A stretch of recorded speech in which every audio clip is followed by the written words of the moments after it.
Prologue. Not exactly my wheelhouse.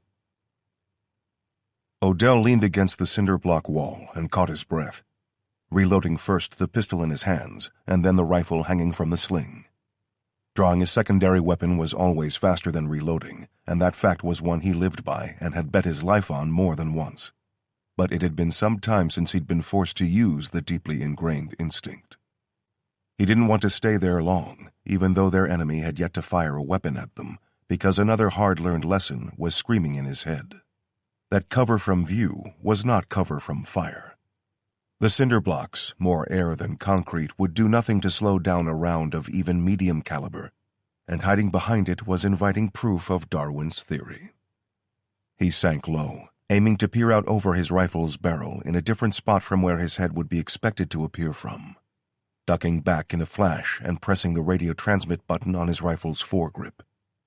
"Heading your way, south side of the building, south side." "Understood," came the annoyingly calm, Korean-accented response. "Son of a bitch is actually enjoying himself. These new rounds are for shit," Odell snarled, half to himself but transmitting his opinion anyway. "A workman and his tools," was Kim's only response, which got under Odell's skin more than missing his target with over 30 rounds, even when that target moved with inhuman agility. He stepped back from the corner again, body and weapon angled to maximize the view, and routing it with his rifle up in a textbook firing pose, left elbow out at 90 degrees so any incoming rounds would hit his plate carrier and not the collection of important bones running from fingertips to shoulder. That was the theory anyway, but theories were like plans, and they had the same success rate when encountering the enemy. "Moving," he announced, stepping fast and sweeping the ground ahead. Everywhere his eyes looked, his barrel pointed. He was smooth, so he was fast. "Watch left!" Ramona's voice in his ear, close and loud but originating hundreds of yards away to the high ground, came in plenty of time for him to turn and avoid the hurled block of stone that would have crushed his skull and chest if it had struck true. He rolled, rising to a kneeling firing position and knowing that he would suffer plenty of ridicule for a Hollywood move if they made it out in one piece. If. The flash of thought was a silent passenger to his unconscious actions, and before it had even fully played out in his mind, he was firing fast, snatching the trigger to send bullets in 2s and 3s at the streaking shadow zigzagging toward him. Son of a... The rounds were slow, and more than half were wildly inaccurate like cheap fireworks, resulting in his weapon behaving in no way like he understood. One round, either a fortuitous ricochet or a lucky miss, smashed into the right shin of the person, the thing launching at him, just as all the weight was transferred to that foot for the leap. It fell, sprawling into the wet ground to slide straight at him and force a second dive and roll for the imaginary cameras. When he turned and brought the weapon to bear, he was so close that inaccuracy be damned, and unloaded the rest of the magazine on full auto at a range of 8 feet. The body twitched like electricity passed through it, but still tried to locomote. Fumbling with muddy, wet gloves, he tried for a reload, but abandoned it as soon as he had dropped out the spent mag, knowing he would run out of time because the damn thing was already reaching for him.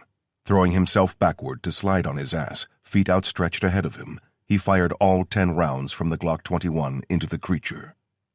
One round must have done damage because it dropped and stayed down.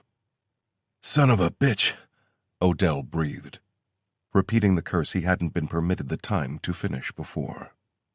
Just as he was starting the familiar movements of reloading, the body twitched and bones cracked as it shot up into a press-up position and raised its face to glare at him, mouth opening impossibly wide, to reveal obsidian fangs, more at home in the Mariana Trench than a construction site in Croatia. "Shit!" Odell yelped, scrambling upright and drawing his tertiary weapon. This had been a new development for him, and not one that he took to. Instead of a third pistol or a tactical shotgun, he now carried a modern version of the short samurai sword laid in his lap when the next level of truth had been pressed on him. He felt clumsy with it, like a kid waving a stick around after watching an old Bruce Lee movie. But there was no doubting the efficiency of the wakizashi's edge.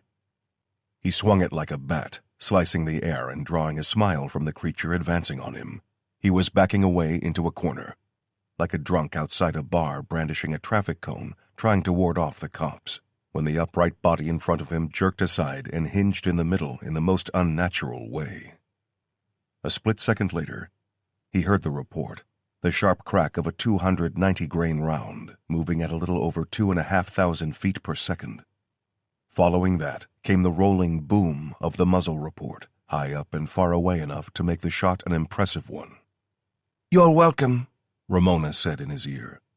"Thanks," Odell gasped back, forgetting to transmit and reaching for the button on his vest to repeat the word out of normal sequence. She said something back, but Odell lost the ability to hear.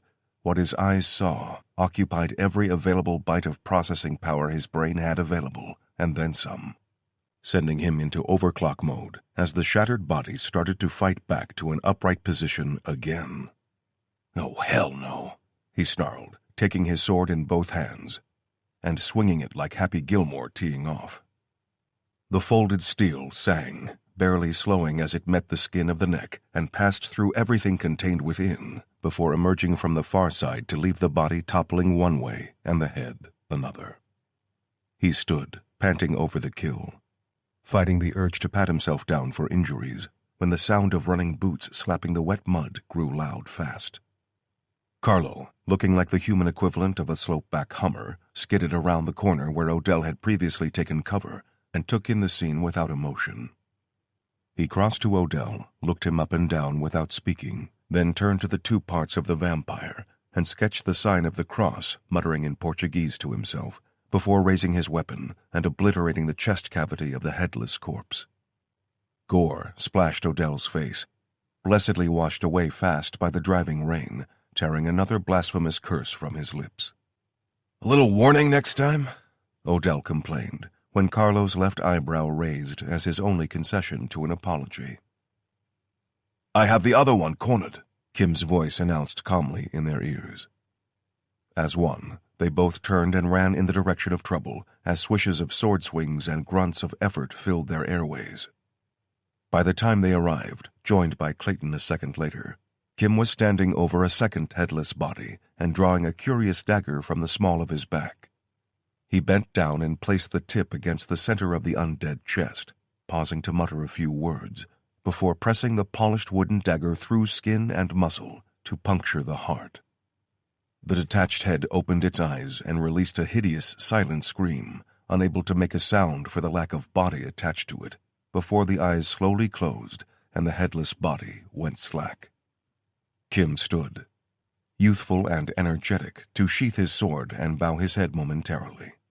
He alone didn't carry a firearm, save for the pistol holstered on the vest he wore at the insistence of others, preferring to rely on a century of sword skill to hunt demons. "Picking up chatter on local police channels," Tara said over their channel from her position in the armored van quarterbacking the operation. "And I've got blue lights about 2 miles out. Time for y'all to DD," Ramona added. "DD?" Odell asked in confusion. "DD, book, vamonos, get the hell out of Dodge. Man, you've seen Platoon, right?" Odell was too annoyed and frustrated to offer a response.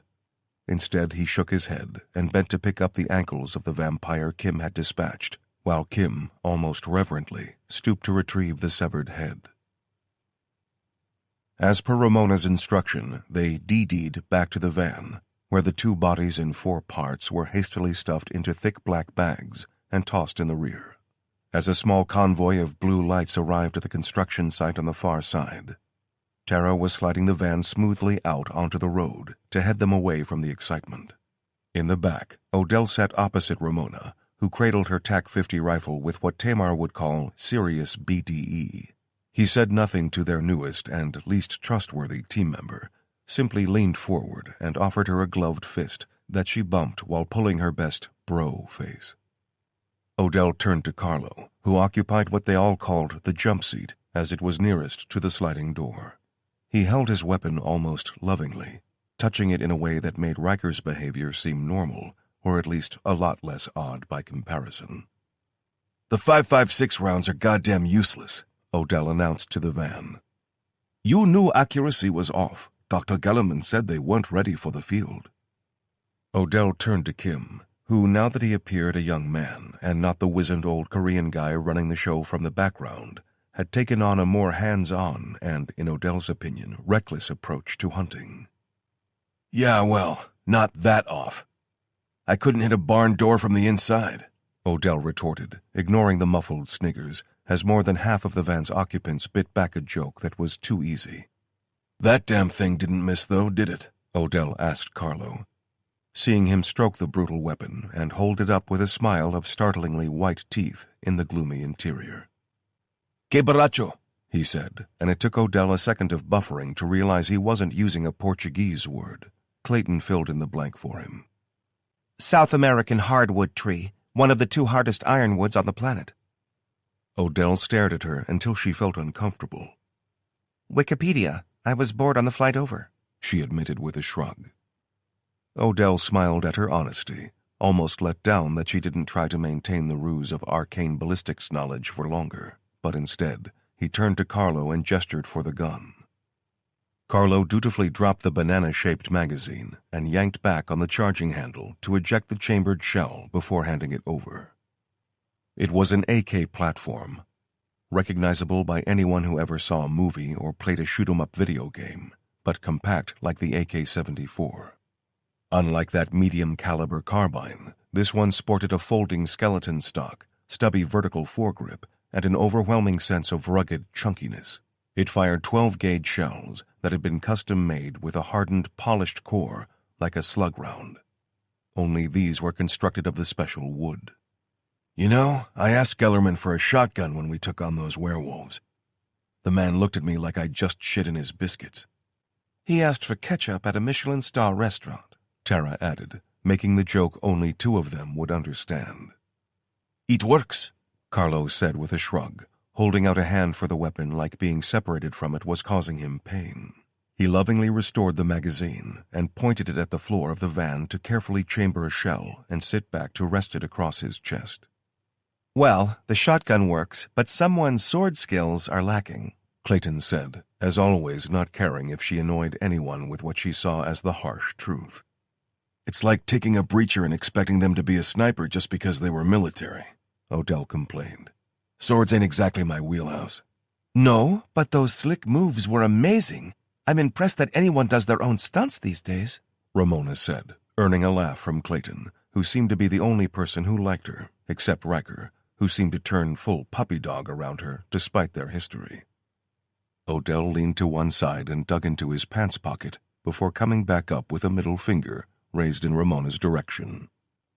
"The sword is a weapon of finesse," Kim said dreamily, staring out the window at the lights of the blissfully unaware world passing by. "How a person wields a sword shows much of their personality, how they think, how they react, how they control their emotions and read the behavior of their opponent. A sword is a beautiful weapon, and sword fight is pure poetry." Silence filled the van for a few beats before Odell broke it to make the joke at his own expense before anyone else beat him to the punch. "Well, I ain't exactly Keats. I'd be better off with a damn bat." Kim, smiling a youthful smile that appeared a decade and a half Odell's junior, but carrying more than 2 lifetimes of experience behind the eyes, spoke softly and rested a reassuring hand on his arm. "Then we will have to find you a weapon that agrees with you, or you can ask Dr. Gellerman for more ketchup." "Airport in 20, Tara called out from the driver's seat, counting them down to getting out of Croatia and back to Germany. "Great," Odell said, looking up at Kim's eager, youthful expression. "Just in time for you to head back over the Atlantic for your own funeral." Chapter 1. This is not your weapon. Unlike Joey's parade, the funeral of Kim Sho-yoon was a meticulously private affair. None of their team attended, for the sensible reason that a multi-billionaire shuffling off their apparent mortal coil was newsworthy on any day, and getting their pictures on the internet would be problematic for people who were supposed to be dead. The rest of the team, the operators being held separately to the army of other roles employed by their secret organization, had taken the news of Kim's apparent reincarnation with surprising ease. They'd just fought werewolves and a serious bitch of a succubus in the last year, so learning that their boss was kind of immortal didn't come too far out of left field. It was hardly the strangest thing they'd seen that week, so it was taken in stride. Kim warned of the power vacuum his apparent death event might create, losing Odell with talk of stock manipulation and super conglomerates making a percentage rush or something. But Kim had been scheduling his own demise for at least 2 decades, so no part of the plan hadn't been anticipated and thoroughly analyzed. A trusted team of executives would run the legitimate business interests and give them more freedom to conduct the far more important work of saving humanity from the ever-increasing threat of demonic and supernatural dangers. He attended personally, needing to maintain the facade that he was his own son come out of a reclusive existence to pay his respects. But other than that, the rest of them watched from an anonymous distance. The shuffle in the organization was subtle, but Odell wasn't sure he liked it. He was happy in his socially outdated masculine protector role that Tara was stepping back from the field a little, but he had to admit that with Tamar being taken away to Canada for more training, and Tara not being on the front line with him, he was feeling a little lonely. Ramona was capable, without a doubt, but her acidic sarcasm and the air of not giving a shit that radiated off her in waves got under his skin. That, and the fact that she had to be kept on a separate continent to Riker, didn't make things easy. It wasn't that they'd fight or try to kill each other, but more to stop Riker humiliating himself by doting on the hard woman who clearly didn't feel the same way about him. At their European headquarters in Germany, Odell sat comfortably at the breakfast bar, watching Sabine work her kitchen like a pro DJ. He sipped his coffee and smiled at her, snapping out of his reverie when her stern voice rang out. "You are grinning, American. Stop it."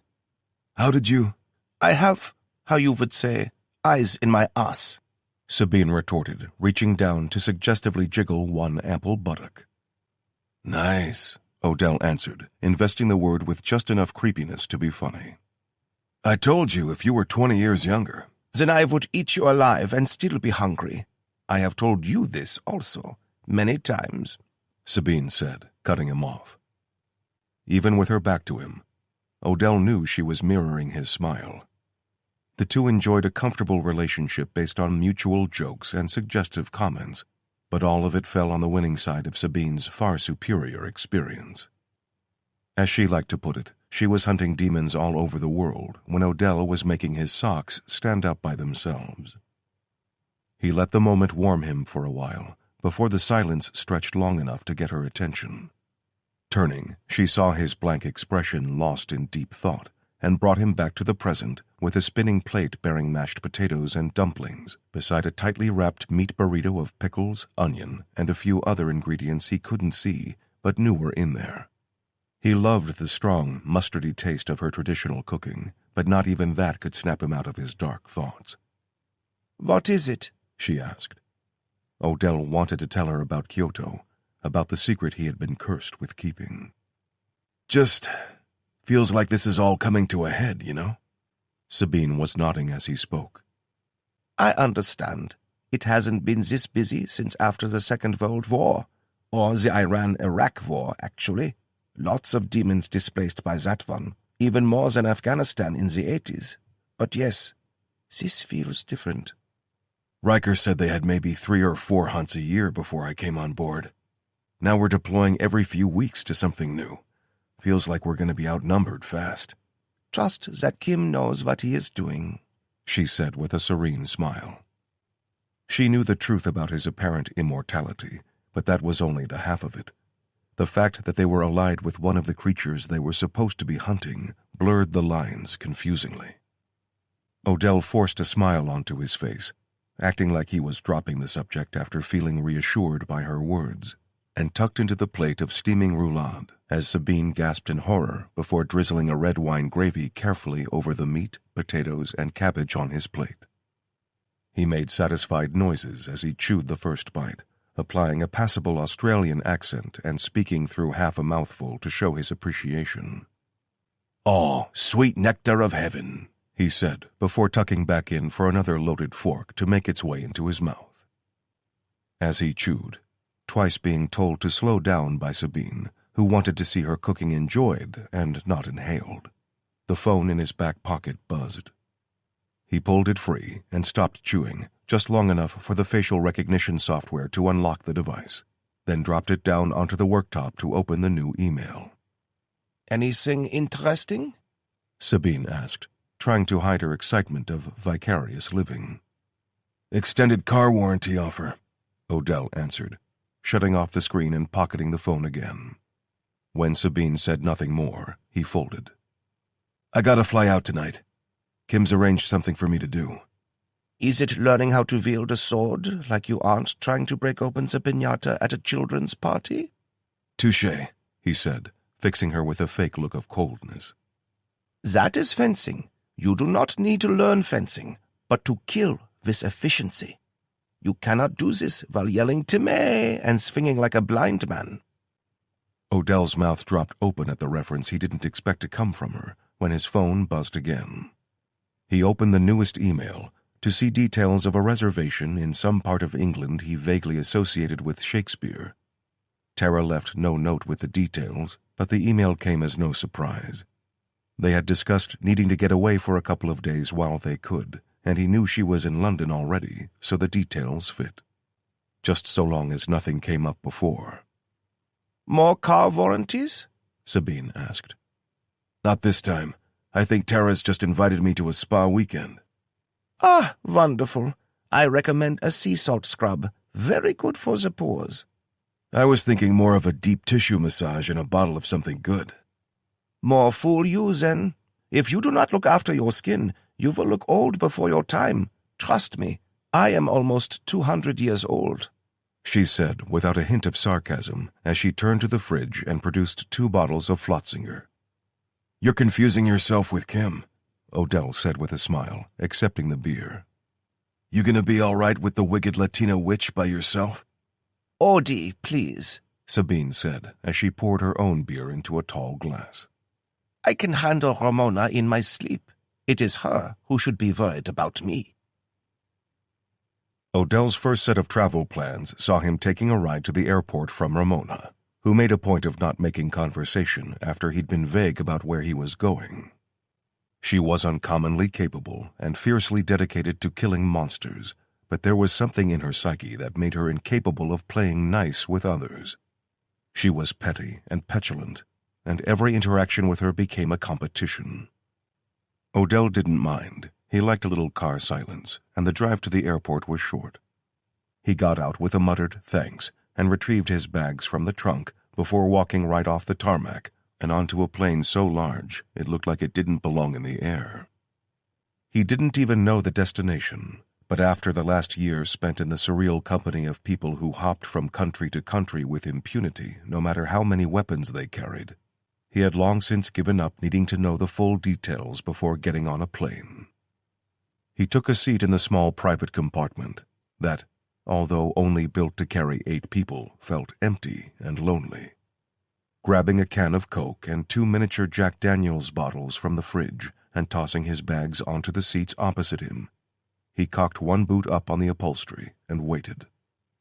No cabin crew, no safety brief, no long wait to taxi or leaflets to read depicting smiling people crashing into the ocean after putting the oxygen mask on their favorite child. He enjoyed traveling this way, but he also liked the private jets the organization seemed to breed. Private jets attracted more attention than hitching rides on the global network of massive cargo planes they operated, so Odell guessed it was a safety precaution, or just not as urgent as he thought the summons might be. Either way, it was a world apart from a noisy cargo plane packed with other Marines farting and joking around. The announcement over the PA system was in German, but he understood enough of the muffled words to make out the words Hong Kong. He looked at his watch, mentally calculating the flight time to be about 12 hours before landing. Even as the plane began to taxi for takeoff, Odell made his way back to the fridge for another Coke and 2 more miniature bottles to make sleeping a little easier after he took in whatever movie he found to his liking. He laughed when he woke, scoffing at the stupidity of coming round when the massive tires chirped their contact with the landing strip. He felt like a character in a movie, Like the narrative had been moved along to keep the audience engaged, but he was mostly grateful to have taken an 8-hour nap in the air. Feeling refreshed, he downed a plastic bottle of water and hefted both bags, one with his clothing and the other bearing his fighting gear and weapons, and stepped out into a brisk, foggy morning in Hong Kong. He stood atop the steps and looked around, expecting to see the ubiquitous blacked-out van or SUV that always accompanied such arrivals, but instead he saw a petite, slender woman in large sunglasses leaning against the front wing of an Aston Martin like she was bored. Her pale skin, flawless like that of an unsullied teenager, radiated in the dull morning light. How anyone doesn't see that she isn't human is beyond me, he thought, as he started heading down the steps to greet Kyoto. She gave him a curt nod and reached out a slender arm for his bag. It had to weigh over 50 pounds, and it was a struggle for him to hold it out away from his body, but she took it like it weighed only half that. She tossed it into the open trunk, leaving Odell to wedge his tactical ruck in beside it before the engine roared to life, and she took off with a drifting tail to leave the runway.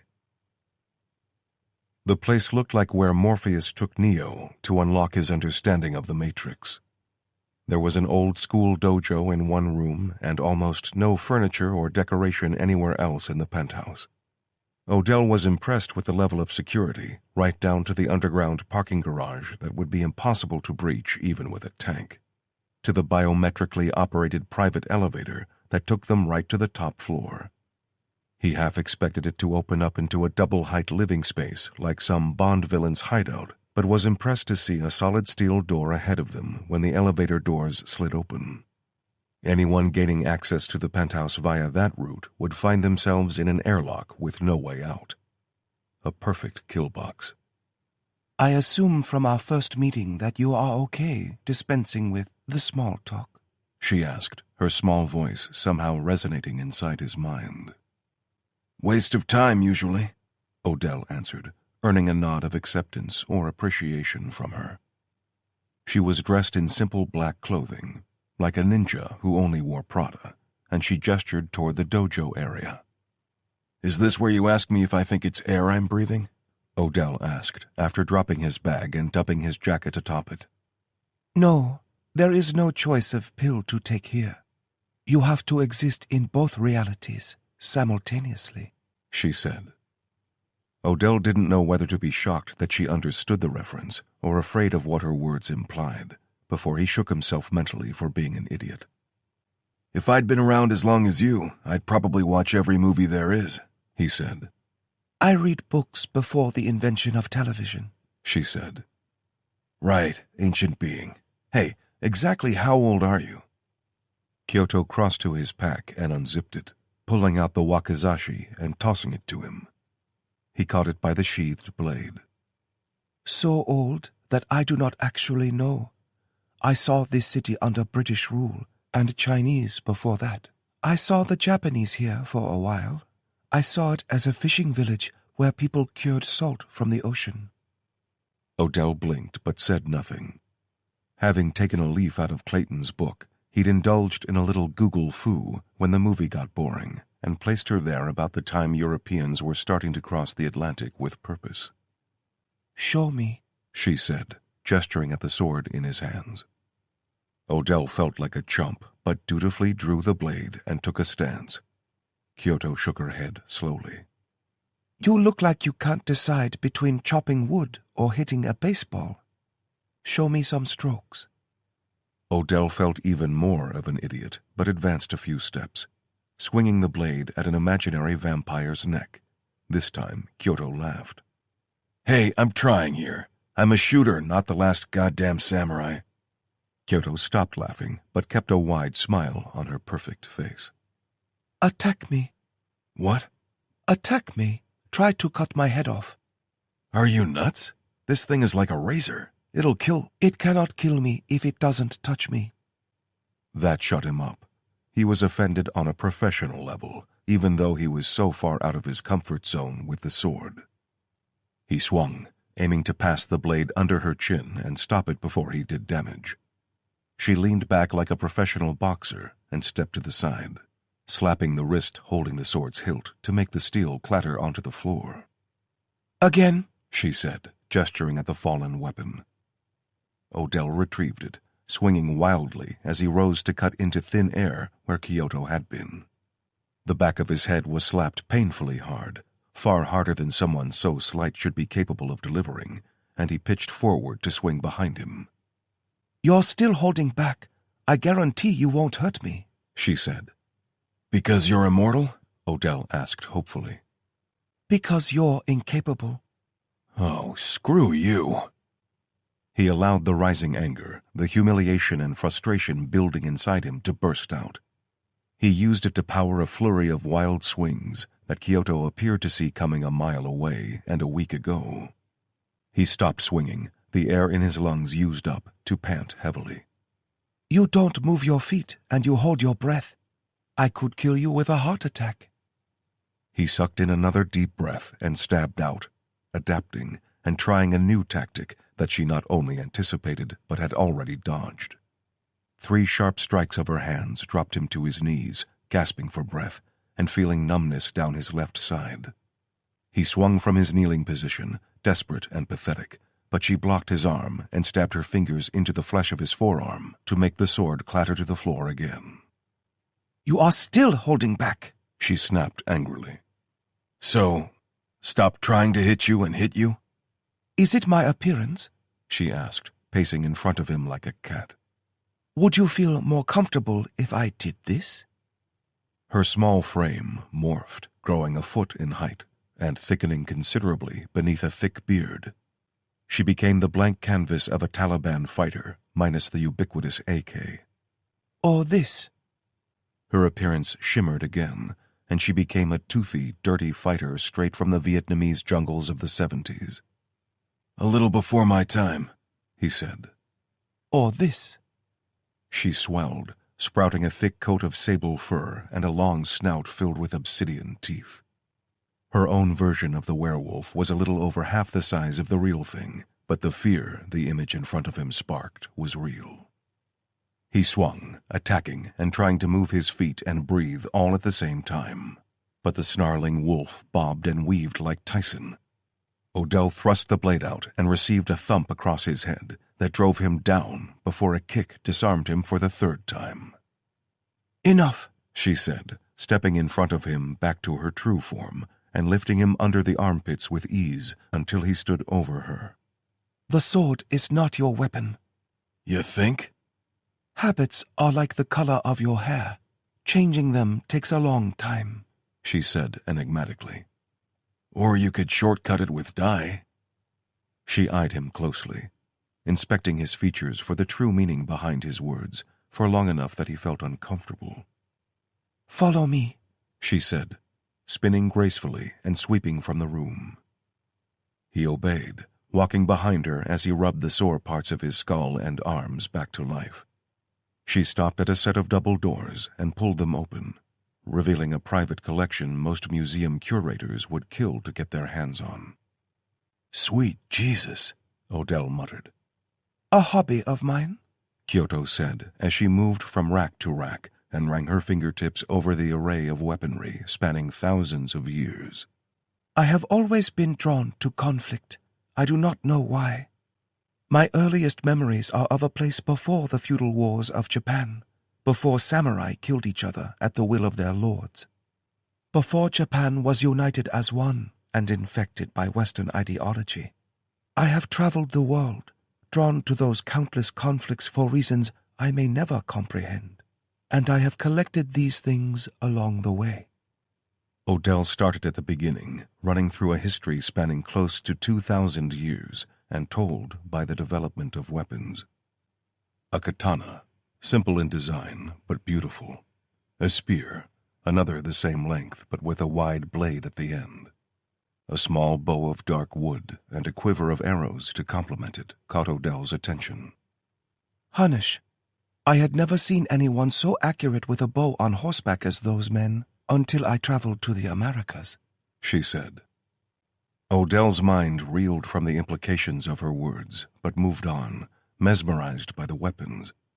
An odd blade with a long hilt and a crescent shape caught his attention, and he reached for it, stopping and looking at Kyoto for permission. These are not fragile. These weapons were built to take life. They have all taken life, she said, gesturing for him to pick it up. He was amazed at the weight of the sickle sword, imagining that it would only take a little effort to get it swinging for the weight to complete the job and decapitate a person. That is a khopesh. It is one of the few things I have collected that I believe is older than I am. Egyptian? Odell asked, tapping into some subliminal knowledge probably picked up from a movie. Very good, but this is not your weapon, she said, taking it from him effortlessly and restoring it to the rack. Odell moved on, picking up a sheathed short sword. I am Maximus Decimus Murray. That is also not your weapon, she said condescendingly. Odell feigned a hurt look with little effort as he restored it to the display wall. That is also older than I am. It is one of 3 weapons that predate what you now call the Common Era. You mean BC? Kyoto treated him to a wan smile that bordered on pitying.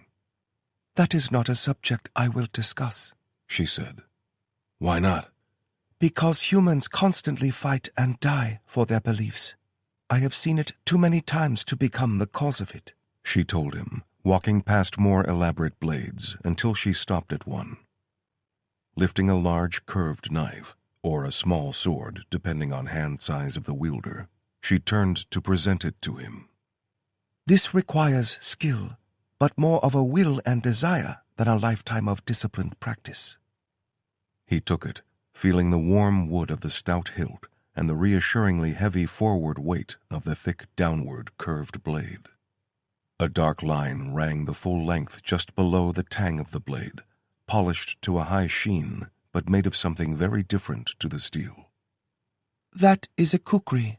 It was often used as a secondary weapon when wielded with a tulwar, she said, gesturing to a thin, curved saber. But is more associated today with the Gurkhas, the crazy British soldiers from Nepal. There was a guy in Helmand back in 2010 who literally took out 30 guys on his own. Even threw a claymore like a damn grenade at the bastards, after he ran out of actual grenades. Kyoto smiled like someone would at an excited child. Yes, I read about that too, but this kukri is much older.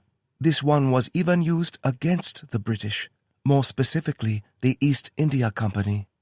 And the penny drops, Odell said with a smile. I love it when stories come full circle. Kyoto returned his smile. That circle is not yet complete. Chapter 2. Destiny. Journal of Captain Retired James Lewis Albert Brownlow. The road leading northeast from Kathmandu, March the 21st, in the year 1901. I have never ventured to the Himalayas before now. I consider myself to be a well-traveled man, prior even to my military service, but I find this strange land captivating. It appears as if a heavy fog covers the ground when in truth it is but the lowest ebb of the clouds, usually so distant in the heavens. At this elevation, so far from the level of the ocean, the very air seems too weak to breathe, like a wine too watered down. Many of those I have traveled with have grown sick, often prone to bouts of fainting, predictable only by a sudden cessation of conversation and a paleness to their countenance. I alone have been spared such indignities, which I believe to be due to my good fortune to possess a strong composition, and my many years of living under the harsh conditions of wartime service to king and country. These other travelers insist on boring everyone with their endless talk of achievement, of scaling the distant mountain top as if such a singular feat of physical prowess can define an otherwise wholly unfulfilled and inane existence. They talk of returning to the parish to woo the ladies with tales of daring, of thrilling polite society with their adventures, but such base desires hold no meaning for me, and in truth, I pity these men, for this singular achievement will become the highlight of their otherwise entirely unremarkable lives. Only a few of these mundane characters have known war, and those who have truly experienced its horror speak little of their knowledge. Only those who have been spared such darkness wish to hear stories, mistaking the truth of such conflict between men for tales of dashing heroism and backslapping camaraderie. For that reason, I have kept my military service secret, in case any of them pressed me for details, and I would be faced with one who recalled the fate of my company. What I did to my men, to my subordinate officers and the sergeants, what I was forced to do to keep an evil from spreading into the world, still haunts me to this day. I had no choice, nor did I lose my wits as so many presumed, but the truth was too great a burden for such simple minds. It has been 2 years and 5 months since my release was secured from the vile pit I was sequestered in, and not a day passes where I do not relish the prospect of another dawn to fulfill my new purpose, my new calling. The very reason God spared me and sent the nameless men to the insane asylum to free me and set me forth into the world with renewed vigor. I digress, as I often find myself doing when penning my private thoughts, and I beg the forgiveness of whomsoever may read this account. My reason for being in this freezing place in the clouds is simple. A werebeast roams these mountains, and as I was the nearest of our foreign agents while I made explorative enquiries in India, I was dispatched with strict orders not to tarry. The foul beast had claimed 12 lives by the time I had received the communique, and doubtless the time it took me to make the necessary arrangements and travel north has likely doubled that number. It horrifies me deeply to learn that, almost without fail, the victims have been mere children, with few exceptions. Those most notably have been an elderly and infirm man and 2 young women. I have formed the conclusion that the beast is either young, of advanced age, or injured, as such an ungodly predator would have little trouble in overpowering a strong man, given their tendencies toward ambush hunting in the same style as the many big cats I have witnessed on the African plains. I must not allow myself to fall into the trap of complacency, however, as such an assumption could lead to my ultimate demise. The beast may prefer the taste of the young and weak, perhaps. It may simply be cautious. Whatever the reason for the choice in prey, I must treat the hunt as if I stalk a full-grown specimen with the talent and experience to end my life should I blunder. My intention is to seek accommodation in one of the affected villages, relying on yet another assumption that the beast is hunting within defined limits, as other territorial predators do. This assumption will be tested by my hunt, and God willing, if I am successful, I can return home to record this knowledge for the purpose of those destined to follow in my stead. Such research is vital to our organization, such as we are, as I have found myself relying greatly on the personal volumes recorded by those who have walked this righteous path before me. The village is not far. I intend to record another entry when I am prepared for the hunt.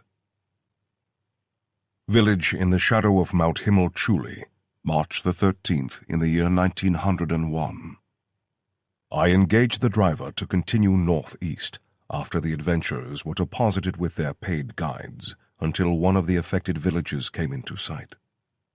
I made attempts upon my arrival to discover the name of this village, but was initially unable to find any locals capable of speaking the king's English. To my greatest of surprises, I chanced upon an elderly man who spoke some French, a language I was naturally tutored in as a boy, and although both his accent and pronunciation were frightful, we were at the very least able to communicate to a level sufficient for me to discover the salient facts. I was informed that not 2 nights hence another child went missing. I dismissed my driver with instructions to return in 1 week, ensuring that he would follow my instructions by giving him more than sufficient coinage and showing him that I possessed yet more, thus ensuring compliance through greed and the promise of personal wealth. The sight of golden guineas further spanned the barrier to effective communication and procured me room and board. The accommodation is basic, but I am not one for complaint about such hardships. Many a night I have slept under the stars and awakened with frost bejeweling my hair and eyebrows. The moon is perhaps 3 weeks from being full, but I know that this will not stop the beast from hunting that very night, so I have set about arranging my equipment. One of the greatest of fortunes my new employer provides, above the endless wealth made available to me, is the accessibility of exotic firearms with which to conduct my business. I record this for research purposes, as I am aware that others within our organization have set their minds to perfecting new and inventive weapons for the purposes of killing the demons who yet walk God's earth. For this task, I am armed with a pair of Colt revolvers, which, while an American weapon, I find to be the most reliable method with which to defend myself against demons within close confines. Naturally, the bullets are tipped with silver for such a hunt, as are the bullets for my other weapons. Another American-made rifle is the Winchester lever gun, and as a precaution against this creature being something unexpected, such as a fully grown wolf or, heaven forbid, a bear, I hold dear to another weapon. For such eventualities, I admit to a certain sentimental attachment to my trusted elephant gun, which has served me proudly on my tours of Africa and brought down all manner of giants. Manufactured by Joseph Lang of London and adopted by our own organization's armorer, specifically a modest shortening of the twin barrels to a more manageable length, the 6-bore shot is more than sufficient to kill an elephant, as the name suggests, so I have faith that it should suffice if I am faced with such a devil in the flesh. I will sleep this afternoon and wake before the sun sets to begin my vigilance. Village, April the 2nd in the year 1901. I am yet to learn the name of this place, if indeed it even possesses a moniker. Days of nocturnal sentry have yet to yield a trace of the beast, and from what I am able to gather, there have been no attacks in surrounding villages since my arrival. My presence has become known among the local populace, and I admit to some amusement that many have traveled to lay eyes on the Englishman, who stands a clear head above even the tallest of the mountain folk. Through the old man and his appalling French, I have learned that they have connected my unexplained presence to the attacks. I make no secret of this, as I am seen patrolling the village at night bearing arms, and I am minded that they are grateful for my presence, yet I still insist on paying for my board. I will wait for one more night in this place before I leave word for my returning driver and move on.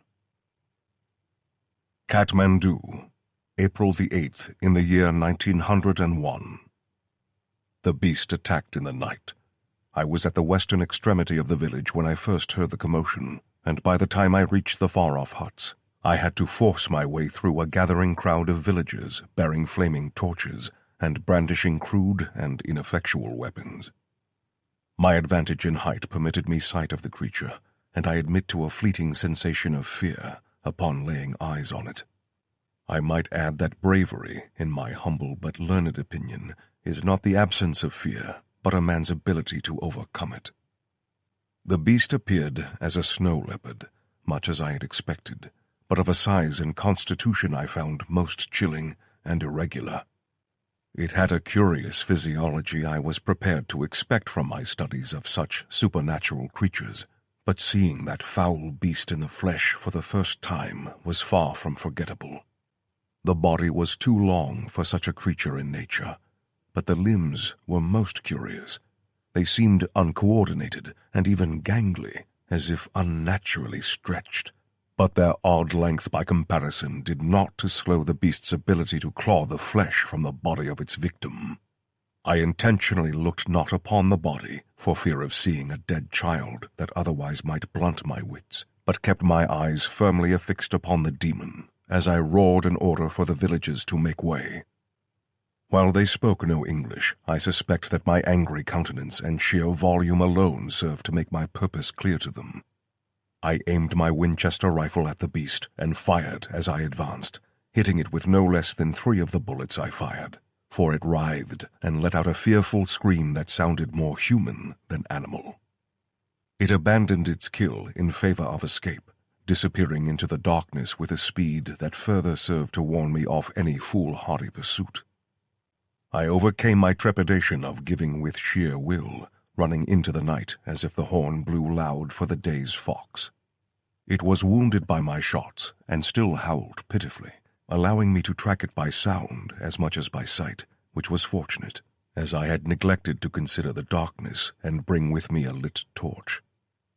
I soon became disorientated by the darkness, and when the beast went silent, I dared hope that it had succumbed to the silver in my bullets, but a scream of pain from behind me proved how wrong that supposition had been.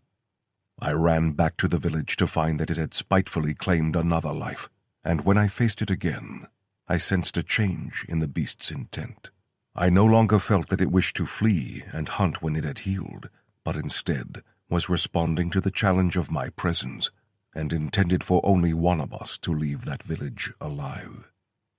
Hoping to end the conflict in short order, I dropped the lever gun and lifted the 6-bore elephant gun from my back, but I admit to rushing my aim and missing with the first shot. The beast disappeared, and the wailing of the villagers served only to disorientate and anger me, as I was robbed of effective hearing. I believe that the creature's base nature betrayed it, as in the commotion that followed my missed shot, I failed to detect it mounting a low roof to my rear. Only a growl warned me of an attack that doubtless would have proven fatal. As it pounced, I turned, firing an unaimed and ill-disciplined shot from the hip, which mercifully struck true. The heavy bullet tore the front leg away at the shoulder, which served to debilitate the beast and allow me to regain my composure. I fired all 6 chambers of both revolvers into the thing, as it tried in vain to crawl away on 3 legs. When the beast lay still, I was handed my recovered lever gun that I had dropped, and thanked the young man who thus presented it to me with another guinea from my pocket. I shouted a warning for them all to stand back as they had begun to encroach, as I had learned enough of such beasts to know that presumption of death can lead to disaster. I fired thrice more into the creature to kill it before drawing the gilded blade at my back. For all of the modern wonder in experimental firearms, I shall likely always maintain a belief in the power of a keen edge to a blade, and in a past life was known for telling my boys to give them steel when closing on the enemy. The curved knife struck true, cleaving the beast's skull from its neck on the second blow, before calling for fire to be fetched. I spoke in English, such was my fluster, but switching hurriedly into French saw the demand translated, and at once I was presented with burning torches, which I ordered thrown onto the body. I stood sentry until the fire had engulfed the creature's body, even as it reverted to human form, stooping to retrieve the limb I had shot clean away from the body to add it to the fire. I eschewed the gifts the villagers tried to bring me, but I did allow for a good meal and permit myself a small flask of the fierce spirit they distilled, before sleeping the entire day and the following night. My arrival back at our premises in Kathmandu saw a telegram awaiting my immediate attention, which is why I set forth south to the Indian peninsula again, in search of a corrupted soul witnessed inhabiting the docks south of Kolkata. I have been given a rendezvous to make in the city, where I am instructed to enter into a partnership with a contact. My instructions tell me that this contact is female and of Oriental origin, which I admit intrigues me. "That's you, right?" Odell asked, looking up from the transcribed journal on the tablet. Kyoto nodded serenely, satisfied that he had grasped the purpose of reading the history. "And the, corrupted soul he mentioned. That's Kim?" It was, but he turned out to be much more than what we first believed. "And the blade, that's this?"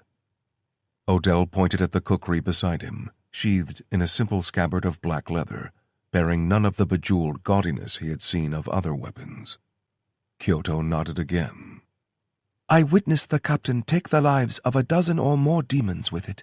Despite being a British officer and educated in the art of swordplay, he was an appalling swordsman. I think it was because he couldn't dance. Couldn't move his feet and breathe at the same time, huh? Much like you.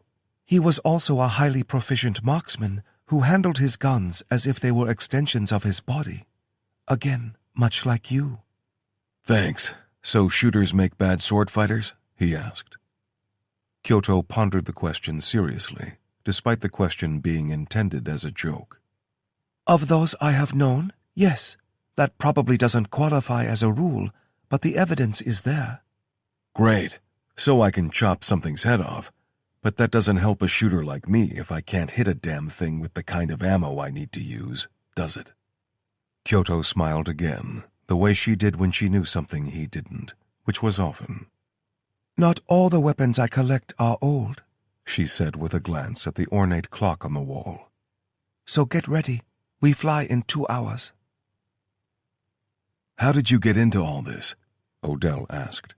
He sat opposite Kyoto, who watched the world pass by through the window of the jet, wearing a look of longing. She closed her eyes, either annoyed at the question or accessing the very old memory file. He couldn't tell. I was involved in all this long before your people grew wise to the danger. I said I was always drawn to conflict, didn't I?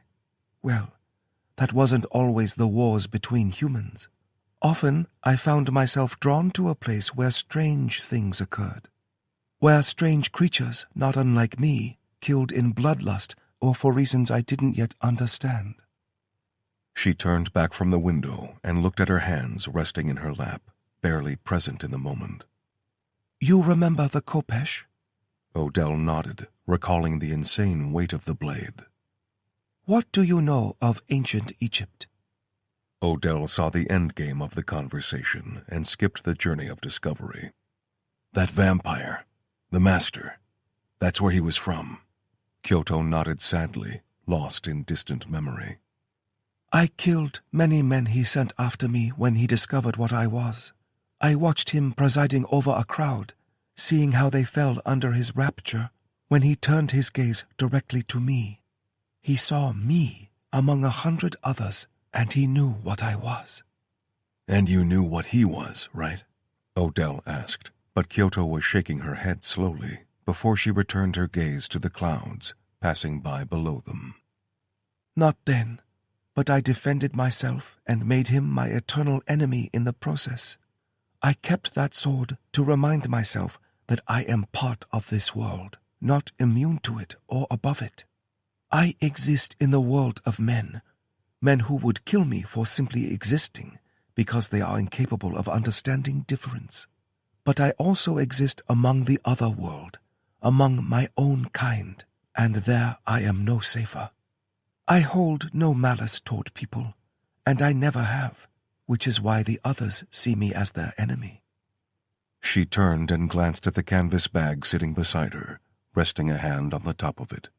Odell understood then. That sword is yours.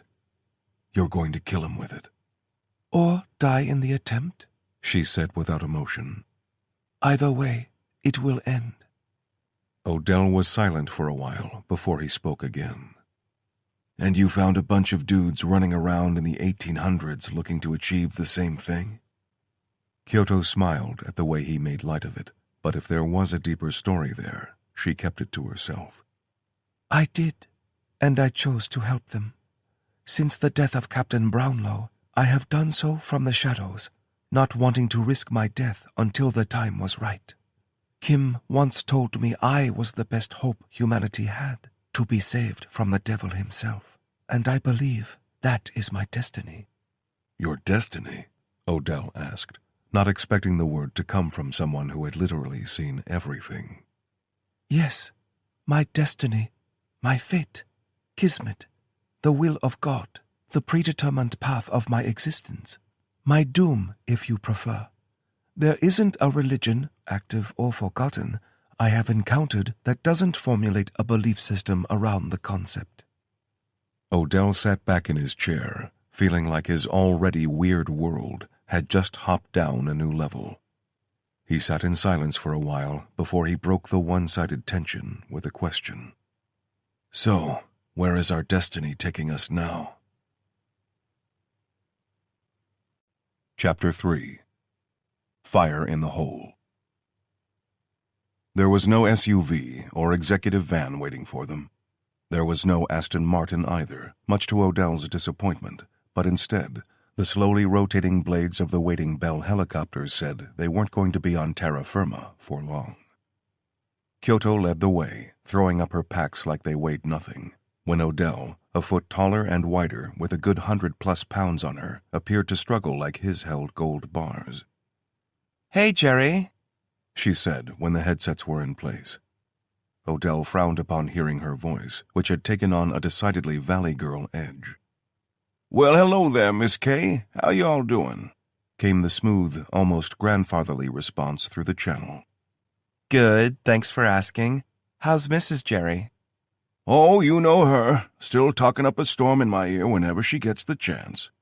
Truth be told, it'll be good to see her. Been more than a few days now." "Speaking of, what's our flight time?" Odell asked, figuring out their destination. 45 minutes and change, Mr. O. Y'all just sit back and enjoy now." The helicopter blades spun up into a blur as the whine soared high in Odell's hearing range. He half turned in his seat, cocking a confused eyebrow at Kyoto, who was playing the part of a young American woman and not an ancient being able to shapeshift. As he pondered that, he wondered why she was even sitting in the helicopter when she could have already gotten there faster as a hawk or something just as fast. Kyoto intuited the look and removed her headset so Jerry wasn't compromised by her words. Odell did the same, experiencing the familiar shriek of a moving helicopter as he leaned his head close to her face to hear what she wanted only him to know. "It's easier this way, trust me," she said, echoing the words in his mind as much as his eardrums translated the sound waves they picked up. Odell restored the headset and sat back, realizing that he understood even less than he did when he woke up strapped to a hospital bed under Dr. Hess' watch so long ago. Odell, a salty Marine raider and experienced traveler, shut his body and mind down to power-saving mode without fully slipping into sleep as they flew. He could easily have dozed off and taken what he called a disco snooze, a term which had made Tamar laugh for a half hour at how old he was, but he liked to stay in standby so he didn't have to reset on waking. Conversation was out the window because he couldn't think of much to say to Kyoto that didn't threaten to expose her age or secrets, and he mentally prepared for doing the same when they got to Gellerman's crazy Q-branch laboratory. Falling back on brooding silence because he knew he could pull it off, he resolved to say as little as possible and limit the chances of screwing up.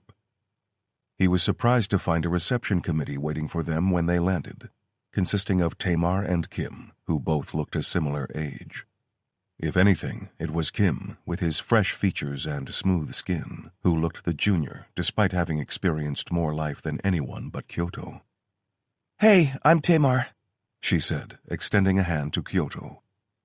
From her tone, she seemed to be taking the big sister role, which put her guess of Kyoto's age out by a couple millennia.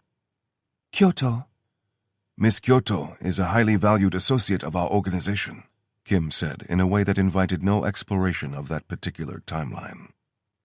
They shook, and Tamar's eyes crinkled involuntarily, like she didn't expect a 90-pound girl to possess the grip strength equal to an alligator's bite force. The moment passed quickly before Kim hurried them inside eagerly, and as the elevators took them down, he couldn't contain his excitement. "After our recent, field trials, I contacted Dr. Gellerman urgently to request an update on his most recent project. I was pleased to hear he had moved from the prototype stage to something far more reliable." "The suspense is killing me," Odell said. "Is it a lightsaber or a proton pack? Maybe the M41A pulse rifle is finally ready to go into production?" "Your references really show your age, dude," Tamar groaned, flicking her eyebrows up at Kyoto, not realizing that she and Odell were babies in comparison to their companions. "What?" Odell asked, offense evident in his tone. "Oh, nothing. Just that all your references are from the late 1900s. "Late 1900? Now you listen up, you little shit. I am not offended, Mr. Odell, and neither should you be. A long heritage is something to be proud of," Kim said magnanimously. "Oh, damn. Sorry, Kim. I didn't mean—" Tamar's apology was stuttered and awkward, prompting a giggle from Kyoto that sounded so much younger than she was. Tamar shot a furtive glance at Kyoto, who did her best to hide a smile. "As I said, I am not offended, Miss Small." The elevator continued down in silence for a few beats before Tamar broke it, just as Odell knew she would out of embarrassment. You know, now you're kind of my age again. You could call me Tamar. As you wish, Tamar, but out of respect for our elders, I shall still call Mr. Odell. The elevator stopped with a muted ping, and Odell pushed toward the door, muttering, "Oh, thank God." "Welcome, welcome," came the faux British accent to greet them. Odell took in Gellerman in all his odd glory, from the balding head to the large teeth to the dicky bow straining at his fleshy neck. He stopped when he saw Kyoto, adopting a respectful expression and bowing low from the waist, with evident difficulty in returning himself to a vertical position. "Ohayo gozaimasu," he said in a low voice, eyes still turned down. Kyoto returned the bow, bending only her neck down like she was accepting his subservience and respect to mutter her own response. With that formality over, Gellerman returned to his usually outrageous self. "I heard the field trials of your preferred caliber didn't go as well as you had hoped?" he asked, prancing down the hallway with fast, almost flamboyant steps. "If by not as well you mean it was catastrophic and almost got me killed, yeah, you could say that." "If only someone had warned you that the munitions you requested weren't adequate." Gellerman's gentle sarcasm made his point, which Odell ignored. "So I'll take one of those automatic shotguns you gave Carlo," Odell added, making Gellerman turn on his heel to walk backwards and hold a hand to his chest in mock horror. "Is that jealousy I hear, young man?" "You're damn right it is." Gellerman spun back around to face the front like a dancer and laughed gently. "Sure, I've got a few models you can try out, but you might want to see what else I have in store for you first." "Sweet mother of Abraham Lincoln Vampire Hunter," Odell exclaimed as he took in the size of the weapon on the display stand in front of them. It was about 5 feet in length, looked heavy despite every conceivable part of the weapon's furniture being made of skeletal aluminum, and the sheer thickness of the barrel made Odell wince at the thought of picking it up. "I know, right?" Gellerman said proudly. "Who's it for, Bigfoot?" Tamar asked with a laugh. "This was just the prototype, you Philistines. Obviously the working concept is more portable." Odell shared a look with Tamar at Gellerman's defensiveness. By mutual agreement, both decided to keep poking the bear. "No, sorry, it's great, really." "Hey, Kim, we put in an order for a new harpoon gun, right?" Odell asked. "Odie, lay off the guy," Tamar said, turning to Gellerman. "Doc, it's great." Gellerman smiled and turned a triumphant look at Odell as Tamar continued. "I mean, nobody but you would be smart enough to make a modern ballista." Gellerman threw his hands up and turned an exasperated look on Kim and Kyoto. "I'm starting to wish I hid the crayons before these two showed up," he said through gritted teeth in a sing-song voice that threw up more contradictions than Odell thought possible. Gellerman swept along the corridor, clearly pissed that they didn't appreciate the art exhibit he'd laid on, as the weapons on display along the corridor grew smaller and more sensible. Some, like the massive prototype, sported no bow arms at all and seemed to rely on some kind of pulley system built into the barrel assembly. Others sported very compact arms, like the delta wings of a fighter plane's tail, and as they grew more compact and tactical-looking, Odell saw a theme of them being built around an AR platform. Tamar saw it too, pointing at a modified lower receiver and looking at Odell. "Stick with what you know, right?" he said, just as they caught up with the swinging door through which Gellerman had disappeared. "Kinda wishing we'd gotten the lecture now, huh?" Tamar asked quietly. Odell didn't answer with anything more than a noncommittal grunt as they pushed through the doors into one of the testing labs. A 40-meter range was illuminated ahead of them, and the room itself was a kind of light workshop for tweaks to be made. On 2 of the gun stands sat weapons that looked like a younger cousin of the first piece, about 1/3 of the length, sporting a 3-inch set of curved bow arms at the end of the short barrel. "If you've quite finished," Gellerman asked in his go-to British accent as the 4 of them approached the weapons. Odell held up both hands in surrender and said nothing. Gellerman spoke without his usual luster and theater, extolling the facts and figures like he was trying to make it sound boring. 490 feet per second with a draw weight of near 200 pounds. It operates like a gas recoil weapon, only instead of gas, it simulates it with a compact electric motor that automatically draws the bow. Odell stepped forward and lifted the weapon, tucking the stock into his shoulder and holding the vertical foregrip. The weight of it was surprising, but all that weight was in the middle, like having a loaded underslung grenade launcher affixed further back on a rifle. The revolving cylinder magazine is actually part of the barrel, rotating a fresh bolt into place as the bow draws. 8 shots, fire rate of 1 bolt per 1.4 seconds. Reloads? Odell asked. Removable cylinder, Gellerman said, demonstrating rapidly. What's the effective range? Tamar asked, holding her own version and assessing it. 90 meters, although to be certain of good penetration, I'd recommend engaging at a maximum of half that, Gellerman said. Odell looked at Gellerman and asked the question with his eyebrows. Gellerman stepped back and gestured for them to carry on, adding, "Get after her!" Odell lifted the weapon, seeing the enhanced view through the tinted glass optic that projected a red dot only he could see. The standard figure 11 target was set up 20 meters away, but Odell still took his time. With his HK rifle, he could snap off single shots and bursts into the target in a fraction of a second. Even with either of the pistols he carried, he could be sure to hit it 8 or 9 times out of 10 when against the clock. But those weapons were known quantities to him. He knew how they felt, how they moved in his hands, and how they would react whether he gently squeezed the trigger or snatched it.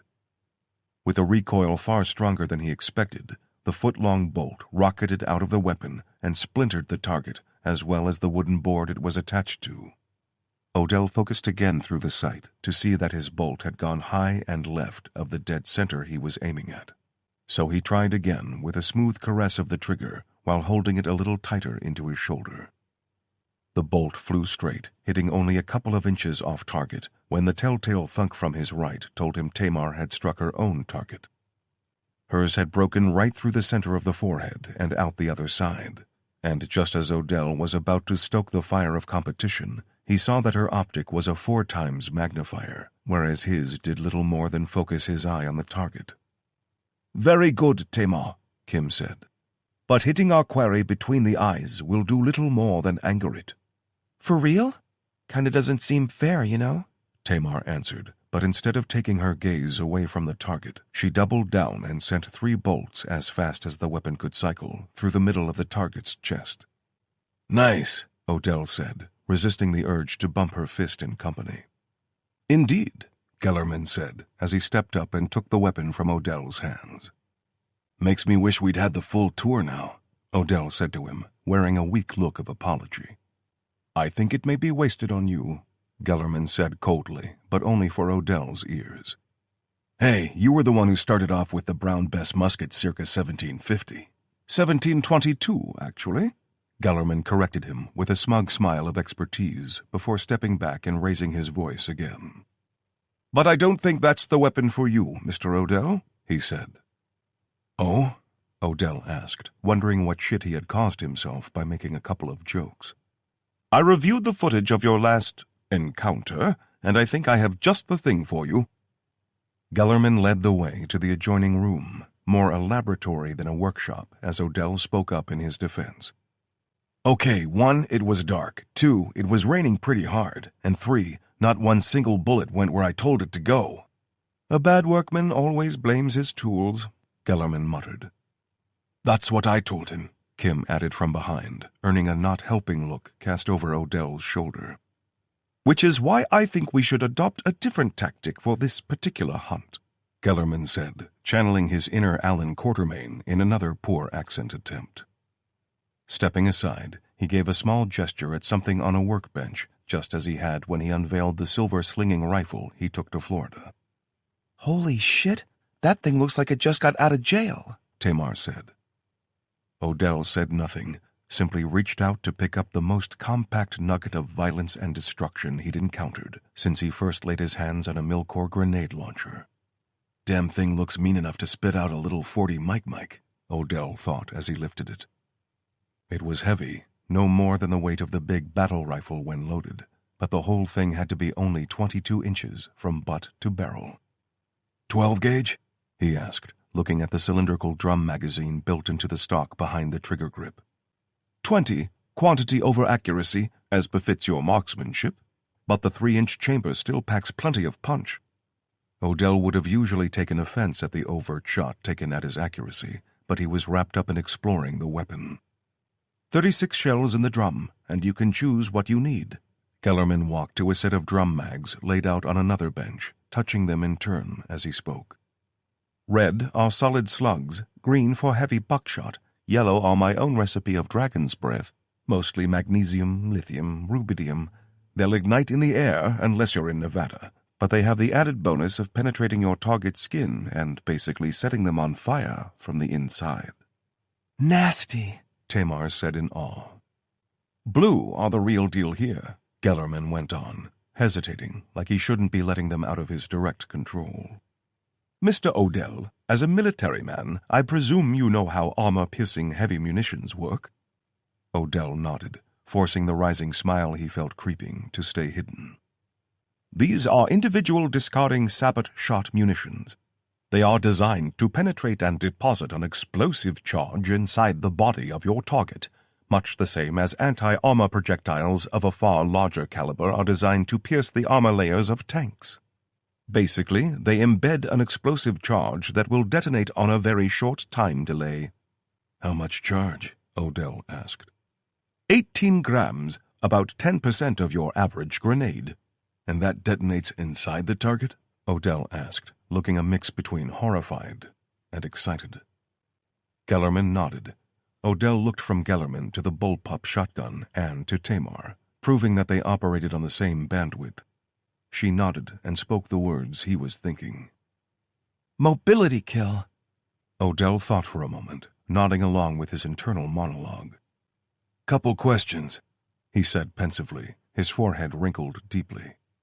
1, how is the accuracy? And 2, why the hell didn't we get these sooner? Gellerman smiled, knowing the reproof was made in jest. He smiled and counted off on his fingers as he responded. Accuracy is good for 50 feet at least, although the muzzle velocity is slightly reduced with the explosive ammunition, given the difference in weight. For the dragon's breath, I'd recommend you be inside 20 feet. Obviously, using them inside tight quarters poses a risk to the shooter, but you're a big boy. You can figure that out. Forget room clearance. I could clear a goddamn shopping mall with that, Odell muttered.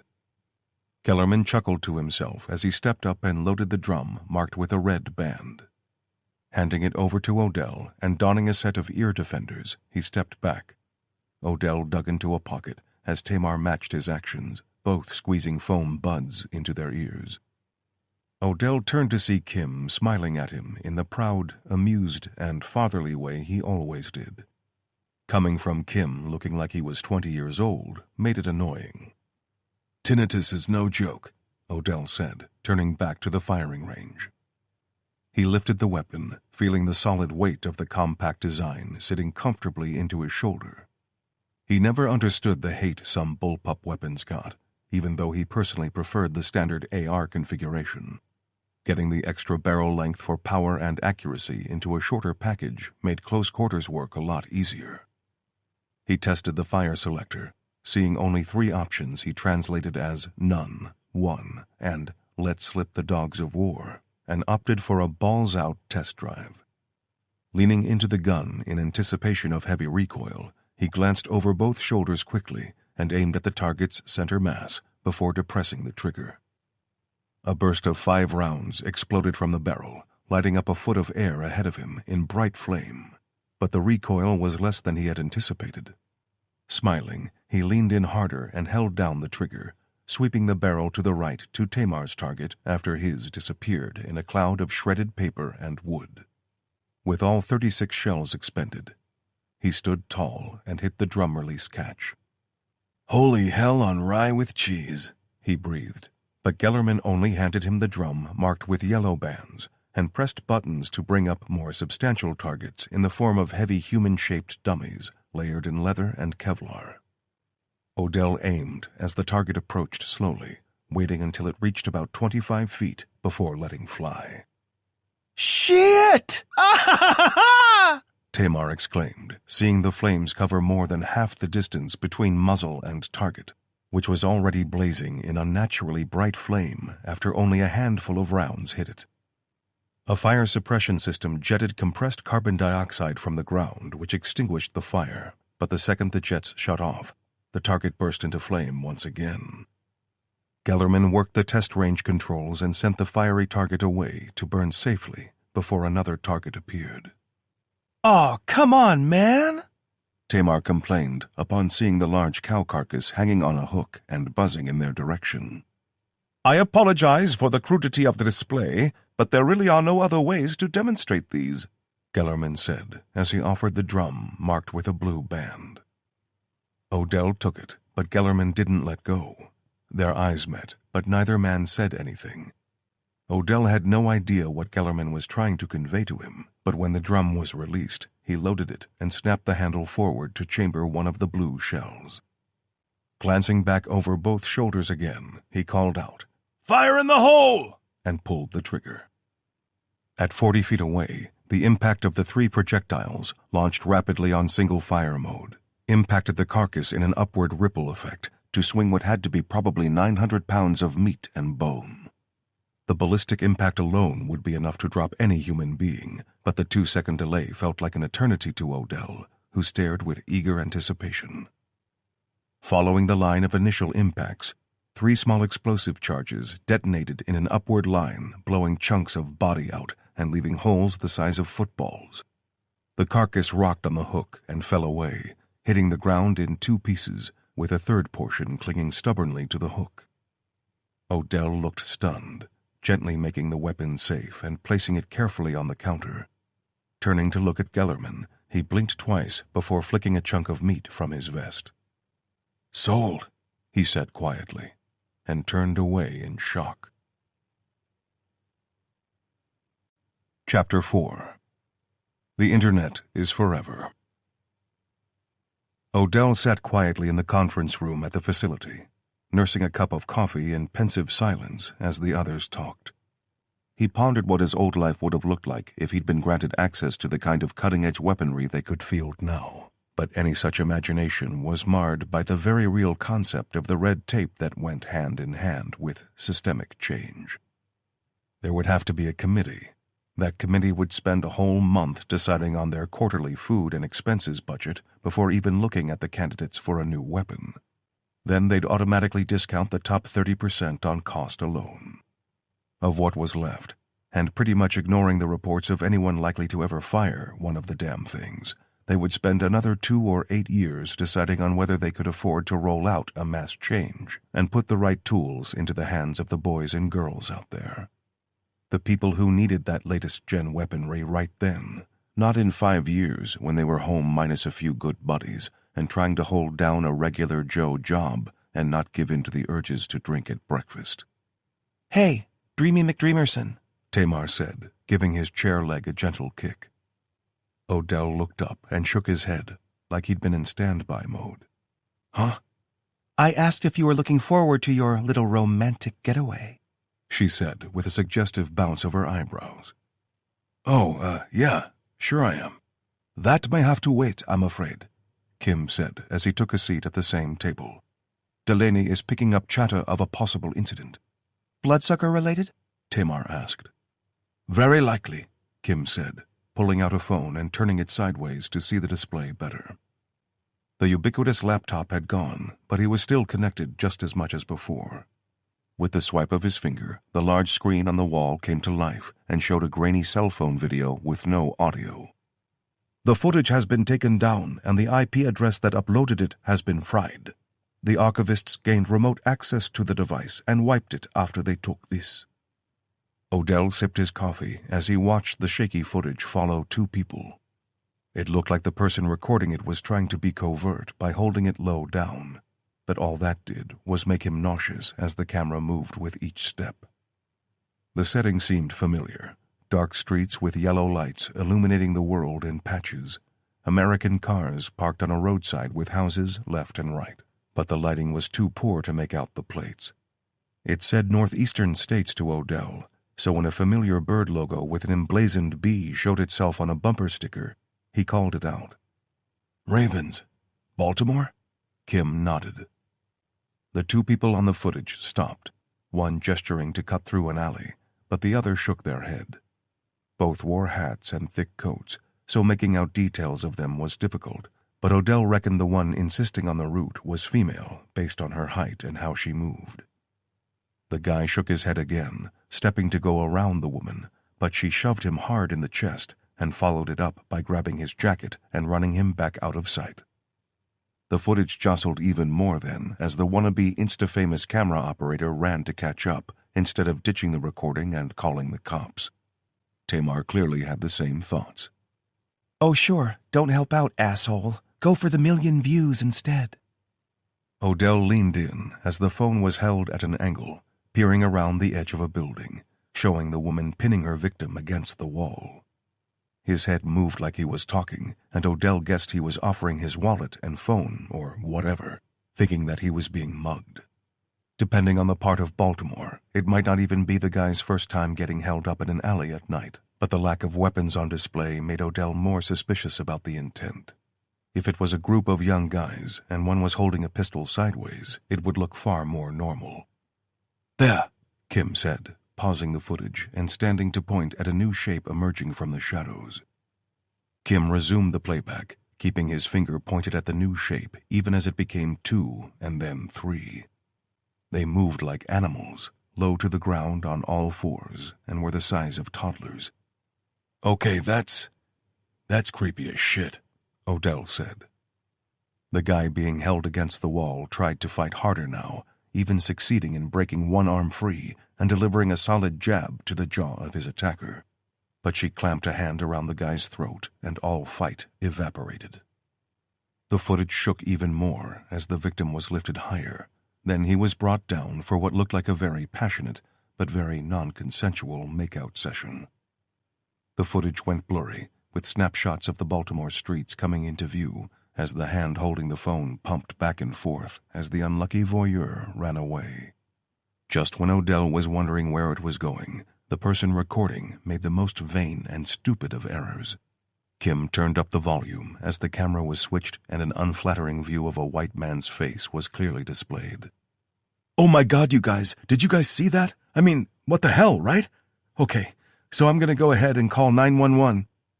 Odell closed his eyes and rubbed the skin of his forehead, hoping that this spokesperson for the human race wasn't about to do or say anything ridiculous. Don't forget to like and subscribe, and I'll upload part 2 later. Kim killed the playback to plunge them into a disbelieving silence. I think the term you're looking for, Kyoto said softly. is WTF? Pretty much, Odell said, sounding resigned and angry at what he'd just witnessed. And way to put a target on your back by showing the bad guys who the witness is. Kim cleared his throat to add more detail. Police reports show traces of blood in the alleyway on arrival, but no body. Surveillance footage in the area is sketchy, and none of it can be accessed remotely by our archives. I think it's safe to assume that we are looking at something supernatural here, so we are heading to Baltimore to investigate. Who do we have? Odell asked. Other than us 4? Kim answered with a smile. Yeah, the 4 of us aren't going to handle that alone. At least not until we know how much bigger it is than a few vamps eating someone in an alley, Odell answered. Riker and Clayton are heading down.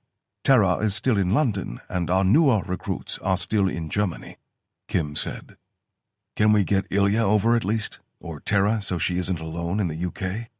Pieces on the board, Mr. Odell, Kim said enigmatically, again annoying Odell, who would have taken the words without insult from the older iteration of the man, but balked at being condescended to by him when he appeared as not much more than a kid. Our people are often tasked with things I don't share with you, Kim said, adding a hint of granite to his voice, as if reminding him of his place. There is always a larger picture to be considered. Yeah, Odell answered as he stood and shoved the abandoned coffee cup away. Always a bigger picture, above my pay grade. Need to know. I've heard it all before about 1,000,000 times, so you can lay off the secret squirrel bullshit. Ilya hasn't been back since he blew up the meth labs in wherever Stan. Tara's been out of the loop, including the last hunt you took her on only to act as quarterback, and you can't keep Carlo and Ramona on the sidelines forever. Shit's getting real, Kim, and we aren't the assholes accelerating the timeline." Kim stared at him for a few beats, taken aback by his rising outburst. Odell was almost as shocked as the others, only just now realizing how much stress he had been holding back about the recent and unwelcome increase in demonic activity. Kim opened his mouth as if to bite back, but he shut it just as quickly, evidently tapping into a lot more maturity and life experience than Odell could call upon to decide on discretion. "I understand your concerns, Odell. I do. Please trust me that I am not doing anything without thinking it through thoroughly first." Odell relented, sagging a little as if engaging the safety on his attitude, and nodded before heading for the door. "Meet you at the Hilo in 30. T, want to come get some new toys to go?" Apologizing to Jerry for cutting his visit with Mrs. Jerry short again, they flew east for a while before touching down and transferring their gear to a pair of waiting sedans. Odell made straight for the Charger, enjoying the change back to good old American muscle over European power. And only when he turned back to call for Tamar to ride shotgun did he see Kyoto following him, as his understudy threw her assault ruck into the back seat of the waiting BMW with Kim. "I won't take that look on your face personally," Kyoto said, as she put her own small bag in the trunk and headed for the passenger side. "It's not, "Odell, I've seen enough fathers concerned for their daughters to recognize the look on your face. I am not offended." Daughter? What?" Odell shook his head like a dog to try and get the words he'd just heard out of his ears, but they were still there. "Tamar isn't my—" "Family is more often chosen, not simply bestowed on you at birth. Sometimes the family you choose means more to you than those you feel obligated to love." "Okay, you're getting a little too wax on, wax off now." "And there's your racist," Kyoto muttered. "What?" She squinted her eyes and threw on a cartoon version of her accent that was a little offensive even to him. "You think I'm Mr. Miyaki?" "All right, cut that shit out," he said, but Kyoto was already laughing. "The look on your face was priceless," she said. "Don't do that. Not cool, okay? Not cool at all." "Just drive," she said, pointing after the taillights of the BMW that Tamar had already took off behind the wheel of. "We're already on scene. Archives pulled the address from geomapping," Riker said over the comm. "Yeah, they sent it to us too. Be there in—" Odell leaned closer to his phone mounted to the dash. 9 minutes. "I don't like this," he said, not transmitting the words, but sounding like he didn't entirely believe them. "Don't like what?" Kyoto asked. "Don't like going in blind. There's no intel, no eyes on target. We've got no idea if we're dealing with 3 crackheads or a whole herd of vampires. "Coven." "Flock, nest, murder, whatever." "Words are important, Odell," she said softly, like he was disappointing her or conjuring some distant, unwelcome memory. "Fine, Coven. Either way, the 6 of us are about to rock up where something happened without knowing what it was." "What is your meaning?" "My meaning is when you dive headlong into shit, you should at least know if it's as deep as your neck." Kyoto frowned, pondering the meaning of his words for a few beats. "That makes no sense, but I think I understand your meaning. You are apprehensive." "That's one word for it. I'm also a little scared of, vampires." He took his hands off the wheel to wave them like some Halloween animatronic, spoiling the effect when the Charger headed off to the left like a dog following a scent. He snatched the wheel back and settled into his seat like he meant to do it. "Fear is a good thing," she told him quietly. "Allowing it to control you is not." "Okay, Morpheus. All right," Riker said softly over the comm, like he was trying not to appear like he was talking to anyone watching him. "We're on scene, setting up to watch and wait." "Understood. We won't be long," Kim said over the radio from the BMW 3 cars ahead of them. They drove a minute more in silence before Odell's nerve showed the slightest crack and he reached to transmit, only the channel burst to life in his ear with the hum of static. "Stand by. Looks like we've got—" "Ah, shit. We've got a couple of damn vloggers out here with their, gyro webcam and flashlights. Hey, Kim, I thought Archives shut this guy down." "Evidently, he has replaced his equipment," Kim said calmly. "Okay, people," Odell announced.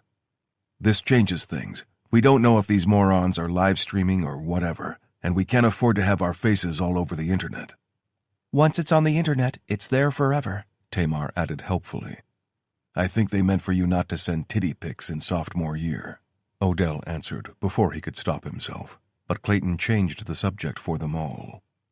"It's the guy, the one who shot the original footage. Looks like he's doing a live walkthrough reenactment." Odell pressed buttons on his phone, and the ensuing call was answered in one ring. "Archives." Odell gave a brief rundown to the backing track of a keyboard taking a pummeling on the other end. When they told him what he wanted to hear, he thanked them, asked them to keep the line open, and muted the call. "Okay, so Archives are getting his outgoing mobile data signal now. The guy's channel will look like he's streaming, but they're buffering everything, so unless he's all over his chat, he won't know anything's wrong." "Good work," Kim said. "But what do you suggest we do in the meantime?" Odell thought for a moment before answering, just as they pulled up and slid into on-street parking. "Everyone hold position. We're going for a walk." He turned to Kyoto and raised an eyebrow. "What?" "You can't exactly walk around Baltimore carrying a damn khopesh," he told her. In response, she smiled and leaned into the back seat to flip open her bag and pulled out what looked like a mid-sized golf umbrella. "Great. So we're singing in the rain?" Her only answer was to grip the handle and the umbrella and pull, exposing a few inches of polished, folded steel. "Good enough," he said, stepping out and leaning into the back seat to root around in his own pack.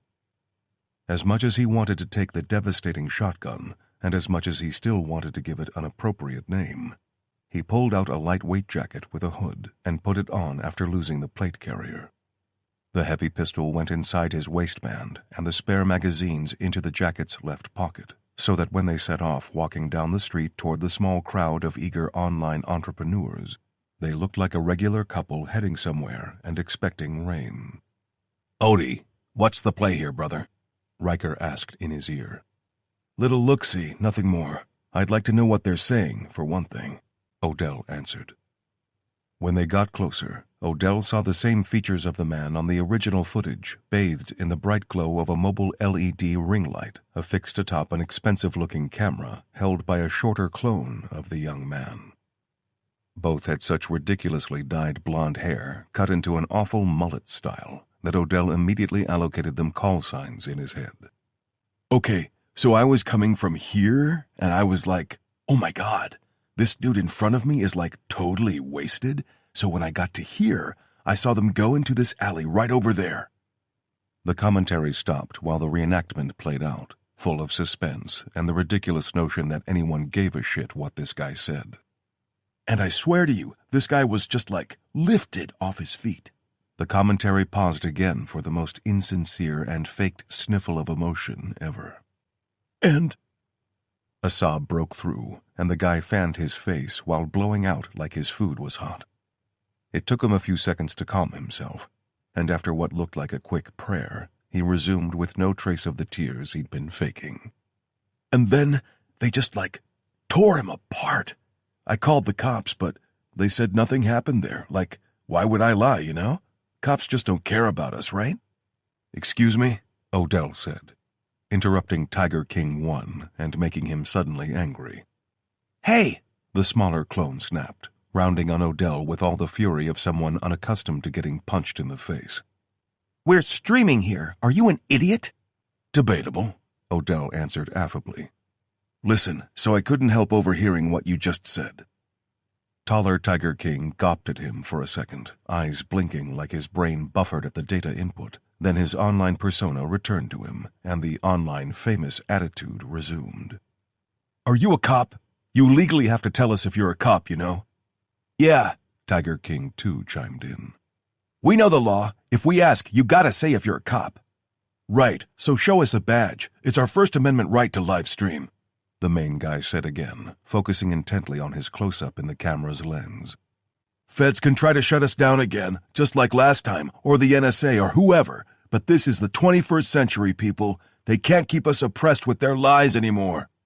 Oh, dear God, it's a conspiracy theorist, too. Odell groaned, earning the attention of both peroxide luminous mullets and the bright glare of the camera being turned on him. Excuse me? The indignation had been dialed up to 11, but Odell just shook his head in disappointment. Listen, man. Ah! The yelp of indignation was both entitled and horrified. Odell didn't know exactly what he'd said wrong, but he didn't want to leave it open for explanation. Whatever, just tell me what you saw. No bullshit, no drama for the camera. Just tell it straight. A horrified look was cast into the camera, as if Odell's words had caused actual trauma, before it was thrust back into his face so close that the bright light broke his patience. Hey, you want me to express my First Amendment right and punch you in your damn face? Neither spoke, but both fired disbelieving looks at each other, and then to the lens. Odell reached out and took the camera from resisting hands, breaking the grip easily with a yelp of distress behind the light, then drove the whole thing into the sidewalk so hard it came apart. Squeals of anger and incredulity provided the backing track as he stomped on it twice until nothing recognizable remained. That felt better than I expected, he said with a smile. I have over 12,000 subscribers. They've all seen your face. You Nazi! Okay, too far. Godwin's law's in play now, dickhead. Odell grabbed the front of Tiger King 1's gaudy jacket and drew him close as the shorter one tried in vain to beat at his right arm, with no noticeable effect. There is no live stream, and nobody saw my face, except you two. I asked you nicely, but you can't help everything being about your goddamn agenda. Now, what did you see? In short, blubbering sentences, Odell received the story, up to and including how disinterested the cops were when he called them. Down there? Odell asked, pointing at the alleyway used as the backdrop for what the guy believed was a live stream. The high-vis mullet nodded frantically, and Odell released him to smooth down the jacket that would have looked garish even on a ski slope in the late 80s. Good. Now get lost, and don't come back here. Got it? Shaky nods answered him, but just as the Tiger King 1 went to leave, he turned back and drew himself up. Just tell me, who are you? CIA? NSA? Bundesnachrichtendienst, Odell said quietly, and turned away. German Federal Intelligence? Kyoto asked as she caught up to him. Hey, that guy wanted to play the conspiracy card. I didn't start it, Odell answered, one hand inside his jacket and resting on the grip of his pistol. Smooth, man, real smooth, Riker said in his earpiece. They're gone, aren't they? He answered, guessing that his mic had been opened for everyone to listen in. Kim, T, can you loop the block and work the other end of this alley? Kim responded curtly as Tamar gunned the BMW smoothly away. Clayton, Riker, ready to back us up? Coming. Let us take point unless you're going back to gear up. Odell let them go first, their compact, brutal Russian hardware offering a lot more in terms of their safety than his pistols and Kyoto's sword brella. In position, Tamar reported. All right, move in. Advancing slowly into the alley, they swept their weapons, maintaining a watch in all directions, including up. When they met in the middle without being set upon, they automatically turned to provide all-around cover as Kim pulled a small lamp from a pocket and clicked it on. Flashes of Odell's youthful memories flooded him the same way as the black light lit up the alley in a strange purple glow. He thought back to when a friend of his in middle school had bought something similar at a yard sale, and they'd snuck into the kid's older sister's room one day in the summer. She was older, just finished senior year, and her boyfriend was the biggest douchebag in the neighborhood. He drove an old Dodge that smelled like burnt plastic with a passenger side window that never fully closed, and acted like it was the best thing on the planet. But at a time when Odell and his buddies were riding BMX bikes, it was a world apart. Back then, the black light had illuminated a spider's web of bright colors all over the sheets and headboard in the bedroom. Now it showed a weak trail leading from a small puddle in the direction Odell and the others had come from, and ended abruptly at a sewer grate. The repulsion was the same in both the memory and the present, but the reasons behind it were vastly different. Kim pulled out his cell phone and called archives, stepping away a few feet to begin listing off the things he needed, starting with an interactive schematic of the sewer system. Odell caught Riker's eye and saw him smile. Yep, Odell agreed. Good old-fashioned sewer hunt. Nah, man, I was just thinking that if we run into 4 turtles and a samurai rat, I'm getting behind you. Chapter 5. The Bond of Motherhood. Odell couldn't shake Riker's dumb joke as he took point and crouch-walked through the ankle-deep water that held host to far too many unidentifiable floating objects for his liking. The shotgun felt reassuringly heavy in his hands, but the thought of firing it in such a confined space made his brain hurt in anticipation. So he slung it over his shoulder and advanced with the suppressed Glock 45 held in both hands. It had been some time since he'd last worn the night optics mounted to his tactical helmet, and the strain on his neck was familiar, if a little uncomfortable. The darkness enclosing him on all sides, the ethereal green glow of the optics, all of it took him back to a hillside 3 continents away, back when his world made sense. Odie, hold up, Riker whispered behind him. He stopped, gently and not abruptly, so as not to disturb the water level further ahead, and held his position until he was told what was happening. Discipline, hard-earned over a long career, kept his focus ahead on his area of responsibility, knowing that if his attention was required behind, then he'd be told about it. Ahead 140, left for 58. Cavern ahead with anomalous readings, Riker said. Odell could picture him squinting at the tablet with its display turned all the way down to dull, so it didn't become a light source in the gloom. They had descended far enough that no random pillars of light from the streets above cut vertical shafts into their maze of tunnels. The anomalous readings part made him think that archives had somehow linked to real-time readings through some form of electronic witchcraft that he didn't care to understand, but had to ask anyway. What readings? He asked in a low voice that carried less than a whisper would. Heat blooms. That made sense to him. All sorts of technology existed for the city to monitor sanitation services, and unusual temperatures in the sewer system allowed for some homeland intervention also. Is it picking us up? He asked. Negative. Good to go, Riker reassured him. Odell pushed ahead, counting down the numbers in 2s with each step forward, knowing that Riker gave it to him in feet. If it was anyone else, he'd clarify if they meant metric or real measurements. Turning left at the right time, he peered out over the barrel of the pistol and scanned the darkness ahead, cursing the goggles for only giving him about 30 feet of clear visibility in the sewers, deciding it was better than groping around in the dark or using a flashlight like an amateur. He accepted the limitation.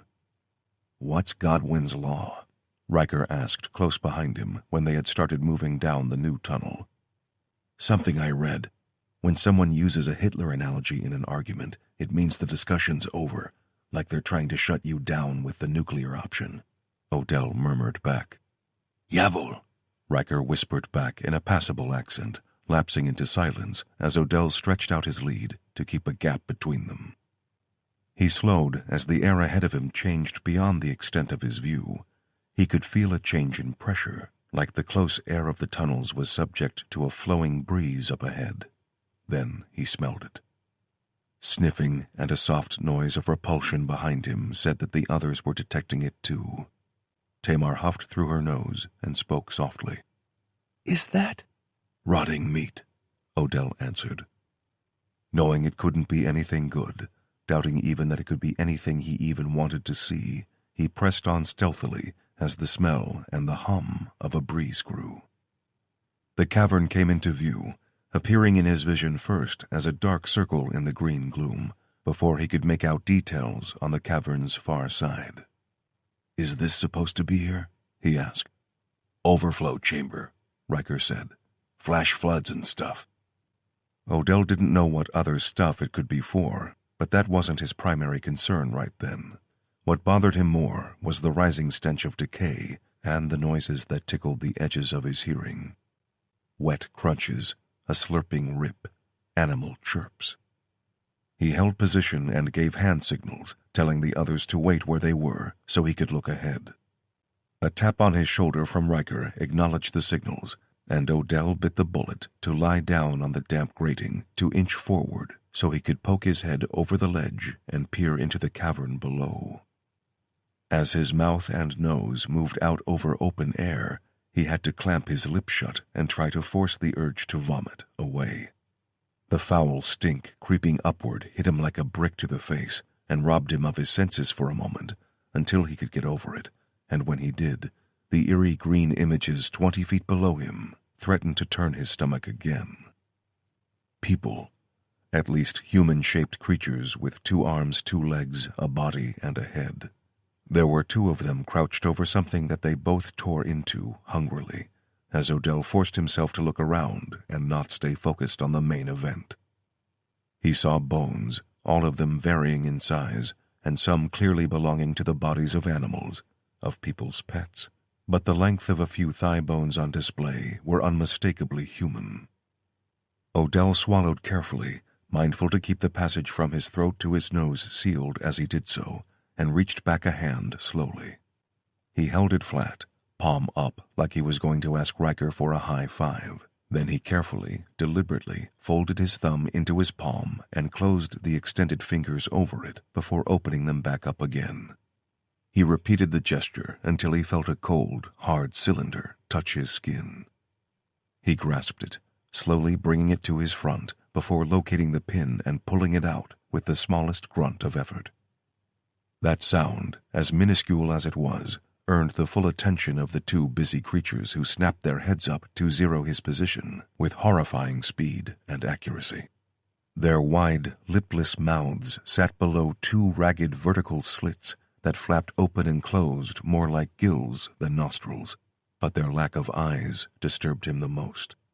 Their bald heads extended all the way down to the nostrils, and when they opened their wide mouths, he saw a glint of long teeth. "Shit," Odell said, dropping the cylinder and rolling away to cover his ears. The incendiary device exploded a foot from the cavern floor, enveloping the entire space in white-hot flames in an instant. Shrieking, inhuman and livid, rose above the sounds of the unnatural fire as Odell scrambled to his feet and pulled the shotgun around in front of him with one hand, while the other holstered the Glock. Riker tossed a second device into the hole and covered his ears, flipping up the night vision goggles before the bright flames blinded him. With a leap no human could replicate, one of the burning creatures gained the ledge where Odell's face had been only moments before, and it let out a pain-filled scream of rage. That scream was cut short as the heavy buckshot fired from his shotgun cut it in half by eviscerating the entire chest cavity. It fell away in pieces, some of it spraying out to the opposite wall, but more shrieks joined in to replace the missing voice. Odell had only seen 2 of them, but unless the things could throw their voices, there were a lot more of them incoming. "Ready up!" Odell shouted as the walls of the round cavern began to writhe and jump as more of them climbed and leapt, twisting in the air to attack like mindless animals. "Screw you, Smeagol!" Riker growled as his own automatic shotgun blazed a burst of 4 rapid-fire rounds out of the muzzle to cut another creature down. Odell, despite the obvious insanity and danger of the situation, wanted to laugh. He couldn't put his finger on it before, but the humanoid things now attacking them looked exactly like they'd stepped out of a cave in Mordor in search of a very specific piece of jewelry. He fired again, the 2 men side by side unloading their shotguns in controlled bursts whenever a new target appeared. "Watch rear!" Tamar shouted, her suppressed weapon spitting bullets at some threat he was unable to see but could accurately imagine. The scene in his head played out like classic Aliens circa 86 as the xenomorphs swarmed into the compound through the gap above the ceiling.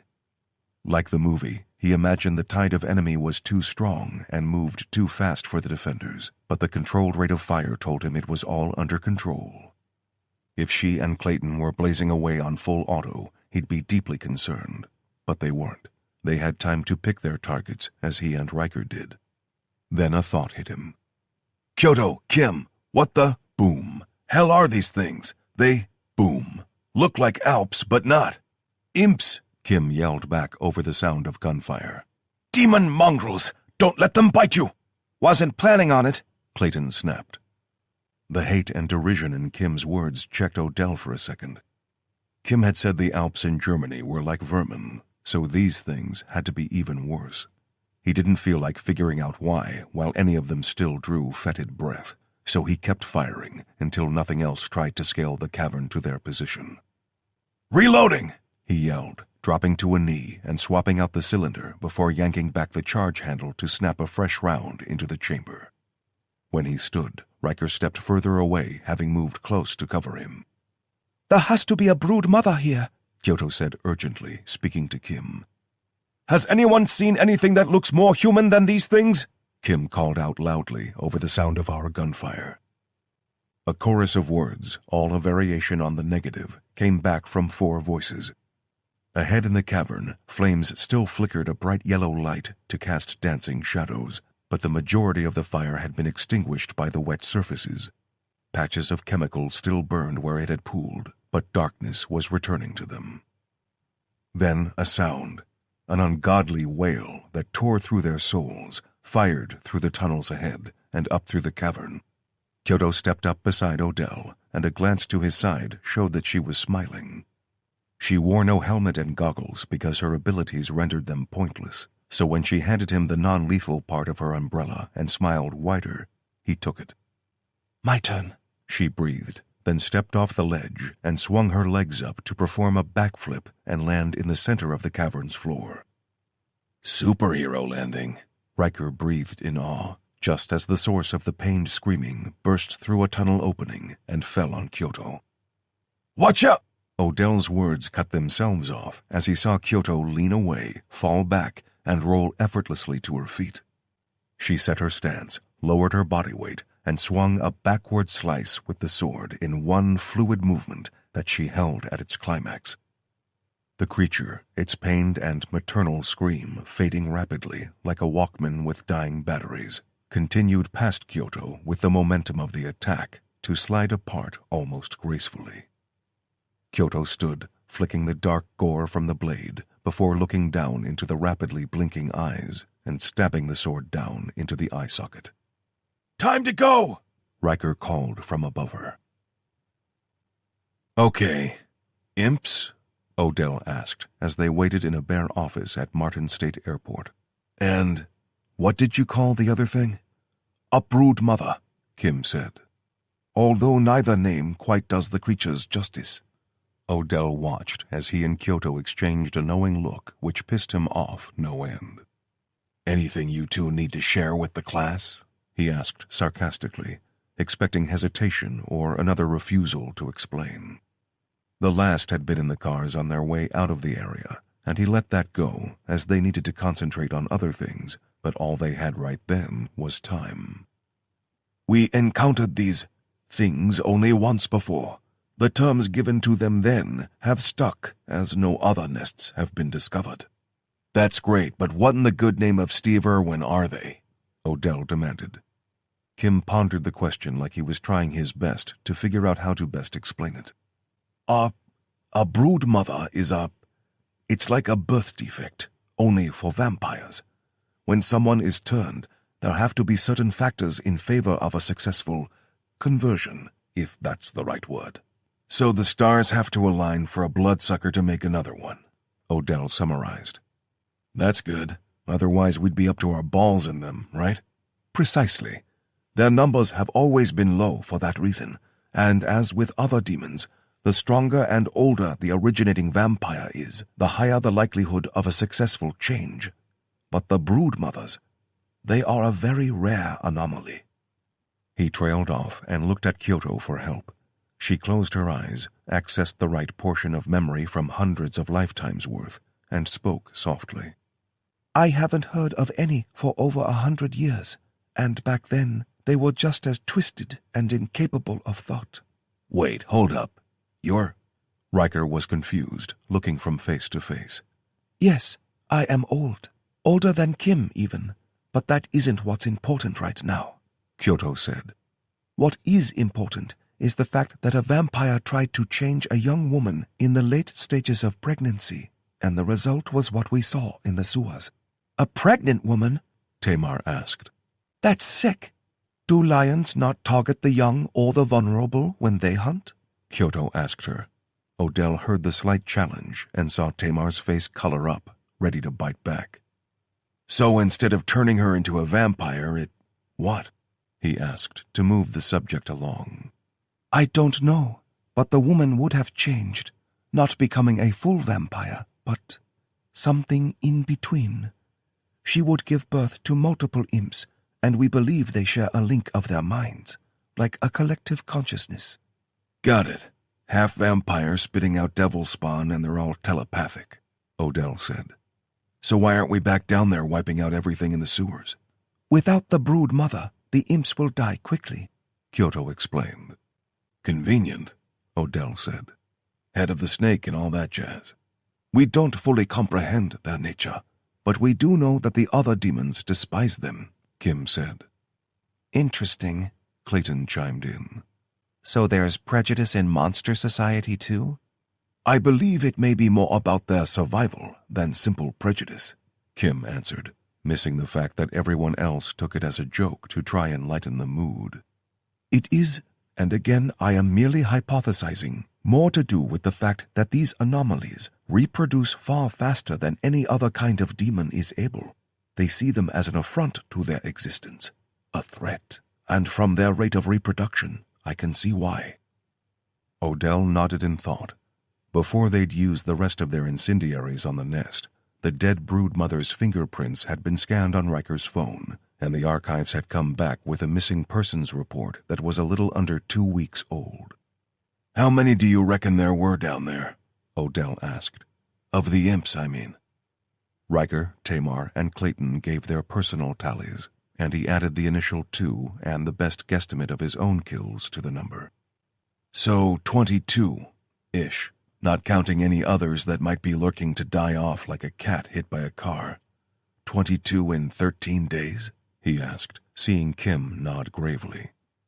And that was just from one brood mother, he said. Imagine what more could do if left unchecked. Which is why the other demons see them as a threat, Kyoto finished. Just like they did the last time.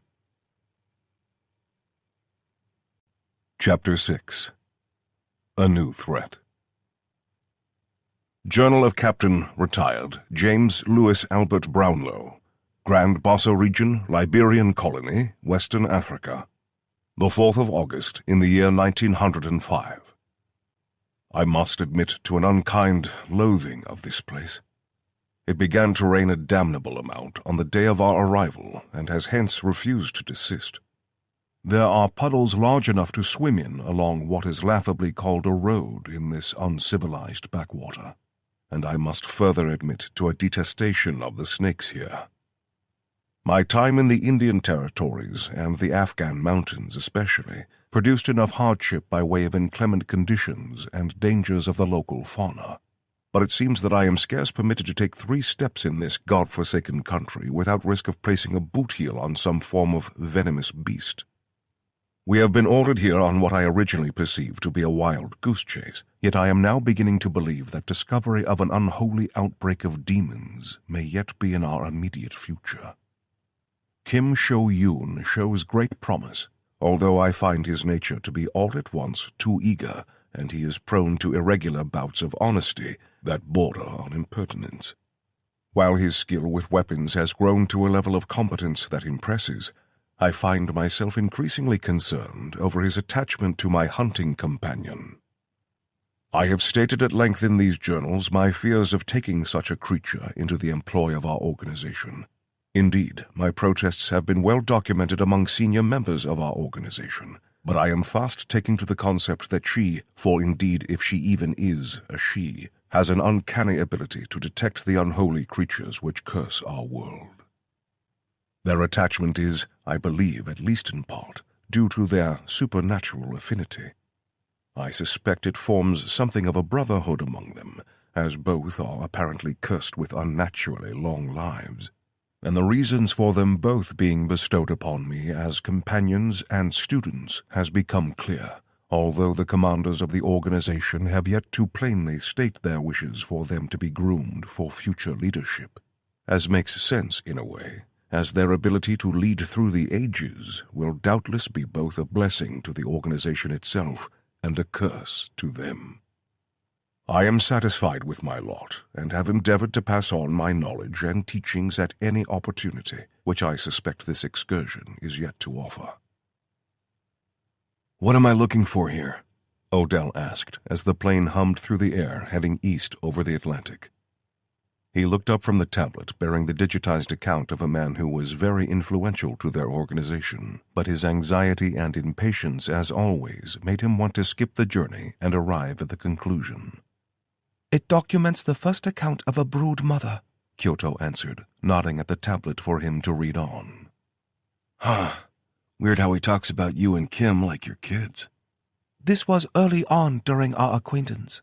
He grew to hold a different opinion of us both, she said, pointing at the screen again for Odell to read on. Grand Bassa Region, Liberian Colony, Western Africa.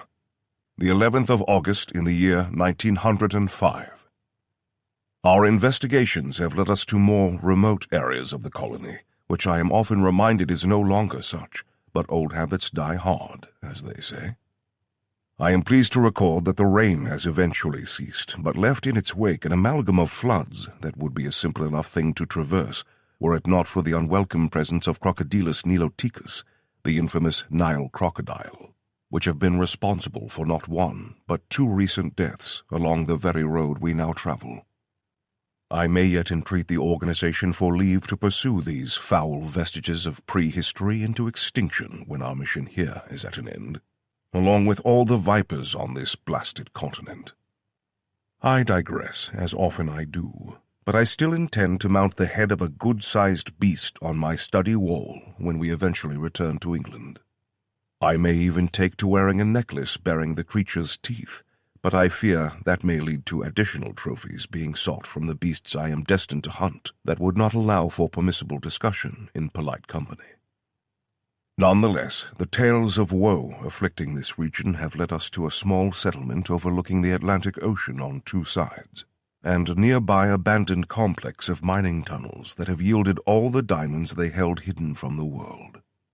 The locals appear to scratch a living from the sea and what nearby arable land is available to them, but they are largely Protestant Christians, and many speak English, which I did not expect. When we arrived, their concern was primarily with a missing woman, a girl of 19 years who had vanished without explanation. Her husband had been the focus of suspicion after evidence of blood was discovered in their home, and furthered by the attestations of family that she would not have abandoned her son, who was only just out of infancy. The young woman had been with child, and many surmised that the husband doubted the honesty of her claim that the child was indeed his own. I took the opportunity to question the man myself, for he was being held in a cage of timber in the center of the village, and I admit to finding his concern for the woman entirely palpable, to the extent that, in my heart, I doubted he was responsible for her disappearance. My initial thoughts were that one of the blasted crocodiles had done for her, but I was assured that no such attacks have taken place near the settlement for many years. Only when the subject of missing livestock was mentioned did my senses ignite with intrigue. Seaside Village, Grand Bassa Region, Liberian Colony, Western Africa, the 15th of August in the year 1905. Using rudimentary knowledge of the area, coupled with a crudely drawn map, I collated the areas where large amounts of livestock had gone astray. The clear epicenter of these occurrences prompted my interest in the mine abandoned by Europeans when the small deposits of diamonds had been exhausted and, knowing that the creatures we hunt hold an affinity for dark underground lairs, I believed it the most likely source of devilry. A local man offered to act as our guide, an offer that I was initially unwilling to accept until it became apparent that he had previously toiled in the mine and knew the intricacies of the tunnels. What we found there haunts my dreams, and will likely do so forever. Worthy of note, I dispatched a report with urgency to the officers at home to notify them of the creatures we encountered, as I have neither seen their like before with my own eyes, nor have I ever read any such account that details their horrific state. The mine was located as expected, and after breaking through the hasty attempt to prevent anyone venturing inside, we journeyed deep within the hillside it explored, with lit torches and weapons in hand. I shall describe the first demon encountered in this nightmare place. I located it initially through sound, as it gnawed on the bones of an animal in a manner not unlike a stray dog afflicted with rabies. On detecting my presence, it turned a sightless face towards me and let out an ungodly shriek that threatened to turn my bowels to water despite my fortitude. The creature appeared to have no eyes that I could detect. In fact, it bore no facial features any human being could attribute as vaguely similar to their own, other than to agree that it bore the form and size of a young child. I would place this first specimen to be similar in stature to a child of perhaps 3 or 4 years. The mouth was very wide, opening on a hinged jaw like that of the large constricting snakes this foul continent hosts in abundance, but the mouth was filled with the black glass teeth prevalent in other demon castes. It moved on all fours with inhuman gestures, more akin to jungle primates than anything else I have witnessed, and before I could react with sufficient alacrity, I am saddened to say it dealt a mortal wound to our guide. I dispatched the beast with a single shot, which I regret in the tight confines of the tunnels even now, 2 days hence the incident. My ears still sing an unpleasant high note that refuses to fade even while I sleep, it seems. The creature died as expected, its body laid to ruin by my revolver, but the act of doing so, according to Kim Sho-yoon, rang the dinner gong. We were immediately beset by dozens of the creatures, swarming from the tunnels like the very imps of Satan themselves, and I feared at more than one juncture that one or all of us might fall prey to them. We prevailed, as is evident by this very account, but when no less than 200 of the beasts lay dead around us, we heard the most tortured wailing from deeper within the earth. I am still able to hear it clearly in my mind, despite the damage to my ears, and I hold it akin to the only other sound in my experience to carry such anger and sorrow. It sounded to me exactly as the screaming of a mother who once gave stillbirth to a child in India. We moved towards the sound, eager to know what demon could create such a din, and I found the woman I suspected was the cause of the village's grief and anger towards the imprisoned man. She was young, as befitted the description of a youthful woman of 19 years, but her features were somewhat unnatural in that her skin had smoothed and her eyes had turned entirely black. She appeared human still, but for the eyes and the teeth similar to the smaller creatures, one of which she cradled dead in her arms and shook with anguish. I do not know the words she spoke, and neither Kim Sho-yoon nor my companion Kyoto heard them, but I was taken aback when she flung the corpse of her twisted child in my direction and lunged for me. I cut off her head with a single fortuitous swing of my kukri, and all the bodies were burned within the mine, so that no others witnessed the horrors within. More disturbingly, perhaps, was the effect on our guide. I have seen on many occasions people bearing witness to such creatures retreat to the sanctuary of their own minds in a form of temporary insanity. But his reaction was altogether unexpected. He burned with a fever, frothing at the mouth even as his gums, ears, and nose bled freely, and he quickly became insensible with violent urges. I was forced to dispatch him myself when he ceased to respond to reason, and on closer inspection of his body prior to adding it to the demonic inferno, I discovered that the small scratches to his arm had festered and oozed a black bile that released the most noxious of odors. I surmise that his death would have been unavoidable had there been even an intervening surgeon's best efforts, and I fear it was damnably more painful to experience than it was to bear witness to. I have made arrangements to return to London on the fastest ship out of Cape Town, heading north through the Suez, as I hold little faith in the safety of a vessel traveling the length of the African Atlantic coast to cross the Channel. But I believe we will arrive only a few days after my report. This discovery is most unwelcome, and I admit to requiring further guidance on the matter." "We never reached London," Kyoto said when Odell lowered the tablet. "Orders waited for us in Cape Town that we were to return to the colony and wait for further instructions. We didn't have to wait long, because word reached us of attacks leaving the bodies of victims drained of their blood only 20 miles from the mine." "The vampire that turned her. The pregnant girl," he said quietly. Kyoto nodded and took back the tablet. "We found it, but what came next might what?" "Might shock you. What we did to it. What Captain Brownlow recorded. It was very unpleasant. You have to understand that these were different times, and I would not consider—" "You tortured a vampire into giving up the intel." Kyoto nodded, some hint of shame and sadness in her expression, but Odell wasn't one to be squeamish. "Enhanced interrogation on humans can be rough, if a little unreliable on the intel side. Hell, outright torture still happens every day. But a vampire? Going around killing people and trying to turn pregnant kids into one of them? Screw them. I'd do it myself right now."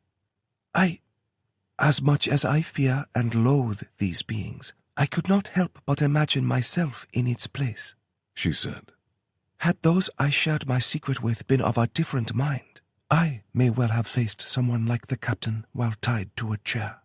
"Forget about that. You can't play what if, believe me. You did what you needed to do. But what did it say about the brood mother?" She sagged, eyes cast down as the old memory file was retrieved again.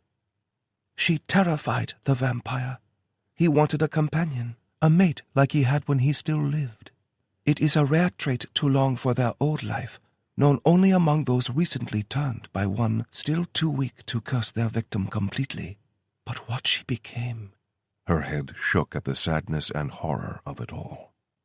"What she became was repulsive to him. He was searching for more of his own kind to return and kill her when we found him feasting on migrating workers near the seaport." "And you haven't seen them since?" She shook her head again. "But if we are seeing them now, then vampires are being created without regard for what they might become." "Or they know, and it's being done intentionally, meaning someone has it in their heads to build an army?" Odell asked, not liking where the logic was leading them one little bit. "Or they no longer fear discovery, so they populate the world with demons at every opportunity." Chapter 7. Older Than America. Odell didn't interact much with the emergency meeting held on the plane. He joined with his phone, sitting away off from Kim, who orchestrated it all like he forgot he was supposed to hand over the reins to Tara. Only Germany and headquarters in Canada were still open for business, with every member of the shadowy side of their organization either safely mothballed or consolidated behind strong defenses. The new threat, somehow more horrifying than the ones he had already faced since his life changed, worried Odell more than he'd anticipated. It played on his mind, gnawing at him like the imp gnawed on the leg bone of the man taken in the footage shot on the Baltimore street. When all the questions had been asked and answered, when everything had been summarized and working protocols created for the archivists to monitor reports and social media, Odell reckoned that little had changed. They were still facing an insurgent enemy with numbers somewhere between 100 times their own and infinity. They were still in the dark, looking for their enemy's top general with little to no reliable intelligence. He caught Tamar leaning over to try and catch his eye, but avoided it, not knowing how to respond to her evident concern without exerting the energy to lie. He was worried about having to carry 100 pounds of different gear on every deployment. He was worried about getting scratched and dying in horrific pain, as whatever necrotic poison the imps carried burned through his body and broke it down from the inside. He was concerned that there simply weren't enough of them to get the job done, and for the first time he considered the possibility of going public with the unwelcome news that monsters inhabited the earth.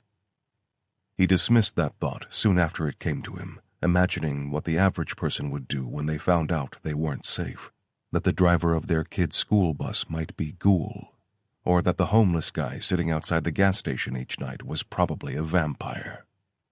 There would be chaos, and the death toll would be far higher than it would if they kept their fight in the shadows.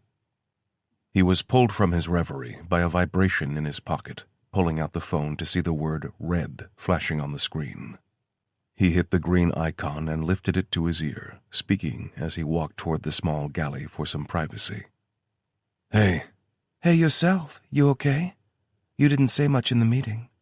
Just got a lot on my mind. Where are you? In the air, touching down at BHX in an hour. BHX? Birmingham International Airport. That's Birmingham in England, not Alabama. Odell frowned in thought, wondering where she'd been, as the last time he spoke to her, she was in London already. I've been to Frankfurt briefly, but I'm back here to clean up some loose ends. Reckon Kim will still allow you to take a couple days off? I'm not giving him the choice after today, he grumbled honestly. The shit I've just waded through, literally, deserves at least 48 hours stand down, unless something else goes down. All right, I'll send my jet back for you to wait in Germany. Just let me know if you won't be here in time. Will do. She signed off, sounding distracted, like something was taking her attention away, and Odell hung up to see a message waiting on his lock screen. He opened it and saw that Tamar's questioning gaze wasn't her only method for not being ignored by him. Before he could respond to her demand to know what was wrong, she joined him, saying nothing but fixing him with an expectant glare that dared him to brush her off. He tried to ignore her, but her folded arms and next words made him blurt out a scoff of involuntary laughter. You look like you just found out your date had a dick. Out with it. You ever heard the expression pissing in the wind? He asked quietly, after the laughter had passed. Yeah? Wait, you thought you were joining the biggest gang when this started? You know we're the underdogs in this fight, right? Well, this ain't the military, Odie. We don't have a couple 100,000 troops ready to invade a country over oil prices. We got us, okay? And we need to get it done. He eyed her, suspicious of her cynicism and wondering exactly when the waitress became a motivational speaker before a stab of guilt hit him. She wasn't a waitress. She wasn't really a waitress even when she was actually a waitress, so to think of her as her former occupation was unfairly diminishing her. Just as he was wrong to still consider himself a Marine and part of Uncle Sam's great war machine. I get it. Shit, T. Sewers full of little biting bastards. Hybrid half-vampire spawns. I hate to say it, but life was easier when we were hunting shape-shifting werewolves. You say that like it was the good old days. It wasn't even a year ago. Now we have something new to deal with, but the job hasn't changed. All right, Jesus, you win, okay? Good, Tamar said, relaxing in victory.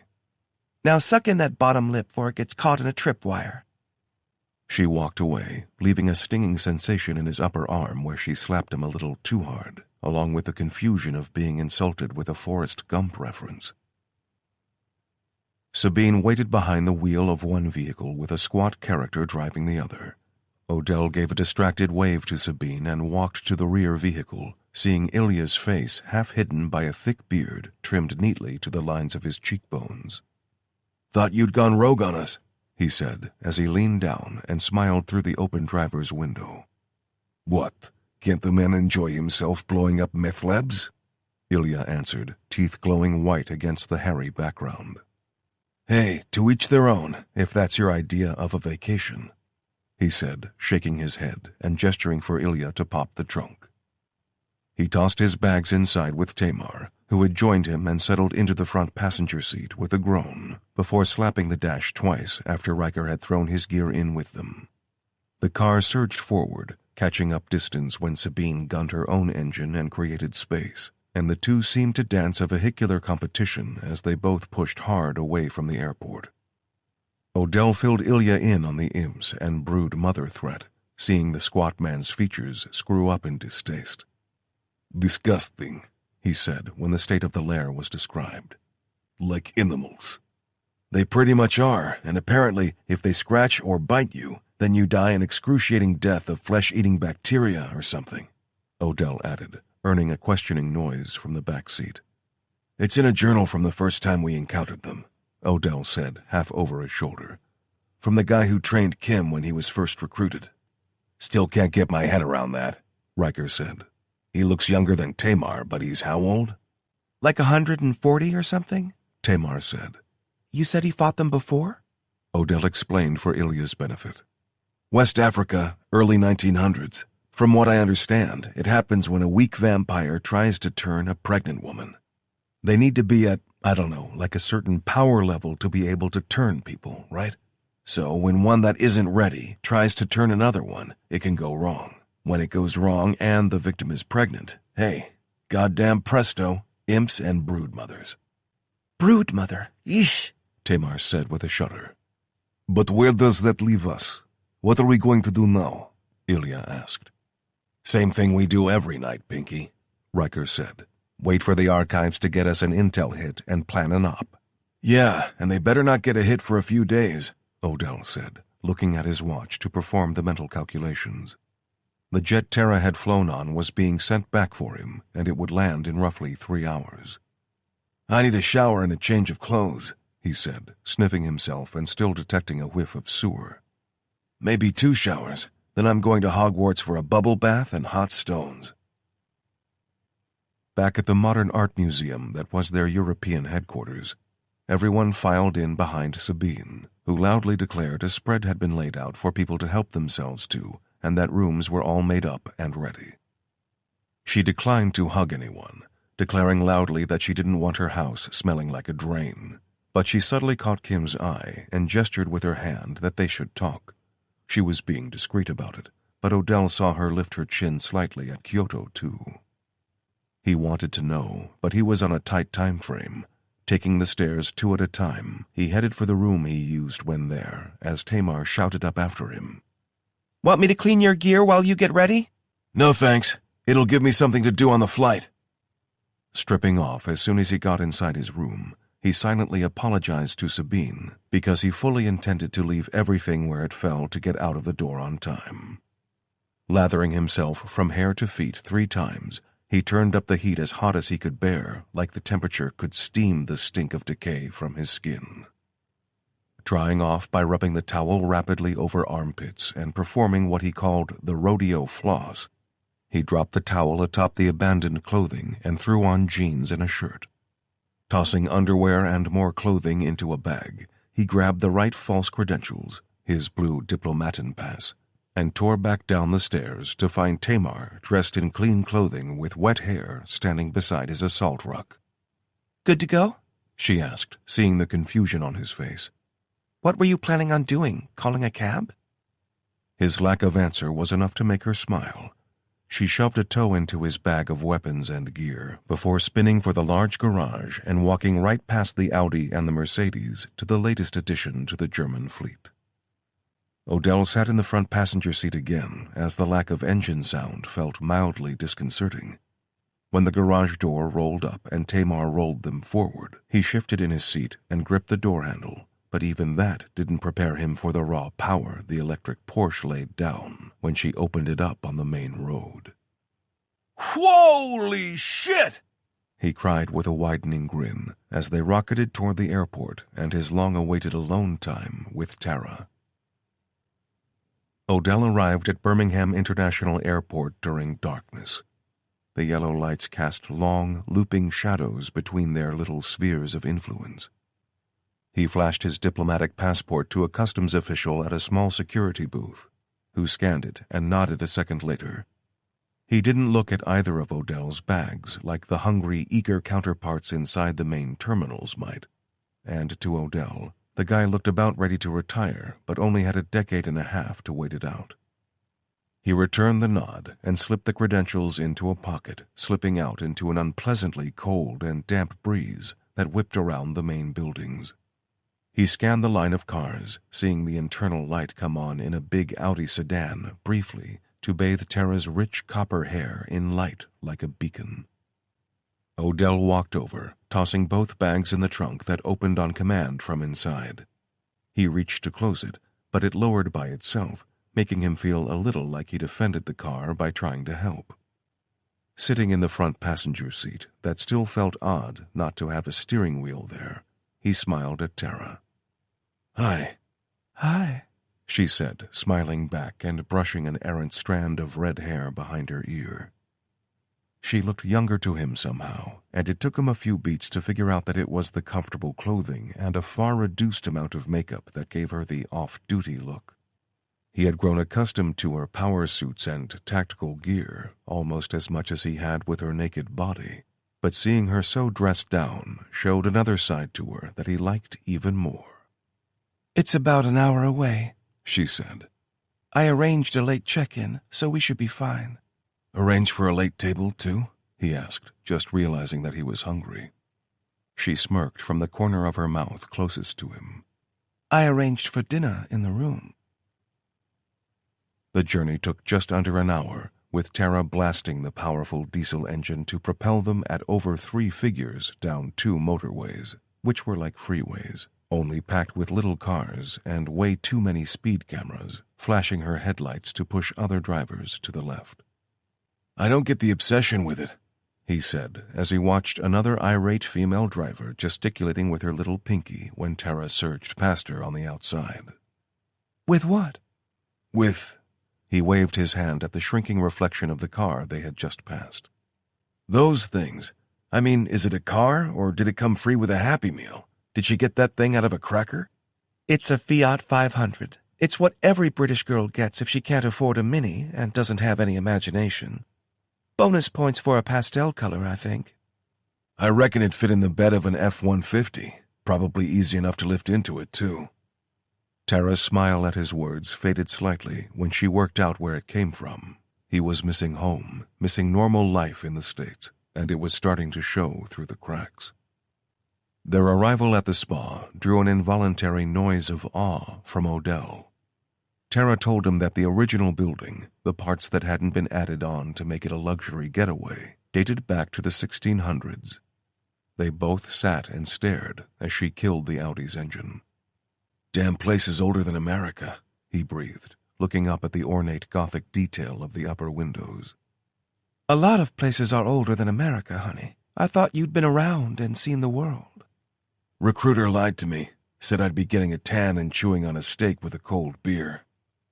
Tara smiled at the line he'd used on her at least once in the time they'd known one another, and parked the car. It's even older than some of our people, she said, giving away something conspiratorial in her tone. Yeah, but Kim's not even 200. Practically a kid. Still, not older than Kyoto, Tara said, almost to herself and making Odell freeze. You know? She turned and fixed him with an incredulous glare. I didn't until just now, not for sure. But you think you're the only one who reads the old journals? Shit, they told me not to say anything, he said by way of lame excuse. Tara shrugged. It doesn't really matter, she said, trying to sound nonchalant about it. So long as she's really on our side. Oh, she is, trust me, Odell said, pulling a face as he struggled to find the words he wanted. She's different, but she's no monster. Tara nodded, suddenly lost in thought. Odell recognized the look on her face as the one she wore when she thought back on the terrible things she had done when under the control of evil. As an infected familiar, she'd led people to slaughter and even taken part in it herself, and those kinds of scars never healed. Neither is Kim, so I guess it's just one of those lines that blurs into the gray area. She smiled, sitting up and resetting herself. Come on, I want to check out the 4-poster bed. Chapter 8. Versions. You ever wonder what it would be like? You know, living a normal life. Tara's words were spoken distantly, almost as if she were unaware her thoughts had become words. Work a 9 to 5 and go to barbecues on the weekend? He asked, letting out a single chuckle that tensed his abdomen and jerked her head a little where she lay on him. Yeah, maybe. Yeah. They had eaten, showered together, and late in the evening had collapsed exhausted in a tangle of sweaty limbs atop the soft sheets. Odell had strained to reach the controls for the room's air conditioning, but she had asked him to leave it, lying half on him and staring at the ceiling, unashamed of her nakedness. I honestly don't know what that would feel like, he said, after giving it some real thought. I've never had a normal adult life. Like, ever. I joined the Corps as a kid, and I didn't even get out when I, died. His hands rose to frame his last words in air quotes, giving him the perfect opportunity and excuse to rest them back down in new positions. Tara lifted her head slightly and looked down past her chin to see where his rough palms had come to a stop before turning an amused side-eye on him. He smirked, conveying the sentiment that he was in no way sorry. Seriously, though, she said, prompting a long breath in to cover his thinking pause. It's like versions of ourselves, Go on. So there was the kid version of me, then the Marine version, then the version of that Marine who wanted more. Then the Special Operations version, and now the current version, OD 2.5. Yeah, he said, hoping the conversation wouldn't take her on a mental trip through her own versions and get hung up on the succubus familiar part of her life. I did. Imagine another kind of life, I mean. Although not the kind of blue-collar life I always imagined other people living. Elite schools and Ivy League college. Living in Manhattan. It was all surreal, detached from real life in a way. Odell said nothing, pondering that life in a rapid sequence of imagined snapshots. I mean, a real life, like people living in Kansas or Wyoming or Idaho, he offered. She twisted to turn the side-eye on him again with greater intensity. She very deliberately lifted one of his hands away from her chest and let it drop disdainfully. Okay, maybe not Idaho, he said, returning his hand to where he preferred it. I mean it, though. Doesn't any part of you yearn for something boring? Something just normal and safe? She said as she stroked his arm with the tips of her fingernails. Odell faltered, knowing the truth of the honest answer, but not wanting to deliver it with all the tact and subtlety of a sledgehammer. I don't know. I do. I think I might like it, at least for a while. A modern 2-story, big garage. You could have a truck and I'd drive something sensible like a Toyota hybrid. You could get a boat and fish on the lake at the weekends. We could make friends with normal people and have normal conversations. Odell smiled, recognizing her ramblings for what they were. She was considering any life other than the life they had chosen, the life they had thrust on them when everything normal about their worlds opened up and swallowed them into hell. She was daydreaming, imagining a life without danger and demons, and he didn't want to rob her of that daydream. What would I do? He asked, playing along so she could act out the fantasy. What are you good at? Shooting stuff. I'm pretty good at blowing stuff up, too. She said, tapping a finger theatrically to her lips. Not exactly the kind of skills I imagine the employers in Wyoming are looking for. I've always liked cars. Maybe I could sell cars. That might work. Buy yourself a dealership franchise, maybe. And what about you? He asked, getting into the game. Would you be the new suburb shrink? No, she laughed. I think I'd probably leave that behind. I've got a lot of other skills I could use, but I think I'd like to do something that doesn't run on stress, either mine or anyone else's. Part-time cashier at Whole Foods it is, he said seriously. Her laugh told him he was still coloring well within the lines. Do I have to coach Little League? He asked. Only if we had our own kids. It's a little weird otherwise, don't you think? Point taken. Do we get a second home? Cabin in the woods? She scoffed indignantly. No, you can fly me to Hawaii a couple times a year, Mr. Big Shot car dealer. 5-star minimum. Why do I have to be the breadwinner? He countered in a whining voice. It's the 21st century, Women can do anything they want to. Well, do you want to come home to dinner cooking and the fresh linen smelling like cinnamon and jasmine? I'd rather come home to you trying out Victoria's latest secret, he replied with a dirty smirk, earning the expected gentle slap. But then I'd be too tired after a long day at the office. I'd probably get fat, too. and I'd hang on to my hair with a comb-over that nobody believed. Then it'd just be the same old story of the suburbs. Erectile dysfunction, a cheap affair with a receptionist who apparently meant nothing to you, spending more time watching porn in your den while you pretended to be catching up on some work. You'd probably have an affair with your yoga instructor, who'd be about 25 and hot as balls, Odell said sadly. Oh, she definitely would. You'd leave, take me to the cleaners and the divorce, and move to the city. I'd start gambling and lose the dealership. Then I'd probably die in a tragic accident. Accidentally hanging yourself while you tried to force one out after 3 Viagra, watching a midget orgy, Tara said with mock pity. Hey, Odell complained, sitting up and rolling her off his stomach. She bounced up to her knees and fixed him with a playful look. It would be gay porn, he said, sounding deeply hurt. And you forgot the avocado up my butt.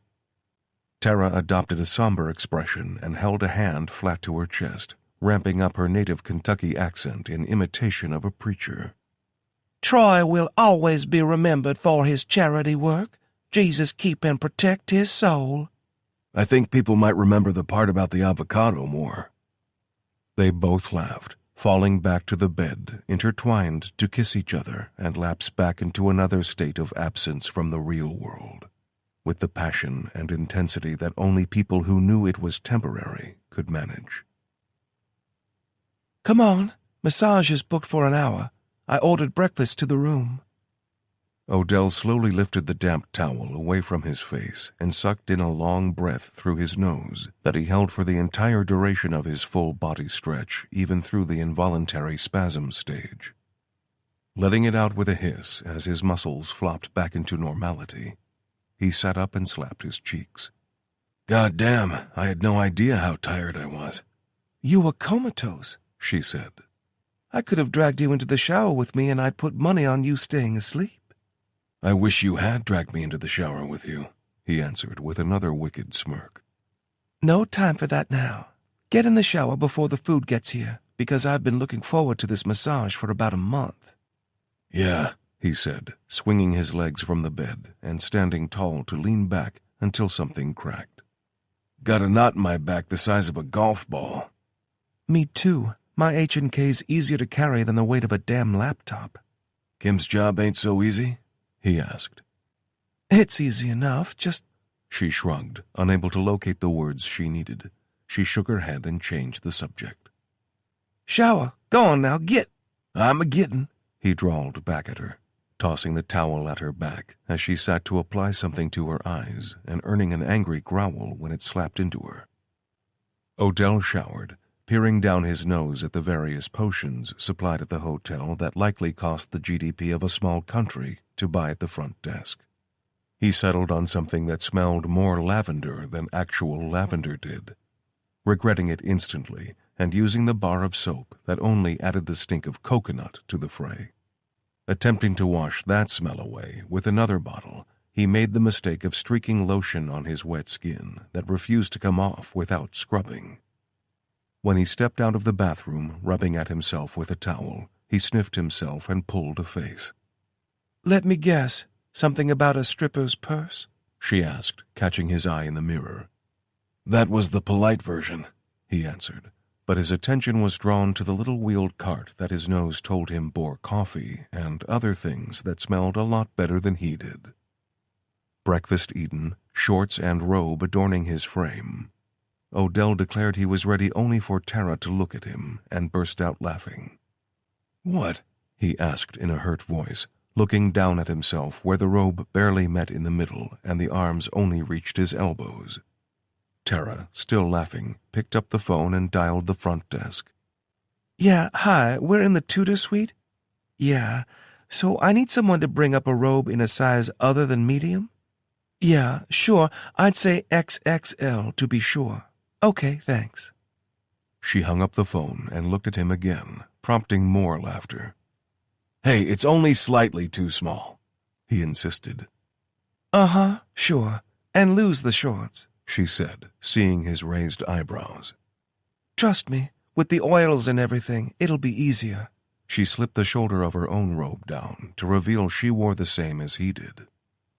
Odell sighed and reached for the waistband of his shorts to drop them shamelessly, expecting her to giggle in embarrassment and look away, but found himself fixed to the spot by her amused gaze.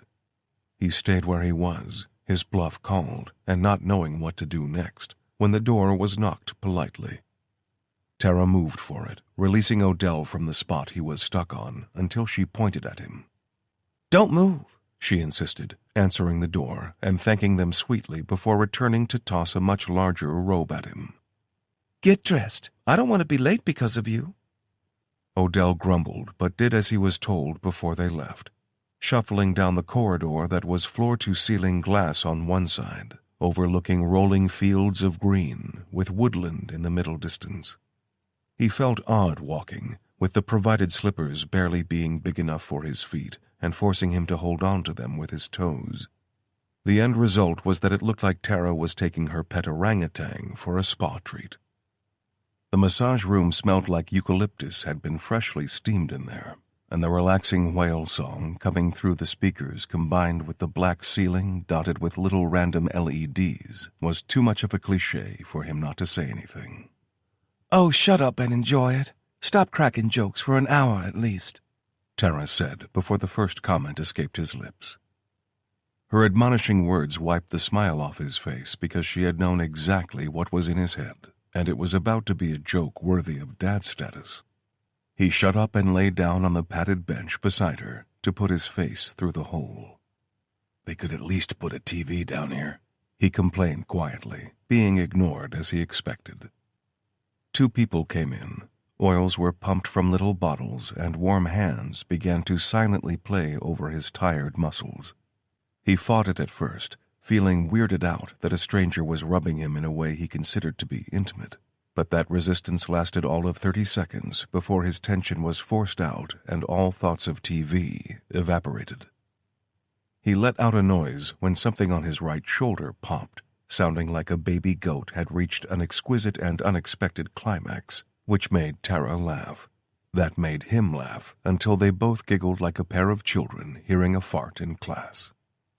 The laughs faded away when the magical power of the massage took hold of them again, and Odell didn't know when, but he knew he had fallen into a deep sleep when he was woken gently by Tara singing his name softly. He sat up, turning and pulling on the towel, and failing to prevent everyone in the room from getting what he hoped was at least half an eyeful. He sniffed, rubbed at his eyes, and resisted the urge to ask what time it was, or what year. "Oh, big boy, you were out," Tara said warmly, as the two masseuses smiled and left them to get their clothes back on. "I don't know what the hell just happened, but—" "I know. We need to kidnap one of those people and take them back to Canada," she said.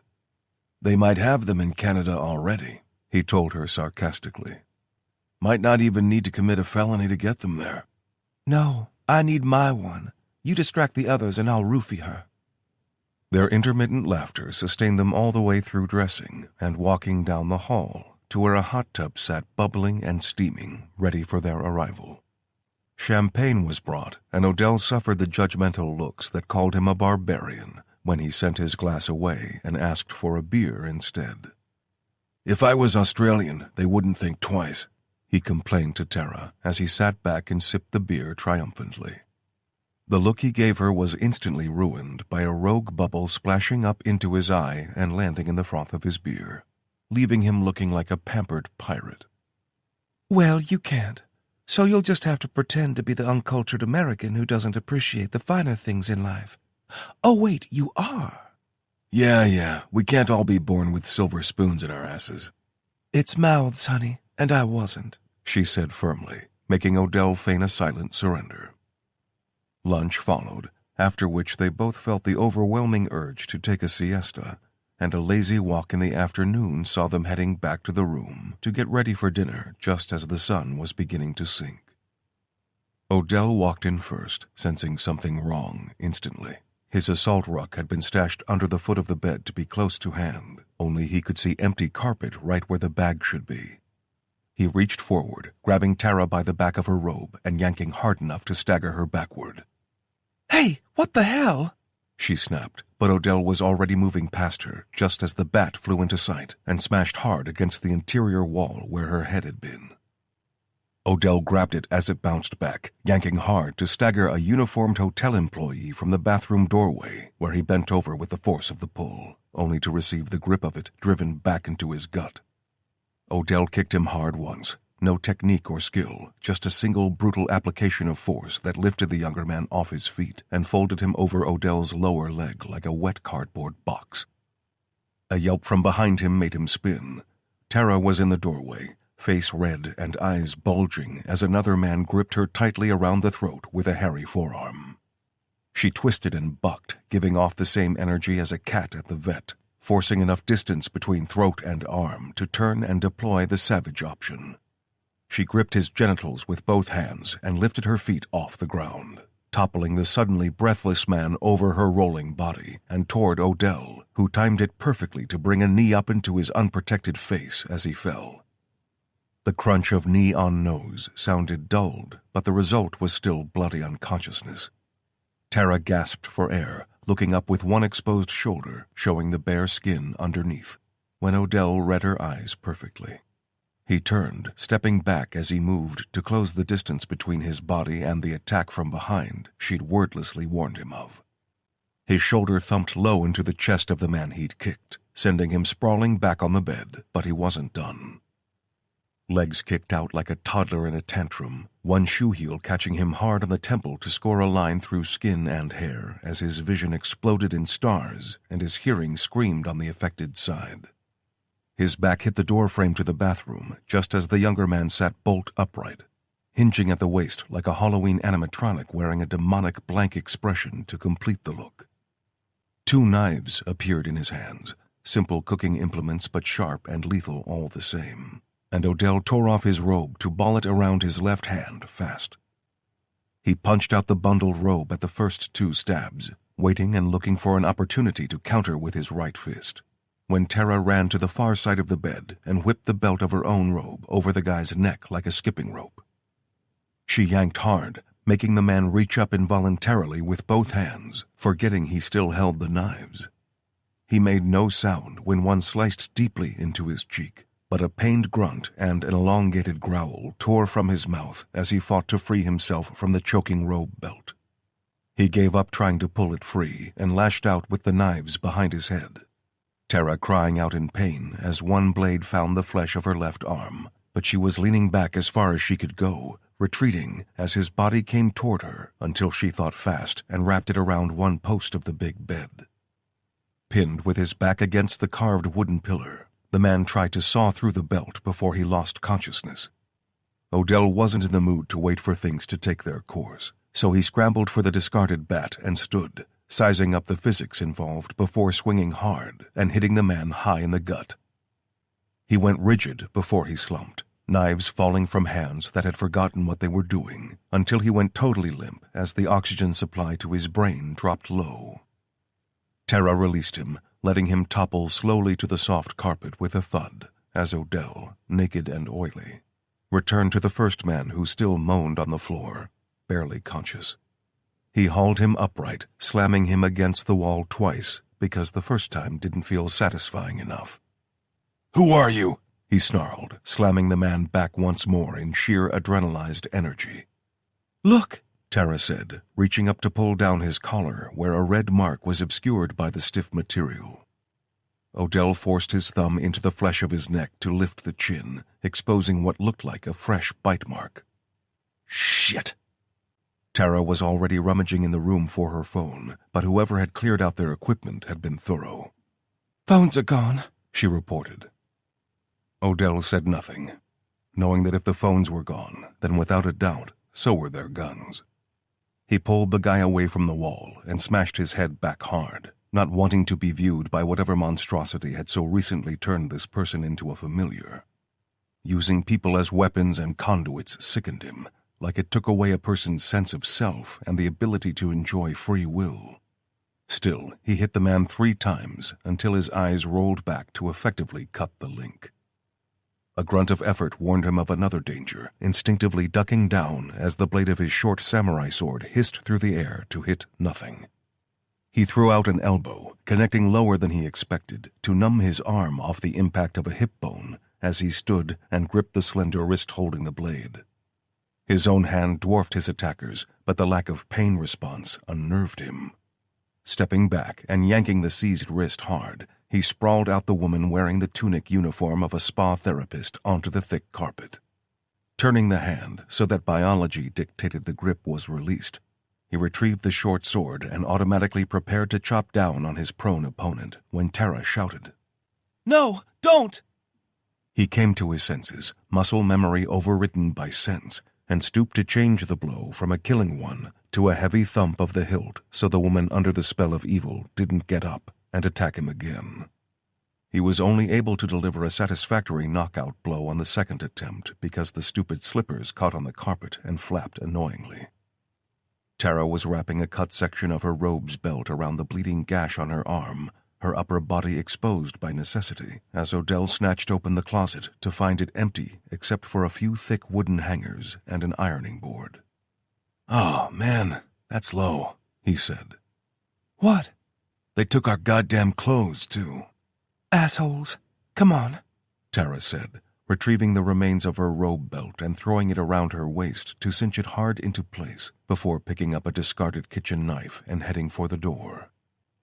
Odell straightened himself similarly and restored his own crumpled robe to follow, tucking the short sword under his left arm like a newspaper, but he was unable to match Tara's brisk, busy pace. Shit, hold up, he said, stopping to tug the thin slippers off his feet and toss them. You really want to go barefoot over the gravel? She asked, remembering the crunch their boots made from the car to the hotel. I'm already literally fighting balls out, so barefoot isn't a whole lot worse, he answered as they reached the end of the hallway and pushed through double doors to the main lobby. The woman behind the wooden fortifications that made up the reception desk did a double take at the two disheveled, breathless, and bloodied guests fast-walking past her, but nothing in her eyes gave it away that she was corrupted. Tara gave her a breezy smile and marched them both right out the front door, where Odell immediately regretted his decision. Ah! Ooh! Shit! He gasped, hopping across the driveway toward their car like the floor was baked hot. Tara opened the fuel filler cap with a bump of her fist and retrieved a spare key before slipping demurely behind the wheel and arranging her robe so her bare thighs had room to move and allow her to work the pedals. Odell got in beside her and slammed the door, eyes searching everywhere as she fired the Audi up and started to back out fast. Glove box, she said, crunching to a stop and flicking the gear lever into drive before pulling back on it again to select sport mode. Odell opened the compartment in front of him to find a SIG 226 and 2 spare magazines. Just one? He asked as the seat kicked him in the back under hard acceleration. Check under your seat. He did, pulling out a compact pistol carbine with a collapsed stock and short barrel. Nice, he said, reaching back under for 3 long magazines for the weapon. He checked the SIG was loaded and handed it to Tara, who tucked it under her right thigh, then snapped out the telescopic stock and loaded the automatic weapon. Phone in the center cubby, she said, leaning into a sweeping bend to make Odell's insufficiently dressed body slide toward the window on fine Napa leather. He rode out the bend with one hand bracing him against the door, straightening up to retrieve the phone when she got the car level and pushed harder on the gas. Chapter 9. Collateral Damage. Hola, Costa Paraíso. Troy Odell. Voice ID confirmed. Status? The voice asked in a soft American voice, in place of the rolling R's and flamboyance of the answering accent. We've had to cut short our vacation. We lost all our baggage, and the locals really weren't friendly. Any ideas on where we should go? Stand by. We have an O240 from Birmingham International to Stuttgart. One of our travel representatives can meet... We can't wait that long for a flight. It's kind of an emergency, and we need to leave under the radar, he said bluntly. 1 second. Okay, sending you details for an alternative extraction now. Odell waited as the message took a few seconds to show up on the phone's screen. He punched the controls to send it to the car's nav system and waited for Tara to acknowledge it with a nod. Got it. Our ETA is 58 minutes. Code word at the gate is illuminate. Confirm? Illuminate. Confirmed. The line went dead, and Odell used the phone to pinch at the map for a better view of the surrounding area. Military base? He asked. Yeah, that kind of favor will cost us somewhere down the line, she said, gripping the wheel and focusing on the road. Tara pushed the Audi hard on twisting roads that were dark and empty for miles in between the sporadic villages where streetlights lived, and the posted limit was close to a quarter of the speed she was pulling. Odell sat in the passenger seat, eyes wired and restless, feeling uncomfortable with just about everything, right down to the fact that there should be a steering wheel in front of him and something more substantial than the waffle material of the robe covering his junk. Leaning around his seat, he watched the road behind them. There's nothing, Tara said, confident that they weren't being followed. They'd need a goddamn helicopter to keep up with you anyways, Odell responded, before leaning out a hand to stop the dash meeting his head. Tara had stood on the brakes hard, slowing them dramatically as the gateway effect of crossing the light threshold into some quaint village washed over them. Odell was struck by the impression of matching planters on either side of the narrow road, just as the dark hood of a lurking car caught his eye. Shit! Tara hissed, still braking hard until the car was moving at something resembling a legal speed. What? What kind of dark station wagons hide behind bushes in rural England? The kind with two guys on board wearing body armor with reflective straps on it? Neither spoke, as both just watched the mirrors, expecting the inevitable. Shit, Odell agreed, as headlights burst to life and took off after them. Any chance they could know what went down yet? Tara shared her attention between the road ahead and the rear view as she spoke.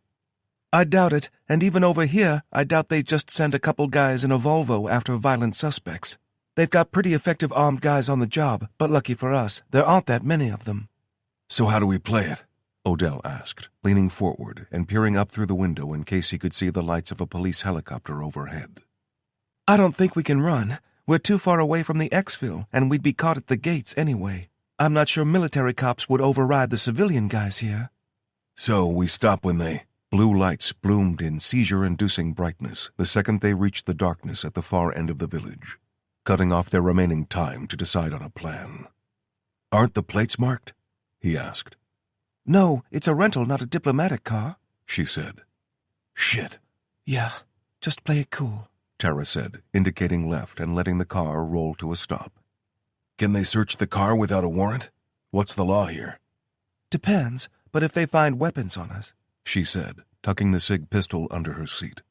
We can't expect to be driving away from this. Tara rolled down her window and put on her best tourist face as Odell stashed his own weapon out of sight. Evening, came the greeting in a superior tone, disguised as friendly. In a rush, are we? Excuse me?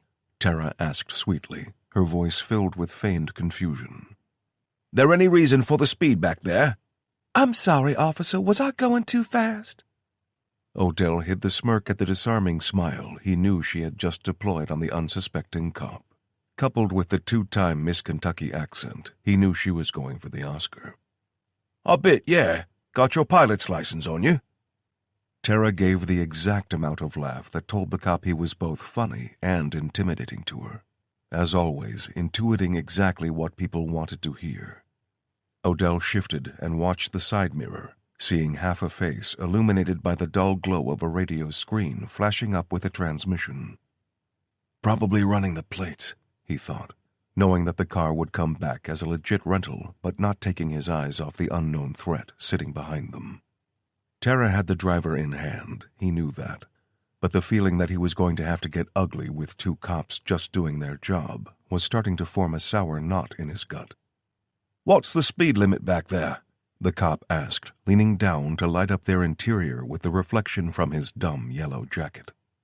Honestly, I'm not sure, Tara said with a hint of meekness. I'm not really used to your rules over here. Ignorance isn't an excuse, love. What if I came over to America and did 19 or 30? I'd probably get shot. Look, sir, if I was going too fast, then I'm real sorry, Tara said, her accent ramping up as if it could disarm the cop all by itself and get them on their way sooner. No need to sir me. I work for a living. the cop answered, like a cord in his back had been pulled. Odell had heard enough commonly used lines in his service to recognize one when he heard it, but his eyes remained on the side mirror and the radio check being run on their car. If anyone had seen them drive away, they'd soon find out if their plate had been given to the cops. "Have you had anything to drink tonight? Only with the fact that you're in a state of undress and that I can smell intoxicants coming from inside the vehicle." Is this an interrogation? Don't you have to, do your version of Mirandizing me first?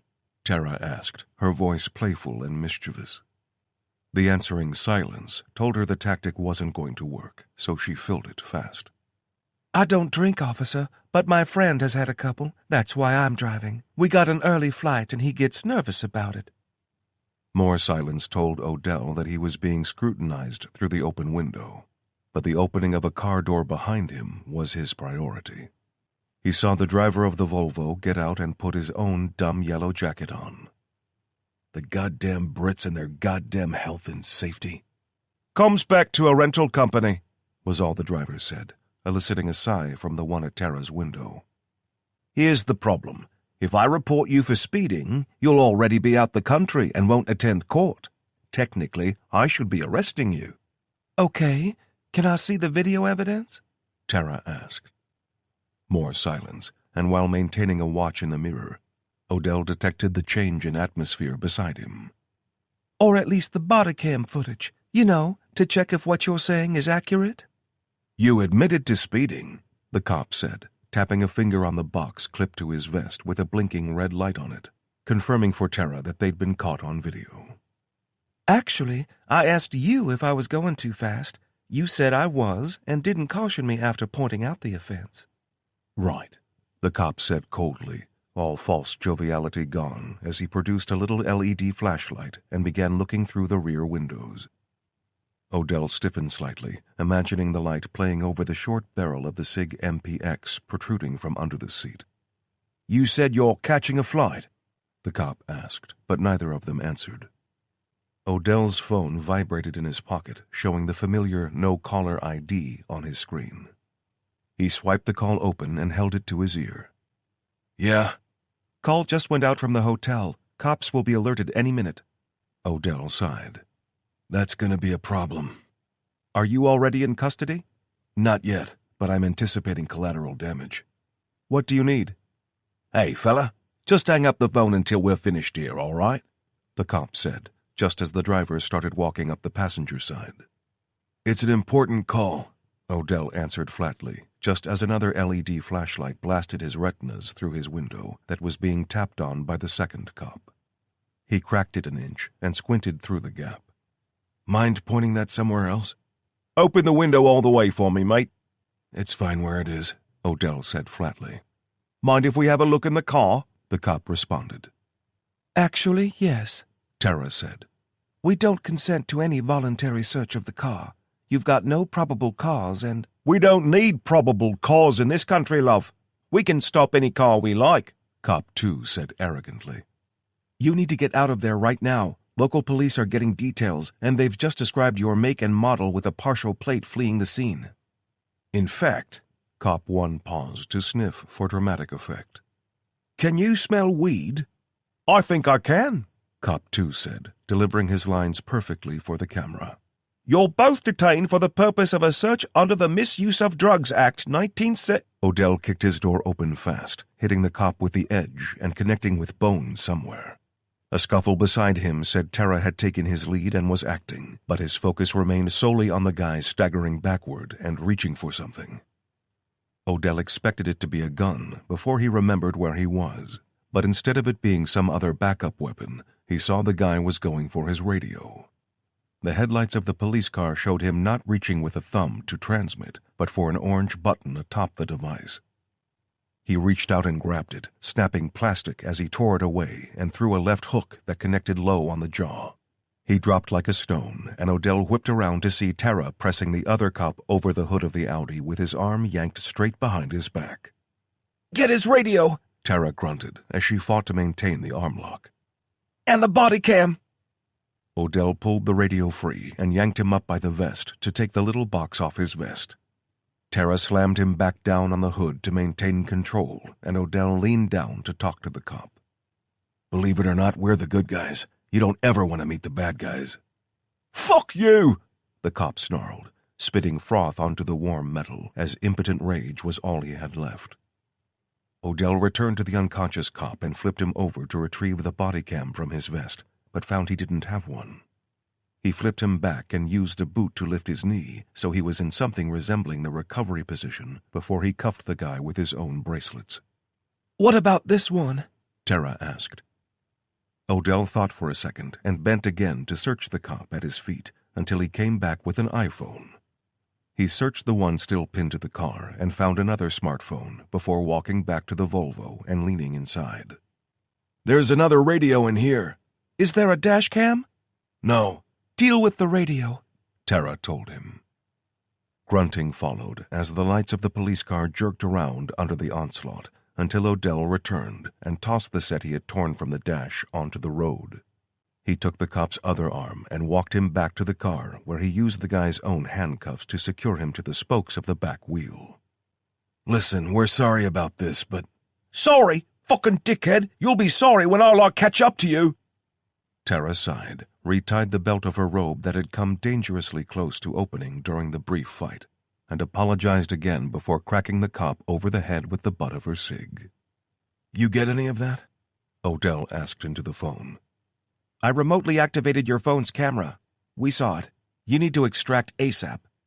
Tell us something we don't know, and while you're at it, better fry our phones except this one, Odell said tiredly. "Already done." Odell thanked the archivist and cut the call, stopping before getting back into the Audi. Hold on, I better rip these plates off. Goddamn Brits and their goddamn cameras. The time it took them to reach the Royal Air Force Base was racked with nervous tension as the race was on to get off the roads and in the air before the police figured out what went down and circulated the details of their vehicle far and wide. Hitting speeds of 150 on the deserted stretches of motorway was tempting fate by attracting attention, so where it got busy, Tara slowed down to a less noticeable speed. Knocking out 2 cops and cuffing them to their own car after stealing their radios was a pretty big deal anywhere in the world, but the alternative of getting locked up with firearms in their possession that could attract a life sentence wasn't one they liked the thought of.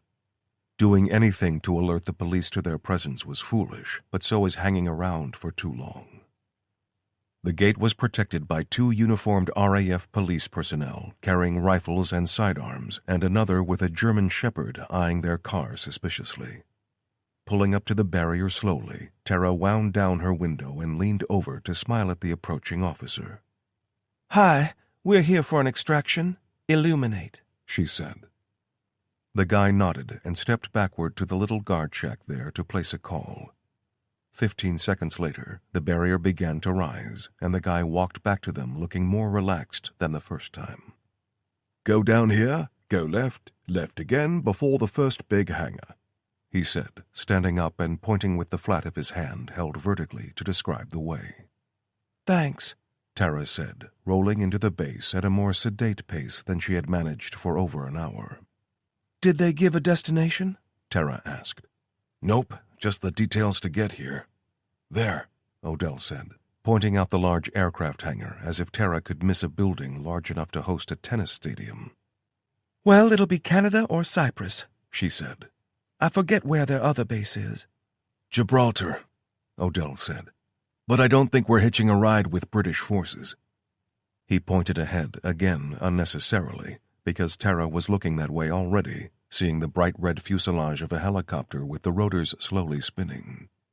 "I'm guessing we just made a very generous donation to the air ambulance service here," Tara said as she rolled the Audi into the hangar and felt suddenly self-conscious about wearing only a robe and slippers.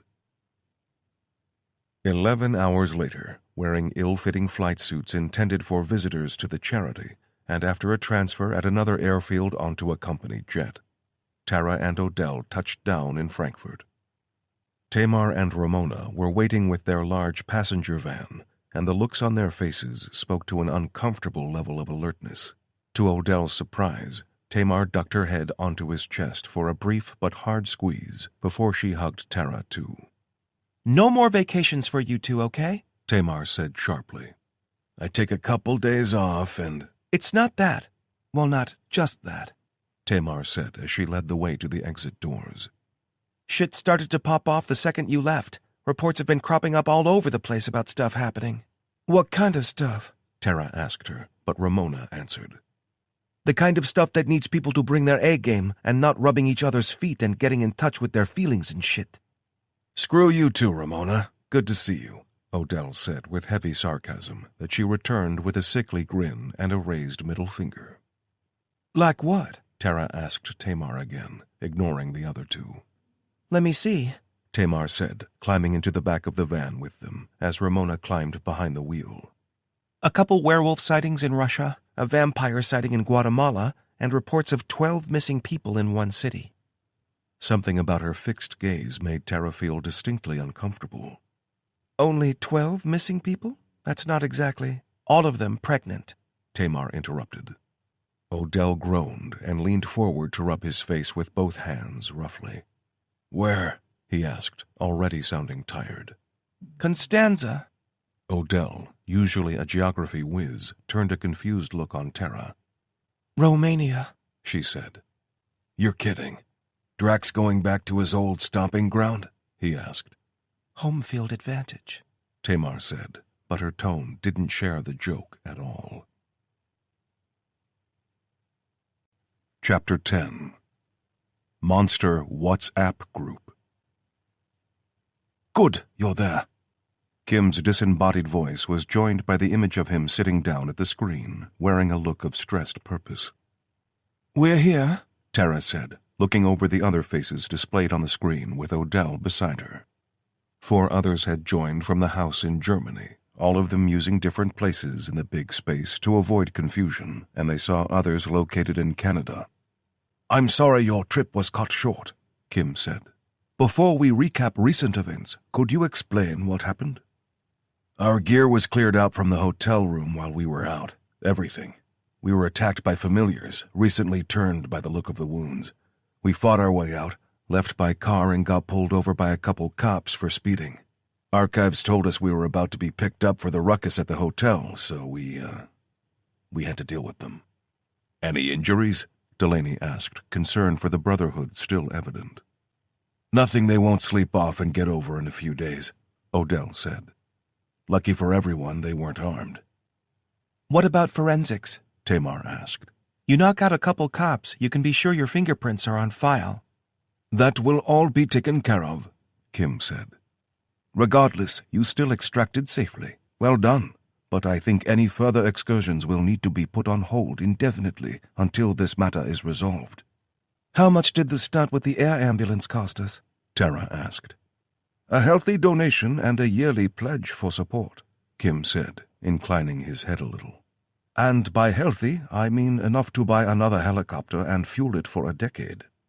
Ouch, Riker added helpfully. Which begs the question, how in the hell did they know who we were and where we were going to be? Odell chimed in. They're a monster WhatsApp group we aren't aware of? The matter of our enemy's intelligence is a grave concern, Kim answered, but if he knew anything about it, he wasn't going to tell them. Now to the most recent concerns, Mr. Delaney? Delaney cleared his throat and glanced off camera at the information he needed.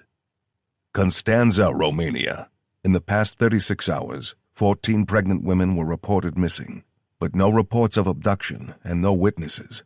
Cops currently have 2 of their partners in custody, lazy police work, but it stands to reason there may be more that haven't been reported. But still, it could mean a sizable force of imps. Any reports of attacks or other missing persons in the area? Kim asked, evidently not being in possession of up-to-the-minute facts. Nothing concrete. Definitely no sightings of carnivorous creatures running around, Delaney said. Okay, I'm arranging for Frankfurt to be shut down. Sabine will fly to Canada, leaving Mr. Delaney at headquarters for protection. But the place will be locked down. Everyone else is to deploy to Romania at the earliest opportunity, Kim said. We're going to need a lot of new gear shipped out. We don't have the new weapons here yet, Odell said. And I don't think one guy, no offense, Delaney, is sufficient to protect HQ. Equipment is being organized. Carlo will travel with it. As for your concern regarding numbers of defenders, I'm convinced that the house will sustain any assault." "Hey, Kim," Odell said, waiting until the man's eyes fixed on the screen. "How about calling in a little outside assistance? What do you have in mind? I don't need to tell you that involving local—" "Nothing like that. The 3 PMC guys from Rio?" "Yes." Kim's response was hesitant. "So, they already know about some of the weird shit we do, right? And they've kept their mouths shut about it." "I'm still not certain we should involve outsiders, even in such extenuating circumstances," Kim said. "These guys are professional soldiers. Okay, they're mercenaries, but they handled themselves pretty well, and they helped kill that flying sucker without losing their minds. Besides, they fight for money, which we, got a lot of." "I'll consider it," Kim answered flatly. Odell nodded, and Kim continued. "Now, I have discussed the concept of moving a support team out to Romania, but I think the risks outweigh the potential benefits, as any non-operational personnel will require protection given our recent experiences. We will need to make some physical connections to local systems in order for our people to access the things they need. Mr. Riker?" "Yeah, me and Clayton got that covered. Tech geeks are sending the gear, and they'll talk us through it on site. Shouldn't be too hard," Riker said confidently. "And what's the plan when we get there?" Tara asked. "I propose we take 24 hours to prepare and consolidate our forces in Germany. After that, we might have a better idea of where to start in Romania," Kim said.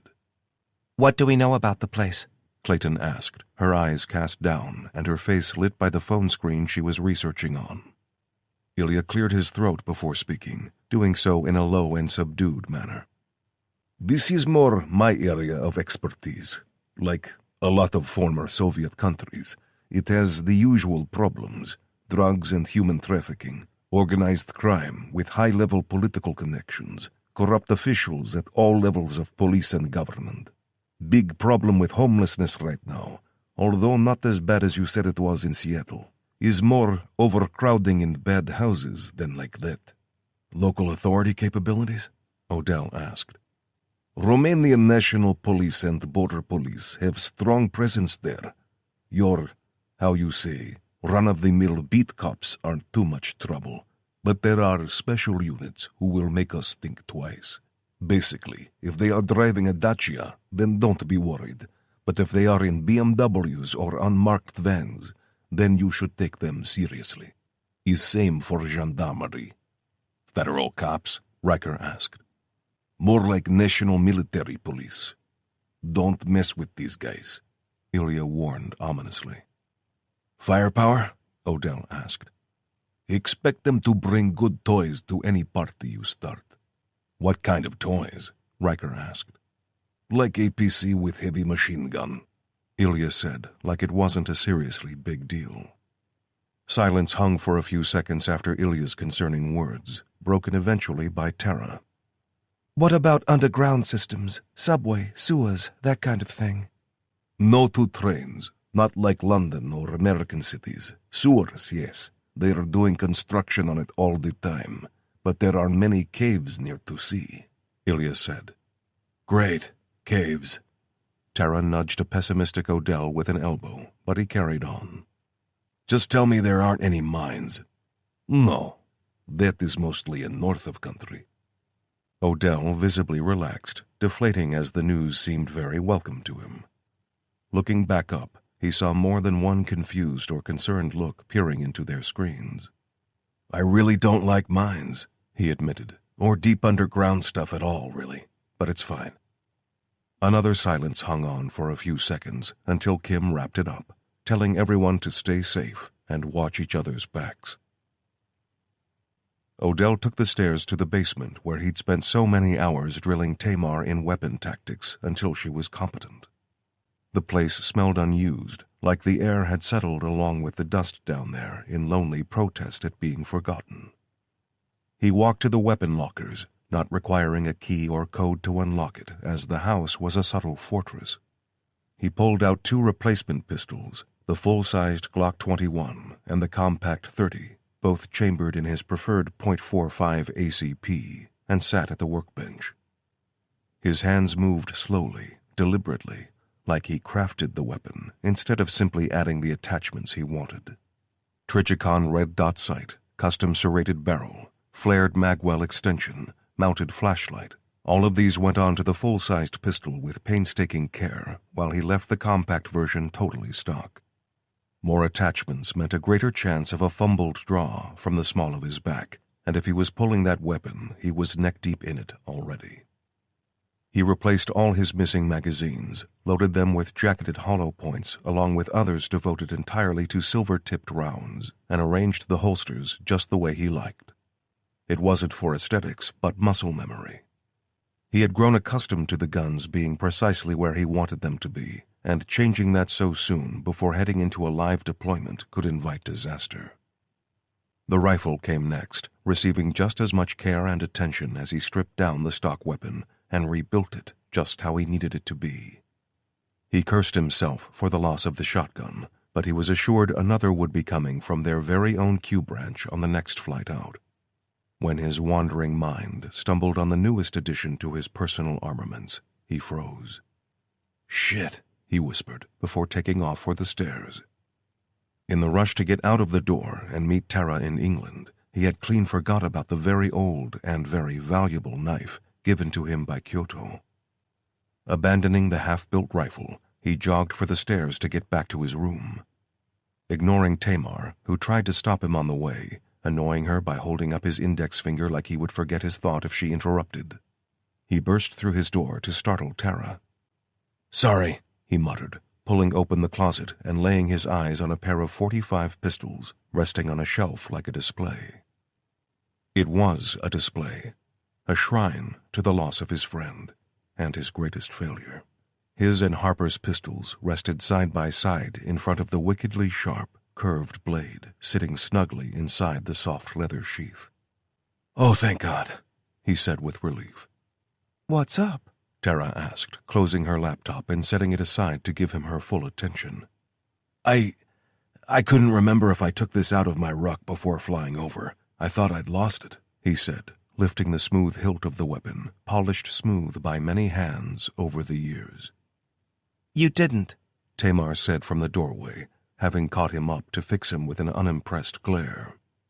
"I was trying to tell you when you ran past me. It fell out of the side straps when you dumped your ruck last time. I found it and stashed it there for you."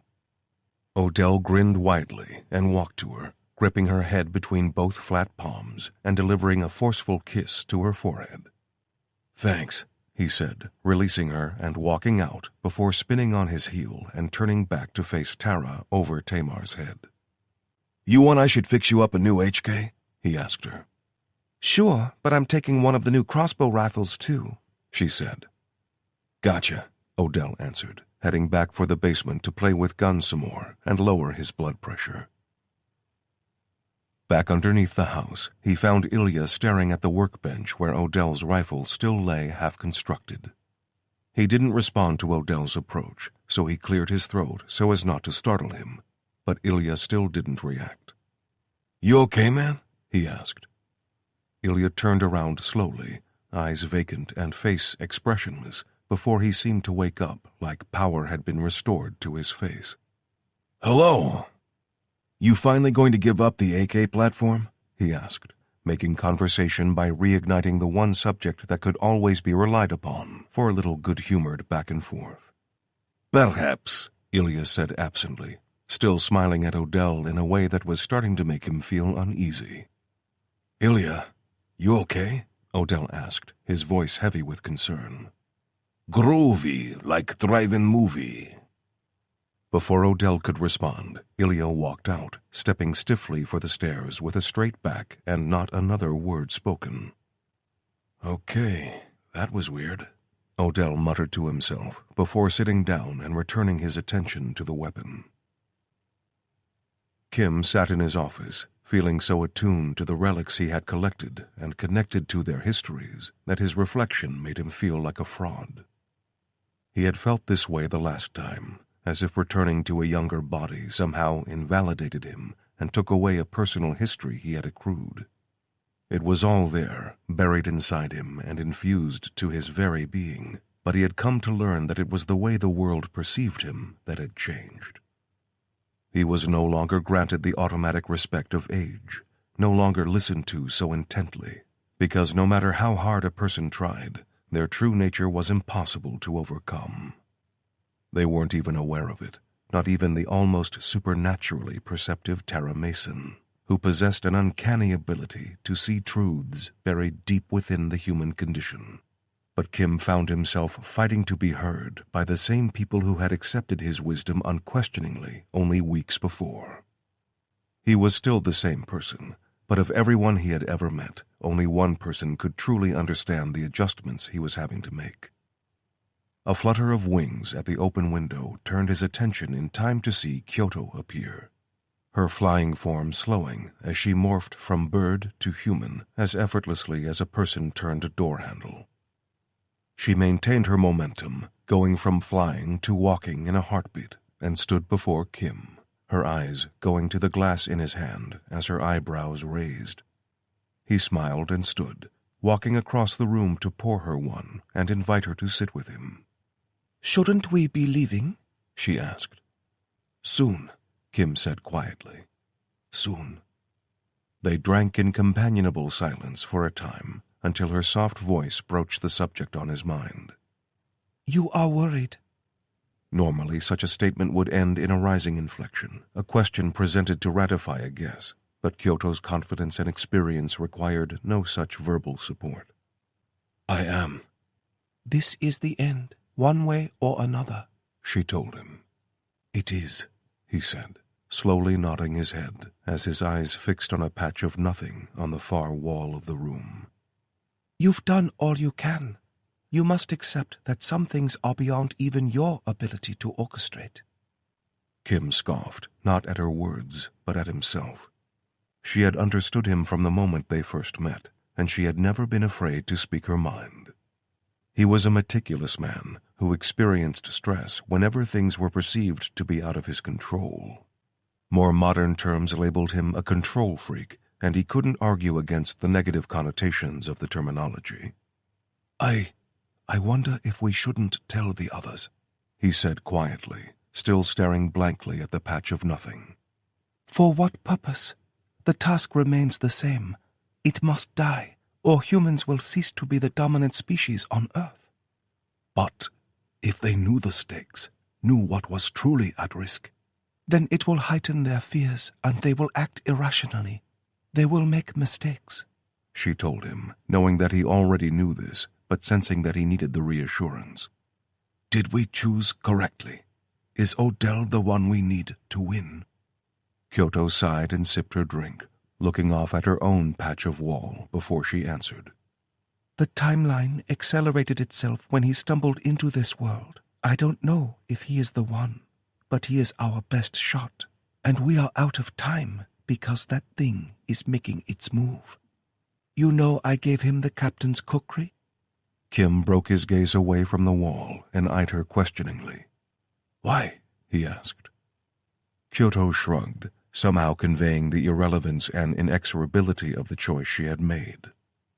"It seemed right. He knows some of our history, but he doesn't know everything." Kim looked back at the wall and nodded slowly as the two of them lapsed back into a much longer silence. "If the worst happens," he began, pausing as the right words evaded him. "If the worst happens, we will have to tell the world. We will have to shout the truth far and wide, and hope that humanity can resist." "No," she said softly, almost sadly. "If the worst happens, then we will be dead, and he will have won. His spawn will flood the earth like a plague, and people will have no hope of survival. Only death or servitude." Kim stared motionless for a while longer, before bringing the glass to his lips with a shaking hand.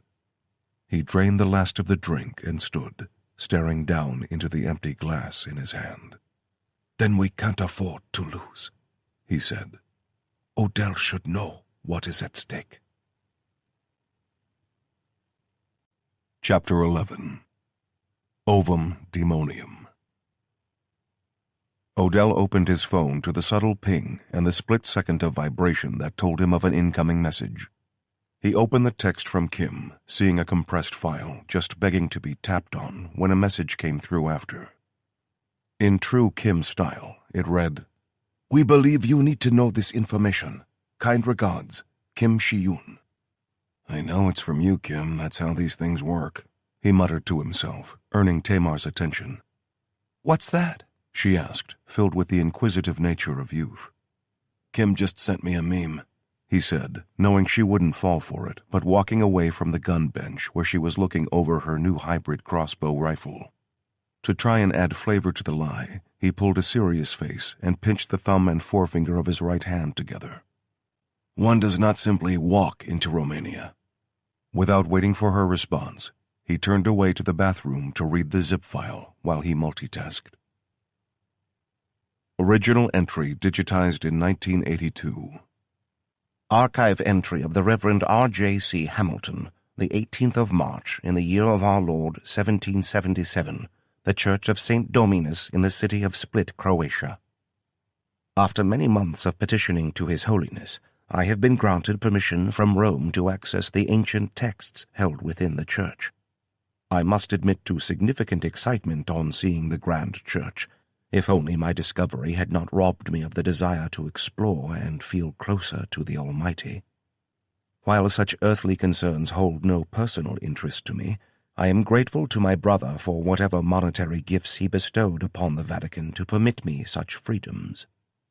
I came in search of any mention of ungodly demons in the old texts that might lend us valuable insight as to their practices and weaknesses, but my discovery, as obscure and hidden as it was, left me bereft.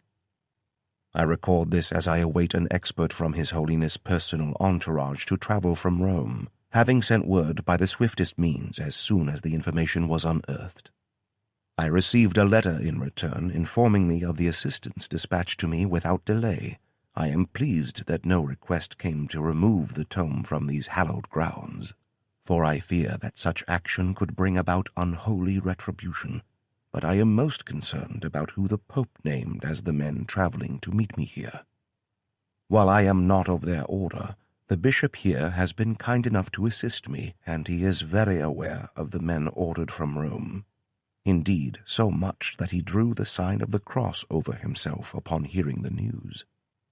My own views of the older practices of the Catholic Church notwithstanding, given my current mission, I appreciate the need for specialists in the field of the supernatural. I shall not record my own views on the practices of exorcism, for they are neither welcome nor relevant here, but I am grateful in this instance that such men seek to unravel the mysteries hidden within the Latin. Original entry digitized in 1982.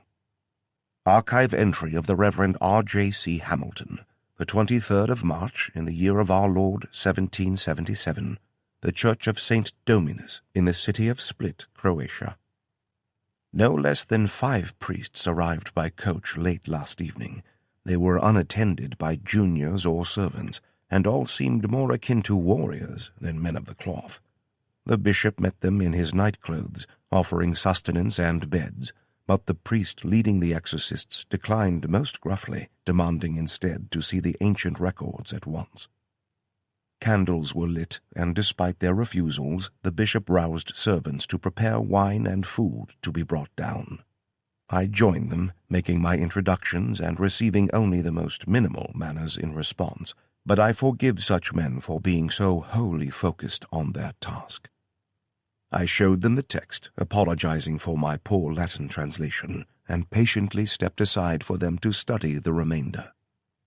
Dawn rose, and still the priests toiled tirelessly over the work, even after traveling throughout darkness without rest.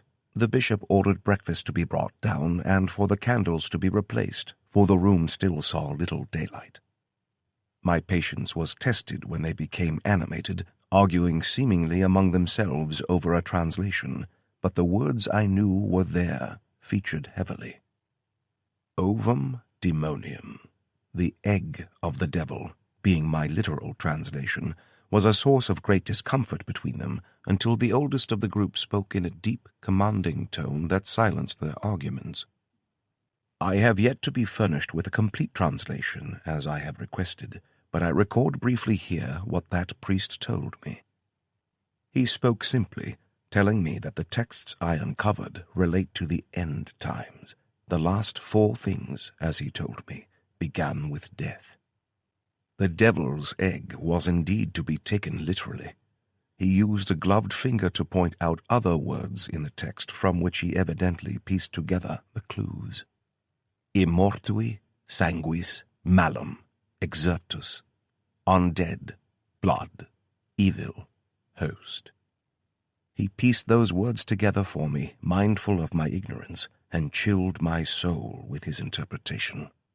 That the unkillable evil, sustained by blood, would bring forth an army of evil from the egg of the demon.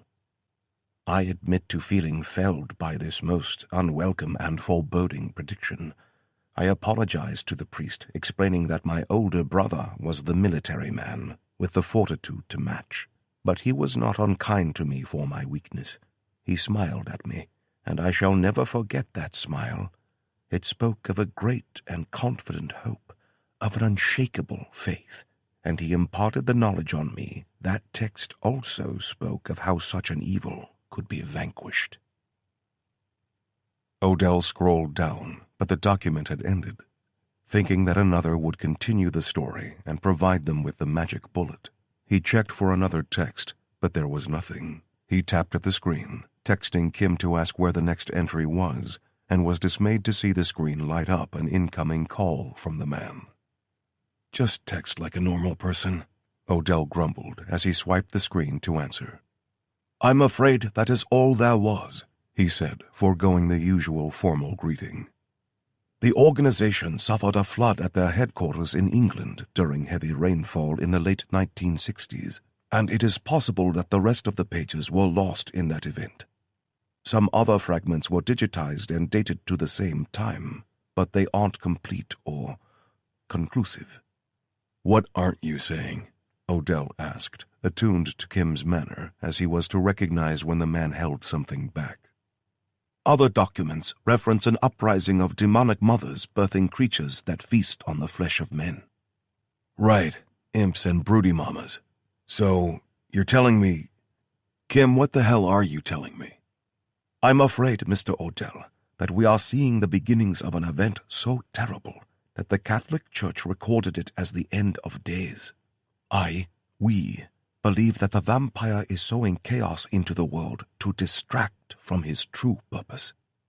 His legs had gone numb, and the pins and needles had grown into active pain, but he couldn't move until he knew. Which is what? He asked slowly. The vampire is preparing to mate, if he hasn't already. Somewhere out there are, or soon will be, vampire eggs waiting to hatch. Odell limped from the bathroom to the elevator, ignoring Tamar's shouted question with the wave of his hand. Returning to ground level with a little more feeling in his legs, he found Ilya sitting in the kitchen, staring at a cup of coffee. Just the man I'm looking for, Odell said, startling him from his thoughts. Ilya looked up with an expectant smile. So, you know how you love making things go boom, right? Ilya's smile widened. Right, Odell said, returning the smile crookedly and checking his watch. We've got about 4 hours to make old Drac a little hello gift. Careful with those, Odell warned, seeing 2 guys take the Pelly cases from the trunk of their car. Something about his tone and the way he leaned back with a grimace made them freeze. It's okay, Ilya reassured them. He held up about a dozen little metal pins for Odell to see before tucking them away in a leg pocket. Odell nodded and turned back to the terrified men holding the case. You're all good, guys. My bad. You transport live explosives in your American military? Ilya asked. What? Hell no. You just thought I was immature, Ilya said with a hurt shrug. It's okay. Nah, man, it ain't like that. Explosives? Tara asked, cutting Odell off and giving Ilya the opportunity to walk away. Odell turned to her, smiling like a kid caught halfway through a game of ding-dong run. Contingency plan, Odell told her, trying to keep it casual, and failing. In case we encounter another sewer full of Smeagol's European cousins. She nodded her understanding and headed for the plane with her assault ruck over one shoulder and a long canvas bag held low in her left hand. Odell shook his head, hating how much gear they needed to haul around because the demons didn't all have the courtesy to be vulnerable to a simple dose of jacketed lead. A hand slapped down on his shoulder, hard enough to sting through layers of clothing, and Odell turned to see Carlo's white teeth shining like a beacon in the low light. "Hey, how are you, brother?" Odell asked. Very good. Carlo beamed, hefting the massive bag in his right hand like it weighed nothing. If Odell had tried to hold it out at shoulder height, he'd topple over, if he even managed to haul it up there, but Carlo made it look effortless. Odell slapped him on the back as he passed, nodding his chin at Riker. "How's Delaney feel about staying behind?" He asked as quietly as he could over the sound of the idling jet engines of their plane. "Doesn't seem fazed," Riker responded with a shrug of one shoulder. "Plus he's been a little twitchy about things since his kid had that close call in Seattle." "Yeah, he didn't seem all that shook up at the time. You know how it is, man. These things come out in your dreams a few weeks or months down the line, right?" "Right," Odell agreed. He hung back for the others to do their own version of checking their bags and boarding, waiting for Kim and Kyoto, who came last. Both were dressed like ninjas in black tactical gear that fit their young, at least in appearance, forms, and to Odell they looked like some kind of rich kid power couple, ready to inherit their family fortunes and take over the international fashion scene or something. "We need to tell the others," Odell said by way of greeting. Tell them what? Kyoto asked, something in her expression giving away a hint of fear that he meant to expose her true nature. "About the old archive stuff, the imps and the eggs and all that jazz." Kim looked like he was thinking on it for a few seconds before he nodded. I see no reason to hide it now. It's obviously not confirmed information, but this isn't the kind of shit you don't prepare for. It's like being sent in on a mission and ignoring the fact that there might be 1,000 tangos singing a little kumbaya just over the ridge. Kim nodded again and gestured for Odell to board ahead of him. With the entire team minus only one operator on board the cabin, it was a little cozier than they were all accustomed to, so a lot of them doubled up shoulder to shoulder. Odell saw that Terra had already bagged a seat next to Tamar, and he didn't know which he was more jealous about, so he stood and cleared his throat. "All right, listen up, guys," he started. Excuse me, Tamar said, waving her hand in the air and affecting a whiny, lisping voice. can you not use gender-specific language when addressing the group? It, triggers my anxiety. Odell put a hand in a pocket and pulled it out to hold up a middle finger for her. "Seriously, there's an intel update you all need to hear," he said, looking at Kim, who had taken a seat to look up at him. Kim nodded for him to go on. "Archive records from the 1770s just spat out something of interest. Basically, one of the founding fathers of our whole thing we got going on, well, he found some really old stuff in Latin in a church in Croatia. It's not corroborated, but the translation probably can't be fully trusted. And being honest, the records aren't even complete because the British don't know how to stop a basement from flooding." We get the disclaimer, Terra said. What's the intel? "Well," another glance at Kim showed he was on his own. It was his idea to tell everyone, so he didn't expect the man to have a PowerPoint presentation ready to go. "Well, the army of imps might not be the first time it went down. The documents talked about them being the precursor to the vampire mating." Silence, filled only by the rising whine of the engines as the jet taxied to the runway, was his only response. "Basically, we might have to be on the lookout for a shit ton of vampire eggs." "Hold up. Eggs?" Riker asked, leaning around a chair to look at Kim for his take on the news. "Yeah, not sure how that works either, but—" Odell gave a shrug. So what's the protocol if we find eggs? Clayton asked. "Quarantine procedures. Nobody back on board the Nostromo until we know what it is," Riker said seriously, earning a groan and a few eye rolls. "What?" he protested. "I'm just saying it would have been a short movie if they'd done the right thing is all." Odell held up both hands for their collective attention.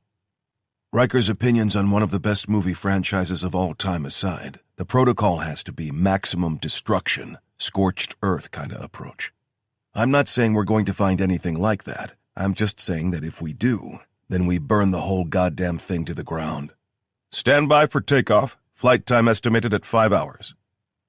The brief announcement over the plane's intercom served to end the impromptu briefing, so Odell took a seat and lifted his boots up to rest them on the big assault rock before lowering his ball cap and pretending to sleep. He woke to Tamar landing heavily next to him and opened his eyes to see her balancing 2 cups of coffee so neither spilled hot liquid on her. She handed one to him and pulled a tablet from under her arm. Sorry, dude. You need to see this. Odell set his coffee down in the holder on the armrest and took the tablet, seeing a sales website for sports underwear. After swiping through 4 different color options for a sports bra, he turned the screen back to face Tamar. Oh, shit. Must have gone back a page, she said, before swiping until a foreign news article displaying words he had no hope of deciphering. Hold on, Tamar said, leaning over him again to tap the screen a few times to replace the article with one translated to English. Odell read in silence, scanning fast left to right with his eyes the only mobile part of his body. When he reached out a finger to scroll down the article, Tamar spoke again. This the kind of thing you were talking about? She asked. He didn't answer. He was checking the words over again, frowning at the inaccurate spelling and grammar before reminding himself it was a translation. The whole thing reads like it was written by a kid, Tamar said. Kyoto can read Romanian, and she says it's the same in the original. You know she speaks like 15 different languages? I'm not surprised, Odell said absently, still reading the article, but knowing the number of languages Kyoto spoke had to be closer to 50 than 15. It's some kind of genetic thing to be that good at languages. I wish I... Don't beat yourself up about it. She's had a lot longer than you have to learn, he said, forgetting himself because he concentrated so hard. He could almost hear the gears in her head turning, so he switched subjects fast to recover. What newspaper is this from? Just some online thing with about 800 subscribers. It's mostly gossip and junk articles that end up in spam folders. Unreliable source, she said, clearly regurgitating someone else's recap after she no doubt asked the same question. Even total bullshit starts from somewhere, and I don't like coincidences, he told her. Right, which means there might be something to bald kids with no eyes and sharp teeth attacking people? She asked, pointing out the section of the article as if he hadn't already read it twice over. The archives caught it and sent it to us. It's been shut down now.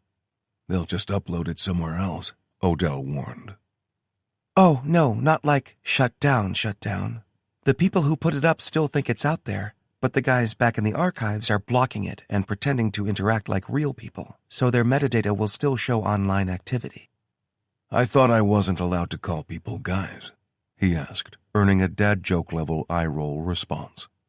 You see, that's funny, because earlier you said... All right, don't overdo it. What's your take on it? She said, getting back to the article. Good place to start, he agreed. Only it isn't my call. It's not my operation. Yeah, Tara said you'd say that. She thinks it's a good place to start, too. She just wanted to know what you thought first. They landed in Bucharest, finding 2 Mercedes wagons and a van waiting for them ahead of schedule. The guy waiting to hand them over told Kim they all had electronic devices fitted that would get them through the prepaid lanes at the toll booths, and Odell raised a quiet objection with Kim. Those things can be tracked, right? Aren't they GPS capable? Kim assured him that he didn't think they were, but relented and placed a call to the archives back home to be sure. With Odell driving one car with Tara beside him and the back seat unevenly filled with Carlo and Tamar, they set off heading east, with still a few hours of daylight ahead of them, behind Ilya driving the van in the lead. The other car rode behind, Kyoto at the wheel and Kim's face illuminated by the screen of his phone in the passenger seat. But their back seat was empty because the remaining 4 operators took the van with the majority of their gear. Connecting her phone to the car, Tara placed a group call to Kim and Clayton so all 3 vehicles were online. 2 hours to the safe house, she told everyone. Shouldn't be much traffic around, but stay sharp. Prepaid lanes at the toll stations and no stops. Clayton, what's your top speed? Keep under 120 kilometers per hour, Ilya answered. Copy, Odell said. Kim? Understood, he said from the car behind them. Okay, Tara said. Comms closed unless anyone's got anything they want to ask. Both other vehicles responded with a negative, and Odell gripped the wheel before setting the cruise control to 119 kph, as he mentally converted it to a sedate 74 in real money. Settling in for a 2-hour drive, he relaxed into the work and tried not to fan the flame of nagging fear rising in his gut. Chapter 12. Heebie-jeebies. All right, these are the last seen locations of the reported missing women, Tara said, hand extended to the blank wall where the small projector mirrored her laptop screen. The others looked up from their own screens, switching their attention to the briefing held in the unassuming building hired through one of their many dummy corporations. All around the southern end of Lake Siut. Siut Gil, Clayton interjected, earning the attention of the room, which made her roll her eyes. Come on, you know I Google when we fly.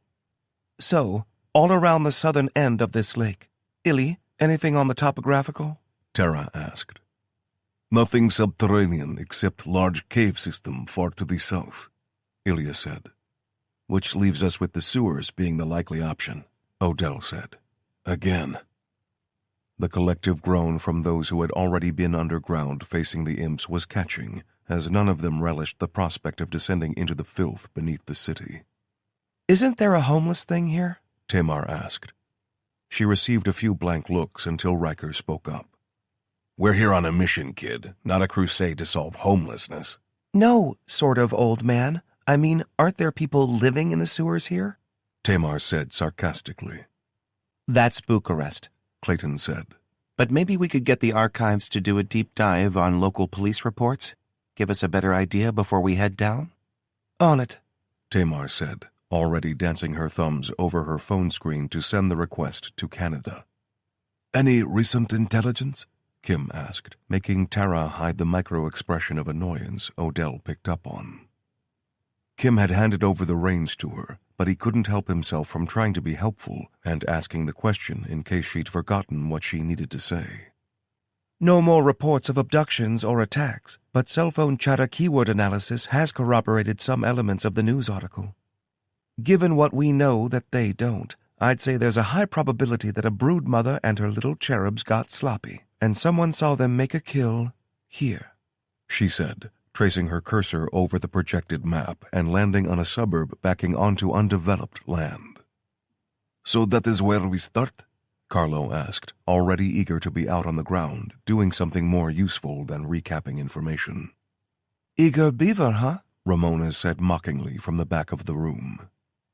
She made a point of not integrating, with Kim pointedly ignoring her unless she directly addressed him to make it clear she wasn't entirely trusted. Carlo half-turned and shot her a warning look over one huge shoulder, which she responded to by blowing a kiss and muttering something in Portuguese so fast that Odell couldn't pick out a single syllable. Carlo heard it, inflating his chest with a sharp inhalation through his nose, but any further response was cut off by Kyoto, who spoke calmly and fluently in the same language to silence them both. Carlo chuckled, turning away from Ramona, who let the smile of bravado melt from her face.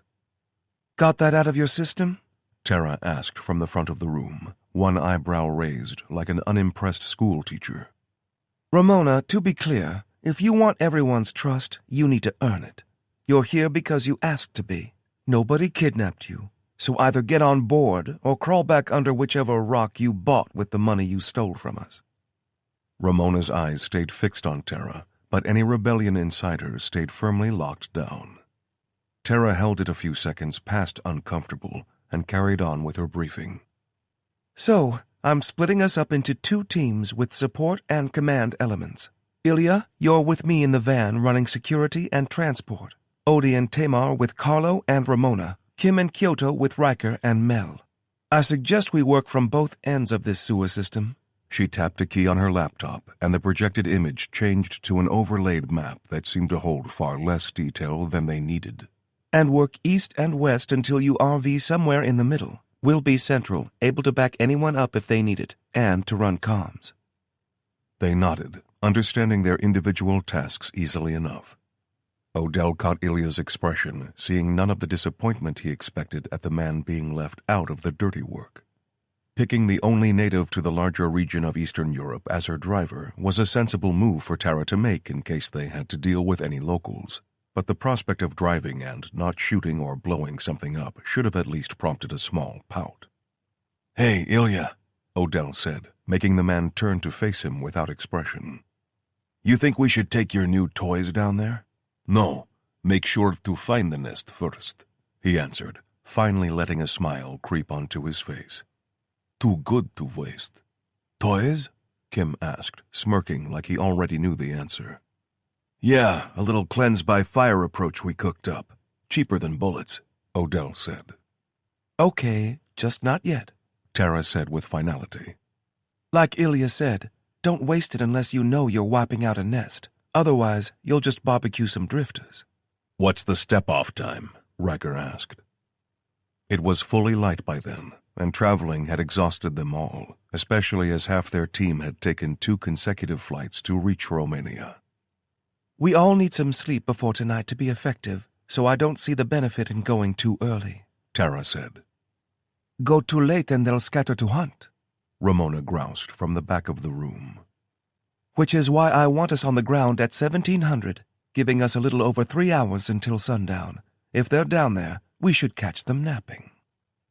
Odell stood, slapping his hands onto his knees, but missing the groan when he moved to complete the part.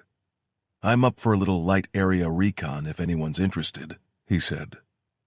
Tamar stood dutifully, giving him the look that said, if you go, I go, which he returned with a subtle, appreciative nod. I will come, Carlo said, standing and lifting his assault ruck like it still weighed nothing. And me, Ramona said, her earlier animosity having vanished as fast as it had emerged. Okay, everyone else stay here. 1 on watch, 3-hour shifts, and if you're not on watch, you get some rest, Tara said, nodding her thanks at Kyoto, who stood to volunteer the first watch. Odell saw it, marveling at how Tara could keep the knowledge to herself after deducing what the girl truly was. Tamar sat in the passenger seat, map laid out over her thighs, and drawn pistol nestled securely beneath her right thigh. Odell wore a jacket that covered the big pistol on his hip and the other behind his back, but behind them, protected from prying eyes by the dark tints, the other 2 rolled a little less low-key. Carlo sat with the brutal shotgun on his lap, stock collapsed and drum magazine looking a little more phallic than he might have realized, while Ramona spread her legs wide apart for the barrel of her suppressed rifle to point into the footwell of the Mercedes. Tamar called the turns, being casual as Odell drove smoothly and tried not to attract attention to them. That meant obeying traffic laws, but also keeping up with the locals. It meant never blocking junctions or doing anything that might elicit a honked horn to turn suspicious eyes their way. This reminds me of Fallujah, Odell said as he crept along in some heavier traffic. One time we were in K-City, 3-truck convoy but off the radar, civilian vehicles. How does this place look like Iraq? Tamar asked. It doesn't look like it just feels like it. Back then, we knew something was brewing. Couple patrols got pinned down by sniper fire the day before. Couple more got held up or turned around by suspicious roadside stuff. And the whole place just felt like... It felt the way it feels when a thunderstorm is about to break. Like a kind of pressure in the air. Your ball hairs tingling, Odell? Ramona asked from the back seat. You got the heebie-jeebies? Something like that, yeah.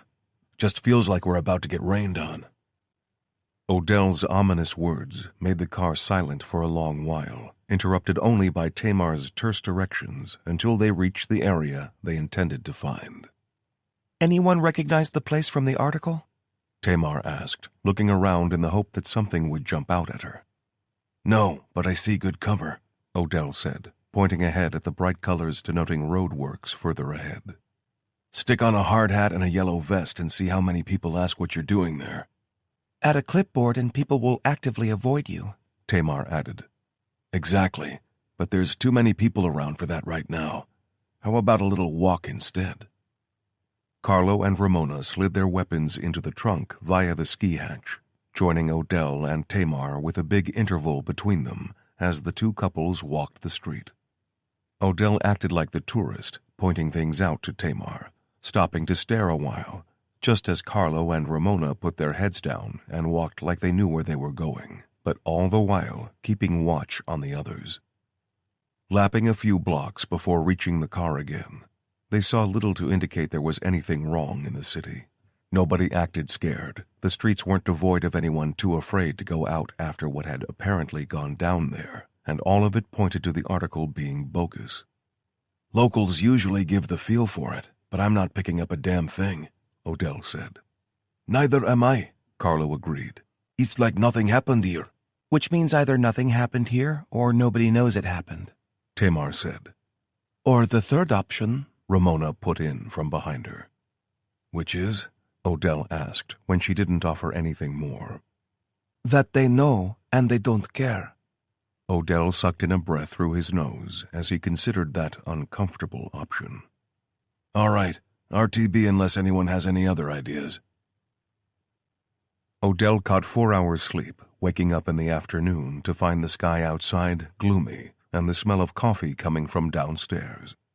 He followed his nose, wrinkling it, when he found that the source came from instant granules, but decided he'd drunk far worse and enjoyed it, so he poured himself a cup and shuddered as he swallowed the first gulp. Kickoff time's moved up by an hour. You good? Tara asked. She was still in the large reception room they'd adopted as a command and control suite, wearing one earbud permanently connected to Canada. Odell raised the thumb of his free hand and gave his best school picture smile when Tamar walked in dressed for night ops with wet hair. She must have taken the opportunity to wash the travel off her instead of sleeping. And when she reached to take his coffee from his hand, he almost warned her, but decided to let her find out for herself. Oh, God, that tastes like ass. Don't. Tara warned as soon as she'd seen him smirk and open his mouth to respond. He shut it and smiled at her, taking the cup back as she went to pour her own, muttering about sugar. First things first, Archives wants us to hook up a couple of rebroadcasting relays into the local system. They reckon it'll give them faster access to any connected and digitized surveillance systems, as well as local communications, Tara said. Odell's team, you'll need to get into a comm server station here. She brought up an image of a small, fenced compound beside a 2D map location. Only problem is, the second site is inside a building. We're still working on access, but... Where is the building? Kim asked nonchalantly. Tara hit another key and showed a map beside a picture of a towering office building. Which floor? Kyoto asked. Tara hit another key to show an internal schematic. 12th, but like I said, still working on a way in. We can do it, Kyoto said, glancing at Kim for his nod of approval. Okay, how? Tara asked, genuinely perplexed. Sometimes the details aren't important, Miss Mason. Can you spare Mr. Odell to drive for us? It shouldn't take long, Kim said. Tara glanced at Odell, who returned her look with a shrug that said he saw no reason why not. Tara's eyes narrowed a little, hating the fact that she knew there was a secret that she couldn't discuss, but being forced to play along in front of everyone else. Okay, get it done and we'll deploy right after. Riker, reckon you can handle the other side? Tara said. Sure, Riker said, glancing around the group. We'll go with Carlo and Ramona, so we're ready to step off as soon as the tech is in place. Tara sucked in a breath, about to countermand the personnel switch, but if she couldn't trust Riker and Ramona not to get into it while on mission, then there was little point in having them there. Okay. Troy, is Tamar going with you? Miss Small is welcome, of course, Kim said, cutting off any hesitation that might raise the suspicion levels higher. Silence hung in the room for a few seconds, all of them aware that things very deliberately weren't being said, until Tara broke the spell. Right. Let's get her done. Odell drove with Tamar riding shotgun. Both wore tactical gear with coats covering their equipment, requiring the air conditioning in the car to be cranked down low. Kim was also dressed tactically, just not as festooned with weaponry as the two up front, and Kyoto wore a simple black suit not dissimilar to a ninja outfit. She'd been given guns, much to her disgust, but the conversation about needing them to protect a team member and not herself broke through. She was used to operating alone, favoring edged weapons and her unique abilities over modern firearms, but the events that had forced her into public dictated that she had to act human for appearance's sake. There it is, Odell said, pointing out the tall building from a couple of blocks away. Find a side street nearby. I'll find you afterwards, Kyoto said, unstrapping her gun belt and resting her swords in the footwell. How's this going to work? Tamar asked. You plan on just walking in there and riding the elevator up to the secure server room? No, Kyoto said. Odell, you haven't told her, have you? Well, you asked me not to, Odell answered, feeling guilty for keeping the secret and confused that she expected him not to. It doesn't really matter now, Kyoto said, leaning forward to place a hand on Tamar's shoulder. There isn't an easy way to explain this, but I am not human. Tamar's eyes bulged, and she twisted further in her seat, the look on her face making it seem like she expected to find Kyoto transformed into a monster. There's really nothing to worry about. How does it go? I'm one of the good guys? What? Odie, what's she saying? Tamar said, confused anger rising the volume of her voice. She's a shapeshifter, but a good one. She's on our side, T. Trust me, he said with a shrug at how inadequate his words were. He pulled the car over in silence and checked all around by leaning to hit the mirrors at all available angles. You're good, he said. Kyoto said nothing. She opened her window and took a deep breath, closing her eyes and letting it out as she seemed to shrink and vanish into her seat. Holy shit! Tamar said, leaning closer to the dash with wide eyes. Holy shit, did you see? Kyoto unfurled her hawk's wings and stepped carefully onto the device she needed to carry 12 floors up, gripped it with her talons and flapped her wings with a sharp crack to clear the window. Tamar pressed her face and hands up to the windshield with a thud and watched the hawk power upwards until she lost sight, slumping back in her seat and sitting still for a few moments. Only her eyelids moved as she blinked, processing the information in her brain until she could come to terms with it. She turned and looked at Odell, slapping him hard on the arm. Ow, Odell said woodenly. That's for springing that on me without warning. Who else knows about... She trailed off, waving her hand vaguely upwards. Us three, obviously, and Tara knows some of it. She does? Kim asked. She's read some of the old archives, Brownlow's journals, Odell said. Who the hell is Brownlow? Tamar asked, completely lost. Ah, I see, Kim replied. Not sure she knows everything, but she knows Kyoto isn't, human. And Brownlow was a disgraced English army officer who was busted out of a mental asylum 100-odd years ago, before he became a badass hunter like you. In fact, my kukri used to be his. Tamar blinked rapidly again, saying nothing as she tried to assimilate the information. And I didn't think this job could get any weirder, she muttered to herself. As she headed for the roof, Kyoto's hawk eyes snapped to a flurry of movement where resting pigeons took off at the sight of her. She felt the pull of the chase, the urge to hunt, but resisted the natural predispositions of the creature she emulated. Sometimes wearing the skin of a certain creature lent its instincts to her in varying degrees of intensity, and the hawk's compulsion to hunt was a strong one to overcome. She soared in a lazy loop around the rooftop, before angling her way to the access door, flapping her wings hard a few times to arrest her momentum and allow her body the time to revert to human form and her feet to touch down noiselessly. Opening the locked door with a grunt and a sharp twist of her small hands that belied the power she could wield, she stepped inside and walked quickly down the stairs to the 12th floor. Odell still watched the mirrors, taking note of vehicles in case one of them made more than one pass, or if the occupants' eyes lingered in their direction for a second too long. Tamar did the same, despite her recent shock, and he guessed she fell back on familiar routine to cope with stress, just as he did. A sharp crack of flapping wings announced Kyoto's return that made them both jump, and when the hawk flapped noisily into the back seat through the open window, Tamar had to suppress a shudder. Morphing quickly back into the form of the young woman, Kyoto smiled. "Done. Let's hunt," she said, strapping her weapons back on as Odell started the car. Chapter 13.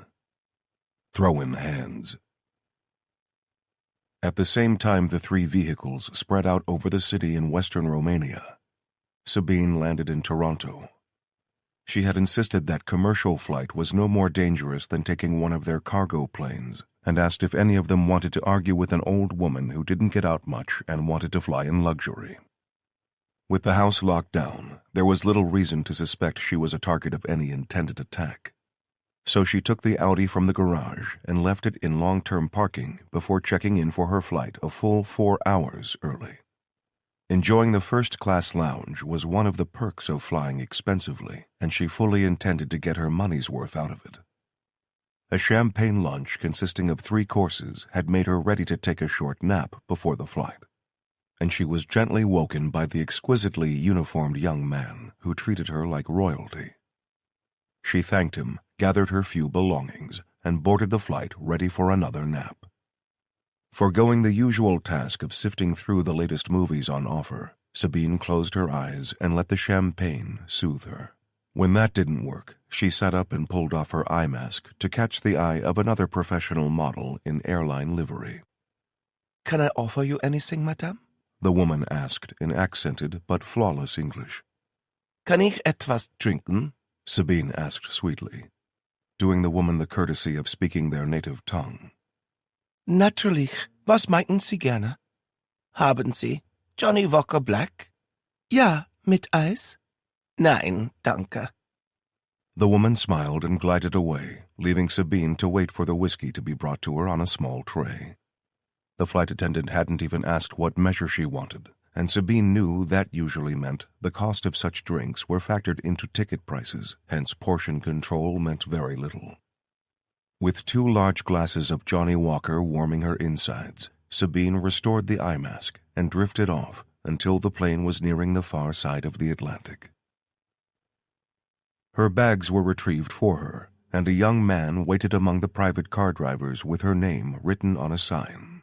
He was tall and well-built, but still young and lean, with an air of resting energy about him, and Sabine guessed that he hadn't yet fully grown into himself. She walked up to him and smiled, unfazed by the height difference and confident that she could teach him a thing or two if the need arose. "Miss Sabine?" the young man asked hopefully. "Last time I checked, you are Joseph, yes?" she said, recognizing the young soldier from his photographs others had shown her. "Joey, ma'am." Very good, Joey. I assume you brought a car? Yeah, yes. This way. Here, let me get that for you," he said, stammering the words and tripping over himself to take her luggage.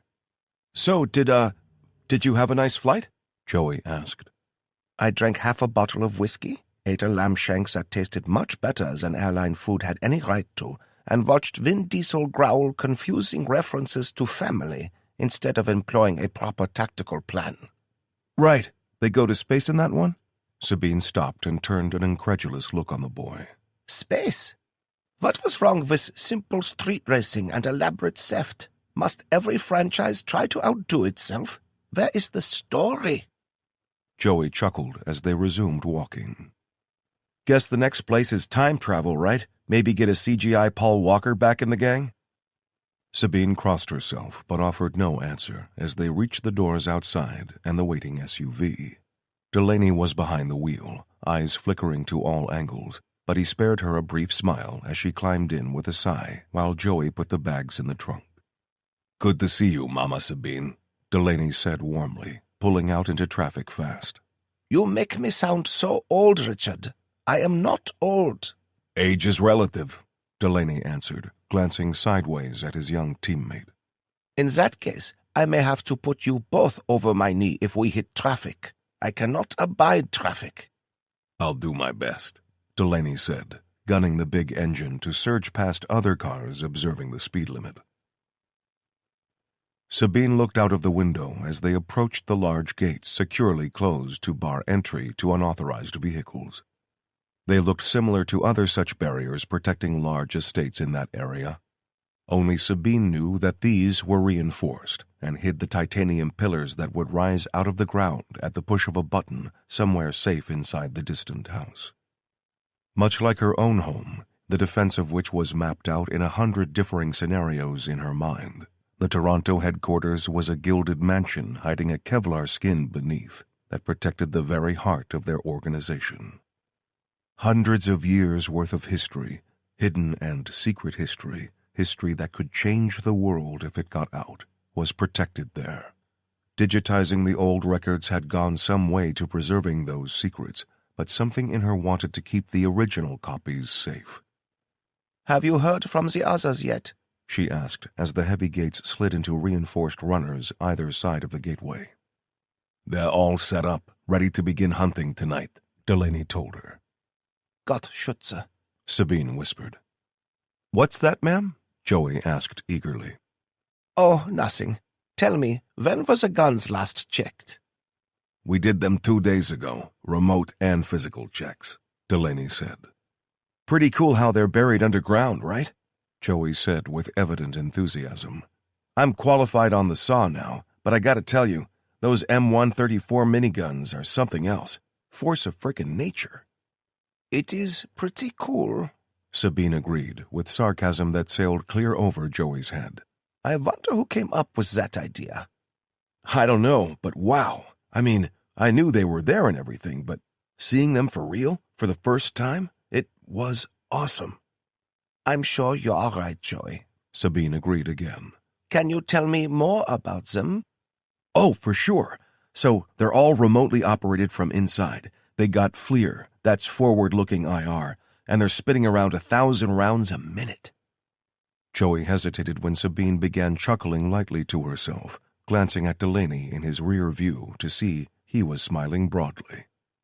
What'd I say? Kid, you really need to learn to read a room. You know who designed the system? Delaney asked, seeing vacant misunderstanding on Joey's face. I am sorry, Joey. It was unkind of me. I am very happy you like the defenses I designed, Sabine said from the back seat, earning Joey's wide-eyed attention. You? Now, I shall try not to be offended by this, Sabine said carefully. I was not always as you see me now. Oh, sure, no. Yeah, I get it. Sorry.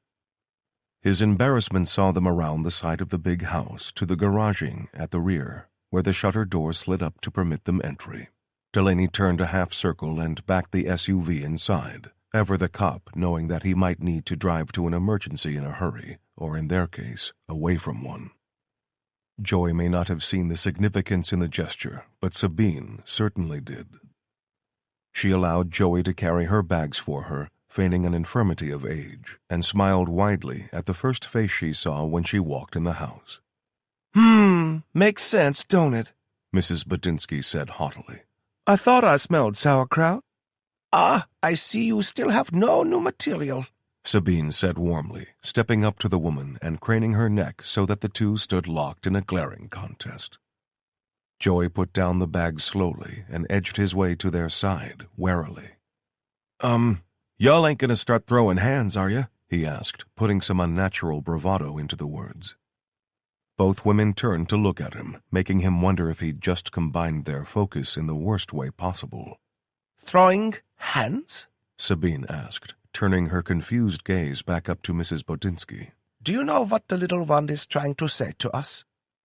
Bodinsky shook her head slowly, oozing maternal disappointment at him. Boy, a few months away, and y'all come back talking like a moron. That what they teach you in the army? Son, go get yourself a juice box and let me and Mama Sabine here catch up, Mrs. Bodinsky said, turning her large frame sideways and gesturing for Sabine to lead the way into her personal fiefdom.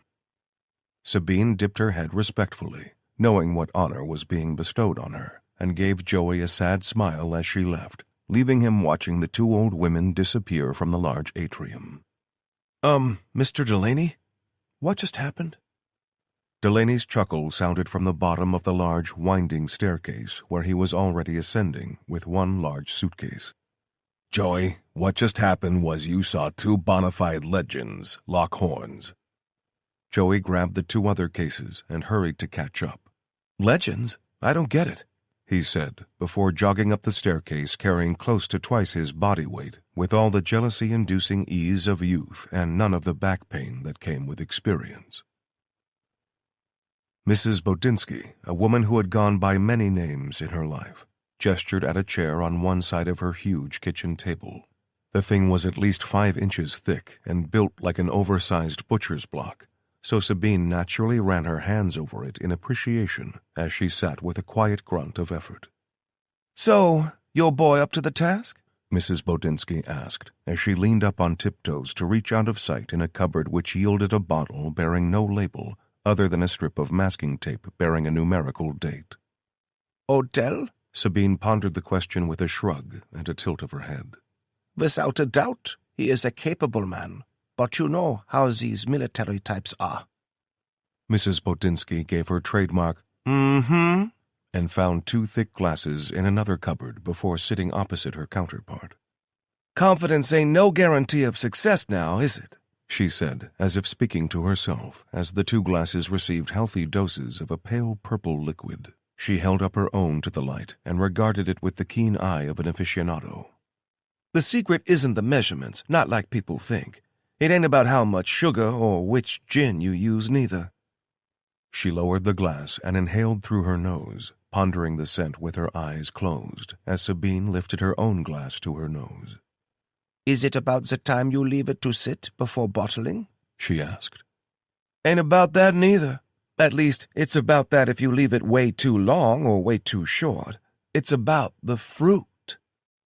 She took a sip and held it in her mouth as a slow jerk of her head grew into an appreciative nod. Sabine sipped her own drink, finding it far stronger than she expected, but the rich flavor and the sweetness only made it better. Damsons and something else. I can't quite place this, she said, sipping again. A little handful of blackberries makes my gin really pop. I think our people are much the same. Odell on his own is a good gin, and the handful of blackberries came in the form of a young woman that gave him purpose. And we both know where the sugar comes from, Mrs. Bodinsky asked, thinking on it for a while before asking. But has it all had long enough to sit? Chapter 14. We got noises. Com check, Odell said in a low tone as he crept forward ahead of his team. 5 by 5, Tara said. Got you, Lima Charlie, Riker answered from miles away. Okay, heading in, Odell said, relieved that their comms were operative, even if he couldn't shake the nagging feeling in the pit of his stomach that had grown significantly.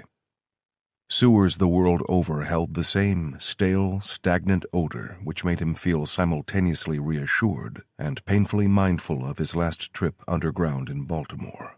He anticipated the same wet sounds of demons devouring human flesh at every turn, but another sound locked his boots in place and sent a clenched fist up to stop the others. People, Kyoto whispered. They are arguing, and they sound drunk. Odell didn't turn around or ask how she knew, imagining that her ears had morphed into something like a bat's, so she could pick up the conversation that he only barely detected as a noise. Drifters? Tamar asked, speaking to her and not Odell. Most likely, they are ahead and to our right, so we don't need to pass them. Odell moved forward, reckoning that they couldn't be in the right area yet if fresh meat was being left undisturbed, when his idle imaginings gave him an idea. Hey, Kyoto, he asked quietly as the idea blossomed. Yes? Reckon there are bats flying around down here? Kind of dumbass question is that? Tamar asked before the penny dropped. Oh, hey, that's actually pretty smart for you. Thanks. Offense taken, Odell replied. A plastic belt buckle snapped loud in the low light behind him, followed by more sounds that meant Kyoto was losing the gun belt and the swords before a leathery snap started up and a bat the size of his palm fluttered erratically by. "One hell of a recon unit," Tamar muttered. "She is," Kim said softly. Something in the tone of his voice made Odell turn to look, seeing the young man with the old soul staring down the tunnel ahead of them, with the 4 lenses of his night optics lending him an alien appearance. The green hue didn't help that image in Odell's head one bit, but he knew genuine admiration when he heard it. He also thought he heard love. "Riker, Odell, hold position." "Copy."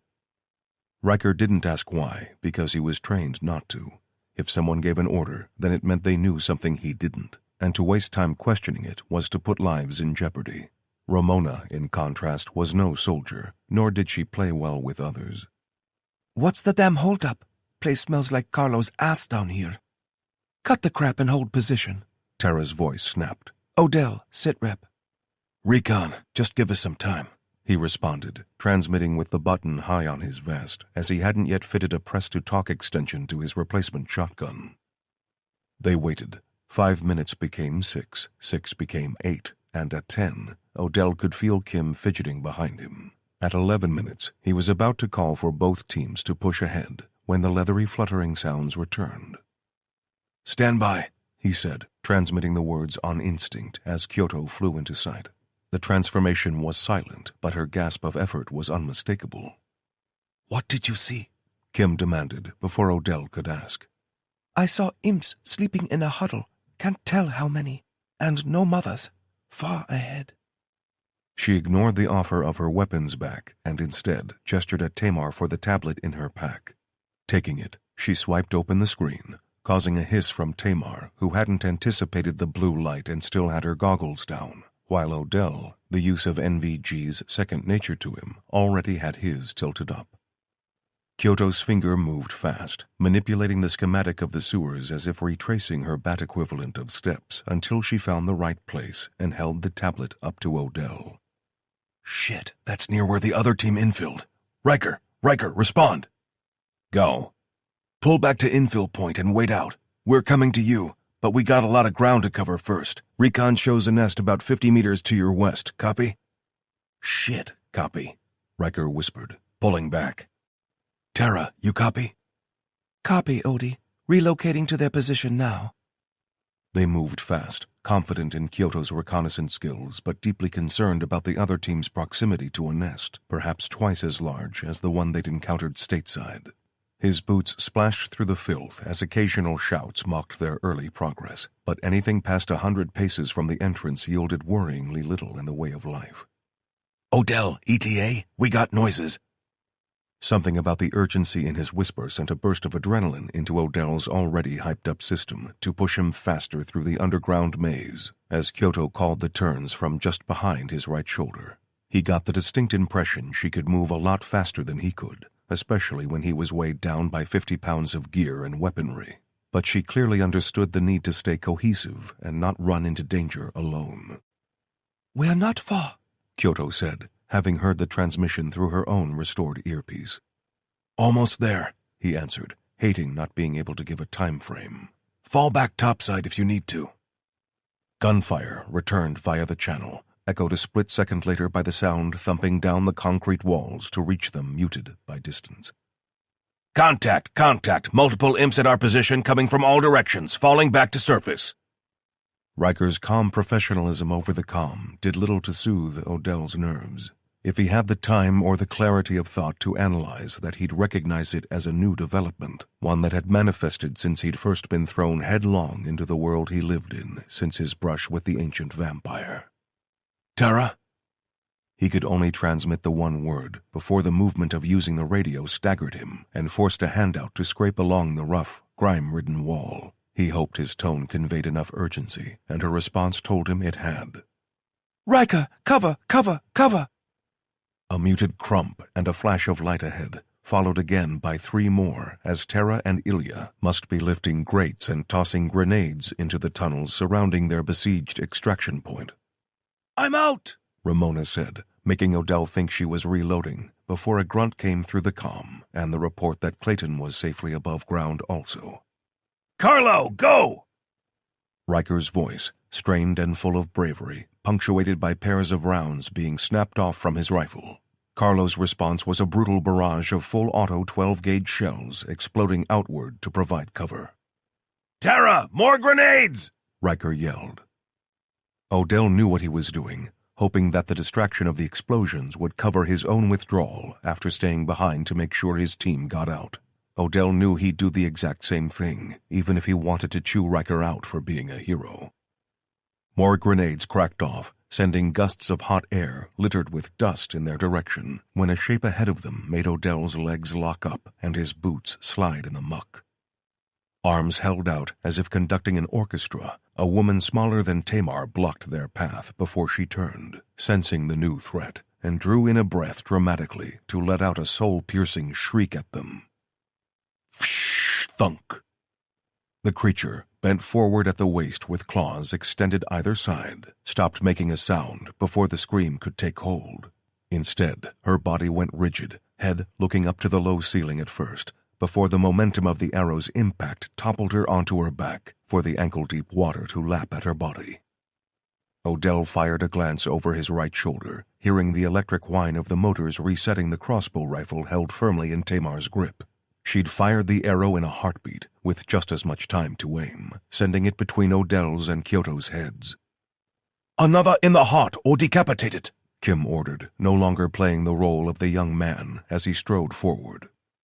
"I got it," Odell said, reaching under the back of his vest with his right hand to draw the kukri as Kyoto stopped to lift the creature out of the water by strands of thin hair. He swung, barely checking his stride on the way past, to slice through the neck in one blow.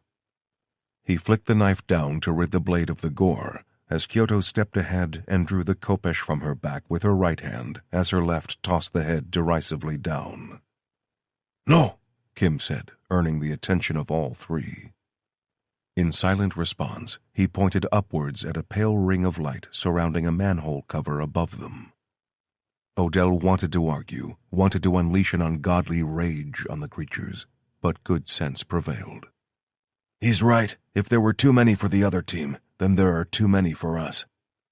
He sent Kim up first, as Kyoto tried to catch his unnaturally goggled eyes, and Tamar scanned the tunnels with her weapon. Odell ignored her attempts to convey her need to go rogue, and transmitted instead. "Ilya, time for a few of your toys." The safe house reeked of stagnant water and sewage, as 8 of the 10 of them had yet to remove their boots or clothing. Local news played on the big TV screen, cast there from Tara's laptop as Ilya translated. "They are saying it's gas explosion," he told them, "and I thought only CIA used that excuse." "Gas explosion, my hairy asshole," Riker spat. "Sons of bitches knew we were coming. I swear it." "Or they detected you in the tunnels and attacked," Tara replied in an annoyingly sensible tone.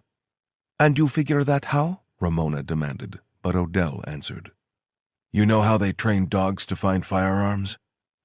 The odd question and change of subject silenced the room as all eyes went to him.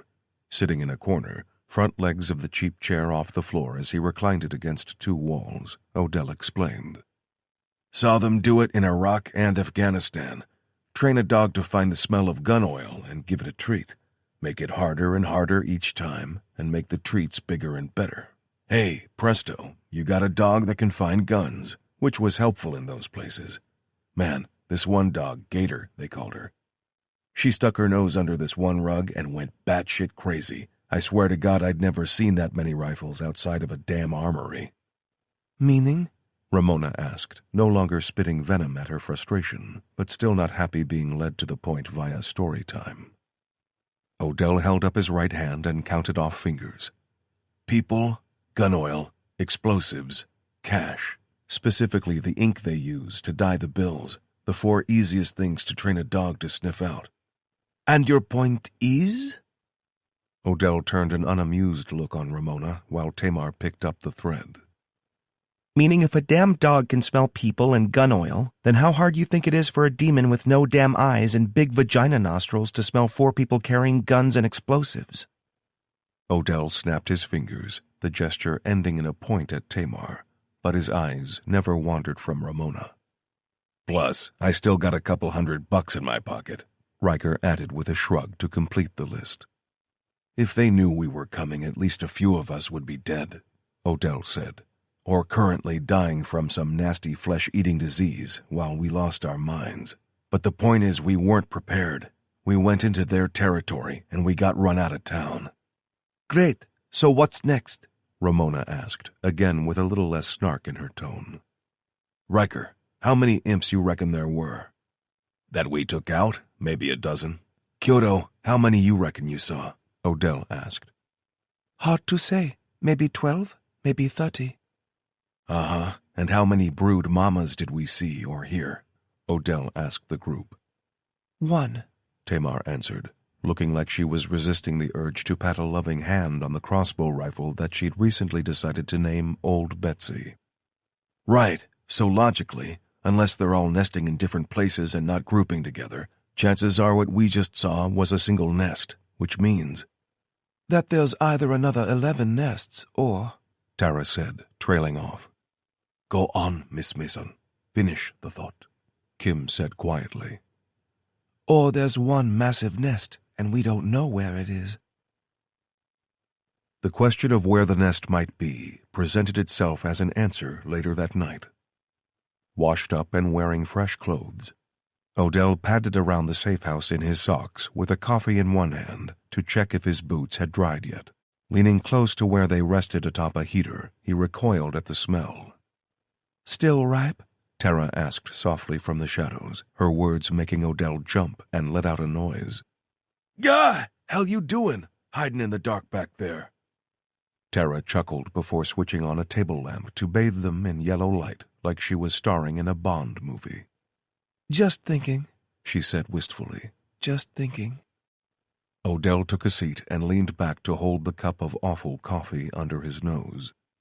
Thinking about how much you enjoy being in the van and not on the ground?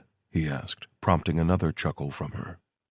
Ordinarily no, but on this occasion I'd say a resounding yes. Me and Illy are the only ones who don't smell like stale ass. It's different. I'm a different version of me when I'm doing it. He smiled, feeling the link back to their conversations before their attempt to live a normal life for a whole 24 hours was interrupted by demon-infected familiars. Odell was silent for a while longer, knowing her well enough to know she had more to say if a silence was offered. But yeah, I can handle the stress of being in the thick of it, but being on the other end of the radio when people need help, it sucks. It most definitely does, Odell said, his own mind wandering far from the Romanian sewers to a distant mountain range separating two countries, to hearing his friend call out for help, telling him to run. Penny for him? Tara asked, earning a smirk and a hurt look on Odell's face, about as real as the coffee he drank. They're worth a lot more than that, he grumbled. Tara took her turn to know him well enough, recognizing when she needed to drop the line of questioning. The laptop, screen darkened through battery saving, sparked to life beside her. Grabbing an earbud and twisting it into place, she tapped at the keys and spoke softly. Yeah? Odell stood, reaching over for the case and taking the other earbud to listen in. Separate reports of animal attacks in the last hour, and someone else said there was a chupacabra loose on Strada Portului near the Navodari harbor. A chupacabra? Seriously? Odell asked in a low voice. Hello, Mr. Odell. They described it as a hairless dog with rabies, which fits for the description of an imp if the lighting was bad or if the witness was stupid. Hi, Evelyn, Odell said, unable to resist a smile at her blunt honesty. When were these reports made? Tara asked, getting the conversation back on track. The last one was 8 minutes ago. Tara was already tapping at the laptop to manipulate a map to the right area before she asked the next question. What about underground structures, sewer systems or caves? She asked. I'm seeing sewer runoff pipes, but they go too far out into the Black Sea. Evelyn answered, anticipating the information Tara was looking for. Odell sat back, pulling out his phone to bring up the harbor, and checked the satellite images on the map. Oh, crap. What? Tara asked, squinting her eyes as Odell spun his phone screen around. What am I looking at? Shipping containers, Odell told her. Tara was still for a few seconds, before her fingers began to fly over the keys and her mouth fired off rapid requests to distant Canada. Evelyn, I need the details and manifests for every cargo ship recently docked or about to dock there. Odell stood, considered swigging the rest of the coffee, but decided against it, and walked to the foot of the stairs to yell up them. Everybody up! Time to earn our pay!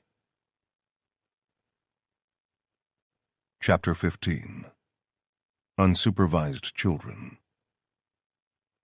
The van led, heading up their 3-vehicle convoy, both to use the larger vehicle presence to bully their way through traffic, and to ensure it wasn't left behind by the faster and more agile cars. Their gear bounced around, packed in haste, and thrown inside the vehicles driven at insane speeds through the Romanian streets in their desperate need to be miles away already. Kim, how's that call coming? Odell asked over the channel. Kim, secured in the rear of the van so he could work his contacts, answered stiffly as he held himself upright on a long, sweeping bend. Working on it! Odell bit back the response that they didn't have time for him to work on it, that they needed the authorities to ignore reports of their vehicles driving like they were stolen, because they could ill afford their progress being hampered by blue lights flashing in their mirrors. Tamar drove, making Odell feel the itch of restlessness in the front passenger seat. If he was behind the wheel, he could concentrate, could affect the outcome of the situation. But as a passenger, all he could do was keep his eyes peeled and harass others. Too late, Clayton announced in his ear. Odell snapped his head to the side mirror, craning forward to see flashing blue LEDs light up the night. Kim, any chance we're in the clear yet? He asked, hoping he wouldn't be forced into action against innocent people simply doing their jobs. No. How long do we have before it becomes critical? Not long, Ilya said from the very head of their reckless convoy. They will use spike strips or ram us if we do not stop. Odell closed his eyes for a second to accept the choice he was about to make. Screw it. Riker, brake check that car and put it out of action to buy us some time. Copy. He watched behind, twisting in his seat to look over the bags on the back seat and the trunk crammed with hastily stowed gear, to see the rearmost Mercedes slow down until the pursuing police car was right behind them. The headlights dipped, indicating the hard braking, before the whole car shot forward after the BMW behind it slammed into their rear. Immediately, the front of the Mercedes surged upwards as Riker floored it, leaving the chasing BMW pouring steam from the damaged radiator. Again, Odell ordered, but before any response came, he knew it wasn't necessary. The LED lights were already falling back and pulling to the side, and he imagined the interior of the police car's dash lighting up like a Christmas tree with warnings. Their airbags deployed. They're out of action, Clayton reported in a tone that made it clear she wasn't happy about it. Odell closed his eyes again, this time in silent thanks, as the one car on their tail was undrivable. Okay, how long until we reach the docks? He asked. 20 minutes. Tara answered, making him imagine her gripping the laptop as the GPS updated on her map in real time. Getting a call from the archives, Tamar said, pointing at the car's display. Odell hit the icon to answer. Odell, send it. Hello, Mr. Odell. This is Evelyn calling from the archives. Hi, Evelyn, Odell said, oddly reassured by her idiosyncratic formality in the middle of an adrenaline-fueled situation. Local police have circulated the registration plate of Mr. Riker's vehicle and described the other two vehicles as being in a convoy. Okay, that's not good. A specialist unit is deploying, and all available patrols are converging on your route. Great. Thanks, Evelyn. Can you stay on and feed us real-time intel? She didn't answer, no doubt misconstruing the question as a direct request that needed no response. Odell reached for his radio and spoke in a tone that spoke of bad news and more bad news. Archives just called. Looks like every cop in a 50-mile radius wants our scalps, and they've deployed a TAC team. It gets worse, I'm afraid, Kim said. My contact in the government is adamant that he cannot rescind the order to capture us after their vehicle was taken out. We are on our own until he can reach the chief of police. Odell's lips tightened to stop him saying something regretful, like the fact that they should have organized for some blanket immunity before they desperately needed it, because he knew it wouldn't be helpful. Okay, just drive. Kim, get us an extraction from the docks. Can anyone get on their radio channel and find out if they're setting up roadblocks or a spike strip ahead of us? Turning off the main road now, Ilya said, negating some of Odell's concerns as Tamar gripped the wheel to follow the van. Odell was pressed up against the window, which only provided him with a new angle into the side mirror where he saw not one, but two more sets of flashing blue lights. 2 more, but they're a ways back, Clayton reported. Odell said nothing, his brain spinning on overclock as he tried to manage their escape from the middle vehicle. His fingers drummed on his thigh as he thought, running the various scenarios and options in his mind on fast forward. He spoke softly, only intending for Tamar to hear his words, as he didn't transmit them. Where do you stand on collateral damage? Ain't got time for riddles, Odie. If there's a pileup behind us, they won't be able to. No way. Cops are one thing because they're paid to take risks, but you start taking out innocent motorists, and we bout to fall out. Copy, Odell said, sitting back in his seat, feeling chastised. Mr. Odell? He flinched a little, worrying that his suggestion had been overheard and forgetting that Evelyn was still connected from Canada. Yeah? The city's automatic traffic control systems are all run via a centralized server. I'm almost in. What does that mean for us? He asked, knowing that when speaking to Evelyn, she often left out some key information because she already knew it. The girl was a genius, but she forgot that pretty much nobody else around her was. I've changed the lights to red along your route from all adjoining roads with traffic lights, and I've blocked the road behind you. So we've got a clear run and a roadblock behind? Tamar asked. Not entirely, but it should help like it helped Charlie Crocker, who was actually Michael Caine. Odell's eyebrows all but met in the middle until his brain caught up. Before he could speak, Evelyn guessed she hadn't been understood and explained. The Italian job, 1969. Got it. Beautiful work, Odell said as he reached for the transmit button. Okay, Evelyn hacked the traffic lights. We should have a roadblock behind and on the roads joining this one. That still leaves us with 2 traffic cars on our ass, Clayton barked over the radio. Not sure we can pull the same stunt twice. Odell reckoned that would be pushing their luck, or worse still, risking their car being put out of action to strand 40% of their entire team to the mercy of the Romanian authorities. Okay, like it or not, this might have to go loud. Odell, please reconsider that course of action, Kim said firmly over the channel.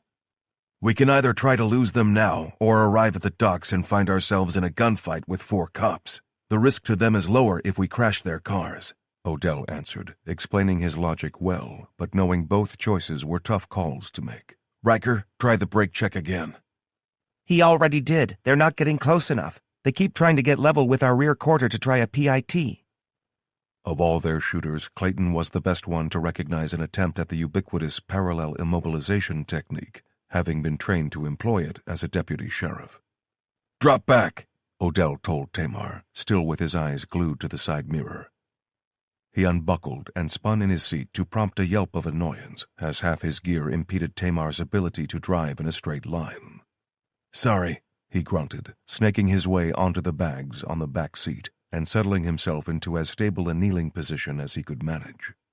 Earplugs, and roll your window down, he told her as he fumbled for his own foam buds in his pants pocket. Tamar didn't question it. She simply complied by hitting the automatic opening button for her window and fishing in her own pockets to squeeze one bud into place after the other. Ready, but Odie? Don't worry, he told her, knowing that she would know he didn't intend to cause any more harm to the cops than was absolutely necessary. Okay, Riker, stack up behind us, and on my mark, pass to your left. How copy? Tailgate you, then pass left on your mark. Copy, Clayton answered for her driver. Odell sighted down the barrel of his shotgun before remembering that he was loaded with the wrong ammunition. Cursing and fumbling in his ruck, he eventually located a cylinder with a red ring around it, indicating the solid slug option for his personal artillery piece. He loaded it, chambered around, and settled down before hesitating, He thought for a few seconds before drawing the pistol from his thigh. Break on my mark. 3, 2, 1, now! The big station wagon behind their own roared and surged as the gearbox kicked down 3 gears and rocketed Riker's team around them like a slingshot. Odell wasted no time and fired a few rapid shots into the rear windshield to shatter it before lowering his body position to the shotgun and punching a massive slug round right into the front grille of the lead police car. He followed it with 2 more, careful with each pull of the trigger that he didn't send it too high and risk a ricochet pulverizing the occupants. He expected them to brake hard, to pull out of the pursuit that had so suddenly become far too dangerous to continue with. What he didn't expect was to see twin muzzle flashes of pistols returning fire through the windshield at him. He ducked down, blasphemy torn from his lips as the tiny projectiles pinged off their car and one round punched a neat hole straight through the glass in front of Tamar's face. Odell! She roared, straightening up after ducking instinctively. I got it! He snarled in a tone that indicated he'd played about as nice as he was going to. He reached into his ruck again as more intermittent shots whined off the car or punched through the soft skin, this time coming out with a cylinder ringed in yellow. A cruel smile formed on his face as he snapped it into place and rose up to resume his firing position. The first round punched out the left headlamp and tore out a strip of metal wing that folded back instantly against the wind and helped by their high speed. The second round, this time fed into the chamber from the reloaded cylinder, vomited a 12-foot-long tongue of bright flame that engulfed the entire hood of the car. The third and fourth rounds hit true and left the hood burning with a fierce intensity that no person with even the slightest instinct for survival wouldn't immediately pull over and run from the burning wreck. Get me in front of the other one! He called out, but as soon as Tamar swung in front of the second car, it dropped back like it had deployed a parachute, clearly not eager to receive similar attention. We're clear. ETA to the docks? Odell transmitted. 11 minutes, Kim said, but I have just considered the possibility of the police using air assets. Odell was too adrenalized to groan at Kim's choice of words, but the adrenaline worked differently on Tamar. God damn it! Why can't he just say the cops might have a chopper? He uses more words than a Kentucky grandma. Tamar? The car's speaker said. Evelyn, what's up? She asked, restored to her usual self after the brief outburst.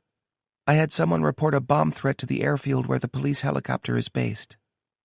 Tamar laughed, just a single amused scoff at first. Then it got away from her, and the adrenaline in her system tipped the laugh over the edge into free fall. Is something wrong? Evelyn asked. Not at all, you certified genius, Odell said through his own smile and reached for the transmit button. Police air ops are out of the equation thanks to Evelyn placing a prank call, so floor it. Their arrival at the docks was eerily uneventful after the carnage they had left in their wake. Ilya led them through the commercial routes to where the transport ships docked, but as soon as the empty piers came into sight, Odell's chest felt heavy and cold. They'd been assured that no transport ships had left the docks in the last 72 hours, but that only accounted for the official departures. Not submitting manifests and ignoring customs compliance were two things their organization and the demons they hunted held in common, so Odell wasn't confident. Take us down as far as we can get, Odell said. Lot of ground to cover on foot, so use the vehicles as much as we can. Kim, how's our exit strategy looking? Extraction by water is on the way. On the way didn't exactly give him all the details he wanted, but he had bigger things on his mind, mainly scanning the walls of shipping containers they rolled by for signs of the enemy. Evelyn, how's that satellite imagery coming? He asked over the open phone link in his car and transmitting the question for the others to hear via radio. It's downloading now. They only managed to get still images taken on a 5-hour time-lapse, and the angle is bad because it's far away. I'm getting it now, Tara announced. Oh, God. The channel erupted with 4 people trying to speak at once. Realizing their mistakes at the same time, the channel went quiet for Tara to update everyone. Looks like there was a ship in port until today. Time gap gives them maybe a 7-hour head start. Evelyn? Yes, Tara? I need you guys to pull down every satellite image you can get and anything you can on that ship. Try to track it retrospectively and figure out where it's headed. She cut off as brake lights flared brightly ahead, forcing Tamar to stand on her own brakes and send Odell, still unstrapped, thumping into the dashboard where his vest saved his ribs from breaking against the shotgun pinned to the dash, while his head rang like a bell off the windshield. Odell's vision flashed for a split second, and his ears shrieked a high note as the pain in his chest came and went. He held his breath for a beat before sucking in more air, ready to deliver his customary, "Ow!" when Tamar kicked open her door and flowed out like water. Shouts filled the air, rapidly followed by gunfire from 5 or more different weapons. People fanned out from the vehicles to engage unseen targets as Odell tried to shake the confusion from his brain, only to turn and look out the window at the grotesque sight of an imp galloping toward him on all fours. "Shit!" he croaked, trying to force himself back up in his seat and bring the shotgun to bear, before realizing he had neither the time nor the space to do so. Leaning back over the center cubby, he drew the Glock from his thigh and sat up again in time to see the eyeless horror soaring through the air with the claws on both hands and both feet extended, and a mouth filled with needles of black glass gaping wide. He snap-fired the Glock, seeing the creature thrown down sideways to make him wonder how he'd done it. The answer came a second later when Tamar appeared outside his window, H&K rifle tucked tightly into her shoulder, to drill another 2 rounds through the thrashing demon's head. She tore open his door, eyes casting about as the other individual battles popped off all around them, and yelled his name. "You good? Hey, are you good?" Yeah, I'm..." "If you're not 100, I don't need you getting in the way," she snapped, sending odd waves of pride and annoyance through him. He shook his head again, ignored the high-pitched whine now fading in his left ear, and dragged himself free of the Mercedes to bring the shotgun into his shoulder. "I'm good," he said, convincing her with his tone and steady feet, like a boxer knocked down would to a referee. "Good. Bastards burst out of a shipping container ahead and behind. Goddamn ambush," she said, twitching the aim of her rifle to fire a stream of single rounds until an unholy squeal said she'd hit one. She lined up and fired 5 more shots until the squealing stopped. Odell, one hand holding the bullpup shotgun in place and ready to fire, transmitted clearly to the team. "Move on the containers in teams and give them grenades. Shout out if you see a mother." Tamar led and Odell followed, both of them advancing with bent legs and steady weapons as one moved to cover the direction the other wasn't aiming in. Tara, Kim, and Kyoto fell in with them, leaving Ilya to protect the van and its contents by firing his savage shotgun from the hip at the imps launching themselves into harm's way. "Incendiary!" Odell barked, feeling Tara tap him twice on the shoulder to indicate she had one. They snaked toward the darkness caused by the open door of the shipping container, firing fast into the gap to clear it and get a look inside. Odell took the mental snapshot, seeing only a few imps heading for them, then leaned back for Tara to toss in the firebomb before they retreated fast. The pressure was too great for the metal shipping box to contain, even with one door open, and the resulting explosion bent the shape of the stacked rows out of whack and blew open the other door. Fire spewed out behind a gust of scorching air, and they turned their attentions to the hopping, leaping gremlins on the wide pier. 2 more muted explosions told Odell that Riker's team had successfully gotten their own grenades into the other container, but still nobody had called out that they had seen a mother. "It's all wrong," Tamar shouted over the dying noise of the contact. "What is?" Odell yelled back as he followed the erratic path of an imp and gave it enough of a lead that the gout of dragon's breath from his shotgun cut the thing down in fiery ruin on its next jump. "They're just running around, not attacking properly." "She's right," Kyoto said, standing unarmed but for the bloody khopesh in her right hand. "There are no mothers here." Tamar let out a scoff and adopted an authoritarian voice. "Unsupervised children will be..." "Clear!"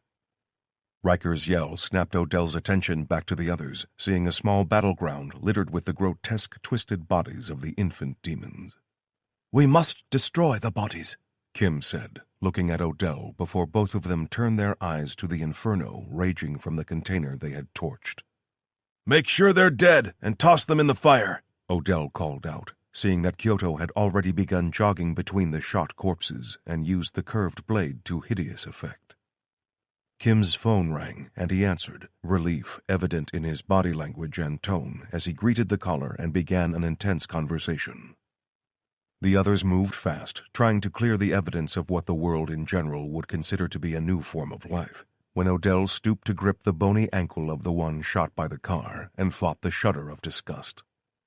He paused, hearing something at the edge of his senses, before realizing that he still had the foam earbuds in. Pulling one out, he turned on the spot, trying to locate the source of the sound, when his free ear locked onto it coming from the car. Odell! Tamar! Can you hear me? Evelyn, sorry, we got into a little... No time. The police are almost there. How many? He asked, turning to look inland for the telltale sight of flashing blues. One van. Just one? All right, thanks, he said, walking away from the car and calling out to the others, unable to hear Evelyn's frantic shouts behind him. Chapter 16. The Devil and the Deep Blue. "I will deal with this," Kim said, stepping forward with his phone in one hand. He paused and turned back, handing off his weapons to Kyoto, who hurried to stash them in the van. Odell watched, seeing the choice to approach the cops unarmed as a sensible one, because they wouldn't listen if they saw a gun. He turned, seeing evidence of a fight everywhere in the forms of greasy blood smears and glittering shell casings, but the last of the twisted imps had been tossed into the burning container to rid the world of demonic evidence. Odell was pulling open his assault ruck to reload when the rev of a diesel engine and a chirp of tortured tires turned his head, in time to see the plain gray van with covert blue LED lights flashing frantically drive onto the wide docks behind them. Kim approached, hands raised and still holding the phone as he called out to the cops. The van doors burst open and well-drilled men spilled out with submachine guns raised, all of them shouting orders at him. Kim complied, lowering himself to his knees and shouting at them confidently. "I have your chief of police on the phone," he said, fear creeping into his voice as the lead cop showed no signs of slowing his approach. Odell watched in horror as the cop turned his body and put every ounce of his weight and momentum through the butt strike to fold the kneeling Kim in half backwards. His head hit the concrete hard enough to bounce back up before he went limp, just as the first shots rang out. "Contact! Rear!" Odell bawled, dropping the shotgun in the trunk of the Mercedes and lifting out his rifle. It was already loaded but not charged, so he snapped back the handle to chamber a round and dropped to one knee, simultaneously taking a bead on the nearest enemy.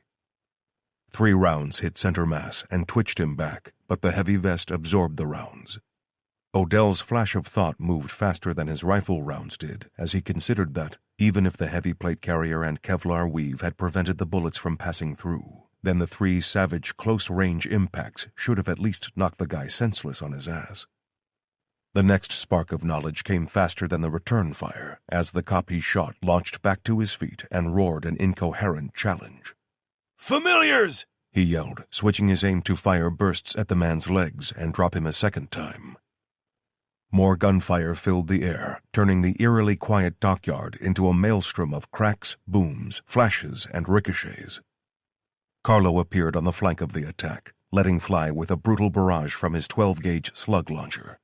2 more cops went down, ballistic vests be damned, and the van visibly shook from the impacts as Odell used the distraction to find better cover and position.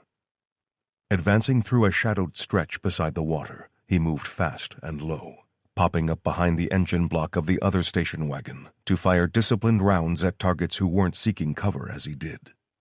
The infection taking over their minds made them heedless of the danger, proving that they were mere pawns in a lethal game between demons and their hunters. But still, Odell felt no remorse for putting bullets through unprotected skulls. The remorse would come later, when the truth of his actions replayed ad nauseum in his mind. But right then, he was a killer, just as ruthless as the possessed, because compassion had no place on the battlefield. "Covering!" Tamar shouted from the other car. Odell turned to see her behind the engine block just as he'd taught her, rising to fire longer bursts from her own rifle. Odell took the opportunity and sprinted low, rifle held in one hand, to grab the back of Kim's vest and retrace his desperate steps with the unconscious man skimming the concrete behind him. The heavier boom of Ramona's sniper rifle pushed to the front of the noise, indicating that they had secured superiority of the small battlefield in mere seconds. Shouts of reloading and moving came through his earpiece as he got Kim into cover and turned to lift him in a fireman's carry, before looking out at the 4 surviving cops engaging his shooters. "Covering fire!" He yelled, hearing the intensity of his own side's gunfire increase to the extent of quantity over accuracy to give him the time he needed to break cover and get Kim to safety. He ran behind Tamar, who called out a reload and ducked from sight to return a second later and spray her entire magazine in 3 bursts. She dropped again as he reached her and slapped in another magazine to pop back up and repeat the process. "Where's our exfil?" Odell demanded over the comm. 4 minutes out. We'll need to abandon the vehicles and extract by boat, Tara responded coolly. 4 minutes, Odell said to himself, looking down at Kim before turning him onto his side, slinging his rifle behind his back, and opening the passenger door of his car to crawl through to the trunk. With his shotgun retrieved, along with a cylinder bearing a painted blue strip, he loaded the weapon and called again for more covering fire. When the opening barrage ended, he stood and brought the shotgun to bear. Unleashing all 36 explosive rounds at the van, he strafed the barrel left to right to ensure no part of it could be used as cover. Before he had finished firing the drum cylinder dry, the first explosions began ripping the vehicle apart from front to rear, then back again in a rippling effect.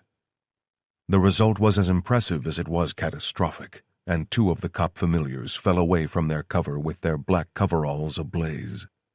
As soon as they emerged from cover, more shots cut them down, including one of them almost decapitated by a round from Ramona's .50 caliber sniper system. As the last of the explosions died away, all 4 surviving attackers were downed and immobile, leaving only sounds of a burning van and a burning shipping container. Odell reloaded and slung the shotgun before pulling his rifle back around and swapping out the almost empty magazine for a fresh one, when a noise inside the car caught his attention again. "Shit," he muttered, pulling his phone from a pocket and hitting the screen to switch the audio output to speaker. Mr. Odell, anyone? "I'm here." There are more coming, a lot more. We're in their digital radio communications now, and none of the units are responding to their control room. Odell did the math quickly and came up with the worst-case answer. "We got more familiars incoming," he told the others. "Latest on our exfil?" Tara, now out of the van with heavy packs in both hands, jerked her chin up in the direction of the dark water to their south, where a bright light was rolling up and down in the swell in their direction. "All right, fall back and retrieve the gear," Odell called. "Ramona and Carlo, stay on overwatch. Riker and Clayton, come get Kim. Everyone else, clear the vehicles." As his instructions were followed, he dumped his own pack at the dockside away from the vehicles and dug into a black pelly case retrieved from the car in search of what he needed. As the boat came closer, he could hear the engines roaring to throttle back and slow the craft ready for them to board, just as Ramona atop the stacked shipping containers began firing methodical, aimed rounds at the approaching vehicles out of Odell's sight. The incendiary devices from the case had their pins pulled before they were tossed into the vehicles one after another, leaving 2 vans and 2 station wagons ablaze before the approaching blue lights could arrive. The packs were thrown down the 6 feet from dock to deck, before 2 of them climbed down to accept the unconscious form of Kim being lowered effortlessly by a young woman with the appearance of a 90-pound college girl.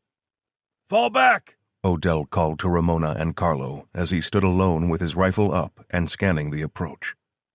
He was the last to drop onto the boat before it killed all the lights on board and powered out of the docks slowly so as not to draw attention to their escape. "How is he?" Odell asked as he knelt beside Kim being worked on by Tara. He's out of it. Probably got a fractured skull from that hit. And I don't even want to know about his neck right now. He needs a hospital, Odie. A real one. "What are our options?" he asked, knowing she would be the one to know. She rose and walked away, reaching inside her jacket for her phone, as she started yelling a conversation with the boat's driver. He watched her nod, add a thumbs-up gesture to bridge the communication gap, and hit the screen on her phone before shoving her index finger in her left ear to hear the call over the sound of the boat and the waves.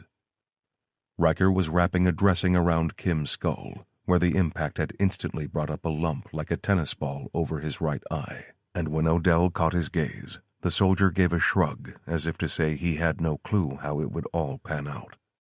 Tara returned, killing the call, and stowing her phone safely inside her jacket again.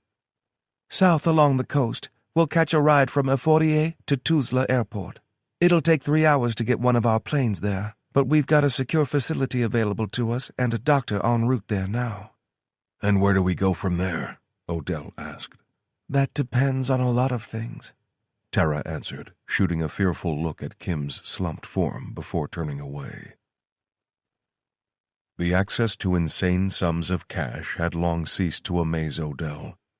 The jets, the houses, the facilities, and equipment were all familiar to him by then, but the network their organization could connect to astounded him. They were in Romania at night, and within 30 minutes of a call going out, the network had found a willing captain with a boat to whip them away along the coast. From there, they found themselves being waved frantically into the back of a waiting box truck, while 2 young men wearing dark clothing and broad smiles enthusiastically tossed their gear aboard and helped them onto dry land. 30 minutes later, and they were ushered through a raised vehicle barrier where the box truck slewed to an uncomfortable stop outside a low building. Odell slid out first, turning to take one of Kim's legs, while Tamar took the other. Carlo and Riker, both squat barrels of men, hefted his upper body with ease, while Tara cradled his head to try and keep his neck straight. Odell saw it and thought that any damage sustained would already be bad, but he appreciated her effort to not make it any worse. Inside, Odell said, shuffling backward and trying to match pace with the others as he backed through the glass and metal doors. Inside was a plain room with a few scattered stacks of plastic chairs around some long folding tables. There, on the table. Easy now, Odell said as they rested Kim flat on his back. Where's the doctor? Tara demanded of their grinning drivers. They just glanced at each other, smiles wavering in uncertainty, until Ilya rattled off a rapid sentence in harsh Russian. Both smiles disappeared in a heartbeat to be replaced by fearful seriousness, and both turned to flee outside. I tell them to go find the doctor and bring him here, Ilya said gruffly. Tara began checking Kim over, asking him loudly if he could hear her, while Odell backed away to find a wall that could support his body, while the adrenaline started to purge itself from his system. A lot of guys, and girls for that matter, he'd worked with in the past seemed able to shrug off the after effects of the natural substance easily, but he was finding it increasingly difficult to decompress recently. The door burst open, and a harassed-looking man about 5.5 feet tall, with an impressive shock of gray hair, was bundled inside by the 2 young guys who were acting like they were hired muscle for some mob outfit. Ilya snapped at them again, and both retreated. Only one of them turned back to ask a question that earned a barked sentence at them. Both guys fled as the miniature mature catalog model headed right for Kim and started demanding a history. Odell still propped up the wall as Ilya picked up his shotgun and headed back for the exit. What did they say? Tamar asked him as the 2 people crossed paths, but Ilya ignored her on his way outside. The hell's up his ass? She asked as she flopped up right next to Odell. He didn't answer because he was wondering the same thing. Probably wanted to know when they'd get paid, she said, answering her own question. Probably, Odell answered, feeling the shake start in his left hand.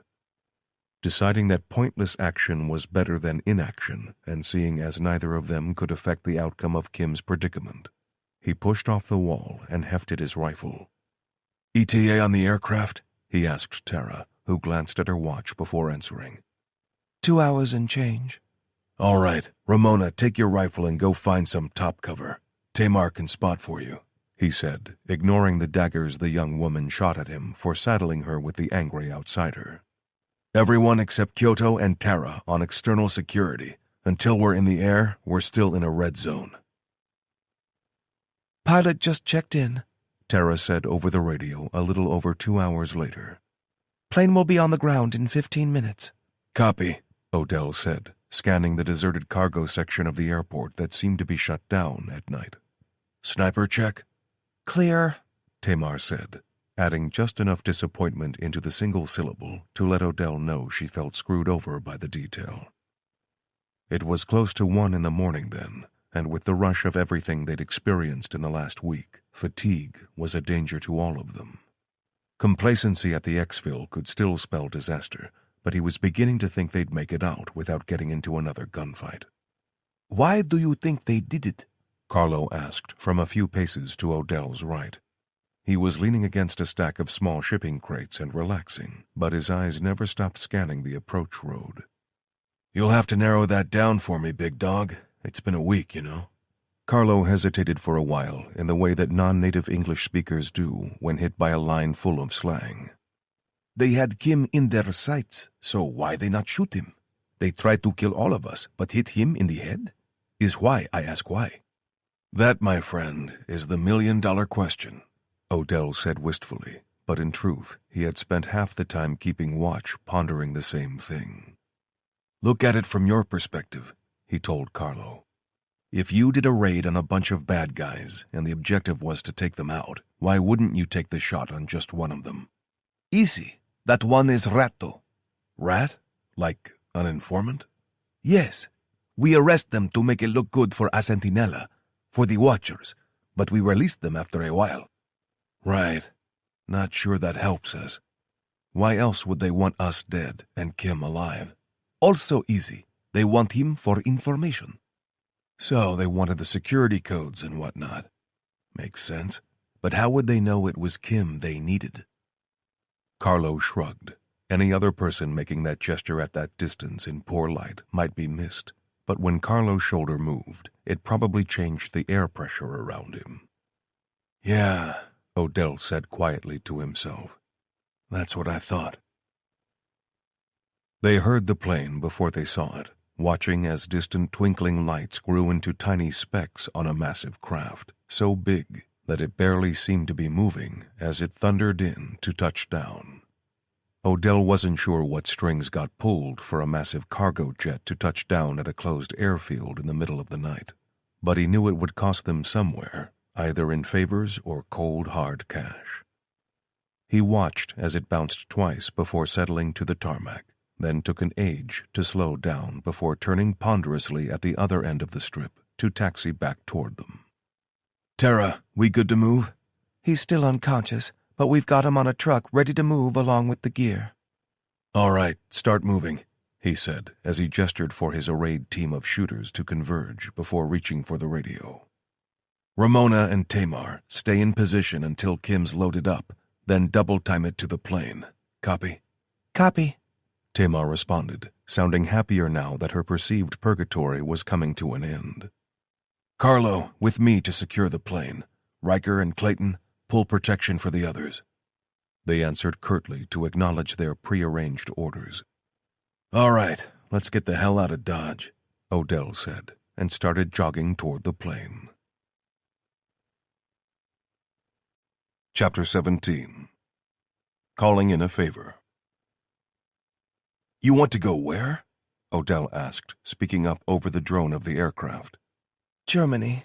It won't take long, but I'm worried he might suffer long-term damage if we don't get him to a hospital an hour ago, she said, sounding more mentally exhausted than physically. Which means we'll have to split the team again to provide a protection detail around the clock. What did the doc say? Can he make it back to Canada? Odell wanted to consolidate, to get behind solid defenses and plan their next move in the absence of having a target to hit back at. But Tara's expression let him know his instincts were wrong. That he shouldn't be moved anywhere but to a hospital. God knows what damage they did to him. Look, I can coordinate things from the Frankfurt house, and we've got arrangements for medical care there. Plus, if we're at the house, we won't need such a big protection detail, she said insistently. Odell mulled it over for a while, looking up to find both Tamar and Kyoto watching him. He knew both had very different agendas. as one didn't want to be left behind when there was a fight to be won, and the other wanted him to know that the fight was more important than any single person. Right. Who do you want to keep? He asked her, seeing Tamar shift uncertainly, as the decision of whether to take her or not hung in the balance of someone else's decision. I only need 2. I can work the house defenses, Tara said. That only leaves us with 6 to track down that cargo ship. and we'll be permanently light one pretty important person if we don't, she snapped, fed up with his evasion. Odell got the message and sagged, closing his eyes to nod his concession. Right, sorry. Okay, volunteers to hold down the fort in Germany? He looked up, immediately discounting Kyoto and Tamar because neither would stay behind, for different reasons. His eyes met Riker's, and the man lifted his eyebrows defiantly. Hey, you go, I go, brother. And if there's a chance the vampire's on that boat, hell no am I sitting that one out. Sorry, man. I'll stay, Clayton said, earning a slightly hurt look from Riker, who likely felt as if his Padawan was abandoning him. I'm not one of you special forces types. I can't be boarding a boat and fighting like you guys. Odell nodded and scanned the other faces, seeing no more volunteers. He sighed, knowing that the decision would be left to him, and that he'd have a hard time justifying leaving Tamar behind in relative safety. I'll go. All faces turned to Ramona, all of them wearing variations on a shocked theme, which clearly annoyed her. What? You think I'm scared of a fight like her? She gestured at Clayton, who, rather than appearing offended by the accusation of cowardice, merely laughed it off. Odell wished he had her self-confidence sometimes. No, I owe Kim, okay? There, I said it. He took me in even when I was a bitch about it, and even when I bit the hand, he still offered it out again. I'll go protect him, but the second you can get me back in the fight, you damn well do it, okay? You got it, Odell said, glancing at Tamar, Kyoto, Riker, Ilya, and Carlo in turn. A 6-person team to take on their most dangerous adversary yet. A 6-person team to take on the thing that wiped out every one of his Marine Raider unit except him, all by itself. All right, he said again, pulling out his phone and placing a call. Archives, said a familiar Massachusetts accent. Odell turned the volume up and put it on speaker on the table in front of his seat. Delaney, it's Odell.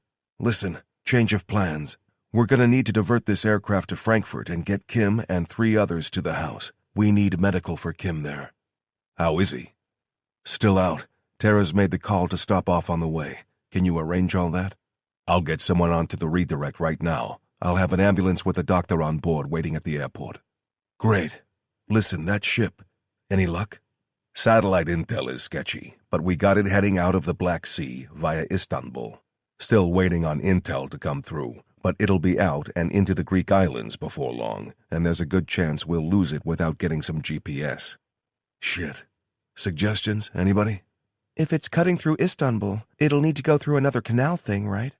Tamar said, scrambling with her phone to bring up a map.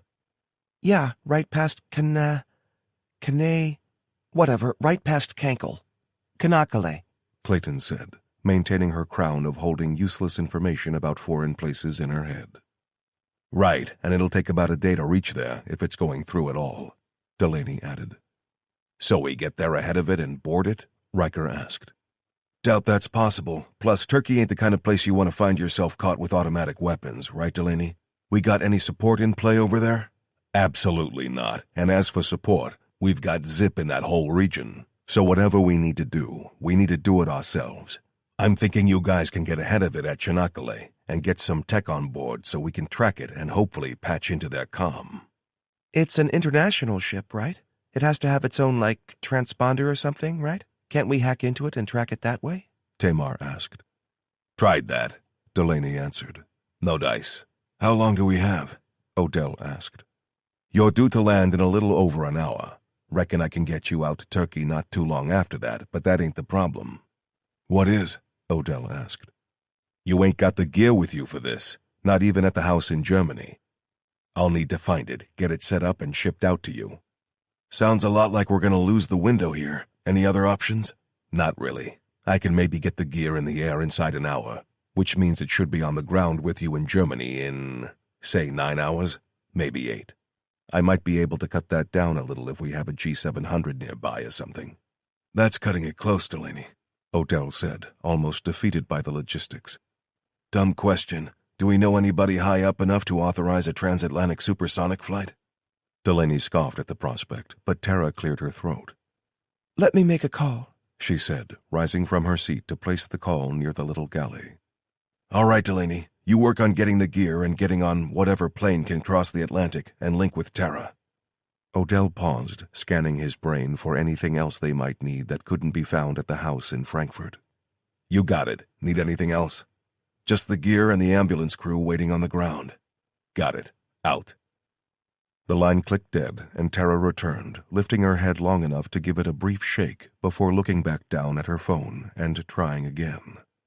He watched as she set her shoulders, hugged her waist with her left hand, and held the phone to her right ear while she got into character.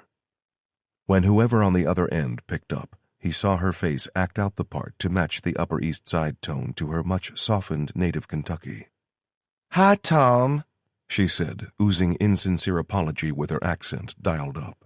"I know it's late, and I apologize for the hour, but I was wondering if y'all had a training exercise or something in the books?" Odell missed the rest of the one-sided conversation as she turned away to pace throughout the call, as she always did, returning his attention to his own small team. "Okay, lot of moving parts, but the broad strokes are infill, locate, plant the tech, exfil. For obvious reasons, the two big white guys might not want to be on point for this, so..." He looked at Kyoto, asking the question with his eyebrows and hoping he didn't have to say more. "I can plant the GPS," she said quietly, returning her gaze to the unconscious Kim.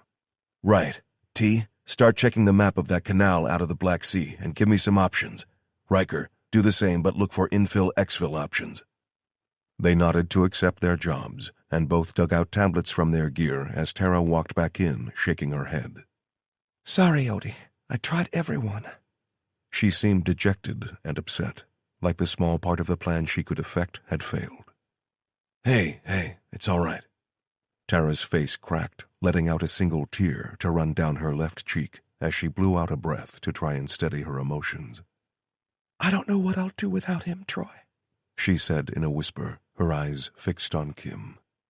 "Don't think like that, okay? There ain't nothing we can do about it now anyway, so just sit tight and let the docs treat him when we land.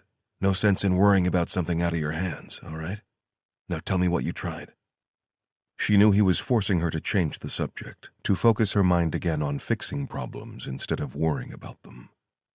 "I tried the Americans and the Canadians. Even Tom said he'd do it if he could get a refueling bird in the air. But the ones under his command are all on this side of the ocean, and they'd take even longer to get in position to get a jet over here." "Tom?" Odell asked. "Old friend of Kim's, Canadian Navy captain running the base in Halifax. He said he'd get a couple jets in the air and refuel them just over halfway, but he can't." "Shame the British don't have a refueling bird they could get in the air from their side," Odell said, thinking out loud. Tara's head snapped up.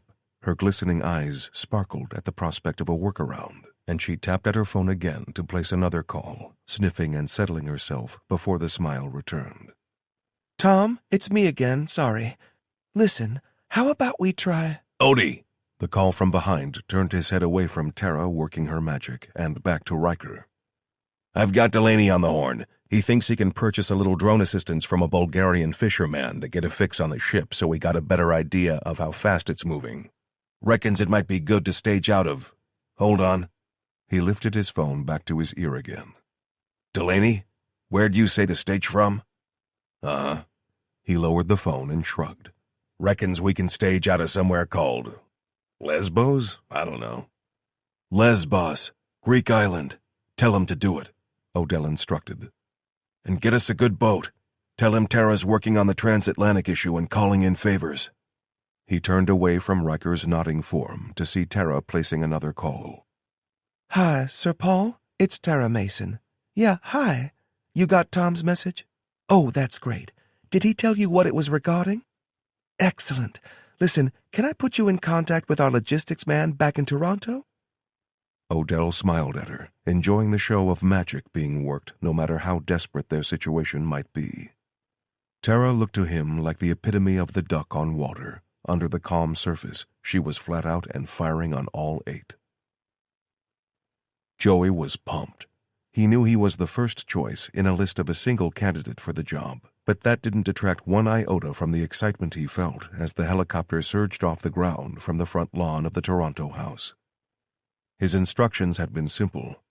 Take the package to the pilot crossing the Atlantic and put it in his or her hands directly.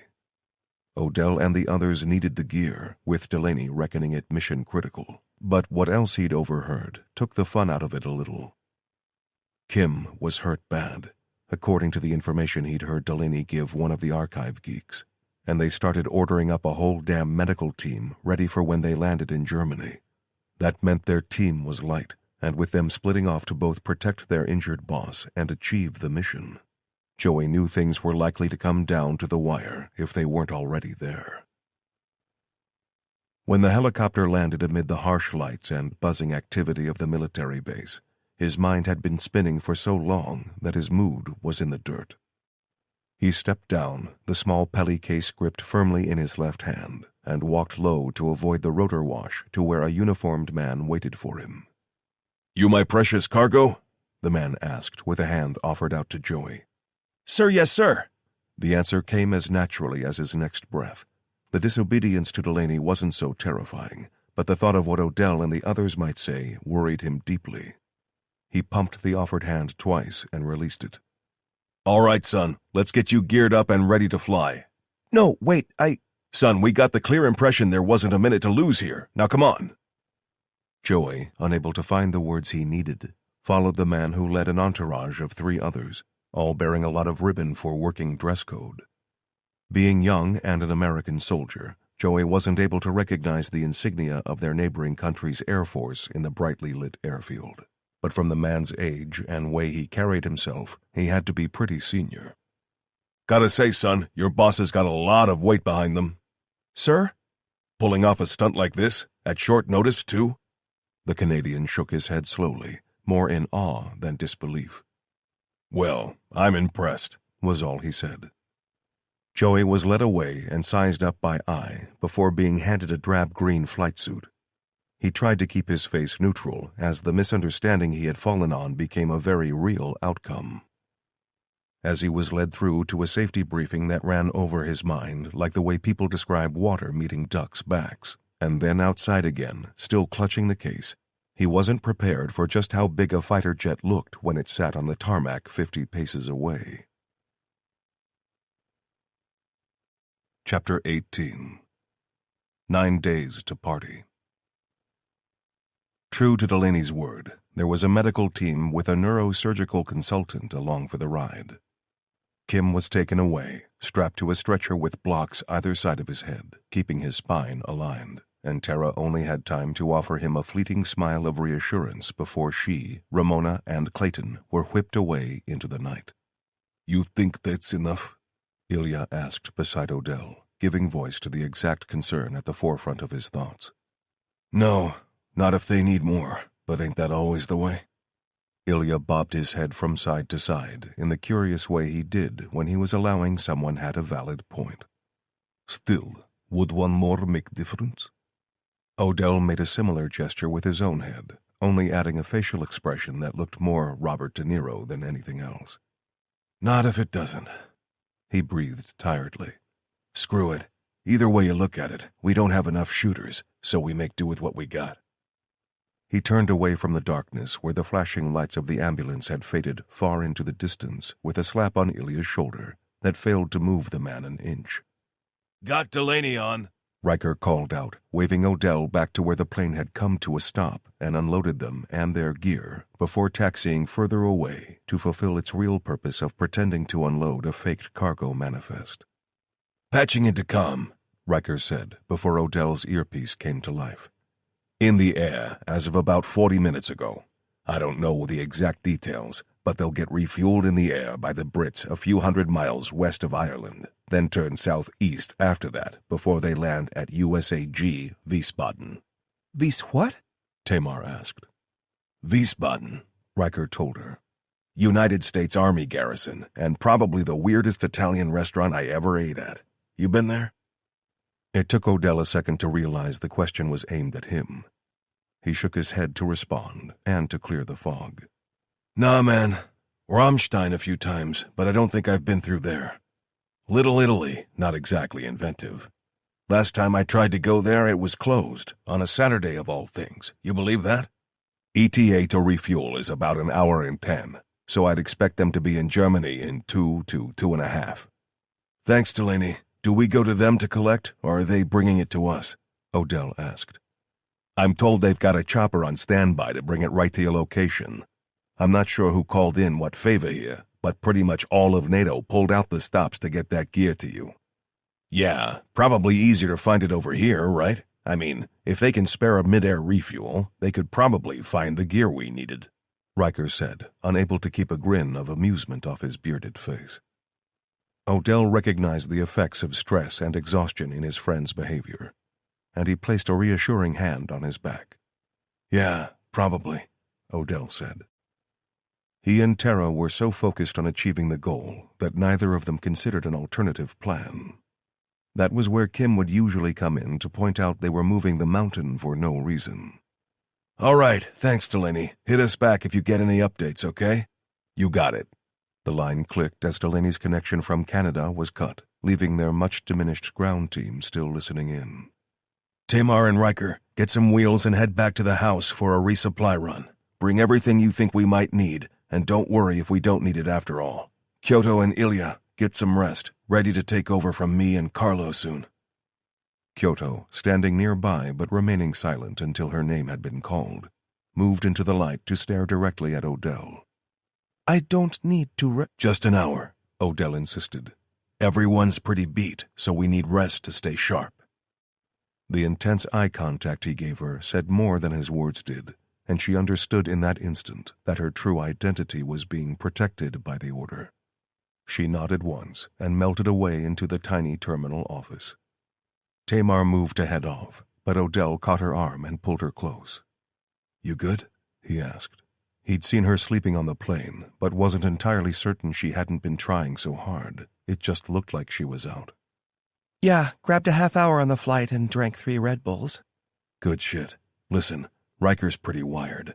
Adrenaline and exhaustion aren't a great mix, so... Trust me, I'll fire up the heater and send him to sleep, she said, patting Odell's chest as she passed, already using her phone to get a vehicle ready.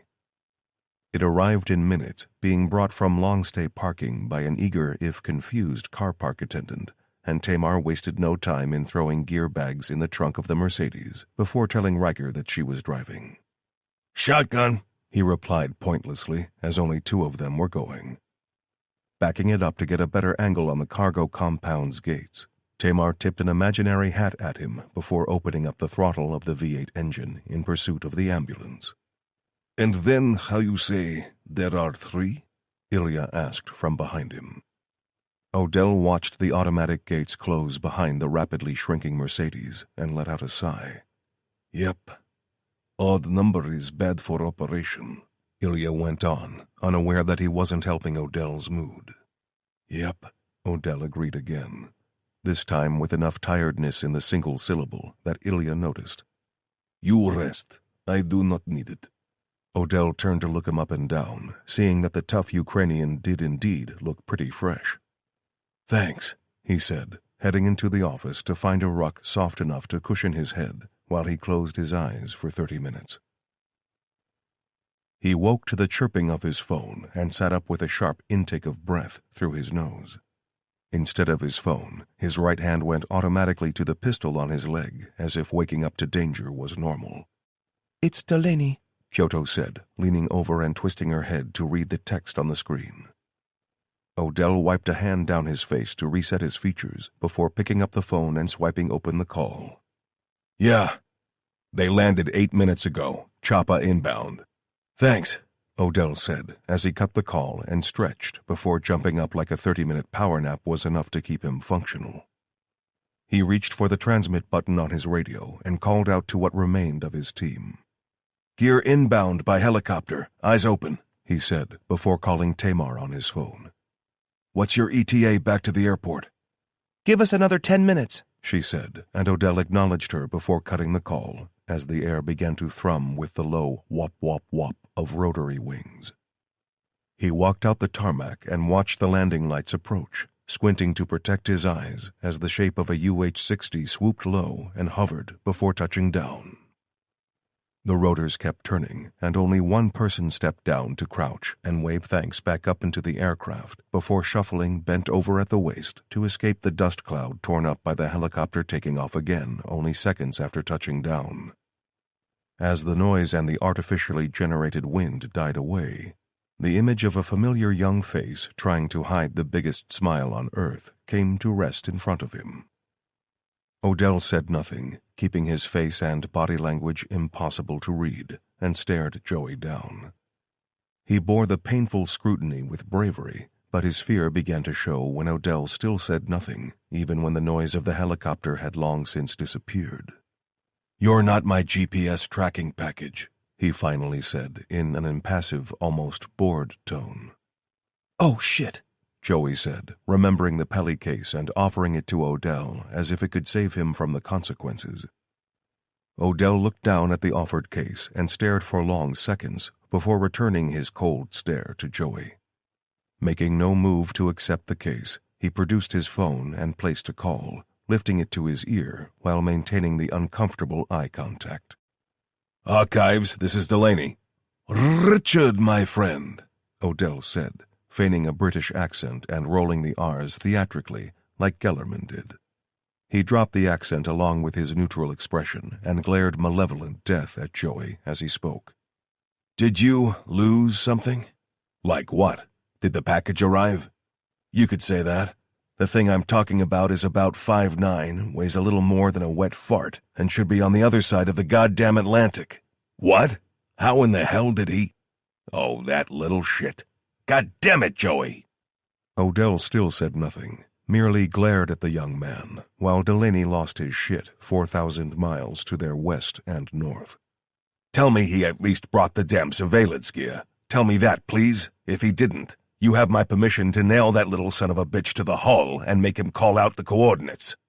Joey smiled, his eyes flicking down to the case in the hopes that Odell would stick up for him.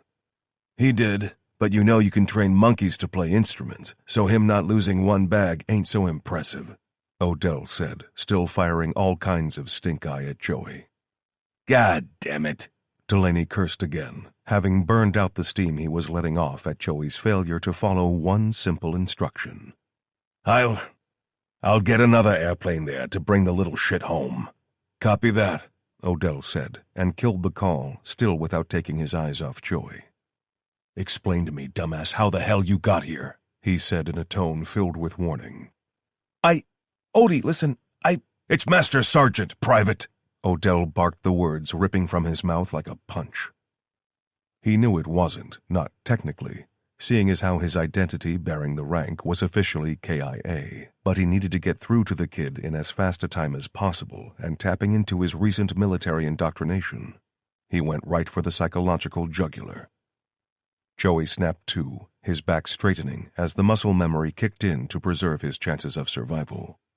Odell wondered how many drill instructors tearing him a new one it had taken for the response to become ingrained, but he reckoned the fact that the kid had skipped the country to hand-deliver the gear meant that he wasn't half as switched on as he thought he was. I arrived at the Canadian Air Force Base, and they assumed I was the package to be delivered. By the time I realized what was going on, they had me in a flight suit and— "And what? You forgot how to make words and explain that the contents of that case are more valuable than your stupid ass?" Odell growled, his voice far more menacing than any screamed abuse could be. And seriously, could you turn down a flight in a fighter jet?" His honesty disarmed Odell and threatened to break him out of character. There was no way he wouldn't at least consider a Mach 2 trip from Canada to Europe in the time it would take to drive halfway across Texas. Factor in being able to actually see a mid-air refueling operation followed by another helicopter trip, all the while being treated like he was carrying POTUS lunch? No, Odell couldn't blame the kid for getting caught up in it, but he was worried about him being stranded 4,000 miles from home when they were undoubtedly being hunted. He deflated, dropping the act of being enraged at him because the feeling had passed. Joey beamed again, grinning from ear to ear as he held up the case like he was proud of himself. Odell snatched it with a grunt and turned to head back inside the small office building where their gear was stored. "So, what's the sit rep?"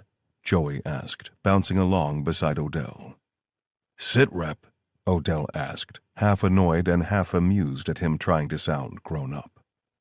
A kid he might be, Odell knew, but he was also a serving U.S. soldier. With a sigh, he relented. Kim is WIA and being treated at the Frankfurt house, which we've reopened because it isn't safe to move him far. There's a medical team with them, along with Tara, Clayton, and Ramona for security. Tamar and Riker are there gearing up, but are coming back ASAP. Looks like someone will be making a return trip to leave you there too, I guess. I've got me, Ilya, and Carlo here. "What are the rest of you doing when Tamar and Mr. Riker get back?"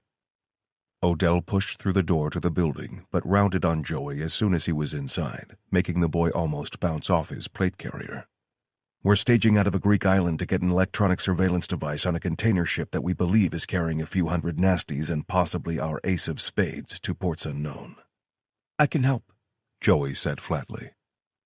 The challenge was there, laid bare in the fluorescent strip lighting, and Odell knew his first instinct to refuse was probably wrong.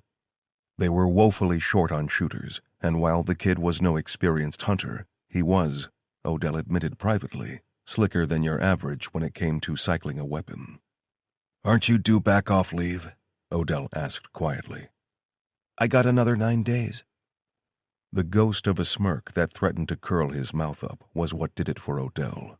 The kid was young, but he worked hard, and he wanted adventure. He thirsted for it, and like it or not, they were more than one shooter down already. He stepped away and pulled out his phone, swearing blind that he couldn't even hear Joey breathing behind him. The call connected, and he turned back to face him as he spoke. "Hey, T, you still at the house, right? Good. I need you to grab a loadout for one skinny little jerk-off who crashed the party. Never mind, I'll explain later." "Uh-huh. Wait one." Odell pulled the phone away and pressed it to his shoulder in a show of privacy, but his whisper was more than loud enough to be heard on the other end of the line. "She wants to know what size vest you need," he said, before restoring the phone to his face. "He says a large, but he's definitely a medium at best. And bring him brown pants so we won't notice when he shits in his shorts unless we're close enough to smell it." "Got it. See you soon." Chapter 19. Appearance's sake. Delaney wasn't happy about it. Kim would have absolutely vetoed it. Tara wasn't aware of it, for fear that she might scratch that, for fear that she would definitely try to override Odell's decision to take the kid. It took 4 more hours for the right plane to be arranged, following which was a couple of hours flight time spent mostly gearing Joey up for ops and consolidating their gear.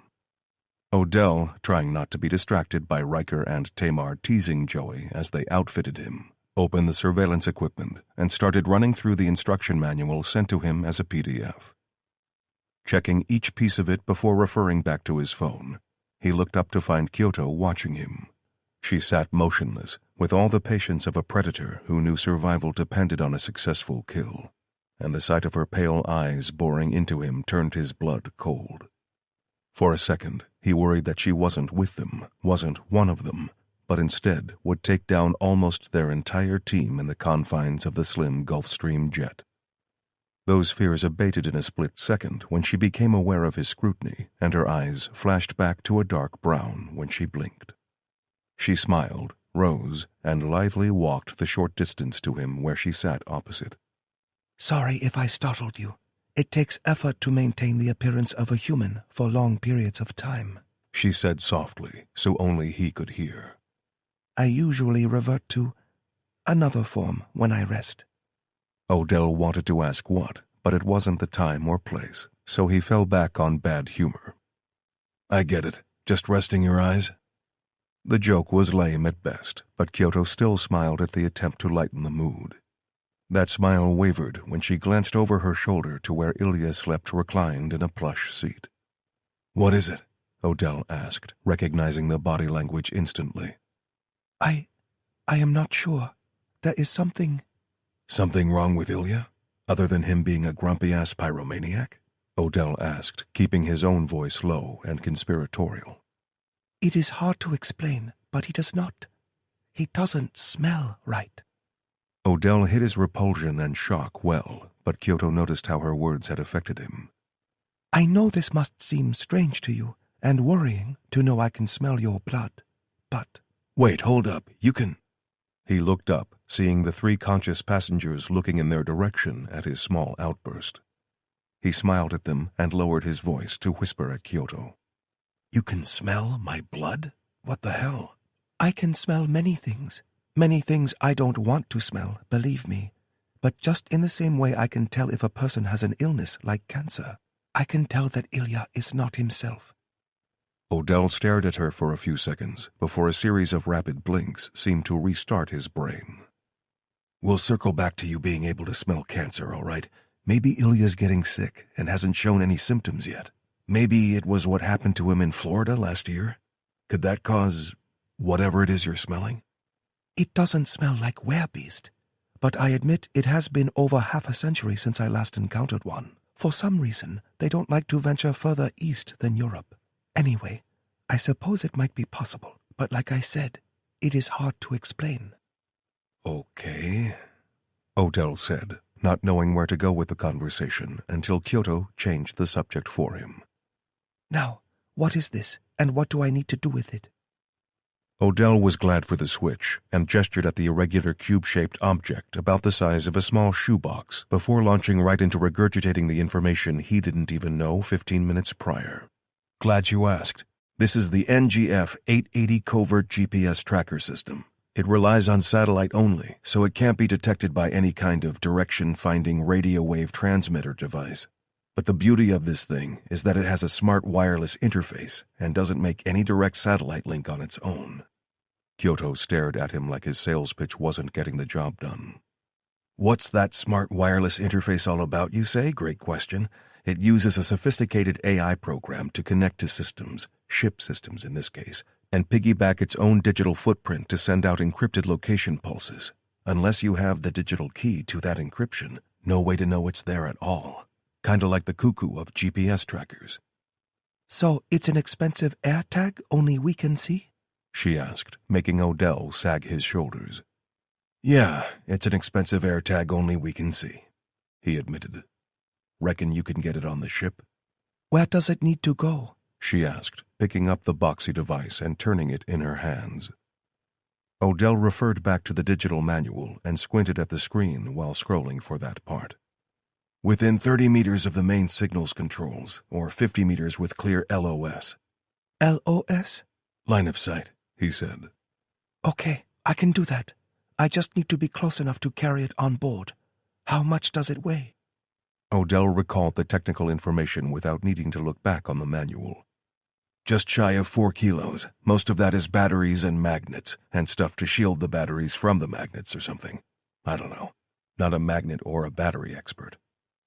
Kyoto's face screwed up a little as she thought, and Odell imagined her sifting through her mental list of animal avatars like he would select a character in an arcade game. He swept that thought aside and watched for her response.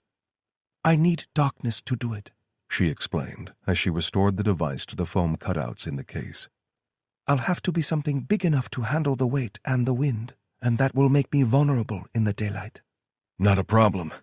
You think you might be good for some recon after you plant it? The question was asked casually, but both knew what he was asking. Recon would be a perilous task, no matter what form she took, if the ship was infested with imps and broodmothers still churning out twisted offspring. If the vampire himself was there, it would likely mean an entourage of fanatical killers, too.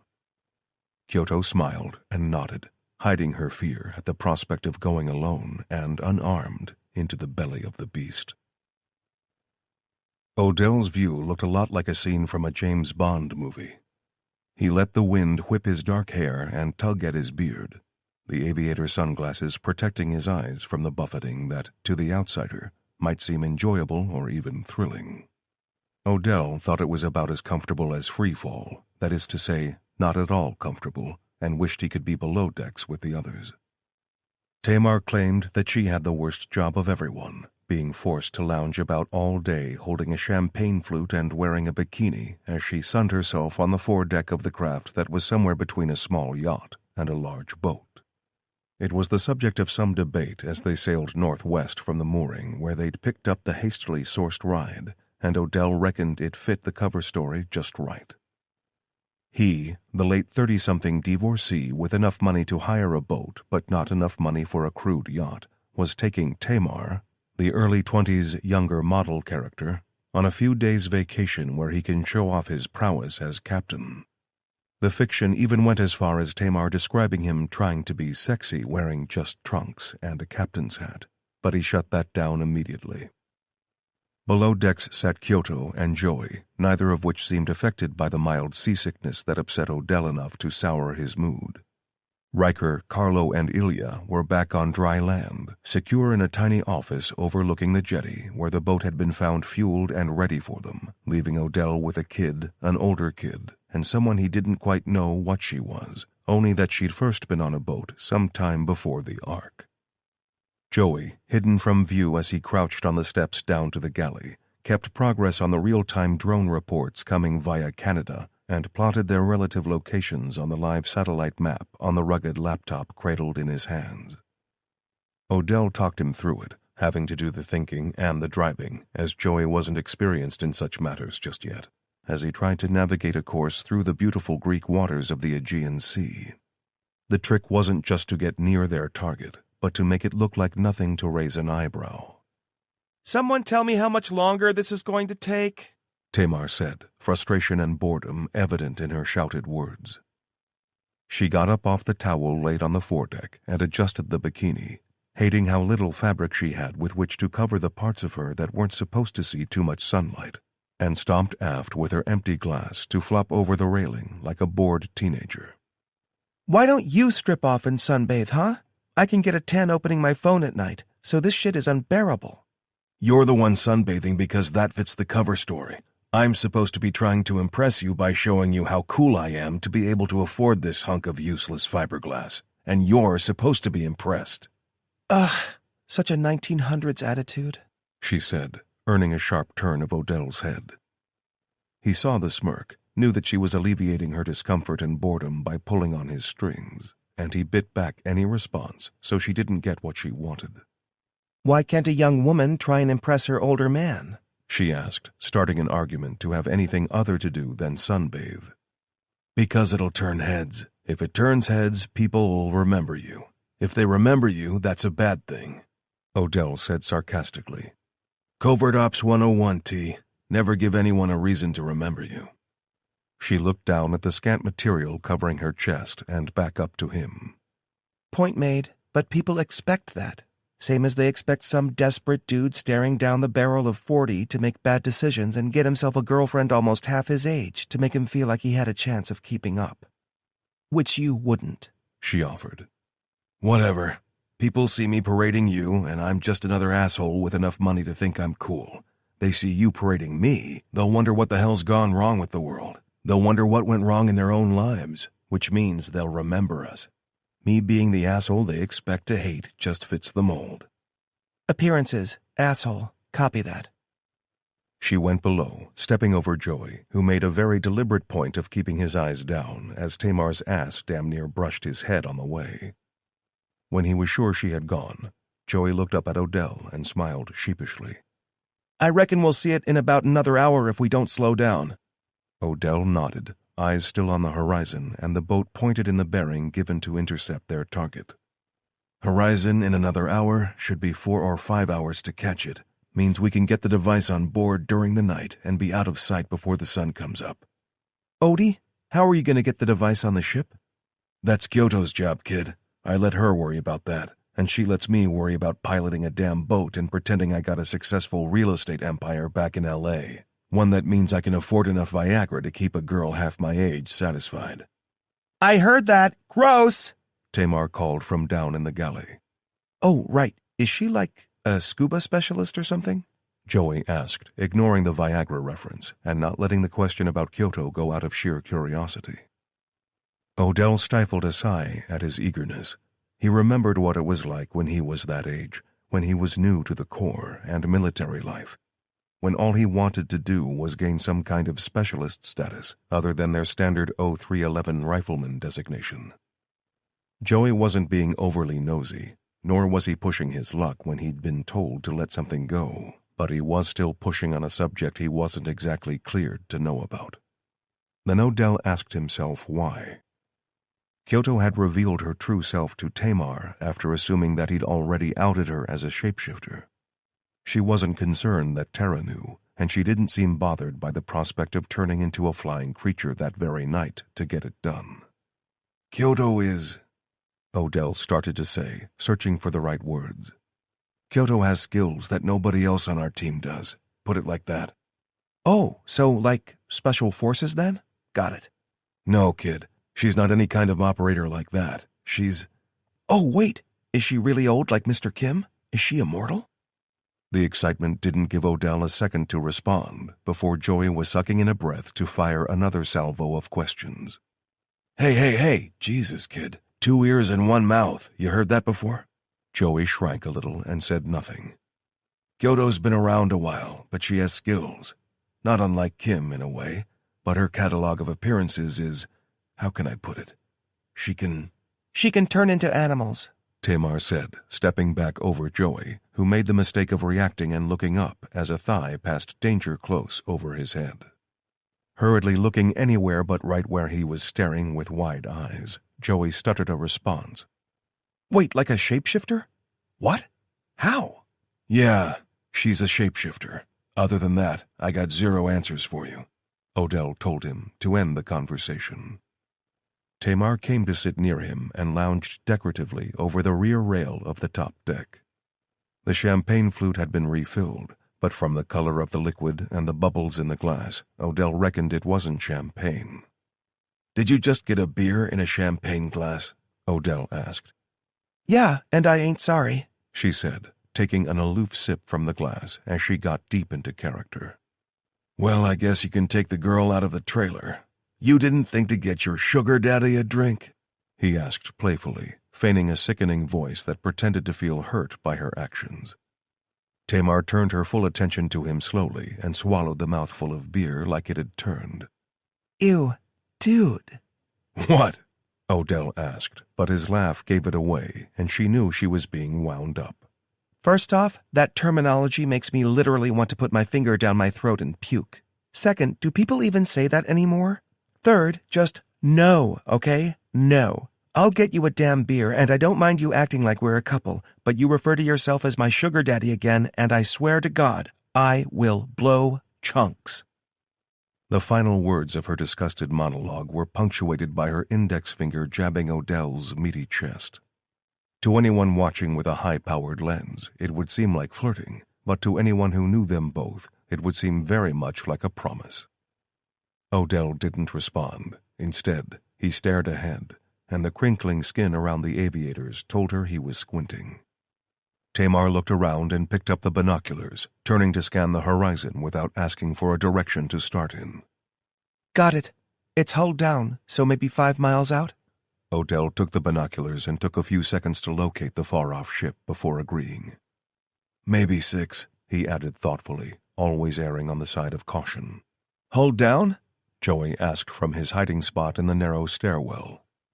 Curvature of the Earth means the ship's beyond the horizon so you can't see the hull. You'll never find a sniper who thinks the Earth's flat, she added almost to herself.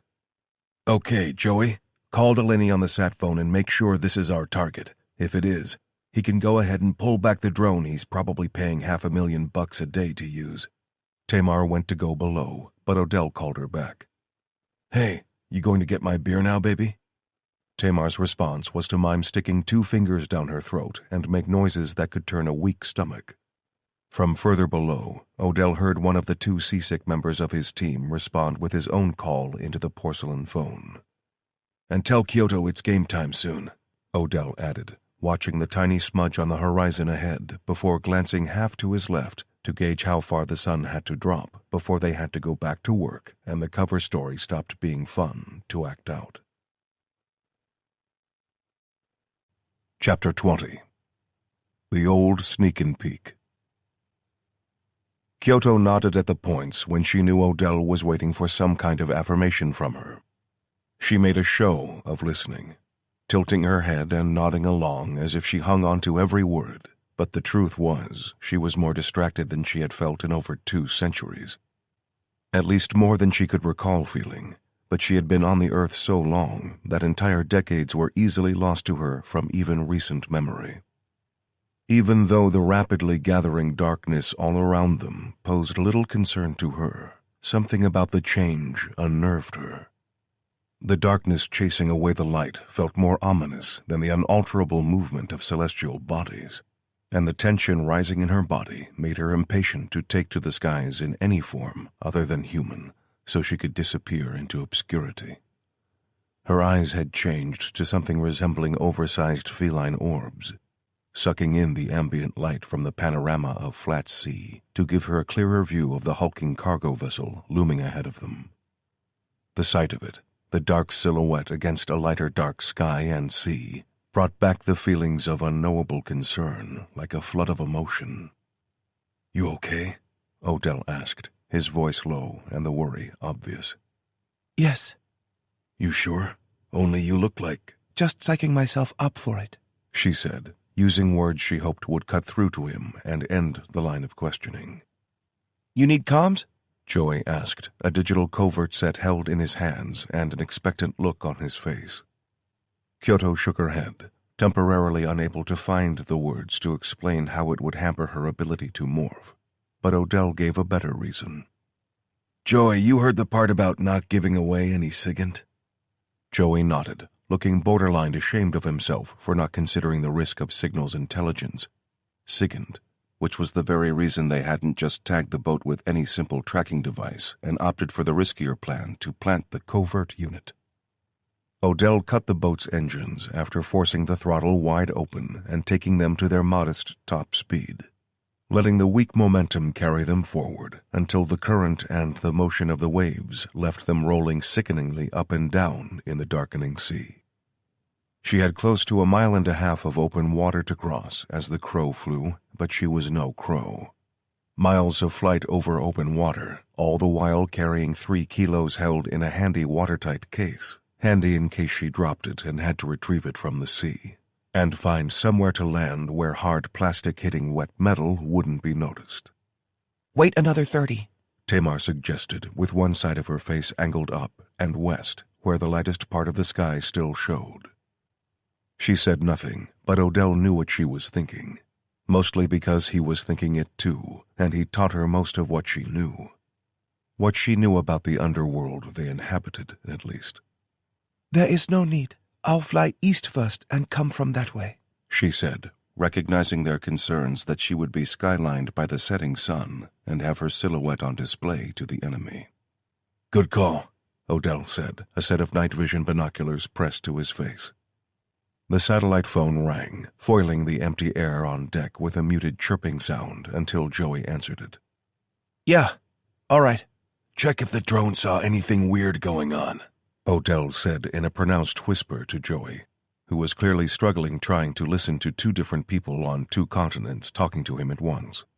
Odell says, you heard that? He remained still and silent for a while before a nod of his head grew in intensity and he turned to repeat the report.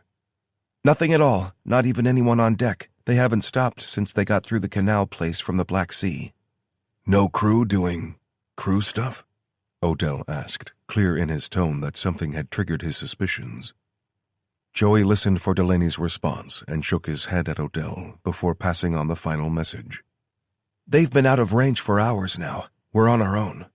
"Yeah, we are," Odell said, breathing the words out as he lowered the binoculars and turned to face Kyoto. She nodded once, turned away to pick up the Peli case on the way past, and walked effortlessly, despite the swell of the waves, to the foredeck. "Joey, head on down now," Odell said. He could almost feel the disappointment pulsate off him in waves, despite the fact that he could barely make him out in the darkness, but he said nothing and moved off to follow orders. Tamar stepped up beside him and took the binoculars from his hands, scanning the darkness ahead as best she could, given the poor optics. She lowered them, her shoulders sagging with the movement, as if she just realized something, and turned to call out after Kyoto. How will you be able to? A sharp, leathery crack filled the air and sent a stab of terror through Odell, who had last heard that sound coming from a succubus in Brazil, but the flapping sound grew in intensity before it disappeared into the darkness, leaving them alone on the gently rolling deck, standing side by side in the near pitch black, listening to the creaks and groans of a boat at sea. Kyoto had given some thought to how she would cross the water carrying her burden. Her preference had always been for flying creatures over those more graceful in the water than out of it, and that preference fit for a more secretive egress onto the massive container vessel than swimming up to it and climbing the sheer side. She was lucky, in that her extraordinarily long life, she had seen and touched animals long extinct. She wasn't limited by reality either, in that she could choose to take the form of a mouse the size of a dog if she so chose, and that mouse could also have the opposable thumbs of a human and the balancing tail of a monkey. The form she chose was primarily that of a noctual bat, but at 10 times the size of the real thing, so she would stand close to Odell's height if they were side by side. She borrowed from nature her own highlights that other species had perfected, creating a hybrid creature ideal for the task, but likely terrible for a human to behold. Her eyes, huge and utterly out of place in the pug-nosed visage of the bat, belonged to a species of large owl known only to the world by assessments made of preserved skeletons. With the best natural night vision ever to grace the planet, augmented by the almost supernatural abilities granted her through echolocation, she completed her amalgamation with the strong, prehensile feet of an ape to grip the case and make sure she didn't let it go. She had placed that case at the very prow of the deck before retreating to take her current form. The leathery wings spanning the width of the deck began to flap and race her from the deck before she angled her body forward and surged hard, not even slowing to grasp the handle of the case with her ape feet before fighting hard to gain altitude in the darkness. A few 100 feet up and surrounded by the roar of rushing air, she banked hard and stretched out her wings wide to soar east and enable her to turn and approach from the darkest point of the sky, sending out a few pulses sounds to be sure she was alone. The faint outline of part of the distant hull flickered in her consciousness, showing up precisely where she thought it should be and augmenting the faint shape her sensitive eyes could pick. Straining effort through her wings again, she fought for altitude before turning left, gliding as silently as possible toward the huge flat slab of metal that was the ship's stern. Only once more did she pump the air with her wide wings for fear that she had not gained sufficient height, knowing that she could lose it easily but not regain it without risking discovery by something with sharp ears on the deck, and she timed her long, quiet infiltration to perfection. Angling her wings to slow her descent without making noise, she scanned the deck desperately with both her sensitive eyes and a faint pulse of sound before twisting her body shape to land soundlessly as one foot released the handle of the case and touched down to cushion her weight. Morphing back into her natural form, but still wearing the huge eyes that dominated her face and the articulating ears able to twist through an impressive range of movement, Kyoto took the case with her right hand and sank into a kneeling position where she remained frozen, still, to listen and wait. Nothing stirred. No sounds of reaction or shouts of alarm greeted her silent arrival. She breathed in a long sniff through her nose, only instead of the huge, sensitive olfactory glands from an elephant or hound. The tiny hairs inside her nose became the scent receptors on the antennae of a silk moth. The smell, combined with the sonar pulse, overlaid a 3D rendering of the barely visible shapes her eyes could see. The echolocation was impossible to explain to a person unable to experience the unique sense, but if forced to put it into words, she would say that she heard nothing but straight lines. If asked to elaborate, as surely she would giving such a description, she would only be able to say that she could see the deck of the ship and the cargo containers secured to it, and that maze depicted itself as a schematic of straight lines. Nothing natural was perfectly straight, and none of the lines moved, so she added that information to her other senses, and decided in a fraction of a second that there was nothing alive there. When the full range of smells arranged themselves in her mind, she detected what was there as well as what wasn't. Blood. Not just blood, but the smell blood left behind when blood was spilled from something experiencing intense fear. Something about the hormones secreted in such moments, she imagined, but adrenaline made spilled blood smell sharper, somehow, and acrid. To her, it literally stank of fear. The smell faded as a surge of wind whipped over the deck as it had on the smaller boat. But unlike their own mode of transport, this vessel, gargantuan by comparison, seemed not to move on the water. She remained frozen, rooted to the spot, as if moving would attract whatever had spilled said blood, until her disciplined mind overcame her instinctive fears. Move! Move, you coward! She moved, silent and stealthily, keeping to the darkest shadows as she made her way to the only raised section of the ship. Where the expansive deck was given over to cargo, only a 5-story structure rose higher toward the bow and culminated in an observation deck lined on 3 sides by glass, with the satellite antennae spinning sedately above. That was her target, but to reach it, she first had to cross 200 meters of deck and climb the structure, all while avoiding detection. With a strength and resolve honed by centuries of conflict, Kyoto pushed into the shadows. Twice more, she had detected the faint reek of panicked bloodshed, and both times it had been whipped away by the warm night wind before she could unpack the minute details the odor held. She forced herself to focus, to prioritize the mission over the reconnaissance, but she was a curious being by nature, and the intermittent whiffs of spilled blood were certainly an unwelcome curiosity. Hiding in a particularly dark shadow nestled between 2 secured shipping containers, she gently popped the secured clasps to open the box and lifted out the device. It felt cold in her hands, heavy, but the weight of responsibility on her shoulders was far greater. She had been alone for so long, had spent decades alone and out of human form. But meeting members of the organization and being sent to help Kim find the right path had given her the most purpose she had ever known. Now that purpose, that direction, led her to where she was, close to the most dangerous creature on Earth. She climbed, her strong hands gripping the angular, wet metal with ease as the tail she had grown wrapped itself tightly around the tracker device. The wind tore at her more than a few times, forcing her to grip as tightly as possible and flatten her body against the structure. At deck level, the sea was barely noticeable, but now, 40 feet up and attacked by the wind, she felt more exposed than ever. Near the level of the windows, the light searing out made her more nervous and cautious. Gently, trying not to make any noise, she brought the device around in front of her, unrolling the tail until she could take it in one hand and press it firmly into a recess in the metal-framed structure. Pressing the rubberized solenoid switch, she knew not to expect any visible light, but the muted click gave her the confirmation she needed.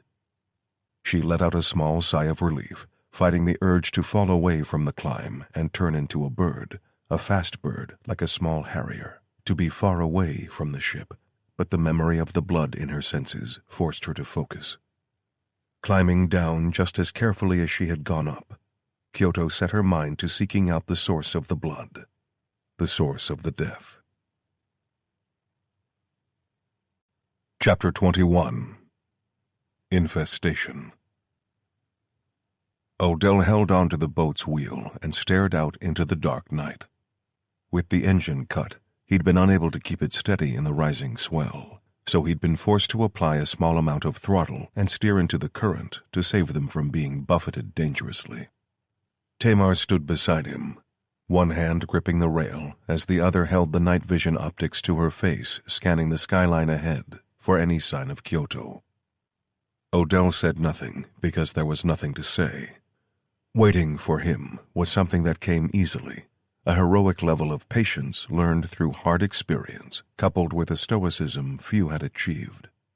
Tamar was visibly agitated, yet she possessed sufficient self-discipline to stay quiet and not fill the night with pointless words.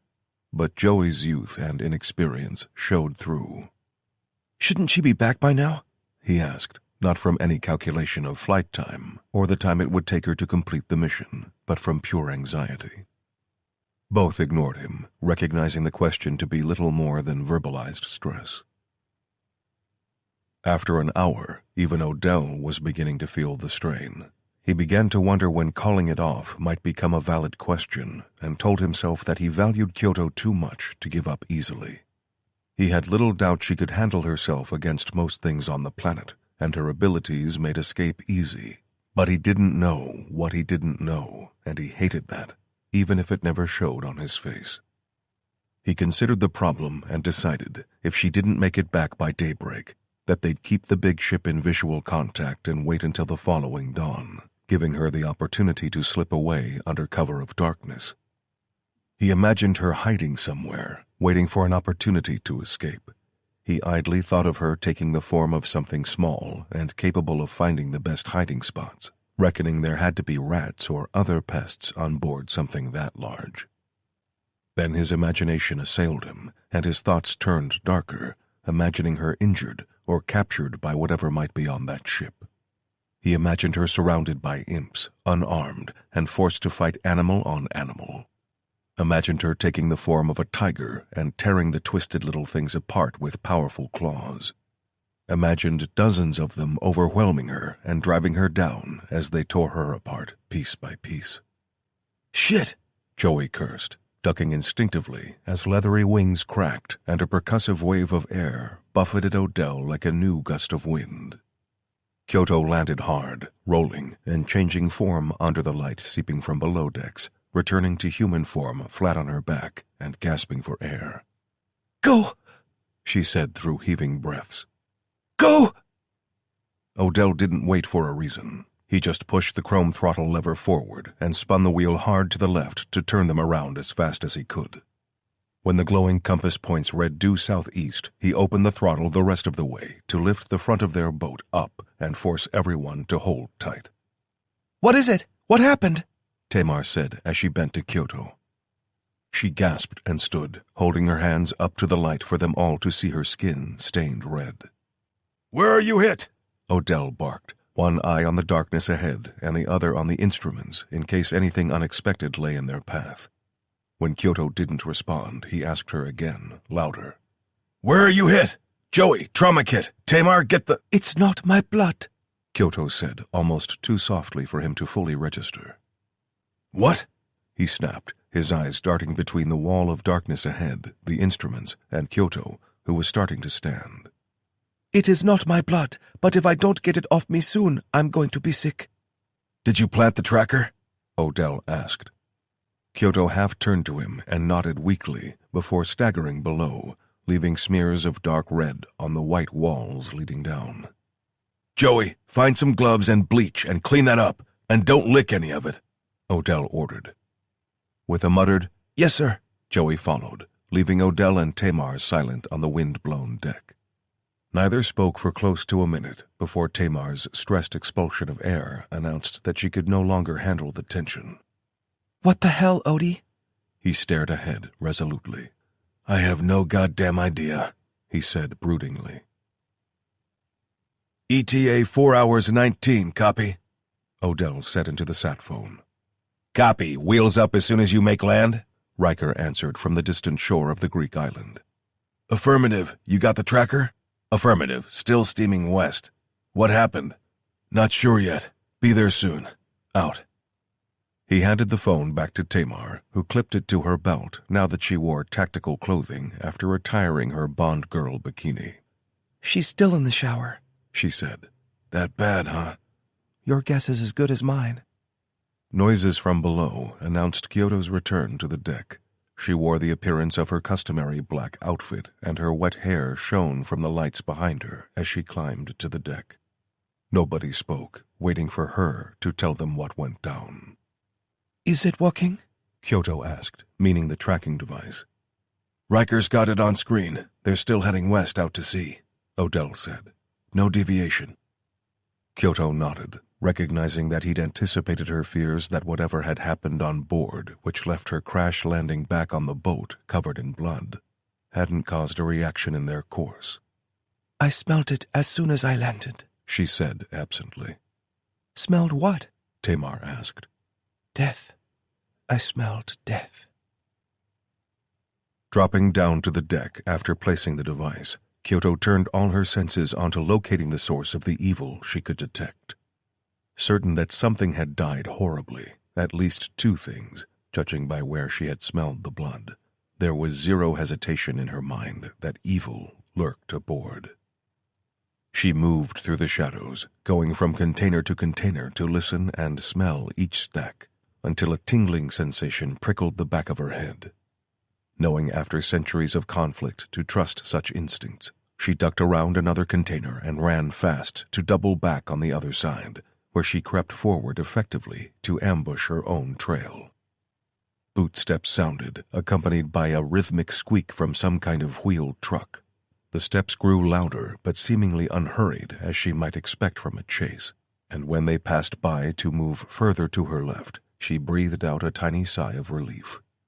She moved again, paralleling the footfalls on the other side of a row of stacked containers, while trying not to let the echoes confuse her sense of direction. A metal clang was followed by a heavy groan as a container was opened and the door protested being pulled wide, before releasing a stench so unmistakable she felt the urge to gag. It was the same smell from the sewers in Baltimore and Costanza. The same smell from the defunct African mine so long before. Excited sounds of chirping and mewling followed, like the container carried a shipment of hungry feral kittens, and those sounds grew in intensity just as the smell of fear flashed brightly in her senses. The fear came from a human, not that she could explain to one how she knew that, and shouts of warning followed. "Get back! Back!" Kyoto tensed, anticipating an attack she could sense in odd technicolor but not hear, but the excited animal noises turned into a growling, chomping frenzy as something heavy landed inside the container that was hurriedly shut after. She relaxed, mirroring the emotions she detected empathetically, but even muted by the thick metal walls, the sound of ripping flesh turned her stomach. It was a feeding frenzy, a desperate fight for food and dominance played out in tight confines, and the meaning of it became clear when another container was opened and the scene replayed itself in her mind from the smells and sounds. The cargo was an army, being fed in transit to aid their growth and keep their strength up, and the realization that this army had a destination made her blood run cold. So distracted was she by the knowledge that she failed to tune into the periphery of her senses, so when more bootsteps on the cold, wet deck of the ship reached her mind, it was already too late. A painfully bright flashlight beam pinned her to the deck, outlining her small physique against the dark metal and eliciting a cry of alarm from whoever had discovered her. She moved, followed a split second later by the light, which, from the way it cut through the night, she guessed was attached to the barrel of a weapon. Making an instinctive decision, she turned, letting the beam of light overtake her, and leapt high through the air to fall on the startled man. The light came up in time to illuminate her before she struck, and the man's view would have induced yet more terror as she morphed into a larger version of the deadly cargo. It hadn't been intentional, but more of a predisposition for her to take the form of the thing most prevalent on her mind when she changed. Usually, it was whatever she was thinking of, allowing her to make hybridized combination of animals to suit her needs. But with the terrifying things she imagined of the imps in their feeding frenzy, it was what her subconscious chose to make her. She fell on the man hard, knocking him flat on his back, making the weapon and the attached light to spin away and provide horrifying flashes of her as she dug long claws into the soft gaps between ballistic vest and shoulder, burrowing those talons through his armpits and into his chest cavity before she bit down and tore his throat out in her own frenzy. The taste of blood filled her with a sweet hunger and equal levels of revulsion all at once before her wits returned in time to hear answering shouts and the cry of alarm that had sounded mere seconds before. Thinking fast, Kyoto tossed the dying man hard into the air and leapt after him to take her previous flying form and catch the body in mid-flight with powerful taloned feet before she dove hard for the water's surface. Tucking her wings and folding them around her body, she struck the waves hard but cut through to dive deep where she stayed, only releasing the body when she was sure that no searching beams of light had followed her downward path of escape. She wanted to flee, wanted to get back to the boat to the humans she was uncommonly fond of, but she knew she still had more to do. She had smelled more than just the frightened humans and imps on board, and those hints of greater dangers drove her fast through the water in pursuit of the vessel. Wings flattened and turned leathery. They filled with muscle as they spread for her to take the form of a ray. Gliding through the water, she moved fast but felt uncomfortable, ever fearful of being underwater even if she could breathe in a different fashion. She had overcome almost every fear in her very long life, but the fear of drowning, even if a technical impossibility, frightened her to the core. Breaking the surface, she changed again, gasping in a lungful of salty, watery air to settle her rising panic. Reaching the hull with powerful strokes of her feet, which had become long flippers, she reached up with both hands as her fingers splayed out and formed suction cups like an amphibian, which she used to scale the rough hull. The boat moved much faster than standing on deck would have led her to believe, and the waves pushed hard against her body until she was fully out of the water and scaling the side fast. Reaching the deck, she paused, shook her head to clear her thoughts, and focused on her senses again.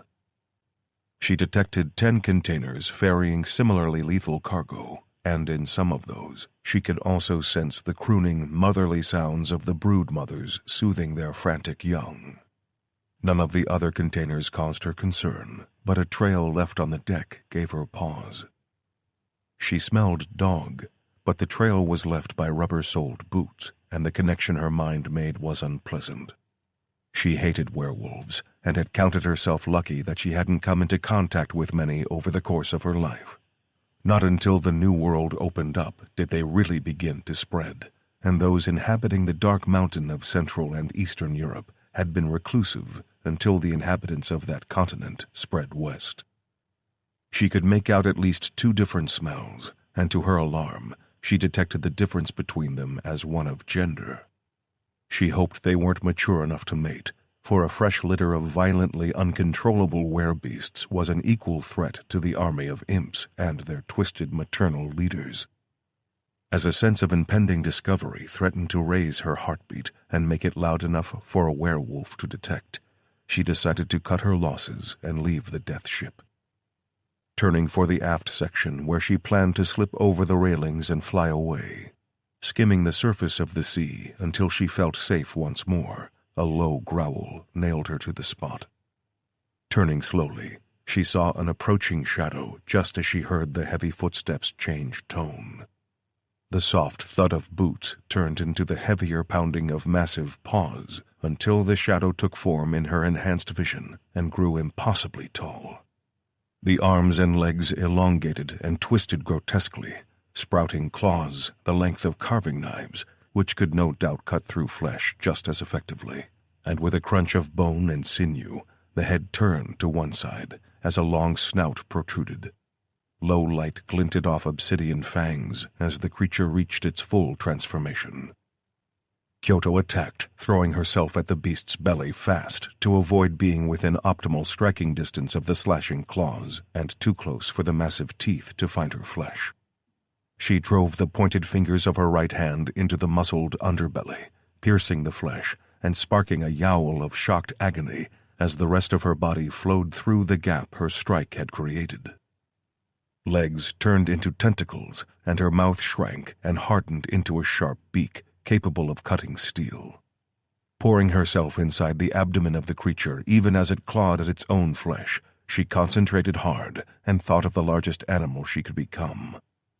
With a pained howl, the beast tried vainly to contain the invading presence of what it had mistakenly assumed was a feeble human, until it exploded from the inside. Chunks of flesh and bone rocketed away as the torso came apart violently, leaving both legs still stood on the spot where it had been so suddenly and unexpectedly attacked, leaving only chunks of gore dripping and sliding off the thick hide of an elephant. Trumpeting in fear, Kyoto lumbered fast for the aft railing, even as gunshots rang out behind her. She tossed her trunk in terror, unconsciously mimicking the behavior of the animal she had become, before throwing herself clumsily over the edge and letting gravity take her down to safety, where she could take flight in another form and escape. Holy shit, Odell said in shock, having only received the highlights of the tale without the gory details of her transformations. sick. Joey muttered, likely unaware that he had even spoken after hearing the report. Tamar, get on the sat phone and fill the others in. Riker first, then Tara, Odell said. I need food, Kyoto muttered as her legs buckled and threatened to pitch her to the rolling deck. Food? Tamar asked in confusion. Transforming, it exhausts me. She almost fell a second time, and Odell swooped to catch her. She allowed him to lift her, flopping in his arms as he headed for the steps down to the galley. I got you, he said reassuringly. I got you. Chapter 22. Pieces on the board. Matt and the guys with him are up to speed, Tamar reported as she handed the sat phone back to Odell. And the others? He asked, seeing Tamar's expression shift uncomfortably. Couldn't get a hold of them. Odell wordlessly handed the phone back to her. She picked it up and dialed again. Joey, you good up there? Odell called out to check on their youngest team member, now behind the controls of the boat. All good. Odell fought the urge to go up on deck to be sure he wasn't going to drive them right into any of the 1,000 rocky obstacles that littered the islands, but maintained his discipline as he watched Kyoto force down mouthful after mouthful of energy bar. She labored over each chew like a drunk eating a pizza at the end of a heavy night, and Odell could almost feel the exhaustion coming off her. He hadn't considered what price her gifts demanded until then, and felt bad for putting the pressure of the mission all on her. She'd succeeded, although it wasn't ideal, as those on board had to know they were onto them, but she'd confirmed a deadly payload, and that was the primary goal. Still nothing, Tamar said, gripping the phone in frustration. Try again in 10. Odell told her as he unwrapped a third bar and held it out ready as if force-feeding Kyoto back to full strength. What's our ETA back to the others? Tamar relayed the question up to Joey for them both to hear the answer. All right, get on to Riker again and get us a ride out of here, ASAP, he said. Where to? Odell thought on that for a few seconds. He wanted to get back to Germany for Tara, but the ship would be nearing the Atlantic in a matter of hours, and he had to decide whether to intercept it in a hurry before it got out into open water, or to wait and launch a better planned assault from the eastern coast of the U.S. Can you get me Delaney? He asked, watching her hit the buttons before handing it over already ringing. Archives? It's Odell. I need Delaney. Hold on 1 second. Odell waited a lot longer than a second, fighting a rising impatience all the while, until Delaney's groggy voice came on the line. Confirmed demons on the ship. Kyoto estimates 5 containers of imps and broodmothers minimum, and at least 1 werewolf still on board. Added bonus is they know we know about it. Holy shit. How? Kyoto got popped. She had to kill 1 familiar and a werewolf. Okay, so what's the play? Odell spoke the thought that came to him out loud. Who do we know with enough sway to sink a commercial vessel in international waters? The question prompted a few seconds of stunned silence on the other end before Delaney answered. Nobody I know. That's kind of Tara and Kim territory. I don't mess with those military guys. Got it. We're still 2 hours and change from getting back to shore, but we haven't been able to make contact with Germany yet. Did you get any update from them?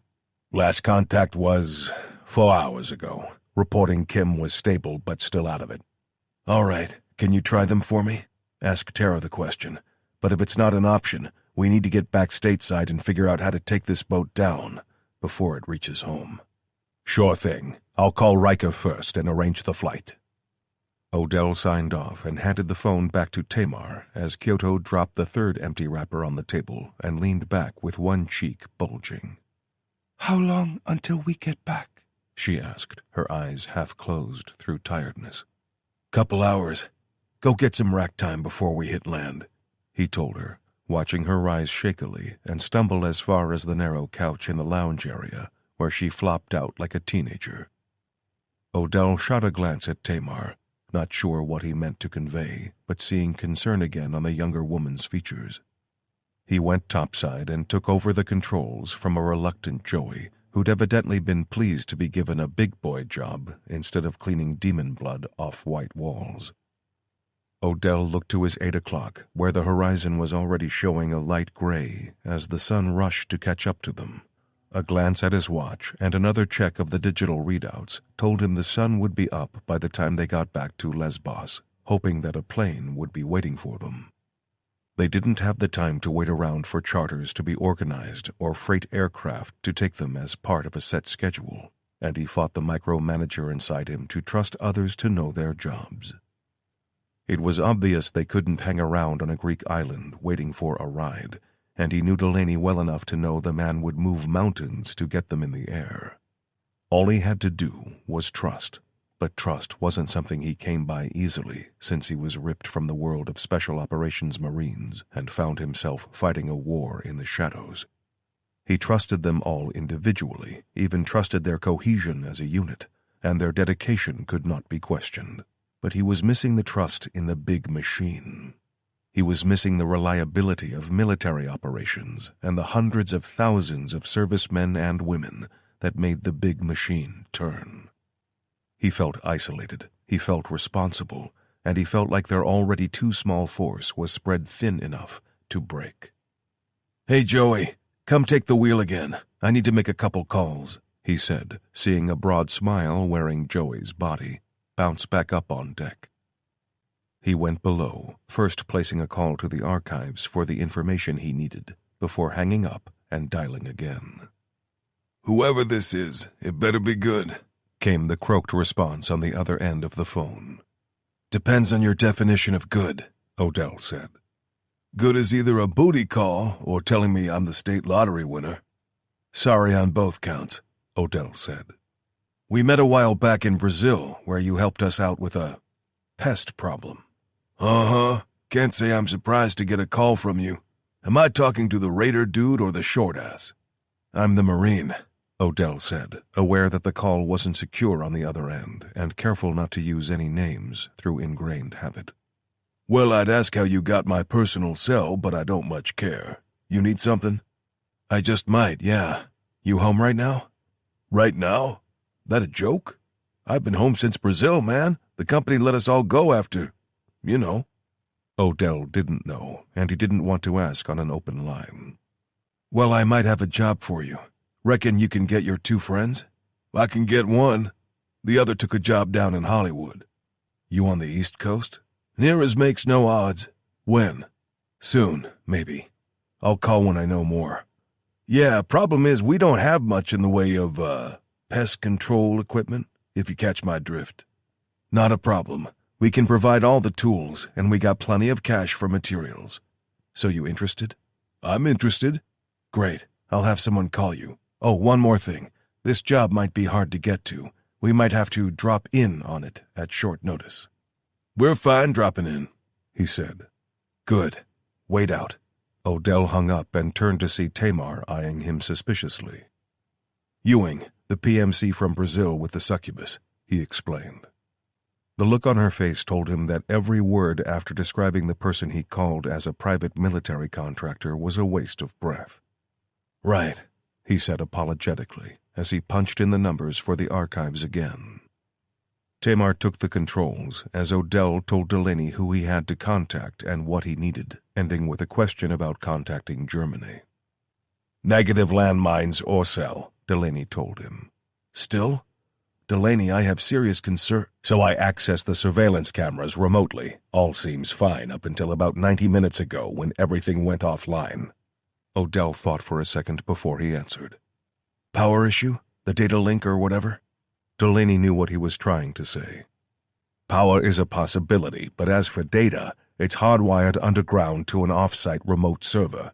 Direct data links to the house are out, so no digital cell signals, no email. But you're able to see them and everything looked right? Before it shut off, I mean. Right. Odell paused again, changing the mental plan on the spot. His hopeful optimism didn't stand a chance against his healthy knowledge of realism. How fast can you get us from here to Germany? I'd have to check it out. What about the ship? You'll know if it makes land anywhere, but my guess is it's coming right across the Atlantic. Priority is regrouping and reestablishing communications with the others. Delaney assured him he'd be in touch as soon as he had some numbers before he hung up. Odell dialed Riker's number and waited as it rang, growing increasingly concerned until he picked up. All good there? He asked. All good. What's the next play? Working on getting us from there to Germany ASAP. Why? The house has gone dark. Roger that, Riker said, with a brooding edge to his voice. Odell hung up and waited for Delaney to call back, feeling frustrated with the time it took and chiding himself for his impatience. He knew Delaney hadn't taken a stroll or stopped for coffee, so he had to trust the man to get it done. The phone chirped and he answered it on the first call. Okay, 2 options. I can get you a chopper, which will have to refuel in Montenegro, and take you direct to the house. With the refuel, you're looking at 9+ hours from takeoff. Option 2? 5 hours by private jet from Mytilene International direct to Frankfurt, but I don't have the contacts to skip customs on your end for that, meaning you'll have to travel clean. Odell thought for a while, weighing up the options of going with no gear or weapons versus cutting the travel time in half. Deciding that they could replenish their weapons in Germany, he opted for speed. Get us the jet. We'll ditch everything here and resupply in Germany. Can you get us a car and guns for the other end? Cars, yes. Guns, no. And do you mean for all of you?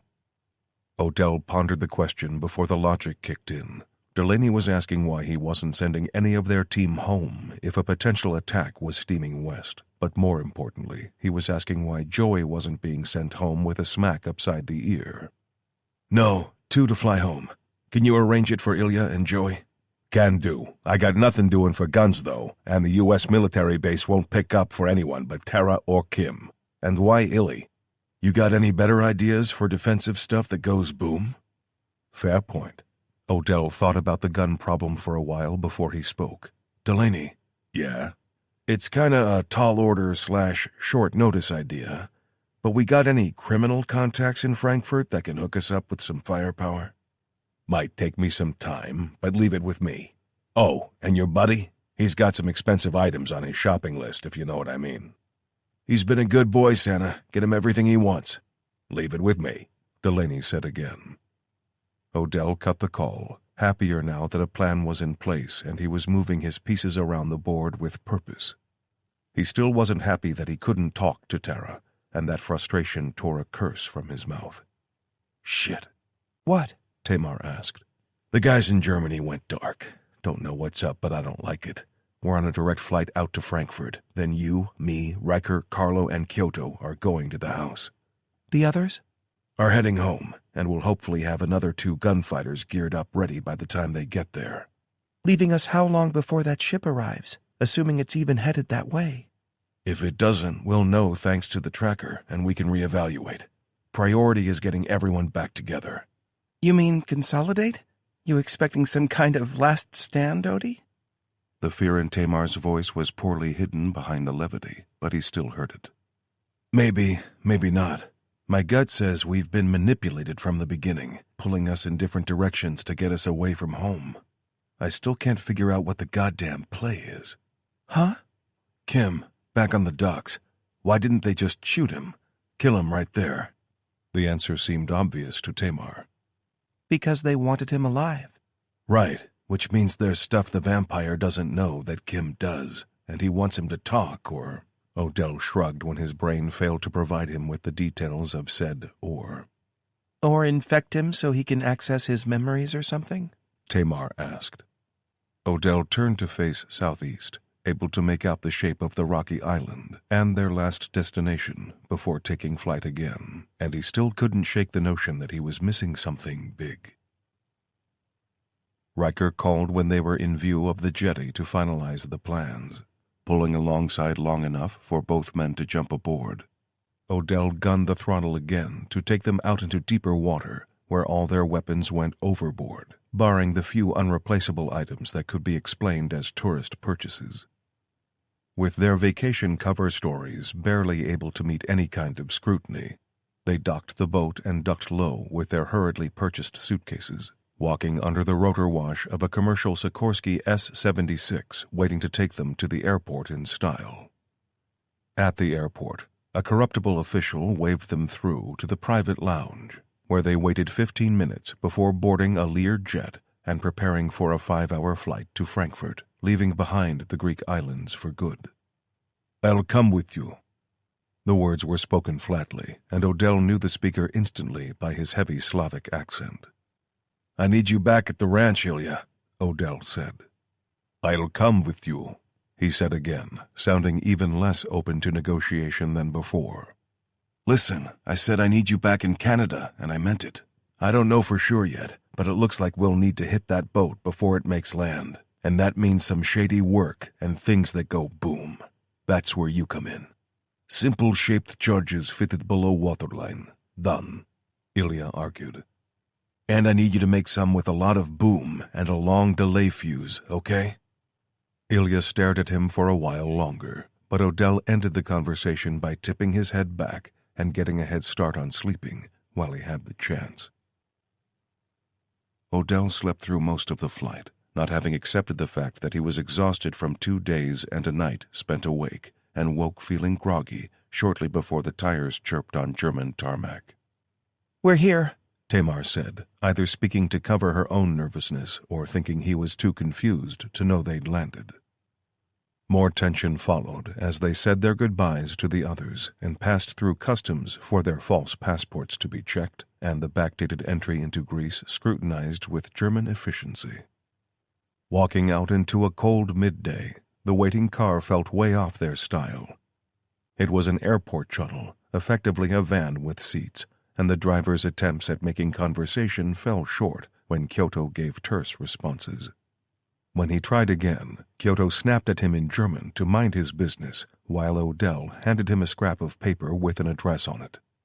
"Take us here," he said, making sure every word dripped with ignorance. The cab driver grumbled under his breath and shot sullen looks in his rear view, but he did as he was told, driving them to an area where the streetlights were out, either through damage or a lack of maintenance. From everything Odell had seen of the city, he'd put money on the darkness being intentional. "This is a bad area, very bad," the driver said judgmentally as he nervously pulled over in a Bahnhofsviertel side street. "Cool. Keep her running, Chief. Tamar and Carlo, stay here. Keep the man honest," Odell said with a smile. He got out and walked right up to a steel door set into a run-down building in a back street, with Kyoto and Riker flanking him. Music thumped from somewhere close, hammering the bass through the ground in the way that only a nightclub could.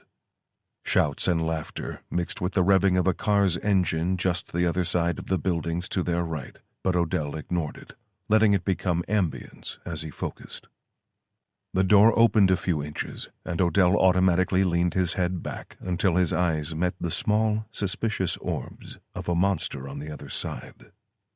"Hi," he said, making sure the grin matched the optimism in his voice. "Und was Teufel wollt ihr?" Odell's smile dropped, and he spoke over his shoulder. "Someone want to translate that for me? I got the tone, but not the words." Instead of Kyoto as he expected, it was Riker who offered the translation. "Big guy asked what the fuck you want." Odell restored the smile with an air of obvious fakery before sucking in a breath and shaking his head and arms as he let it out, as if releasing the negative energy or something. "Okay, Big Hans, or whatever your name is. What I want is to do business. A shipment has been arranged and paid for." He made a show of getting more wound up as he spoke. "And frankly, I don't have enough time for your bullshit to—" The door closed, cutting him off. Just as he was about to reach boiling point and try beating it down with his fists, heavy clanking noises sounded from the other side, and the door opened wider. Odell settled himself and took a step inside.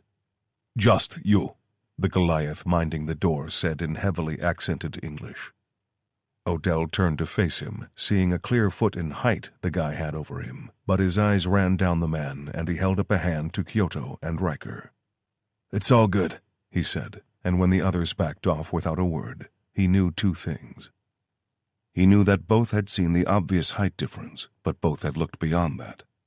The man, although he was close to 7 feet tall if not just over, and although he had long arms and legs that could exert a lot of pressure thanks to the laws of physics, he was also fat with little muscle density. All the size that went into that tall frame to make it seem big was soft. His upper arms sagged like an old lady's, and his gut protruded so far it was a hindrance to any kind of real fight if one sparked off. Odell knew he could take the guy, could easily ruin his perceived advantage with speed and savagery, and a few well-aimed body shots to the liver, groin, and knees, and the others knew it too. The other thing he knew for certain was that, unless the crumbling building was sealed for travel outside the Earth's atmosphere, Kyoto could get inside easier than walking through an open door, and she'd be able to hear everything even from outside. "Lead the way, Hans," Odell said brashly, acting the part of the raucous American that Europeans seemed to expect. Hans, although Odell doubted that was his name, stomped ponderously through the house to the stairs, which he took 3 at a time with barely even a stretch. Odell noticed the guy favored the left side of his lower back when he put pressure through his legs, indicating an existing injury or condition to be exploited, and that nugget was filed away for use if the need arose. The scene before Odell would have been comical if he weren't in actual danger. The upper level of the building had been turned into a kind of open plan area, but Odell doubted if anyone had checked which walls were weight-bearing before the work was done, because parts of the floor sagged and creaked worryingly as he walked. At the center of it all was a massive armchair set up like a throne, and on that throne sat a guy who looked like a kid cosplaying a rapper. Short dreads fell over a red bandana tied around his head, while another adorned his skinny right wrist. Scrolling tattoos ran at angles over his face, neck, and torso, and the size small wife-beater probably hid even more. Some kind of gang sign was thrown up by the guy, who smiled to show off his gold grill, and Odell couldn't contain himself any longer. He smiled in amusement, and the expression wasn't lost. "Something funny, Holmes?" the little guy said, his German accent combining with the fake Hispanic gangbanger lilt to make the whole scene even more ridiculous than it already was. "Not at all. Just here to pick up our shipment, and we'll be on our way," Odell told him, somehow keeping a straight face. The littlest gangster stared him out for a few beats, no doubt thinking he held the power of intimidation locked within his 5.5 feet frame, then relaxed and snapped his fingers. A duffel bag was produced and dumped on the bare boards between Odell and the Wish.com throne. "May I?" Odell asked, gesturing at the bag and receiving a grandly magnanimous wave of a hand as permission. He knelt and unzipped it, pulling out one of 3 AK variants that had to be 30 years old at least. All had folding stocks and more than enough chunks bashed from their wooden furniture as they passed through God knew how many hands, but he checked their actions one by one, and all of them performed smoothly. "Magazines and ammunition?" Odell asked as he stood. 180 rounds, my guy. 2 full clips per gun, the tiny gangster said in the same stupid, faked voice. "You get them at the door when you leave." "How do I know it's good?" Odell asked, suppressing a shudder at the incorrect terminology. "You take Little Bomb's word, okay?" "Bum," Odell said, barely able to resist blurting out a coffee-spit sort of laugh. The entourage surrounding the IKEA throne had clearly responded to mockery more than once, and 6 people stirred, only to freeze, when Lil Bomb held up a hand. He glared at Odell, before leaning forward slowly in his throne. "You think it's funny I'm called Little Bomb, Holmes?" "Dude, I think it's great for you. Seriously. You look the part and everything with the ink and the bandanas and whatnot. So, I tell you what, I'ma take my bag and head out now. Cool? His calmness bordered on impertinence, and it was clear that the non-native English speakers weren't sure how to take the nuance of his words. Little Bomb, and Odell was keeping that hilarious reaction contained, ended the stalemate by sitting back and waving his meaty bodyguard off again. Whatever, man. Just go already. You boring me, dog. Odell scooped up the bag and gave a sarcastic salute with his index finger before leading them back downstairs.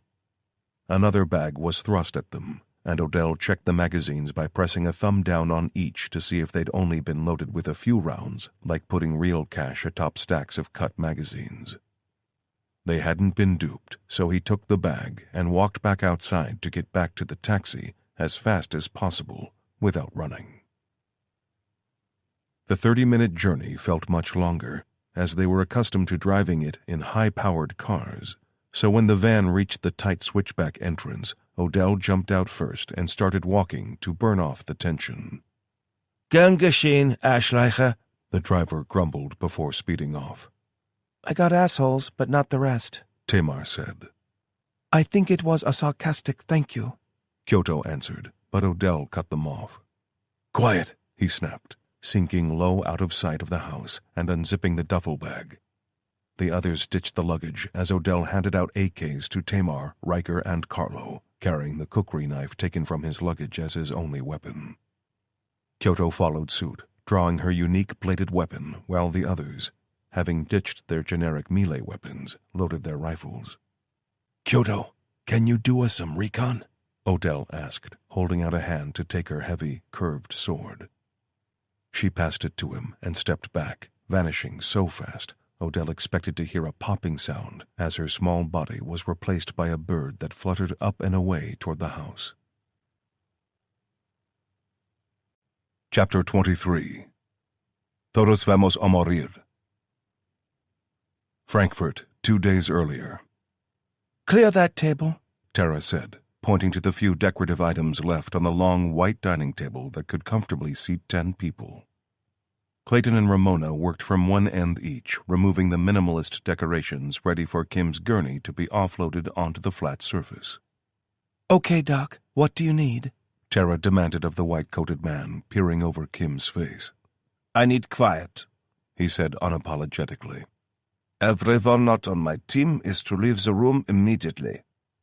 Tara, Clayton, and Ramona backed away, heading for the kitchen, where Ramona opened the fridge and clucked her tongue in annoyance. Sabine even cleaned out the fridge before she left, huh? That woman is a force of nature. There's frozen stuff, Tara said, waving a hand at a cupboard built into the big kitchen. Ramona stepped to it and pulled it open, revealing a huge hidden freezer. Microwave mac and cheese it is, Ramona said with sarcastic feigned excitement. Breakfast of champions, Tara said. And pretty much everyone locked in a cell in the U.S., Clayton added. Ramona pulled 3 packets out and started stabbing the clear wrapping with a small knife before the frozen bricks of pasta went into the microwave. She walked back to the fridge and pulled out 3 bottles of German beer before frowning when the top refused to twist off. The hell? She grunted, compressing her body to add more force to the twist, but coming back up shaking her sore palm. Tara scoffed lightly, leaning over from the stool she sat on at the bar to collect a bottle and slide it expertly to the edge of the marble surface. Resting the lip of the cap just right, she gently slapped down on the top to open the bottle and lift it to her lips. Show off, Ramona said, awkwardly copying the move as Clayton checked a couple drawers before finding a bottle opener. I think twist-offs are like Fahrenheit. Nobody else does it, Clayton said. Yeah, nobody else got a flag on the mundo, huh? Ramona snarked back. No, they have things like free health care instead, Tara said quietly. The 3 women sat or stood in silence as the microwave hummed and turned on the counter, making them all feel as if their very lives were on a countdown. The air of awkwardness grew until Ramona clearly couldn't contain it any longer. He's going to be okay, she said, sounding as if she was trying to convince more than reassure. Yeah, Tara added. Always is. I need to check in with Delaney. You guys know where the spare rooms are? Tara closed the door to the study behind her and took a long breath. She let it out slowly, feeling some stress melt away with it, but also feeling it take a lot of her resolve and ability to pretend everything was going to be okay right along with it. She had to stop the long breath out when she felt the beginnings of a sob building deep within her. She straightened up, wiped her eyes that were on the verge of threatening tears of stress, and spun the chair to sit behind the big bank of screens that came to life when she woke the dormant computer. Using the communications app, she initiated a video call to the archives intending to speak to Delaney. He had to be fetched, and during the wait time, Tara had to field awkward questions about Kim's chances of recovery. Falling back on what was mostly the truth, she said she didn't know and that it was too soon to tell. "Hey, kid," Delaney said as he slipped into a chair in front of a screen. Hey, Kim's still out. I haven't asked the doctor for an update yet because he sorta threw us out. I'll go check soon. "Okay, just make sure you rest too. You got it?" Why, yes, sir, I will. Tara agreed with a deep bow of her head, not fighting the man who had been more of a father to her in the last decade than anyone she had ever known. Anyone except Kim, but their relationship was less familial and more professional. Delaney had always looked out for her, had always asked how she was feeling, and seemed to care more about her than her training or knowledge. She always liked that about him. Kim was all about the organization, but then again, he'd been living it for 3 generations. "Anything I can do for you from over here?" he asked. Just keep me updated about the mission. "You got it, kid. Go get some sleep and we'll talk soon." Tara found the doctor in the kitchen the following morning, looking like a man who'd been working all night. She found him cursing the lack of filters for the coffee pot as he searched cupboards and drawers, until Tara gave him a smile and pulled the pack down from the cupboard right above the machine.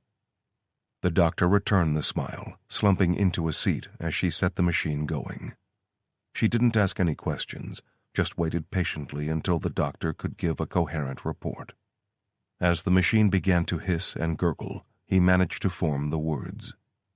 I have to conduct a Kernspinuntersuchung, what you would call an MRI scan. Without this, I cannot say for certain anything. He could be dying, and I would not know this. Tara watched the exhausted man and wished he wasn't right. She could defend the house against pretty much anything except a ballistic missile attack, but in a public hospital with thousands of people coming and going at once, she was powerless to keep anyone safe. All right. Can we get it done somewhere private, like after hours? She asked, expecting resistance, but it seemed that the doctor was ahead of her despite being exhausted. I know a clinic who can do this. It is not far from here. I just need to call. His eyes drifted to the coffee, which was dribbling freely into the pot now.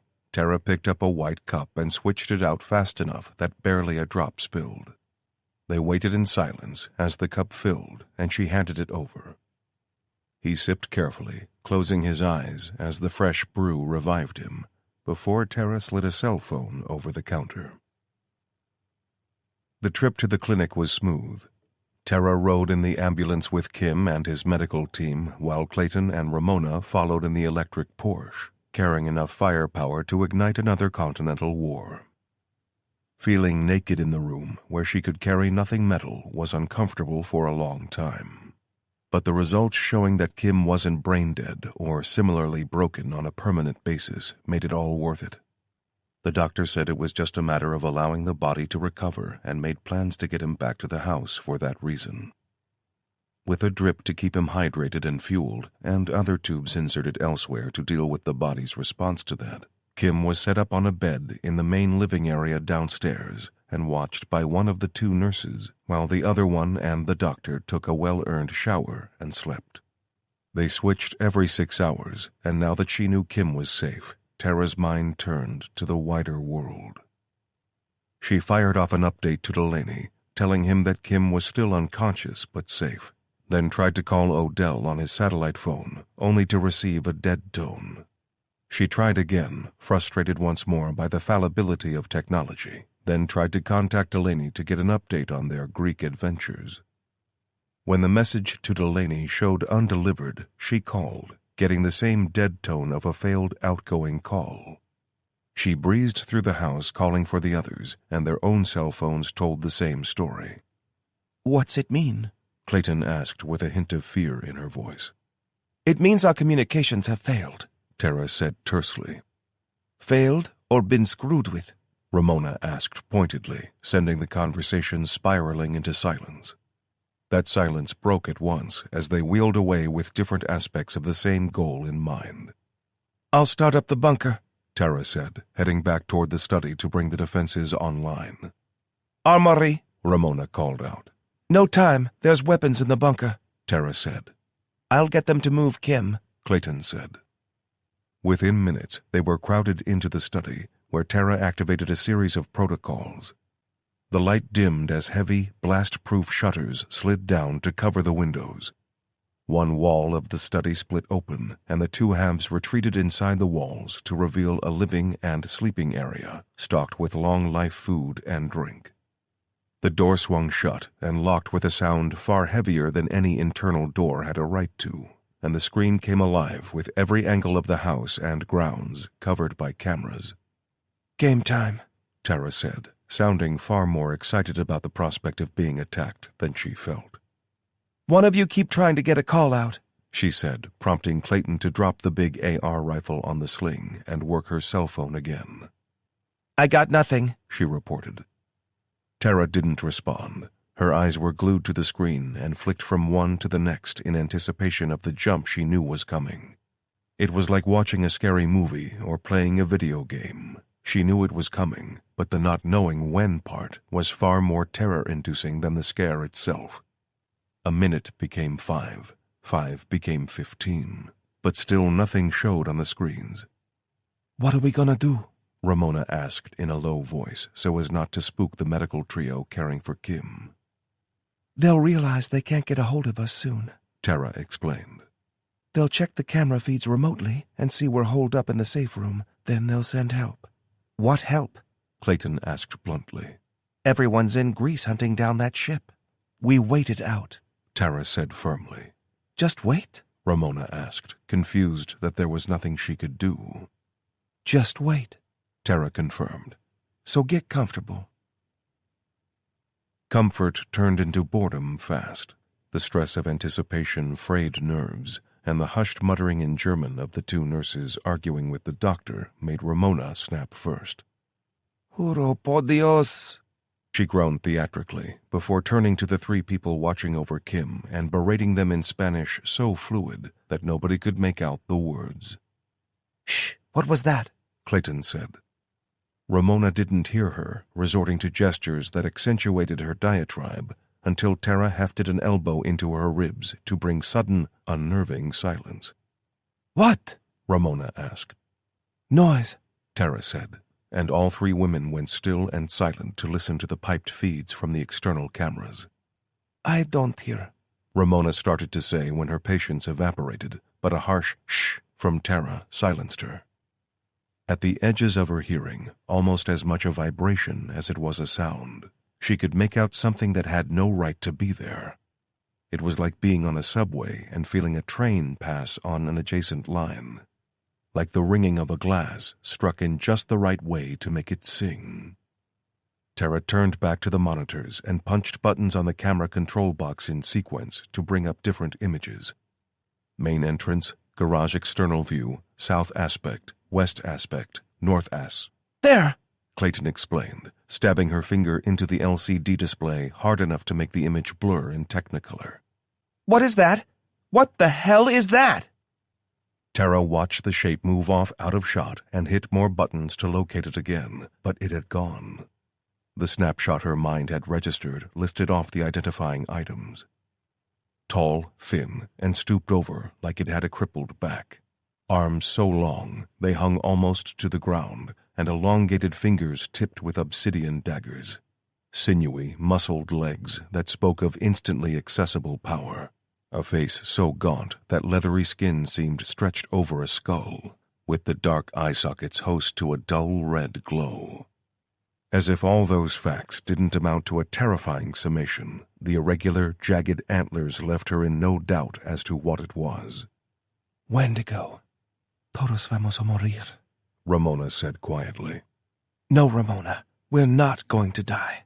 Tara said angrily, jabbing her finger at the screen, which now showed the beast pacing around outside, looking for a way in. That thing is. Wendigo? Clayton asked. They can't be killed, right? Tara heard the fear in her voice and turned to look the former deputy sheriff in the eye when she answered. They can be killed, but the possessing spirit might just jump to something else far away, Ramona said with an angry determination back in her voice. We can burn it. That should work. Dismemberment and immolation, Tara said, quoting their own guidelines on the official way to dispatch one such creature. Yeah, you see the reach on that thing? Like anyone's going to get near enough to swing a sword, Clayton said, eyes still fixed on the image in front of them. What is happening, please? The doctor asked nervously, raising his voice for it to carry over the small rooms. Uninvited guests, Tara answered in German, switching back to English to repeat it again for the other two hunters, who, as far as she knew, weren't fluent. The doctor tried to speak again, no doubt offering a pointlessly obvious solution as lone men surrounded by women often did, like they had trouble making a decision without male guidance, but nobody heard his words, and nobody asked him to repeat it. We stay put, Tara insisted. Even if it breaks through the armored glass, it's going to need a cutting torch and a month to make it inside here. And by that time, I don't want to wait to be rescued, Ramona complained. It's just one of them, so we go out there and we kill it. Tara was about to argue against that plan when she paused. Ramona took her unexpected silence as acquiescence and started to tell them how they had to do it when she stopped talking and just stared too. Clayton leaned her face over theirs and stared at the monitors too, but her jaw slowly fell open and she breathed a single word. Shit. What is it? It just looks like a normal woman. Tell me you know what it is? Tara bit back her instinct to snap, recalling that Clayton had been recruited on faith and had only seen a couple of monsters in the flesh. Hearing that she'd been remarkably composed when she saw the dying Aswang in Seattle, Tara was surprised to hear so much fear in her voice now. I'm not sure, Tara said, just as the female on the screen in front of her lunged forward with her mouth open impossibly wide. The same vibration pulsed through them, and a groan from Ramona turned their heads to face her. Hey Siri, Ramona said, standing up and pacing. Google, can a banshee break bomb-proof glass? Unsurprisingly, there was no response from her phone, given how their communications were fried somehow. But their eyes returned to the screen as the woman, the banshee, put even more effort into another unholy shriek that made the air around them buzz a little more than it had before. It might hold up, just depends on... The background hum became a high-pitched, sharp sound that made all of them wince and cover their ears, just as the figure on the display was covered in a million beads of shattered glass. Turns out it can, Ramona said, after working her jaw in an effort to pop her assaulted ears. Tara was already up, pulling open the tall doors of a wooden cabinet to reveal a lit display of weaponry.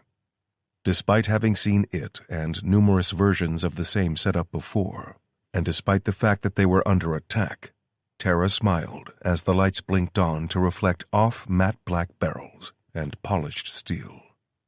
Okay, she said firmly as she selected a Benelli M4 shotgun and started to shuck heavy buckshot rounds into the breech. Don't let the Wendigo get within biting or scratching distance, but the priority is to take out the banshee first. Why? Clayton asked, stepping up to follow suit with an identical shotgun. Because, Tara said, lifting a box of foam ear defenders and rattling them like a candy tin. That thing can debilitate us with the screaming, and I don't like the idea of writhing around on the ground deaf while a Wendigo eats me alive. It'll probably just prioritize with the liver, Ramona said helpfully. It'll come back and eat the other parts if it has the time. Both turned to look at Ramona, each giving her appropriate looks in response to her words. Ramona shrugged and pulled a face to show she wasn't going to take it back. Tara finished loading her shotgun and stuffed her pockets with extra shells, stepping back for Ramona to arm herself with a primary weapon. Instead of following suit with a shotgun, she pulled a compact AR-style rifle down and checked the action, bringing it up to her shoulder twice, repeating the movement fast. She pulled open the drawers to look for loaded magazines. Here, Tara said, tapping the toe of her boot against a drawer low down on the left side. Ramona opened it and clicked her tongue before muttering some rapid phrase in Spanish. Tara didn't get the words, but she understood the sentiment as Ramona stood and seated the twin-drum magazine. The lightweight carbine doubled in weight with 100 rounds attached, but the weight only seemed to satisfy Ramona that she was ready. what is happening? The doctor asked nervously from the other side of the room.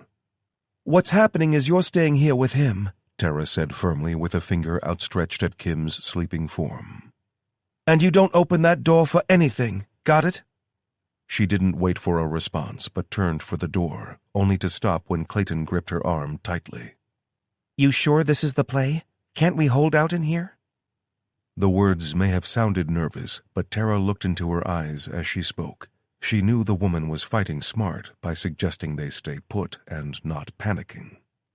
No, that banshee'll bring the house down around us given enough time, and frankly, I don't like the idea of a damn Wendigo wandering around near Frankfurt.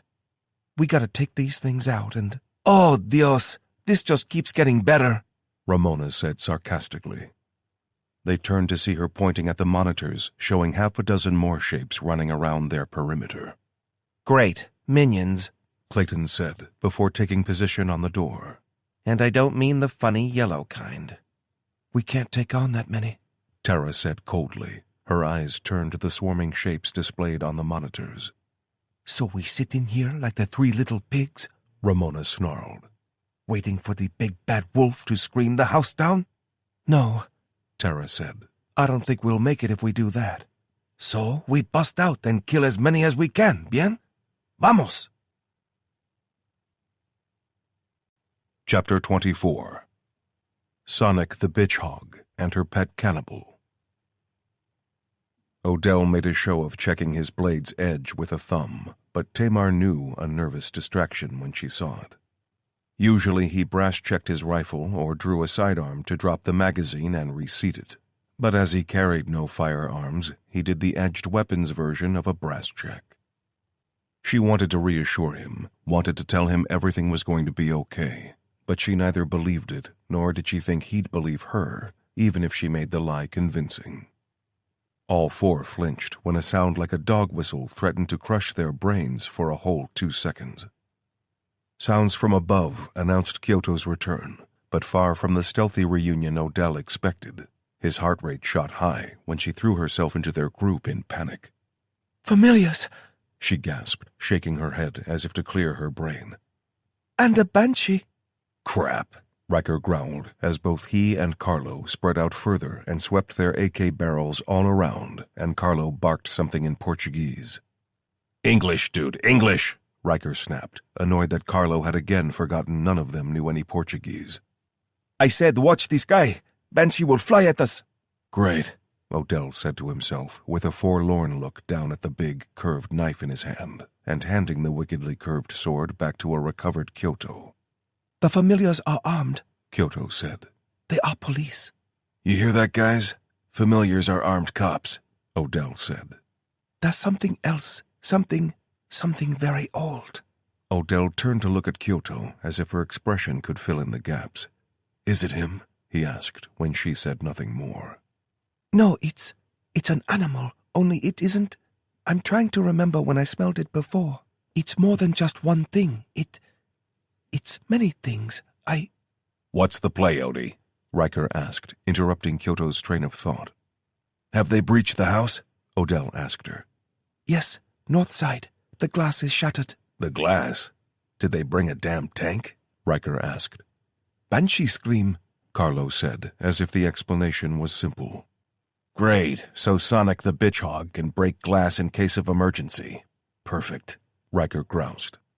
Kyoto, Riker, Carlo, take left. We'll go right. Wait by the breach and engage anything you see, Odell said, waiting for the acknowledgments before breaking cover and running up the rocky slope for the building with Tamar following. He made it as far as the corner, seeing nothing but destruction inside, when gunfire sparked off on the opposite side of the house.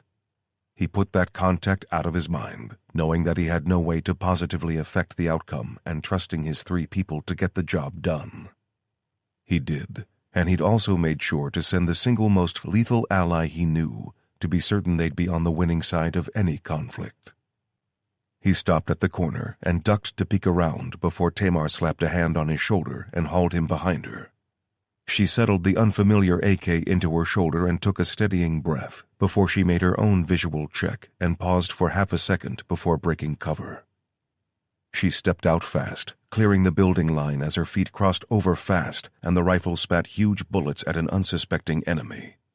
The recoil was far harder than she was accustomed to, but she slowed her fire rate to make sure she didn't lose control of the rifle to runaway recoil, opting to snap off rapid single rounds instead of bursts. 3 familiars, all wearing the blue shirts under black vests of German federal cops, went down hard as gore burst through the exit wounds and sprayed blood in different directions. Tamar advanced, still firing into the bodies as she couldn't be sure of a kill, and Odell ducked in behind her before springing out to disarm the first body. He tried not to look at the face, but his eyes had already sent a snapshot to his mind that he was forced to look at as he took the H&K P30 9mm pistol and 2 spare magazines from the dead cop's belt. 2 rounds had punched through her neck above the level of her vest, and while the entry wounds seemed small, he knew the back of her neck would look more like a shark attack than a GSW. With the kukri in his left hand and the pistol in his right, Odell pressed the slide into his thigh and forced the grip down until he ejected an unspent round and could be certain the gun would fire when he pulled the trigger. Tamar had advanced past the 3 bodies as Odell followed, stooping to recover 2 more magazines and a second pistol, which went into the back of his belt when the same shrieking whistle sound threatened to take his legs out from under him. His vision blurred, and the sensation of needing to throw up was suddenly overwhelming, and he blinked to try and clear his vision, but only managed to focus on Tamar's form on both knees, AK abandoned on the ground and both hands clamped over her ears. Odell looked ahead past her as a shape floated into view 5 feet off the ground. The face was gray and sagging, the eyes dark and hair hanging in limp, greasy folds. The head reared back, and the mouth seemed to split open like its cheeks had been sliced to reveal multiple rows of obsidian needles, as a second scream forced the bile up his throat to spray out ahead of him. Before his vision whited out, he could just make out a dark blur streak fast from left to right and hit the floating monstrosity like an intercepting missile. Riker hit the building line first, glanced behind him to see Carlo had kept up easily, and stepped out to engage the enemy.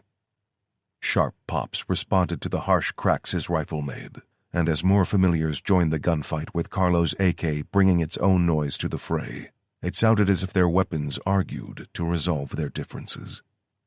AKs cracked and 9mm submachine guns popped back, talking faster but not louder, when the first familiar went down with a bullet passing through a knee. A person, a real human at least, would have cried out with the sudden agony, but whatever had infected these former humans had the ability to block out their pain, so only death or mechanical failure would stop them from fighting.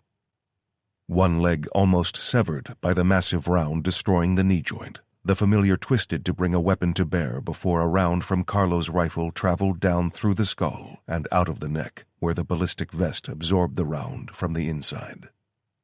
Others still fired, 4 at first count, but a sustained burst that emptied Riker's magazine dropped 2 of them. "Reloading!" he called out, taking a knee to use the scant cover of a metal support pillar holding up the once glass canopy over the main doors that was reduced to simple metal framework adorned with a billion beads of toughened glass. Carlo fired faster, less for accuracy and more for volume. But the tactic of covering fire only worked against an enemy who possessed a sense of self-preservation. Covering fire forced a person to duck into cover, to stop shooting back momentarily. But that worked on the instinct to stay alive, whereas the familiars had been robbed of that instinct along with the ability to feel pain.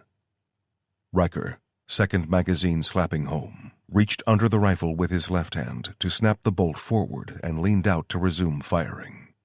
He lined up the first target and sent a burst at them, hitting vest but also scoring a shot to the groin or thigh, given how the infected cop jerked and fell to one knee. He took careful aim, but his target's head snapped back when a round from Carlo's rifle blew the back of the skull out.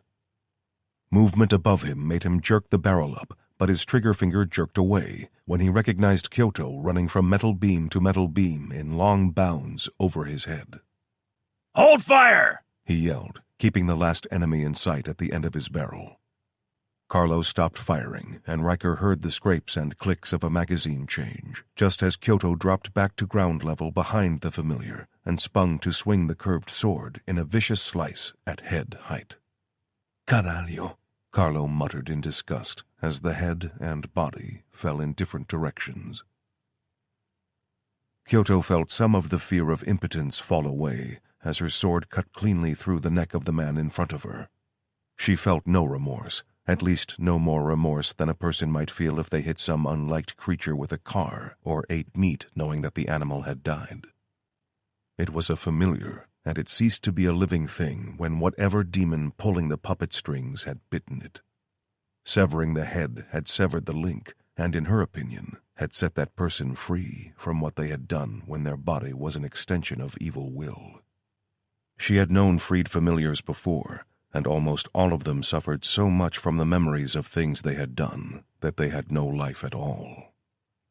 That elation, that rush of being back in the fight, was crushed down and blasted away by the scream of the banshee. It drove her to her knees and made her feel as though her teeth were loose, but her rapid reaction to the expected attack made her debilitation momentary. Her ear canals closed as if healing over in a split second. The 3 bones of her inner ear dissolved to nothing, so not even the vibration could upset her equilibrium, rendering her instantly deaf. Deafness didn't concern her, as her experiences in so many forms of life taught her to rely on her other senses, and right now her accurate sight told her everything she needed to know. Behind her, advancing down the east side of the building with twisted feet floating at head height, the banshee's hideous face split open again, like a snake swallowing broken prey. Kyoto flew to her feet, sprinting at a speed impossible for any human to replicate in that distance, and kept accelerating until she timed her jump perfectly to soar through the air and remove the banshee's head with her khopesh. She landed 20 feet past the point of her strike, turning and rising to watch as the floating demon sank to the ground.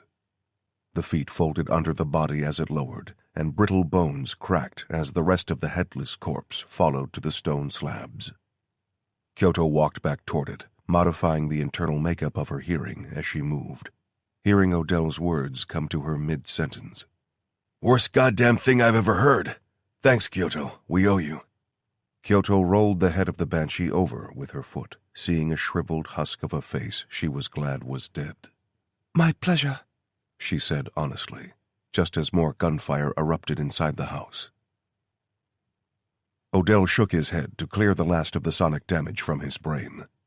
Kyoto still looked down on the demon's head under her foot, but he had no urge to add to the images that already threatened to rob him of sleep for the rest of his life.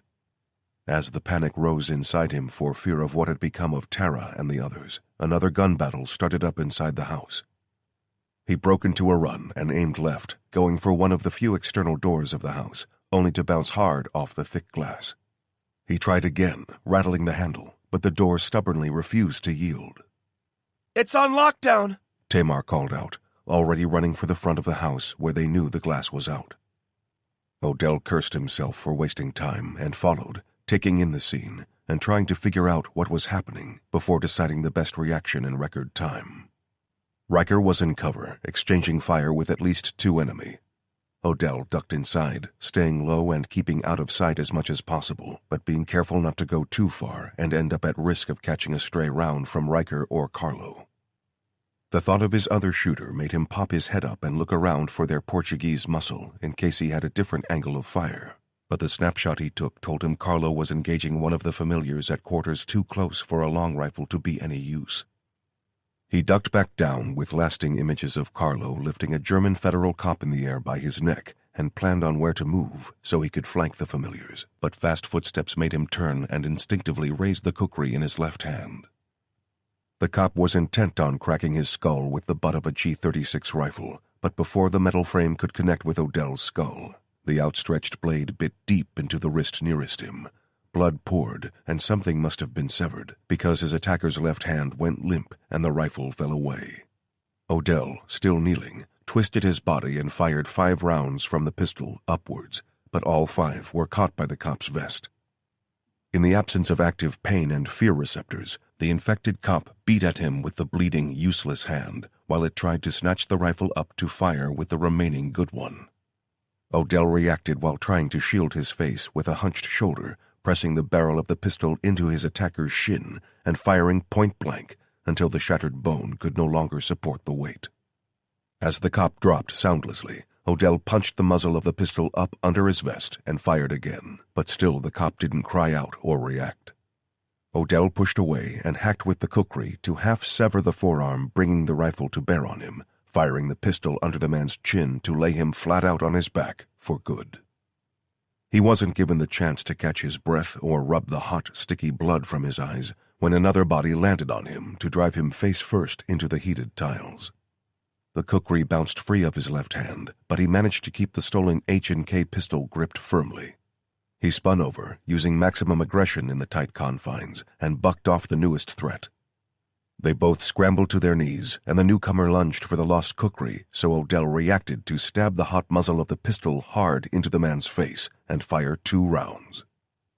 The tiles to his left erupted in a spray of shards as incoming rounds impacted, and Odell twisted to fire again, but the gun sent only a single round before the slide stayed back and he was rewarded with the dead man's click. Instead of fighting against muscle memory to pull off a perfect reload under extreme pressure, Odell dropped the empty gun and drew the spare from behind his back to snap rounds back at the shooter while he scrambled for cover. Throwing himself behind a solid couch that he knew all too well was useless for stopping incoming rounds. A heavy rattle of AK fire sounded above and behind his left shoulder. Tamar advanced, firing disciplined bursts as she moved until the weapon ran dry, and she dropped it to stoop low and recover the G-36 that had been used to try and bludgeon Odell to death. She swung it up to her shoulder and started firing single rounds at a target she tracked out of Odell's sight. A blur of movement behind her showed as another body, this one wearing all black with a ski mask under a ballistic helmet that fixed on Tamar's unprotected back, and Odell launched himself up into its path.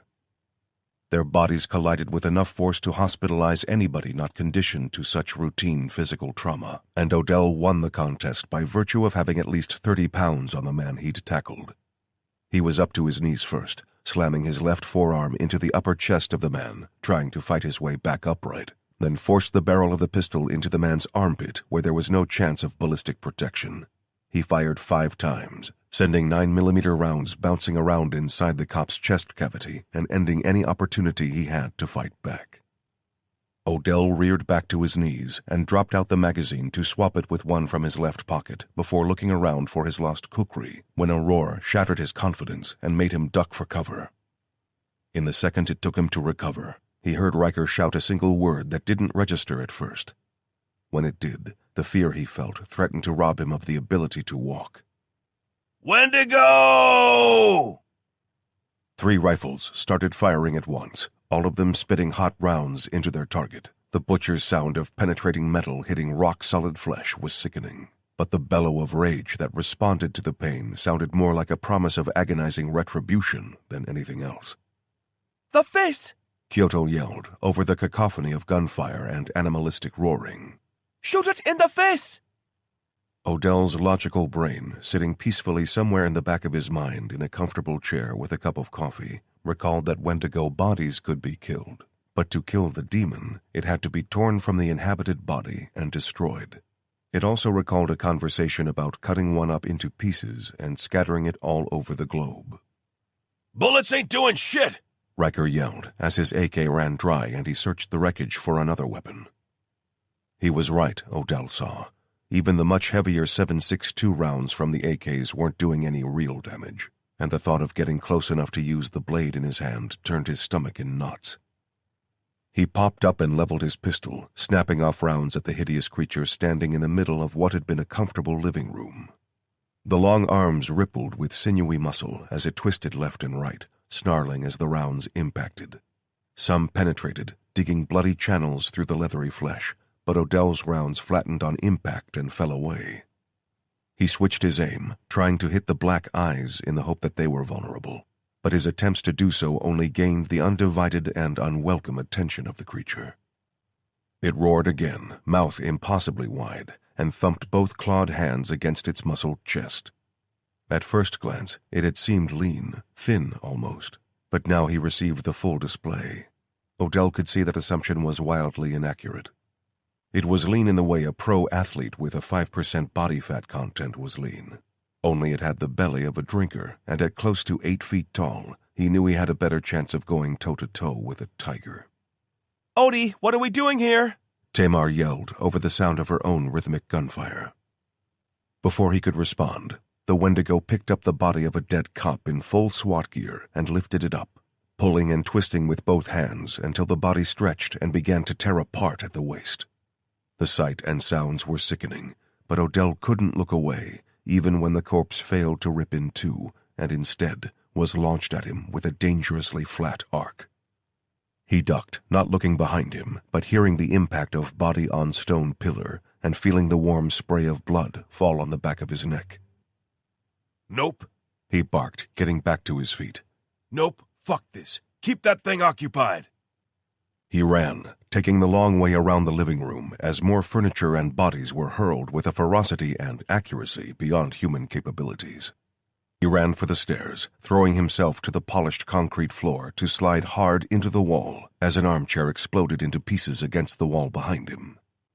He shook his head, blinked to clear his vision, and launched himself down the stairs for the basement. Chapter 25. Get us an Uber. "Where the hell is he going?"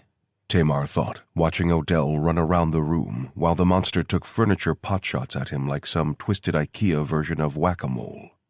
She knew he wouldn't be running away, wouldn't be abandoning the fight, because he wasn't that person on any day. Not ever.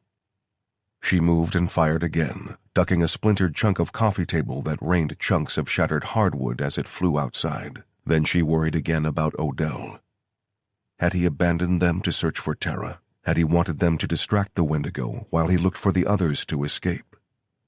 She fired and moved again, ducking low to find a spot that wasn't putting her at risk of catching a ricochet from Carlo, who was firing a salvaged MP5 submachine gun with about as much effect as hurling bad language at the monster. She fired her magazine dry and looked around for a replacement, finding nothing in reach despite the numerous bodies amidst the wreckage. Popping her head up to check on the location of the Wendigo, she froze because the thing was coming right at her like a runaway truck. She felt locked in position, unable to do anything but watch her death lumbering closer. Odell had fallen more than run down the 2 flights of stairs. In his rush to get through the door to the basement, he'd punched in the wrong code twice, cursing himself because he knew it would lock out on the 3rd incorrect attempt. He took a breath, forced himself to have a steady hand despite the sounds of a losing battle happening above him, and punched in the right numbers. The door beeped and popped with a hiss like it was pressurized, and he tore it open all the way to run inside and snatch up the thing he knew would turn the tide in their favor.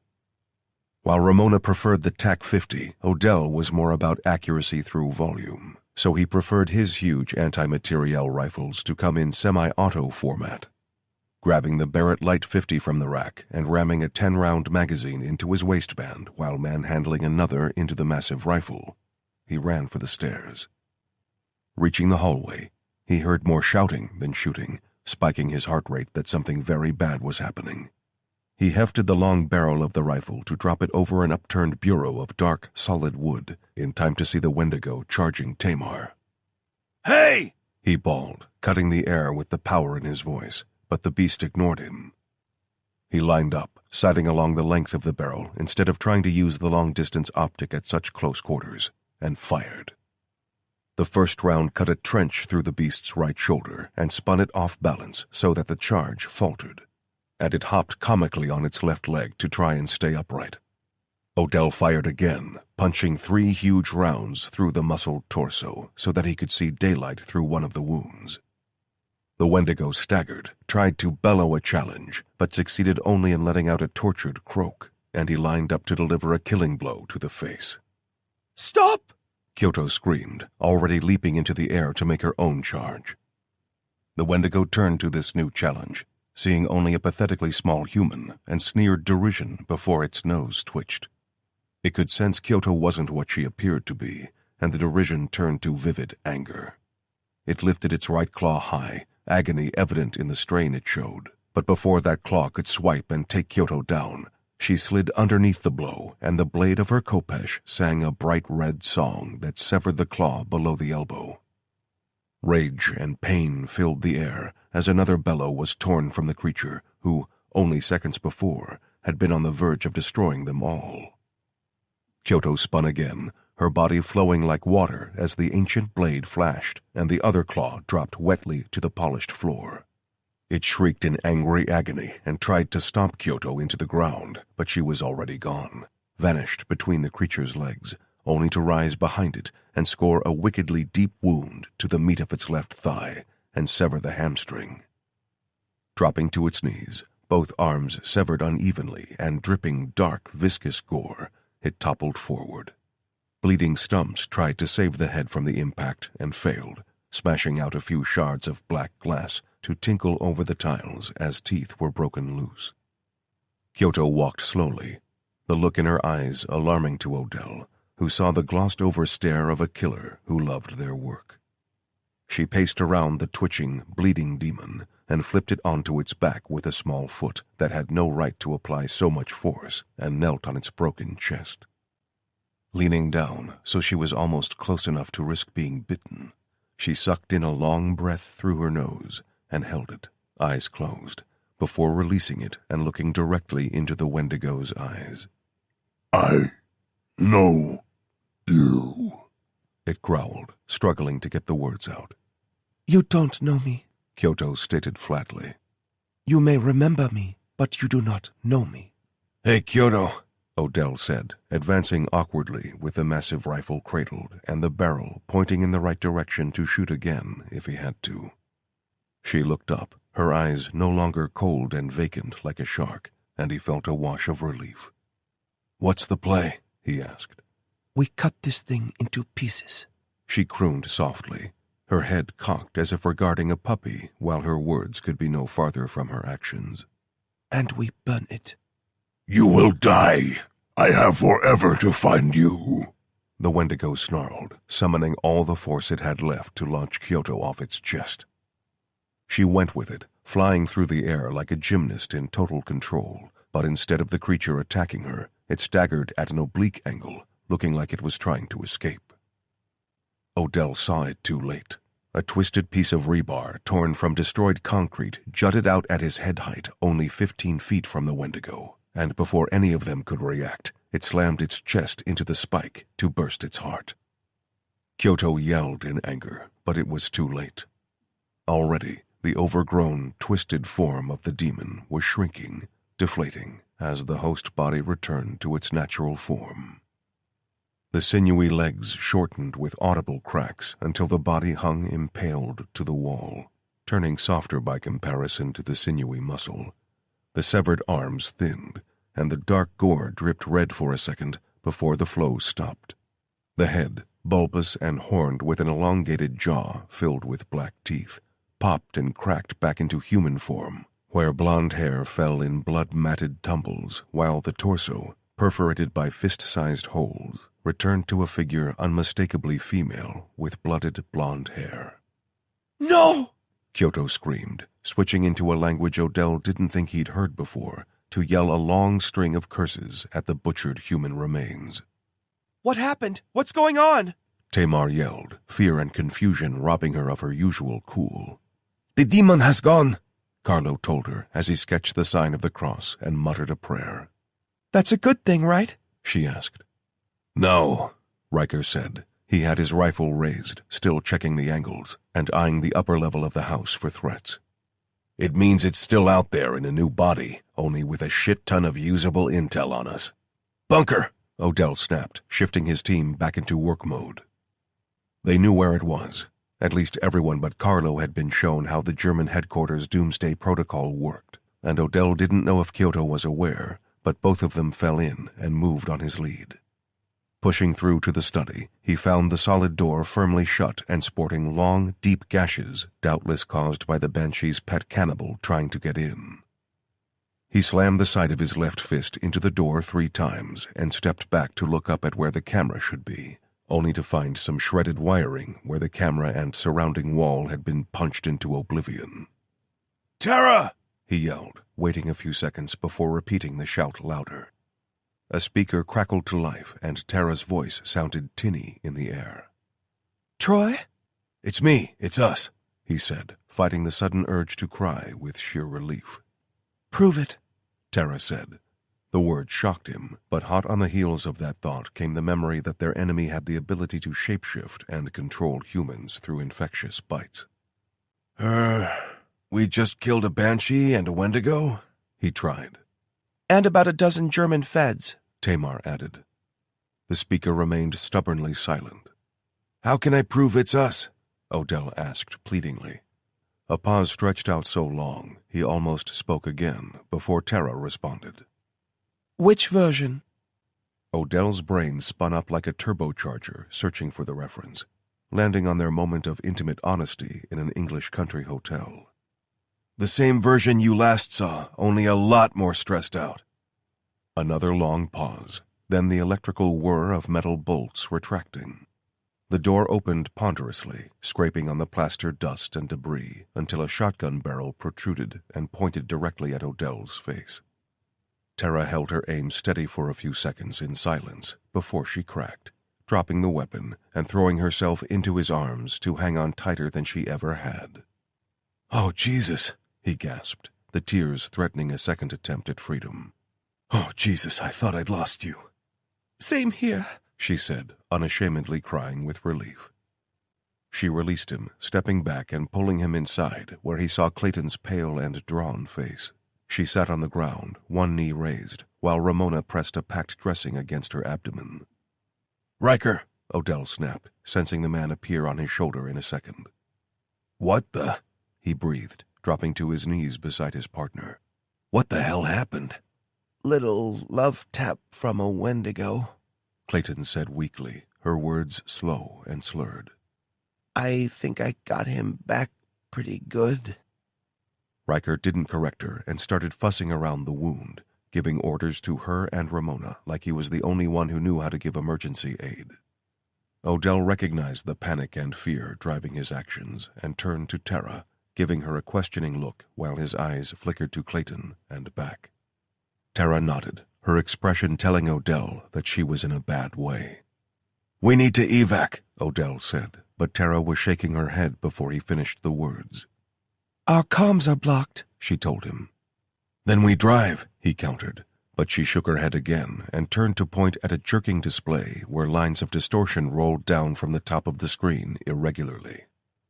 Odell leaned in and looked, making out what was left of their new Porsche, flattened and sparking as the damaged electric batteries threatened to catch fire.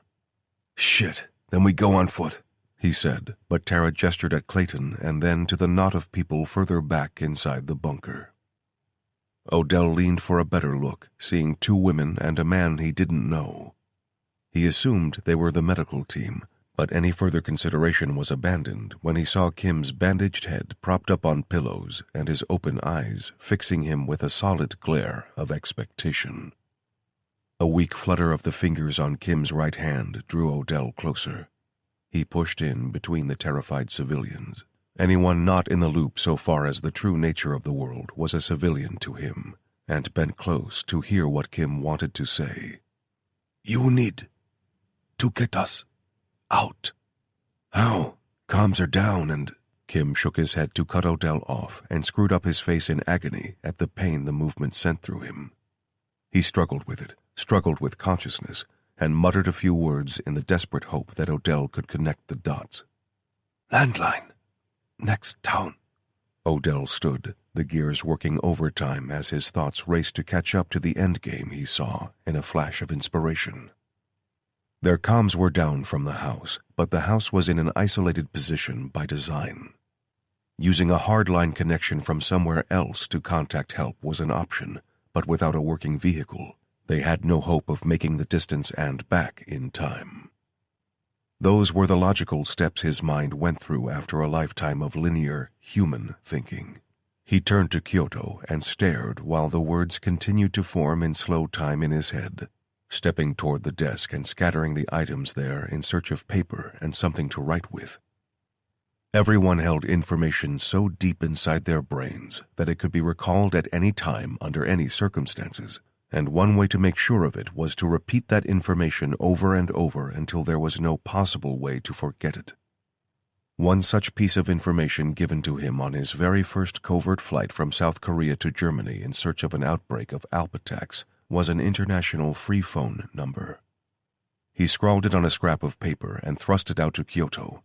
She looked at it, then at him, and in the meeting of their eyes, she conveyed her immediate understanding. She handed her khopesh to Tamar, who accepted it, almost tipped off balance when she took the full weight, and disappeared out the door. The hell is she going? Clayton slurred, but Odell ignored her. Tamar, Riker, get to the basement and load up everything you can. Carlo, get to the second floor and keep watch. Yell out the second you see incoming. Are there more? He asked. Always assume there's more, Odell said firmly. And what about Kyoto? Don't we need her? Tamar asked. Odell locked eyes with her before he answered. She's the one getting us a ride out of here. The number scrawled on the scrap of paper was memorized with a single look before it was discarded. Running fast for the wide-open exit where a wall of bulletproof glass had once been, Kyoto threw herself forwards in a dive and transformed in mid-air. Some transformations took excessive amounts of focus to achieve, and some required maximum effort to maintain. Some, what she felt were her more natural forms, took almost no effort to achieve and maintain, and instead of leaving her drained, her new form left her feeling invigorated. Now as a falcon, one of her most comfortable transformations, Kyoto flapped hard for altitude as soon as she cleared the building and turned to her right where the nearest signs of civilization existed. She put every ounce of effort into the steep climb, knowing from centuries of experience that she could cross more ground diving from altitude than she could in any other form, until she felt the air grow cold. Turning the climb into a soar, she tucked her wings and created the bullet shape required for maximum speed in a dive, until her speed grew and grew, far surpassing the speed any production vehicle could achieve and still accelerating. Like a daredevil freefaller, she gauged the distance to the ground without the aid of an altimeter or other safety measures, flaring her wings ever so slightly so she didn't break her bones or rupture her joints against the resistance of the air. As she slowed, she flared harder, adjusting her body position to catch more of the wind resistance and slow her like a parachute, until finally, she spread her wings wide and felt the air compress in her lungs at the G-force in play. Flapping twice more at 10 feet from the ground, she transformed back into her human form to drop lithely to the ground. Absorbing the landing with both legs, she stood tall, never losing momentum from the second she had turned away from the bunker, and without breaking stride, she kicked open the door of the nearest building to march inside. No shouts of alarm came, no panicked families screamed at the intrusion into the home, for which she was grateful. Kyoto walked through the downstairs rooms until finally locating a fixed landline on a wall by the kitchen and snatched it up to punch in the numbers from memory. It rang twice before being answered. Archives? Chapter 26. They Have a Cave Troll. The ruined house was a hive of desperate activity as they ran around gathering the supplies to defend themselves. Kim had lost consciousness again, and Clayton's injury was threatening to be more serious than she thought, because the wound burned fiercely, forcing cries of pain from her lips until she was given strong enough painkillers to make her half insensible. With 2/3 of the terrified medical team working on both her and Kim, while the the doctor, sat huddled in a corner rocking. Riker swept the desk clear and tried to bring the house's automated defenses online. I don't get it, he hissed to himself when the commands he punched in did nothing. Damn thing should be working. I couldn't get it online either, Tara explained pointlessly. It's like it's lagging or something. My money's on the or something route, Riker responded. Whatever's jamming comms is screwing up the defense systems, too. How we doing with those guns, Riker? Odell bawled from out in the main foyer. It's a no-go, brother. System's more messed up than an Alabama family tree. Riker yelled back, not getting a clear response but picking up on the tone that Odell was less than impressed with the status of their buried miniguns. Aha! Gotcha, son of a bitch! What? Tara asked Riker. Vehicle mines are live and set to pressure activation, so there's that at least. What have we got? Odell asked as he strode into the safe room.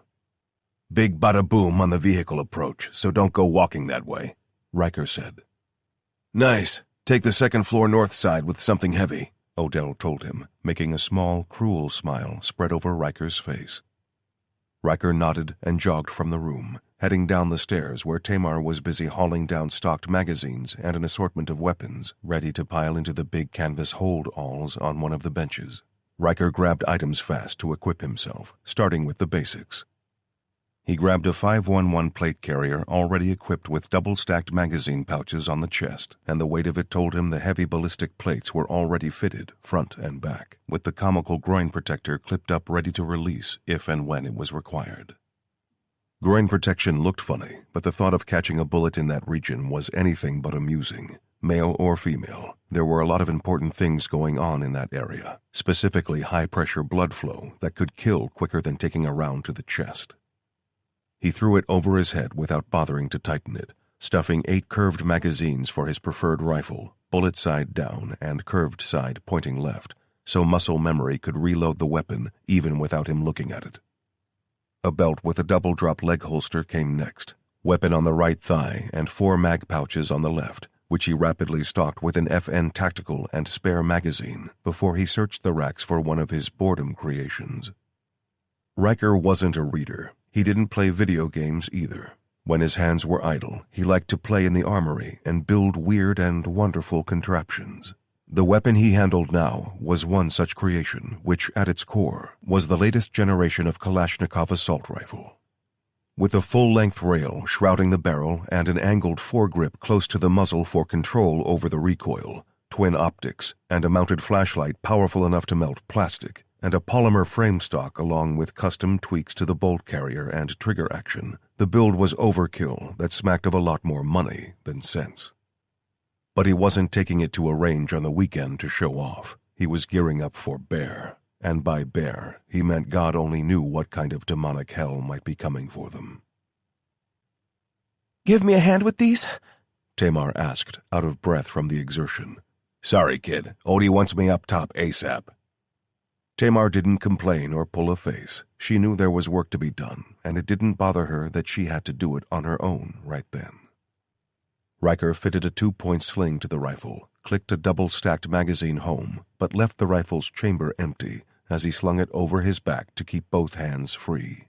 He walked past Tamar to the larger racks of weaponry in search of something familiar, something reliable, something tried and tested that he knew wouldn't let him down.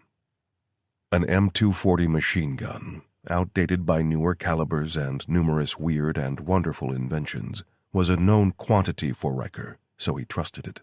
Taking a smaller canvas bag, he stacked 4 boxes of ammunition inside, giving him 800 rounds if he used it all, before taking the big gun under his right arm and walking stiffly for the stairs.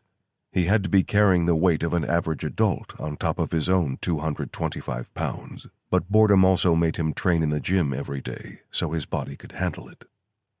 On the stairs, he was almost knocked backwards by Ramona running down, but she only paused long enough to mutter abuse in Spanish, leaving Riker heaving his heavy load up one step at a time.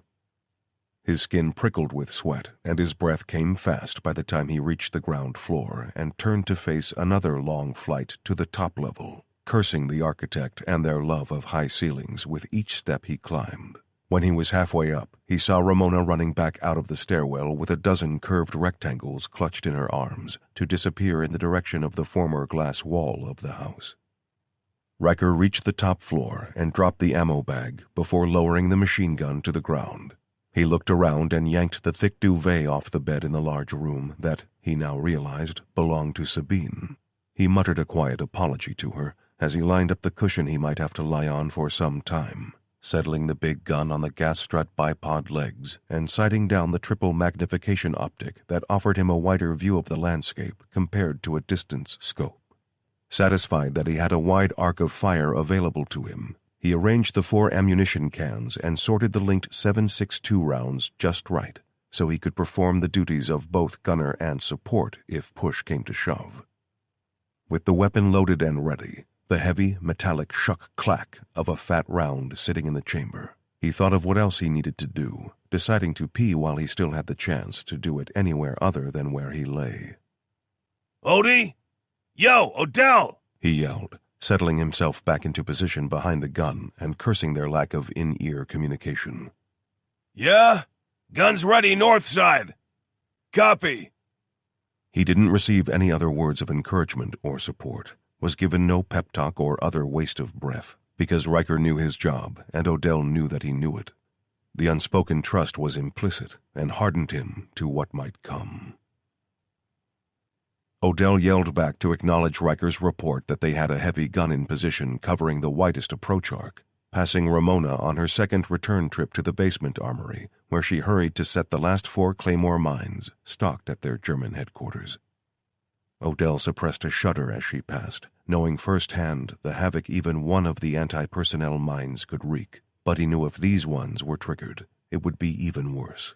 Gellerman and his team of weird little mad scientists had made these claymores, so he hazarded a guess that they'd be firing phosphorus-covered balls of silver and tungsten in place of the regular steel balls.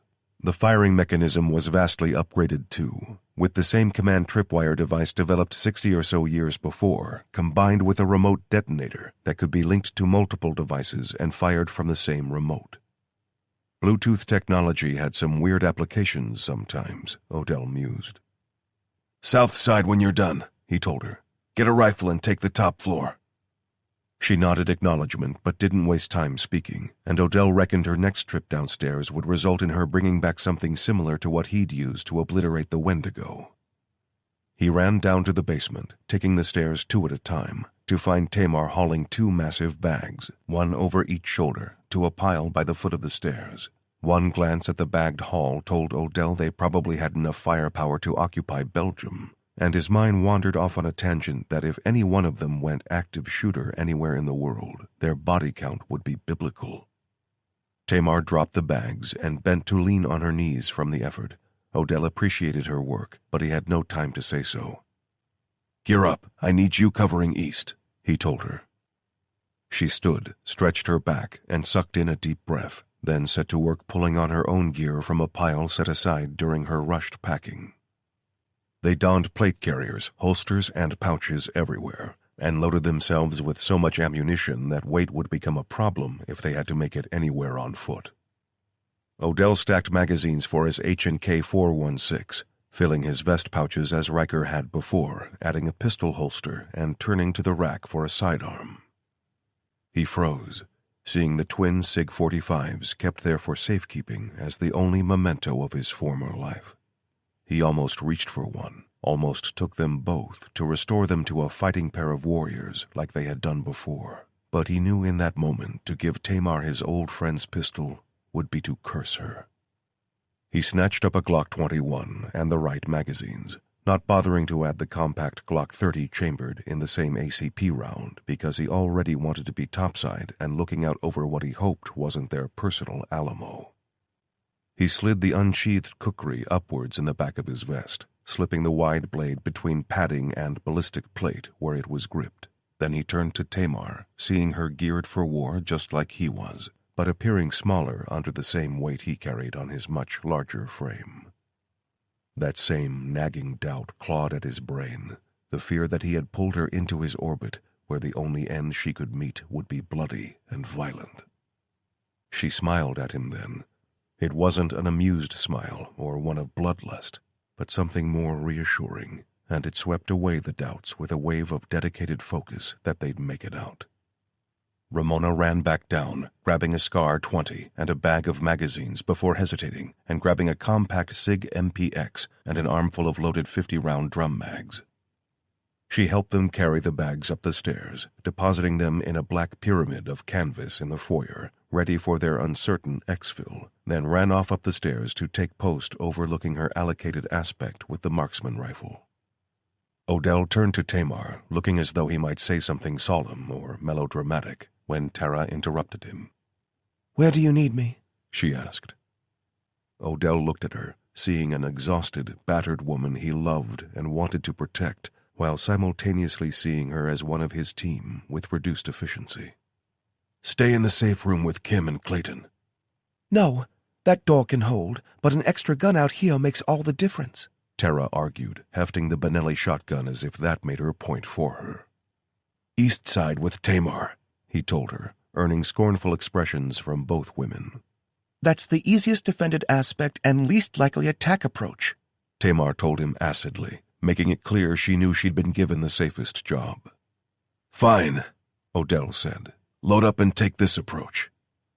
He waved at the open-fronted north aspect where the wall of glass had been reduced to tiny beads by the Banshee. Handing over the device from a pocket that activated the claymores Ramona had rigged. Tara nodded and turned for the stairs to head down and equip herself. Odell motioned with his chin for Tamar to get in position before running after Tara. "Listen," he said as he caught her up at the bottom of the stairs. "Save it," Tara snapped, pulling down an assault rifle and repeating the ritual they had all followed. "You're not locking me behind a door when—" "Would you just shut up and listen?" Odell barked, earning both her silence and a warning look that told him his next words had better be more carefully selected. "I was going to tell you not to hesitate with the claymores. We don't have the numbers to fight inside, so if you blow them, everyone should converge on your position." She hesitated for a second, then nodded, going back to the process of loading herself up with enough magazines to melt the barrel of her rifle if she fired them all on fully automatic. Odell turned and stopped, adjusting his path to grab 2 more magazines for the beast of an anti-materiel rifle which had already partially deafened him.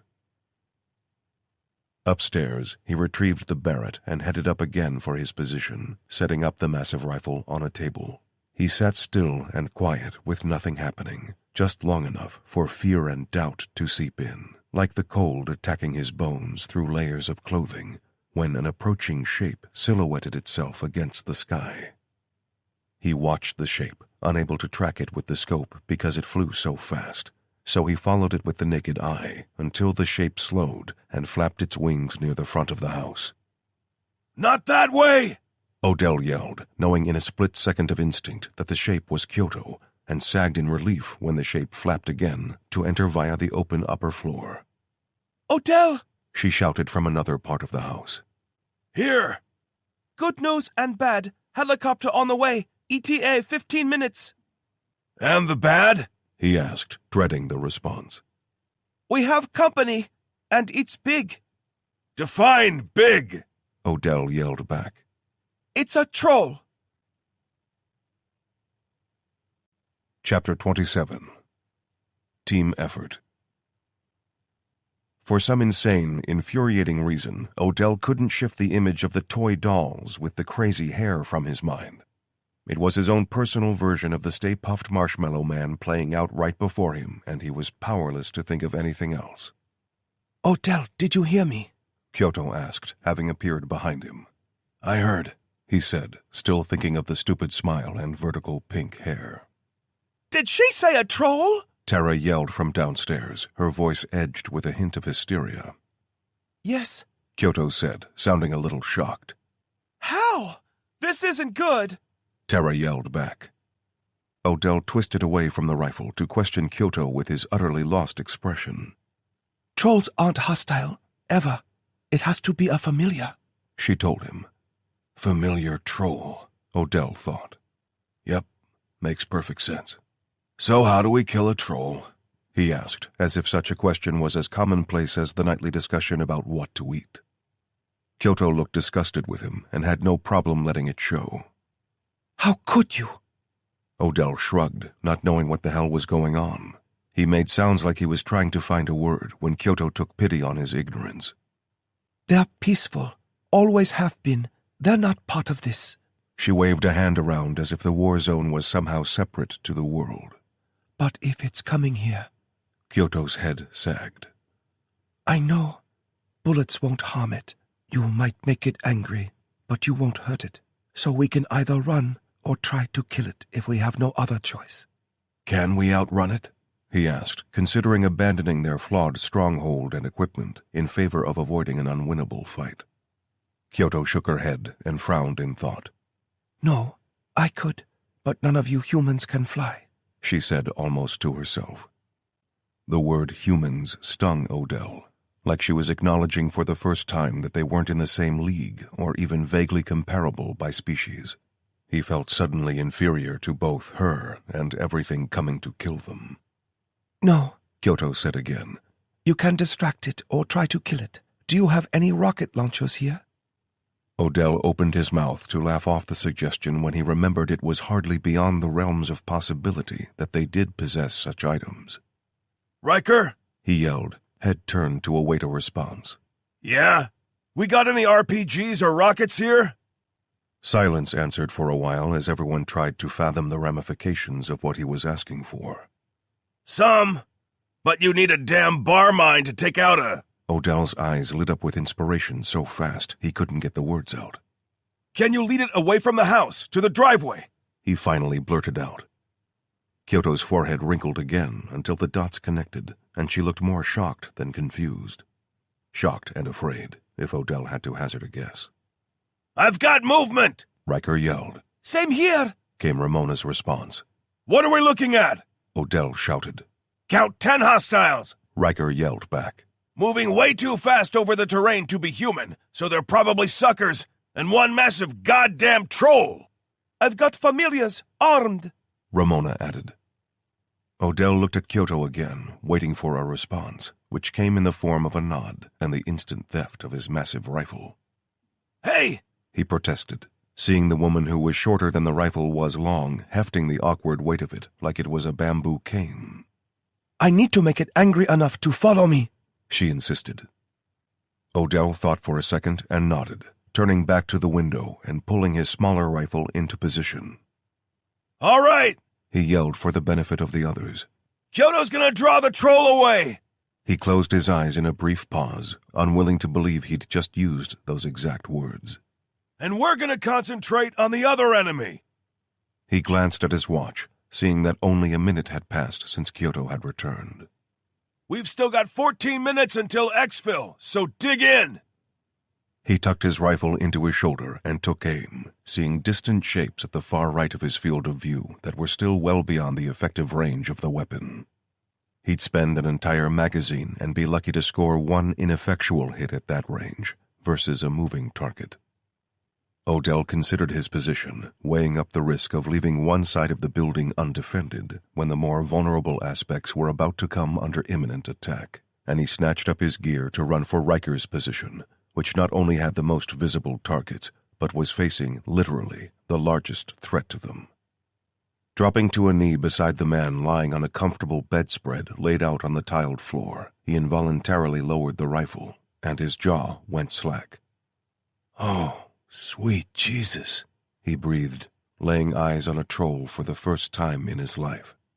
This ain't like them, man, Riker said, his eye pressed to the optic affixed to the top of his machine gun. Trolls? Trolls, Riker confirmed. They stay underground and want nothing to do with us. I figure most people seen one at some point in their life, if they've even been outside in nature. But you'll never know the difference between a rock and a troll unless it wants you to see it. Odell didn't know what to say, having skipped the part of his education covering actual trolls. The thing lumbered like a gorilla, with long arms taking the weight on curled knuckles to propel what had to be 15 tons of moss-covered granite toward the house at a speed he didn't want to think about. It had every hallmark of a runaway freight train, and they were all tied to the metaphorical tracks. trying to focus on the things he could affect and ignore those he had no hope of influencing. His focus fell on the smaller figures leaping and sprinting around the huge stone Goliath. None of them moved naturally, and by naturally, he meant natural for a human being, which both ruled them out as familiars and ruled them in as something potentially worse. He watched through the rifle's optic, but it was a holographic sight and offered no zoom, so he was none the wiser for it. "Vamps," Riker said matter-of-factly. "You sure?" "Sure enough. See the way they move? You saw that in Croatia, right?" Odell racked his brain to conjure images of a dark construction site during a filthy rainstorm, and succeeded in making some minor connection between the movements of the monsters they hunted there and the ones hunting them now. "Ah, crap, I see it," he said, trying to figure out how they were going to handle the requirements of vampire killing when they were underprepared and overstretched already. Sharp popping sounds came from somewhere behind him, indicating that Ramona was engaging the incoming familiars on that side. "All right, going hot," Riker said. He didn't wait for any acknowledgement before the big machine gun started to chatter loud bursts of fire out over the open approach, rushing up the slope toward them. Odell watched as the tracer rounds, 1 in every 10 from his best guess, streaked out like a zipping firework to give him an idea of Riker's accuracy. His third such burst, timed well after the 2 previous ones went high and wide, impacted to shatter the legs of one vampire and tumble it to the rocky ground like so much meat. He switched his aim instantly to start stitching more bursts ahead of another one, and just as Odell considered acting as loader for him, the sound of Tamar's rifle cracking away in disciplined single shots sent him running. Ramona still fired, faster now, which told Odell she was more interested in volume over accuracy. But her gun went silent when she reloaded. Rapid booms of a shotgun added its voice to the fray on the ground floor, telling Odell that Tara had joined the fight. Odell diverted his run, aiming away from the stairs to the place where Ramona had set up shop as a sniper and put his weapon to work there, knowing that the best way to help those downstairs was to help stem the stampede of enemy flowing around the building. He snap-fired, pointing his rifle at running bodies and letting rip with a burst that dropped 1 for every 2 attempts.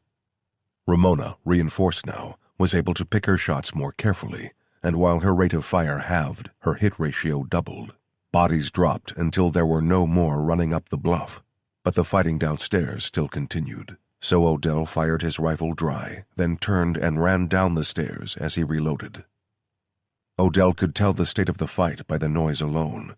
Carlo's automatic shotgun pumped out rounds on the other side of the house, but at a slow pace for the evident paucity of targets, while Riker's big gun still chattered away, and outside, away from the house, the massive reports of his Barrett sounded intermittently over the noise of Tamar's gunfire. Tara's shotgun had gone quiet, no doubt because she didn't have the luxury of time to reload it, so the addition of another rifle similar to Tamar's cracked rounds out.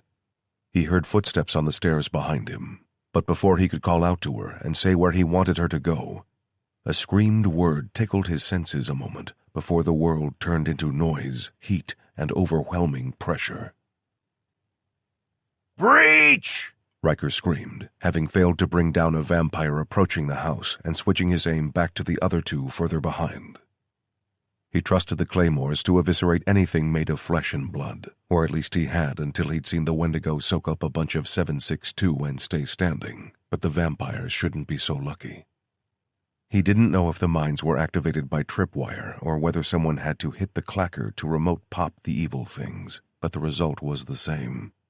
The ground beneath him vibrated, and the world seemed to erupt ahead of him, where the explosion and all the forces in play followed the rules set by physics to send a wall of hot gas and debris vertically up ahead of him.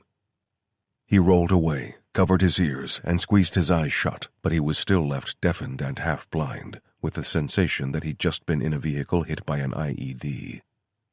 Back on his knees, he worked his jaw and shook his head to try and clear his hearing, but the first sounds that came back to him were muffled gunshots and running feet.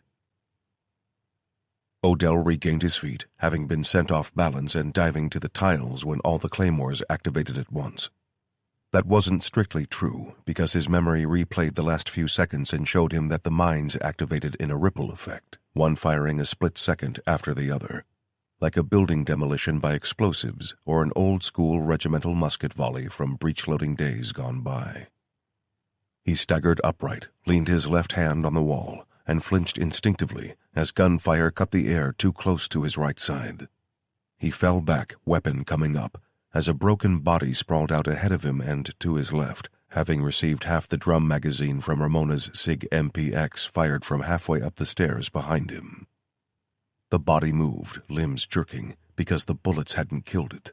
The SIG rattled again, sounding insane in close quarters with such a high fire rate, and again the body was thrown down, only to spin its head and hiss a mouthful of black teeth at the source of the pain. Odell had recovered sufficiently to know both what he faced and what was required of him. He let go of the rifle and stood, his back sliding up the smooth wall, to reach behind and draw the kukri down from where it was wedged inside his vest. He held it low, timed the swing perfectly, and twisted his body like he was swinging for a home run with one hand. The upward arc of the blow was timed exquisitely, and just as the mouth opened wide and the black fangs were displayed, the fat blade of the knife swept through the neck with barely any resistance. Odell expected some vacant look of shock, maybe a final blink of confusion, but as soon as the knife cut through to sever the head, the lights had been switched out in a flash. The body fell, and the head rolled to the foot of the stairs, where Ramona had to adjust her footfall to avoid rolling her ankle on the rogue skull. Without a word, she looked Odell over, evidently saw nothing to concern her, and ran off in the direction of the gunfight. Carlo appeared in the foyer and stared at the carnage wrought by the claymores for a few seconds before stalking through the wreckage to fire into the heads of downed enemies. To Odell, it looked like overkill as the gore splashed up his body, but he soon realized he was taking the modern approach to decapitation and choosing a 12-gauge over a blade. With two rifles and the rattling carbine in Ramona's hands acting in concert, the threat on that side of the building appeared to have lessened, so Odell turned his attention back to the open side of the house, marked by 3 small fires resulting from the rippling claymore detonations. A single figure approached fast through that entrance, and from the powerful, jerking motions, Odell knew he wasn't looking at a fair fight.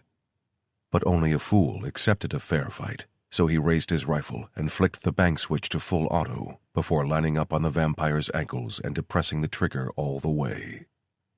He wasn't trying to kill it, at least not in one attempt like it planned to do to him, given how it bared black needles for teeth and lunged like a velociraptor, but merely debilitate it for long enough that the kukri could come back out to play and remove the head.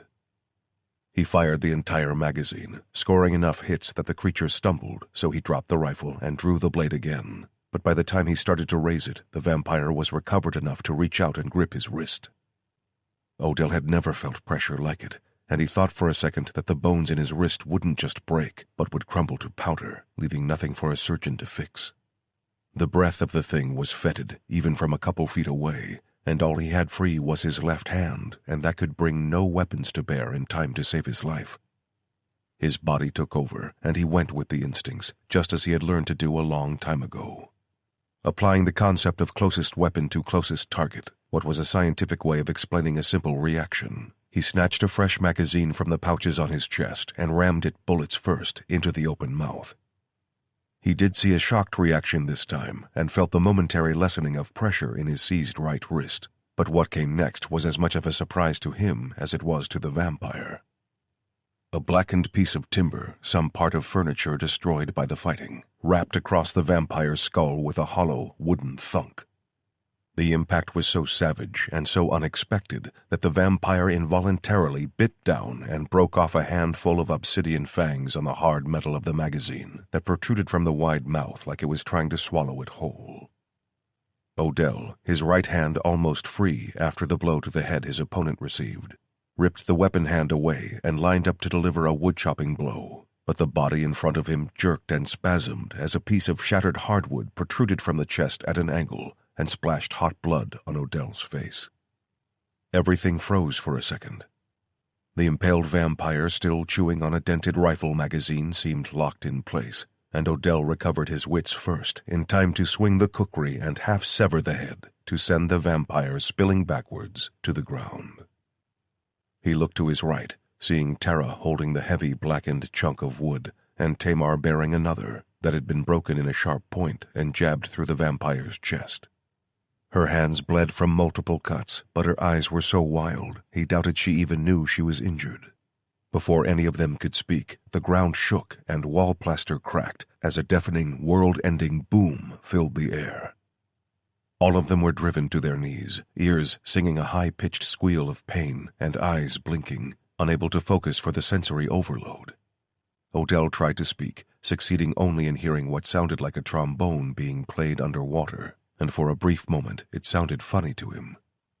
He tried again, only this time the trombone sound caused him pain enough to screw his eyes shut, and he decided not to attempt it a third time.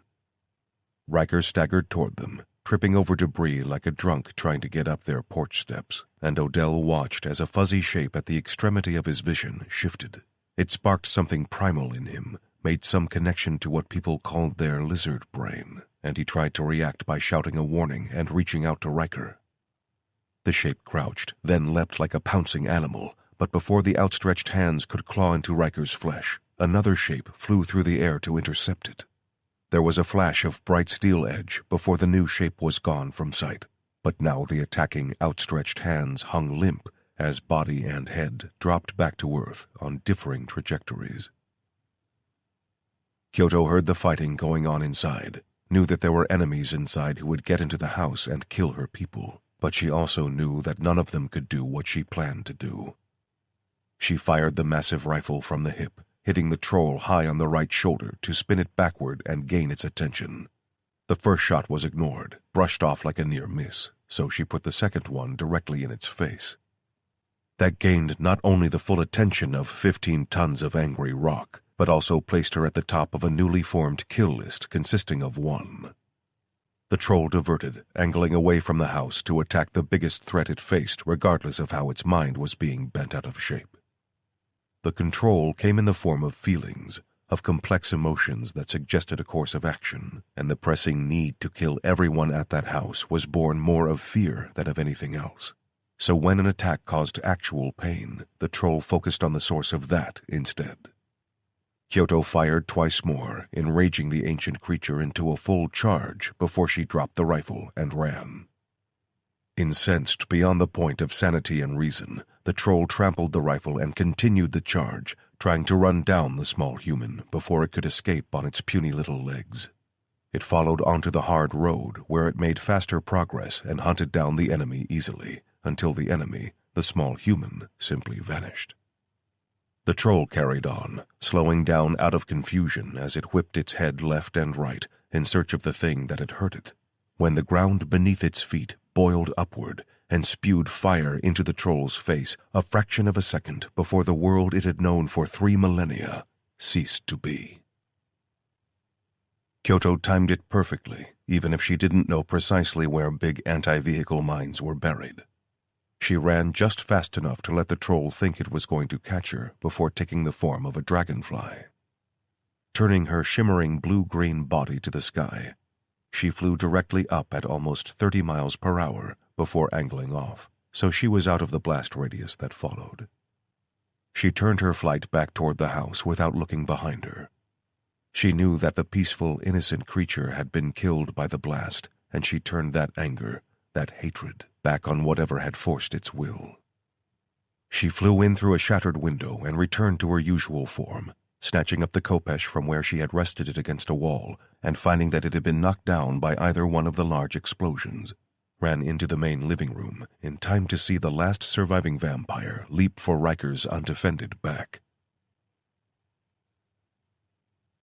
Chapter 28. Auf Wiedersehen.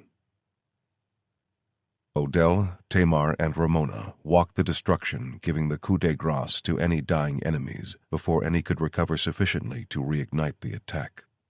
They all bled from a half-dozen minor injuries, and all but one of them had some degree of hearing loss courtesy of the double-stacked bar mines detonating nearby, but they all lived. Unsurprisingly, Kyoto was the first to raise the alarm about the incoming noise, but she had instinctively deafened herself from the mine's blast by morphing the ability to hear out of her anatomy in time. Odell's eyes asked the question of what she'd heard, and to his obvious relief, she responded with one simple word. Helicopter. Odell's relief was short-lived, because the possibility that their enemies controlled humans able to fly such machines was nowhere near beyond the scope. Kyoto saw that worry and turned to head outside, not bothering with a morph to enhance her vision, but using the magnifying optic taken from a dropped rifle. "German," she called back. "looks like a transport with 2 escorts." Is that our ride out? Odell called back, earning a shrug from Kyoto in answer. "I'll go and check." She walked outside, unarmed and looking so out of place in her petite form that hid a power few humans could understand, picking her way through the chunks of masonry and burning scraps of furniture to be the first to make contact with the newcomers. Odell went back to Riker, hauling him to his feet with the help of Carlo, who pulled on Riker's other hand, but Odell felt himself taking almost none of the man's weight as the Brazilian made him levitate to his feet. Ready up, Odell said, exhaustion evident in his words, but preparing to put his body on the line once more. The others followed suit, arming themselves and finding cover in case their rescue turned out to be just another wave of enemy. The rotor wash fanned some flames and extinguished others, sending a cloud of stinging dust and debris into the gutted house, which preceded Kyoto's return. "They're genuine," she called out loudly, waving them out with hurried gestures. Odell wasted no time, the fear of another wave of monsters and their infected slaves driving him onward, and slung his rifle to load himself up with 4 bags. The others followed, shuttling the gear outside with eyes squinted hard against the whipping wind torn up by 3 different sets of rotor blades. Odell saw how 2 of the helicopters, landing to either side of the transport aircraft they walked toward, had disgorged 8 black-clad operators who fanned out to cover the area, while another stood resolute in the doorways with both hands on a mounted minigun. He dumped the bags and turned to run back to the house, weaving his way through the debris to the safe room where Kim and his terrified medical entourage waited for the extraction. Kim was unconscious again, but the 2 nurses had the foresight to strap him to a spine board for ease and safety carrying him out. Odell took one end as Riker moved for the other, shaking his head and blinking rapidly, like he was trying to force a factory reset. Before Odell could say anything, Tamar waved Riker away and slung her own rifle to take over. Odell nodded at her, then called out the obstacles as they carried him outside, all the while dogged by the fussing nurses and shell-shocked doctor, who chattered about not dropping him, along with other helpful comments.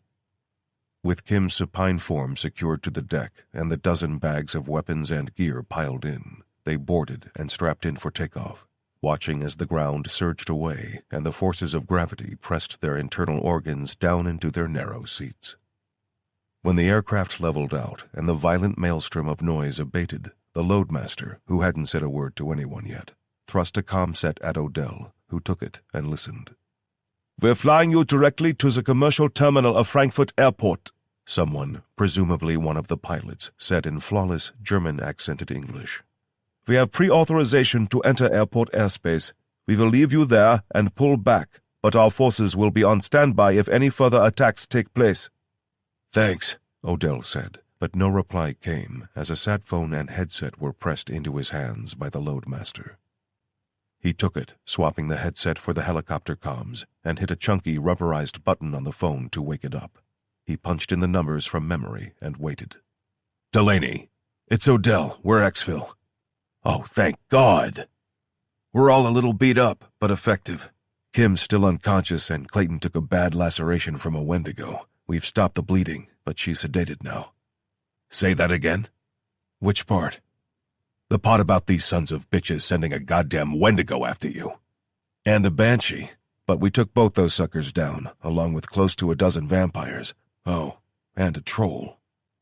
Delaney said nothing for a while, making Odell worry the connection had been cut. You still there? Yeah, sorry, Odell. I'm still here. God damn it. That's a lot of overkill on their part, you know? They sent a few dozen familiars, too, most of them federal cops with guns. Holy crap, you get the defenses online in time? No. Well, we used the vehicle mines on the troll, but... Quit screwing around, Odell. This ain't the time for jokes. Odell said nothing. You're kidding me, right? Serious as cancer, Odell said firmly. Shit. Right, okay. Okay, you're flying out of Frankfurt about 2 minutes after you land there. I've got a 747 holding for you, and it's coming direct to Toronto, which will put you in the air for about 10 hours.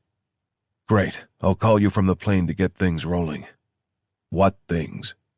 I'll talk you through it later, Odell said, cutting off the call and stuffing the sat phone into a pocket before dropping the headset down around his neck. He lifted up the helicopter comm set again and asked for an ETA to the airport, but the answer became evident when the pilot started to slow and banked left when he responded. About 35 seconds. Odell ignored the worry that he'd made himself look like an amateur for asking, and instead he visually checked on his people. He did not like what he saw. Tara looked exhausted as she and Ramona kept pressure on Clayton's gut wound. Both women had dried blood up to their elbows, but despite the injury, Clayton looked in good spirits. Kim was in and out of consciousness as one nurse kept a close eye on him, but the doctor and the other nurse huddled together looking like they'd just been pulled from the wreckage of an airliner crash. Riker took a moment to close his eyes, as did Carlo, but the Brazilian's lips moved, making Odell think he was praying instead of resting his eyes. Only Tamar stayed fully alert as he was, and he watched her in comforting awe as her eyes scanned the fast-rising ground for any sign they weren't out of the woods just yet. Odell looked out his own side, half imagining a flash and a plume of white smoke as a ground-to-air missile tracked them, but no attack came, and they touched down without incident. Odell yelled over the rotor wash as he pulled down heavy bag after heavy bag, which the others picked up and ran low to the waiting cargo plane. It took 3 trips to get the bags and their 2 wounded people on board, by which time the doctor and 1 nurse had decided they'd gotten a lot more than they bargained for when they were offered cash work. Odell would have wanted them debriefed, would have wanted them taken somewhere until their story was straight to protect the organization, but right then, he didn't care about some information leak. That genie could be enticed back into the bottle in slow time when it was all over. One nurse, either possessing a stronger dedication to her trade or being a secret adrenaline junkie, insisted on staying with Kim. Odell agreed easily, knowing her silence could be more easily purchased or even brought into the fold if she proved valuable, and checked on Clayton as soon as the pressure door locked closed and the engines spun up ready to taxi. Hey, how you doing? I'm peachy, Clayton said sarcastically. I never much liked bikinis anyway. Odell suppressed the shudder he felt rising when she'd peeled back the big dressing to show 3 long, deep gashes across her stomach. A gasp from over his shoulder turned his head to face their recruited nurse. This needs stitches. The bleeding is still not stopping. You think? Clayton shot back acidly, earning a disappointed frown from the nurse who wasn't yet accustomed to her sarcastic nature. You, pass me this bag. Now! The instructions were snapped at Riker, who, responding to her impatiently snapping fingers, followed the line of her point and retrieved the medical bag in question. Has she had any painkillers? She demanded of Ramona, who looked at Clayton for the answer. Nothing good for a while, Clayton said in evident pain. Tutting and muttering in German, the nurse flapped her hands to shoo people away and peeled open a sterile suture kit before laying it over Clayton's legs. Shouldn't we get her up off the floor first? Ramona asked, but her question was ignored. Hold still, the nurse said, after prepping a hypodermic and jabbing the needle into Clayton's flesh at random intervals all around the wounds until it was all gone. That should start to feel better in a minute. Already does, Clayton admitted, before turning her head away, unable to watch her ruined flesh sewn back together. Odell saw a tear pool at one corner of her eye and escape down the side of her face, and in that moment, he appreciated her dry stoicism all the more. He knew real bravery and toughness when he saw it.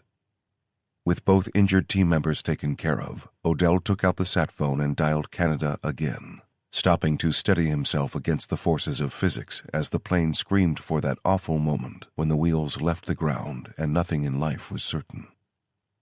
Archives, Delaney. It's me. We're airborne, Odell said. Watching your transponder now. Any problems? Nothing new. Still got 7 effective and 2 wounded with 1 civilian in tow. What's the status of the ship? It took Delaney a few seconds to absorb the information and keep up with the subject change. It took 10 more until the information he needed was brought up on a screen. Atlantic Ocean heading northwest. Looks like it'll make port in 12 days. Plenty of time, Odell said enigmatically. You got a welcoming committee ready for us stateside? Delaney ignored the geographical inaccuracy and said that he did. And my guys for hire, anything from them? They're waiting on our word to move. Great. Have them meet us at the airport so we can all travel back together. You got Joey back safe? Yeah, the little jackass is glued to Ilya checking the defenses 50 times a day.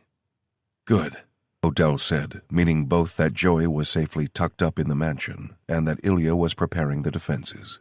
Knowing the Ukrainian, it meant things were likely to get blown up, which he mightily approved of. What are you thinking, Odell? He was thinking he wanted to launch an airstrike at the ship. He was thinking he wanted to watch the live feed from an ISR Predator glowing the thing to the deepest part of the North Atlantic, but he knew the remote option wouldn't work this time. Can you drown a vampire? He asked instead. Well, yeah, but not for long. Meaning no? No, we can't just sink that ship and congratulate ourselves. Which means we have to go in, Odell said. Here's what I need. It was 4 hours into the 9-hour flight when Tamar finally pulled the sat phone from his grip. He'd been working over a laptop with a notepad beside it, phone open on the calculator app beside that, when she'd had enough of his refusal to rest. Hey, I need that, he said, reaching for the phone like a drug addict trying to snatch back their last $10. No, you need to sleep, Tamar insisted. You've been awake for the better part of 3 goddamn days. Odell opened his mouth to argue, but realized she was right. He hadn't slept more than an hour here and there since the fight in Romania. Reluctantly, he nodded to concede the point with a finger aimed at the chunky phone in her hand. All right, fine. But you answer that the second it rings, and if it's important, then I don't care how long I've been out. You wake me up, got it? Yes, sir, she chirped, speaking in a tone that left Odell under no illusion he was about to be completely ignored. She stepped back and gestured with her arm which way he should go, and when Odell walked out of the little cubby he'd taken over as his TOC, his Tactical Operations Command, he heard Tara. Sit, she ordered, putting her hands on his shoulders to force him down into a chair where a glass appeared magically in front of him. He took it numbly, lifting it to his lips where the strength of the drink stung his eyes, and told him he was looking at a 50-50 ration of Coke and something called Jack or Jim. He knocked the drink back in 2 as the glass was taken away and a soft blanket draped over him. He laid his head back and let his eyes close, feeling the sensation of a slipping consciousness make him want to fight back on impulse, but it was too much to resist. Odell woke slowly. There was no gasping awake theatrically, only the painful creep of consciousness into his mind as the various systems came online one after the other. Motor function came last, much to his annoyance, as he could fully hear the conversation nearby and the dull roar of the massive aircraft engines before he was able to force his eyelids open. He moved his arms, jerking them like he had a concussion, until the blanket fell away, and he was free to perform the most ridiculous stretching routine he ever had in his life. When the stretch had faded and his body relaxed back into groggy control, he looked at the others staring at him to level his accusation at Tara. What the hell was in that drink? You know how stupid it is to slip me drugs now? I need to be at 100% as soon as we land and— Odie, what the hell are you talking about? Tamar asked. I'm talking about throwing whoever slipped me a damn Mickey out the window of this damn plane, he growled, rubbing at his eyes so he might see better. Troy, trust me, Tara said.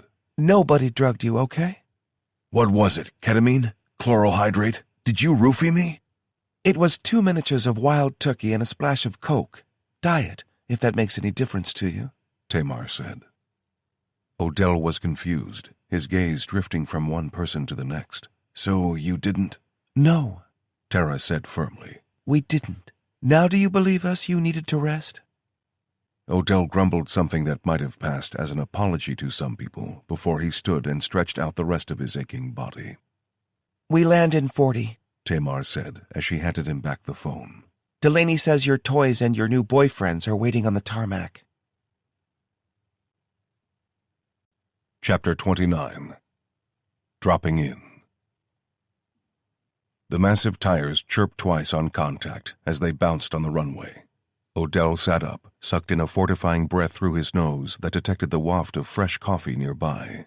A glance up and to his left showed Tamar holding out a paper cup with one of those cardboard tops on, which he accepted with a nod of thanks. He liked that about her. She didn't try to infect him with a smile or shine a little ray of sunshine on him before he'd had a chance to decide if it was a good morning or not, and he didn't waste energy on gestures to make her feel better. They were a team, partners, no matter the dynamic, and he appreciated her. Odell stood and took a sip of the coffee, but unfortunately, the plane slowed dramatically at the wrong moment, and he was forced to steady himself on the back of his seat, while simultaneously spilling some coffee and burning his top lip. Ow, Clayton complained mildly from below him, where his hot coffee had landed on her hand. Sorry. How you feeling? like a monster tried to give me a goddamn abortion. Clayton slurred, then frowned at the horrified response in Odell's expression. Sorry, the drugs she gave me make me a little... She waved her scalded hand around vaguely, as if that might help him understand. loopy. Odell understood. He wasn't offended so much as surprised by her sick humor, reserving his expectation of stuff like that to those of them who had served and made jokes about barbecue after they'd seen people burned alive as a way to cope. Odell moved on, seeing Kim conscious, and sat up as their recruited German nurse scanned a tiny flashlight over his eyes. He was glad to see the improvement, but he knew the man was out of the game for the next phase, if not more permanently. He stopped beside Tara's seat, waiting for her to look up with red, tired eyes to see the look he gave her. It said that they had work to do, and she acknowledged that with a nod of unspoken comprehension.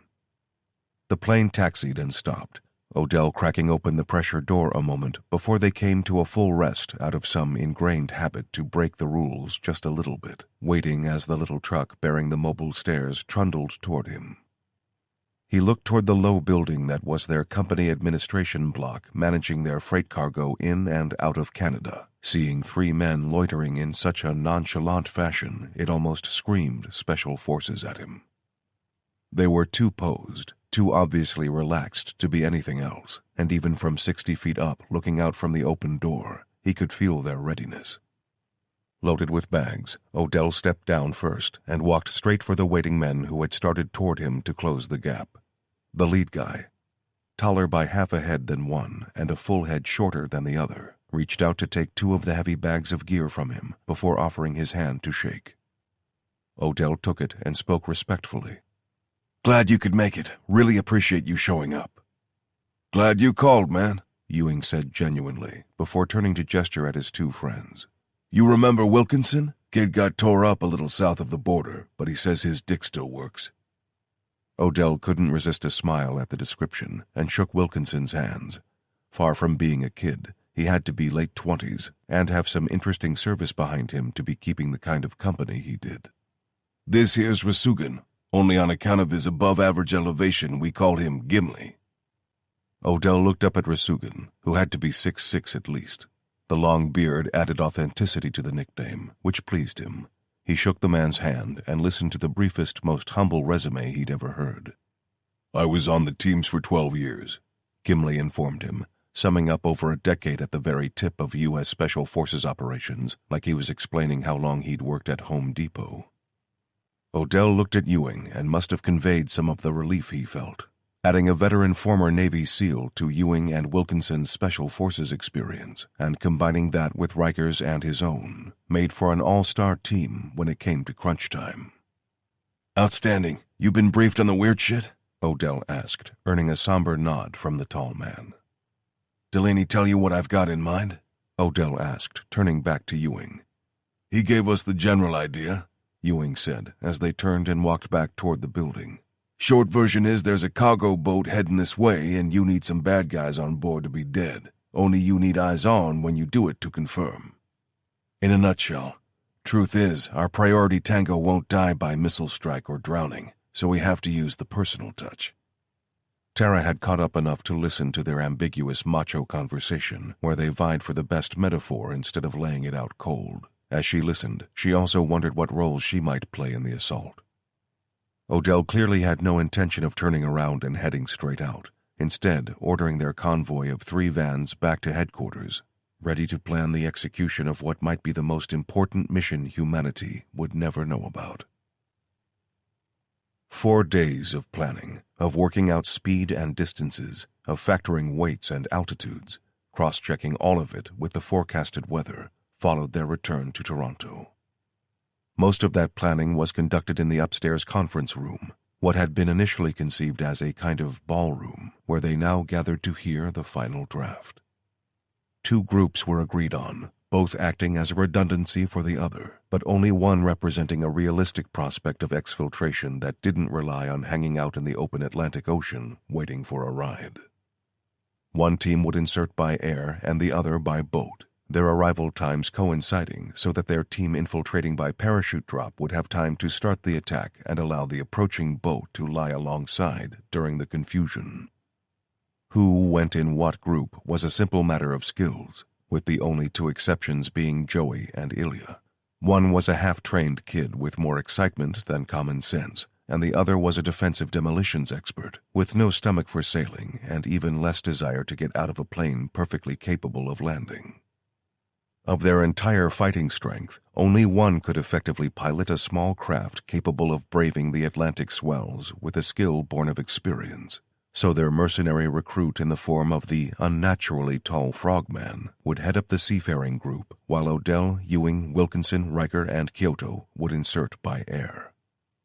All 4 former servicemen had combat experience of parachuting into contact at night, but Kyoto's spot on the team earned some questions.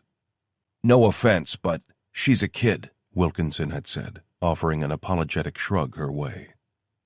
Kyoto's response had been to give Odell a bored look that asked for permission. "She's got more combat experience than all of us combined," he said with a smirk. "And she doesn't even need a parachute." 3 shocked faces turned to stare at Kyoto, who, appearing like a college exchange student from Japan, enjoyed the moment and sprouted black feathered wings from her back. "Holy shit!" Ewing yelped, backing up involuntarily and stepping on Gimli's toes. The taller man didn't react with fear, more of an astonished admiration, as he gently pushed Ewing aside and took a step closer. "You're a shapeshifter," he said with wonder in his voice. Nue? I mean, I just assumed on account of the Japanese thing. Oh, shit. I didn't mean. Was that kind of racist? Shit, I'm sorry." Kyoto smiled and closed her eyes to give the slightest bow of her head, letting him off the hook he'd skewered himself on so effectively. "Even those who know about such things don't make that connection so fast," she said kindly. Risugan, still staring at her, began explaining his logic. Yeah. People thought you, were just a chimera, but that all came from one source. Kind of a victory written by the victors thing, you know? Only they're so much more than that." Odell felt awkward as Risugan stared at an unashamed Kyoto and was certain he wasn't the only one to feel that way. Just as he was about to change the subject and get things back on track, Risugan spoke again and shocked everyone except Kyoto. "Can I touch them?" Silence so absolute it felt as if the room was in vacuum followed. Odell expected Kyoto to creep out, maybe hit the guy, but what she did shocked everyone even more. She bowed again, extending a wing carefully toward him so he could run his fingertips gently down the feathers. "Beautiful," he breathed, entirely lost in the moment. "Anyway," Tara said loudly, her own awkwardness bringing out the twang in her accent. "Right," Odell said, unable to decide if he was happy or needed to rub bleach in his eyes and remove what he'd just seen. "Intercept coordinates are set. Gimli, Tara, Tamar, Carlo, Ramona. You'll set sail tomorrow afternoon, and the rest of us will take off at 0100 the following day." "What boat do we got, and what's our emergency exfil option if we lose it?" Gimli asked, his moment of being mesmerized forgotten. "Tara has the details on logistics," Odell said, handing over. "You've got a 50-foot Mickelson sportsfisher. That work for you?" Risugan nodded eagerly. As for emergency exfil, the USS Zephyr is a patrol coastal out of Florida. And wouldn't you know it, it's already on a slow ride north up the East Coast for a training exercise. We've got a dedicated Mayday channel they'll be plugged into if we need a rescue ride out of there. Seems a little light to me, Ewing said, in a tone of voice that implied he was being the voice of reason. I mean, just us 10? Seems to me if you've got the context to get that kind of operational support, it ain't a stretch to get a couple teams out of Little Creek. The question seemed to fall directly on Odell, as almost all eyes turned to him for an answer on whether the Naval Special Warfare Group's East Coast base might lend a hand, but it was Kyoto who answered. Not everyone is as understanding as you are, she said to the 3 mercenaries. Our biggest challenge for hundreds of years has been keeping our war in the shadows. If one group of people know about it and have no reason to keep it secret, then they will tell others, and so on, until the secret is no longer a secret. If the existence of evil becomes more substantial than legend or conspiracy theory, then how quickly will society erode itself, knowing that the boundaries of safety and normality are gone? Fair point, Ewing admitted easily, shooting a crooked smile at Rasugan. Besides, everyone knows one of those assholes will write a book about it and get Jake Gyllenhaal to play him in the movie. The joke served to cut the tension and end the subject of asking for help outside of those who already knew the truth. But it also spoke to a deeper truth. Odell and Riker, Army and Marine Corps to the bone, no matter how different their lives had become, considered it a matter of professional pride that very few of their own people had sought fame and recognition by breaking their silence. Rasugan didn't seem offended by the jibe, which would indicate he knew it to be true, but he was still too distracted by Kyoto to be put off. Which brings us to the elephant in the room, Tamar said, earning hushed attention. Odell looked at her, liking the comfortable confidence she displayed to speak up in front of so many lethal experts.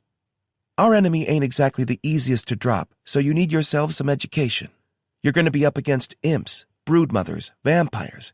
Anything else on that boat, Kyoto? At least one werewolf, a big one.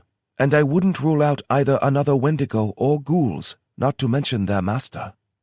Which means, Tamar went on confidently, that we need to get you geared out with silver rounds, as well as wood projectiles and something you can use to chop off heads. See, the imps and the broodmothers go down if you shoot with pretty much anything, but the vamps, those suckers. Ha! Good one, Wilkinson chimed in, only to be summarily ignored. Don't move right. They jump around like your internet connection is lagging, and they heal super fast, so you gotta put them down and take their heads off real quick before getting them on a skewer. Do their heads have to be, like, cut off, or? Tamar turned to Wilkinson again, but Riker chimed in. Mobility kill. No, long as you take off the head, it works the same way. Double-aught buckshot or sword don't make much difference. Sweet, Wilkinson said, earning more than one odd look. As for the big stuff, Odell said, wrapping up the briefing, you better leave them to us, same as the primary. Fine by us, Ewing said. But what's the end game? How do you mean? Odell asked. I mean, why is this big boss vampire coming over? Eyes cast to one another in the room until Kyoto gave the admission. We think it's coming here to unleash a new brood of vampires. The ship probably contains a lot of eggs and whatever laid them. Odell made sure he engineered some time where he and Tara had nothing to do but wait. She needed to sleep, to recover as much energy as possible before setting off into the Atlantic to get there ahead of his faster and more perilous method. He felt bad for that, knowing those not parachuting in would have a hell of a time riding the sickening swells, but he guessed for anyone not accustomed to night operations and high altitude and high opening jumps might think that was the better deal. How's Kim doing? He asked when they were alone in her room. Better. It's like he's a little drunk and he's only conscious for a few hours a day, but Emmy says it's hopeful. Emmy? He asked, frowning. The nurse, the one you've been around for almost a week. Oh, yeah, he said, talking as if he'd just forgotten instead of never learning the information. And the neurology consultant agrees. It's just a concern that we can't get him into a proper hospital for more tests. Odell pulled a face to match her concern, but said nothing. He was convinced that their enemy had helpfully contracted into one vulnerable ship conveniently sailing through international waters, that the risk to them in Canada was minimal, but he couldn't shake the feeling that he was missing something. Tara, ever the intuitive head-shrinker, noticed him fighting an internal battle. "What angle are you considering now?" she asked. The one where the damn obvious threat gets overlooked because everything's overcomplicated, he said tiredly, rubbing at his face with both hands. "Like arranging military jets to cross half the world, instead of checking if the stuff you wanted was available in Germany?" She asked pointedly, still amused at the sequence of events she had a direct hand in bringing about. Yeah, like that. How does it go? Can't see the wood for the trees? She flopped back on the bed and let her arms fall to her sides before addressing the ceiling in a voice he imagined was supposed to be one of her grandparents. Y'all are fixin' to get yourself into a real cattywampus, ain't ya? Come again? She laughed, half at herself for how ludicrous the impression brought on by nerves and tiredness sounded, and half at the look on Odell's face. "I'm saying you need to relax. It's not all on you, you know that, right? We all went over the plan, and nobody came up with anything better, so trust yourself." He lay beside her and let out a long, tired sigh. They both lay quiet for a while, taking in the expansive ceiling and just doing nothing but enjoying the companionable silence. "You given any thought to what you might do when it's all over?" she asked quietly. Odell didn't respond at first. He had. At least he'd started to daydream along down that particular rabbit hole before he stopped himself. I can't think about what comes after, not until it's done. Tara said nothing for a few more seconds, as if working out how to rephrase her thoughts into words. "I was thinking, when this is all over, that me and you ought to try that weekend break again. Who knows, maybe even stretch it out for a whole week?" He smiled and half rolled to face her. You think you could stand me for a whole week? "I said maybe. Don't push your luck." She shot back playfully. "But yeah, I'd like to know what it feels like to live a normal life for a change." It was Odell's turn to be silent in thought then. He dared not dream of such a thing, else it took the edge off his game. He had to survive what was likely to be the biggest fight of his life before he could consider what came after. But Tara's words warmed him and gave him something very dangerous. It distracted him with hope. Are you talking about Versions of us again? He asked eventually. "Yeah, I think I am. Maybe the next version of us will be like an early retirement, so we can enjoy life before we get bad backs and arthritis." And before I need to get up 5 times a night to pee? She laughed and rolled to complete what he'd started. They lay there, nose to nose, like love-struck teenagers, and just smiled into each other's eyes. Then his eyes glazed over. She'd broken through for just a minute, but it was long enough to know what the real desire behind the fight was.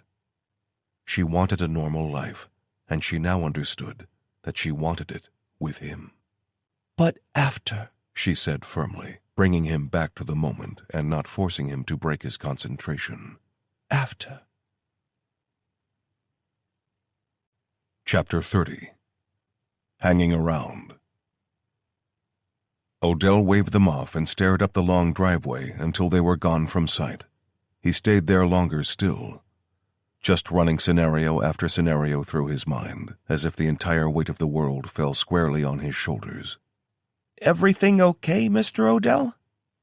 The voice was nervous and timid, and Odell rounded on Joey, ready to be angry with him. Joey straightened as soon as Odell moved, standing tall with a straight back and strong shoulders brought on by some good old-fashioned discipline and PT. Odell had been ready to chew him out, to force him into confidence where he could be useful as a defender and not a casualty waiting to happen, but he saw in the kid's eyes how wrong he was to think that. Joey was strong, but he was also caring enough to give a damn about Odell's feelings, and in his mind that couldn't or shouldn't be punished. Just thinking, kid, Odell said, softening his expression and dialing down the angry posture. "Anything I can help with?"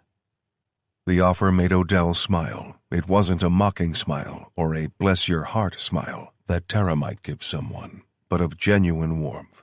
He didn't tell Joey because he didn't even know how to ask the question of himself. So many conflicting emotions and fears ran through him in that moment that he was incapable of forming them into valid questions. What if I'm wrong? What if we don't succeed? What if we lose people? What if it's a feint?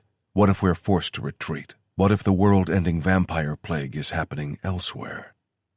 So many alleyways ran off the streets those thoughts drove down that the answers were endless and impossible to know. He was facing the same fears in that respect as he did the first time he ever planned a mission, knowing that Marines would be kicking down doors and going into houses on his orders, and he was plagued then by what-ifs in case he got anyone killed. "Nah, I'm good," he said eventually, turning and slapping a hand on Joey's shoulder to walk back to the house beside him. Joey was armed, carrying an M4 and a Glock with enough spare ammunition to meet it, and far from the thought of it concerning him, he was relieved to know this boy was well on the way to becoming a man Odell could rely on under pressure. All he had to do was live long enough to gain some experience. "You better get some sleep," Joey told him as they reached the house. "The helicopter's coming at 0000. Odell was geared for war, dressed in prototype coveralls like a wetsuit, only with lightweight, polymer-bonded ceramic plates fitted to everywhere that wouldn't hamper his movement. He still wore his vest and carried his usual armaments, but strapped awkwardly to his left leg and forcing him to keep it mostly straight was Gellerman's evil incarnation bullpup shotgun. To feed this beast, Odell carried one drum of each ammunition strapped to his vest over his rifle mags, enabling him to fire frangible silver rounds that would break up on impact with a werewolf's flesh, in addition to exploding rounds to accompany the solid slugs already loaded. He didn't opt for any wooden munitions because, in his opinion, they were worse than useless, so he relied on the concept of the mobility kill for any bloodsuckers he might encounter before taking their heads off with the kukri sheathed behind his back. Wilkinson had proved capable with the AR platform crossbow weapon, so he carried one of those, and besides, Odell reckoned having Kyoto there would more than make up for any lack of archery skills. He decided that the incendiary rounds for the shotgun were overkill, but he also planned on not using the artillery unless he was forced to, as stealth was the objective, at least at first, and to that end, he relied on the suppressed H&K rifle. He also wore a Javelin Odyssey parachute, an altimeter with tritium hands on the analog readout, a small compressed air tank and connected mask that would look at home in the cockpit of a fighter jet, and a combat helmet with the most advanced night vision goggles Odell had ever seen. A simple two-lens setup. He had the option to use both, or just the left or right goggle independently. He didn't suffer the same lack of depth perception he felt using older tech, and he was so impressed with the gear that he asked Tara about it. "You've seen Gellerman's lab, right?" He nodded.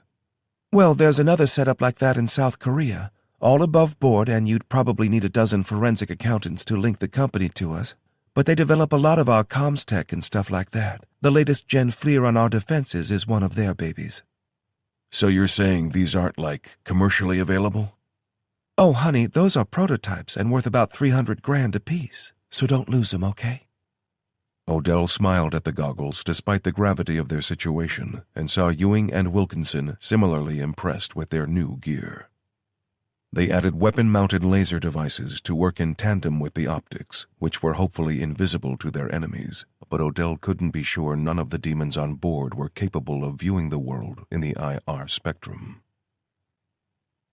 Midnight came fast, spurred on by the worries and what-ifs, and Odell watched as Jerry brought their executive helicopter in to land right outside the house.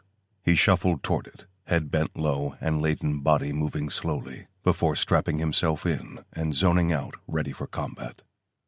He did that when inserting by helicopter, just letting the ambience drown out everything but his most important thoughts, only this time one stuck and he couldn't shake it. He imagined seeing himself and the others moving covertly, watched by some lethal enemy through the differing spectrums like it wore the Predator helmet. He shook his head to clear the imagery away, forcing himself to focus on the points he had to get right before even getting close to the deck of the ship. 5 minutes out, the disembodied voice of the pilot told him via the headset. Odell sat up a little in his seat and waited. He could feel the tension among the others, Kyoto included, and instead of taking it as understandable nervous excitement ahead of a high-stakes mission, he suddenly felt their collective fear. He asked himself just what in the hell he was thinking, taking a bunch of half-trained people on a mission that would require 24 men like him and an entire SEAL team to pull it off instead of just the 10 of them, 3 of whom were just hired muscle so had less skin in the game when it came to their beliefs. He almost pulled the plug on it all right there, almost ordered a turnaround and for someone to recall the boat team, but he had no next step in place of the mission. It was this, or risk the annihilation of humanity if that thing and its horde of baby vampires made land.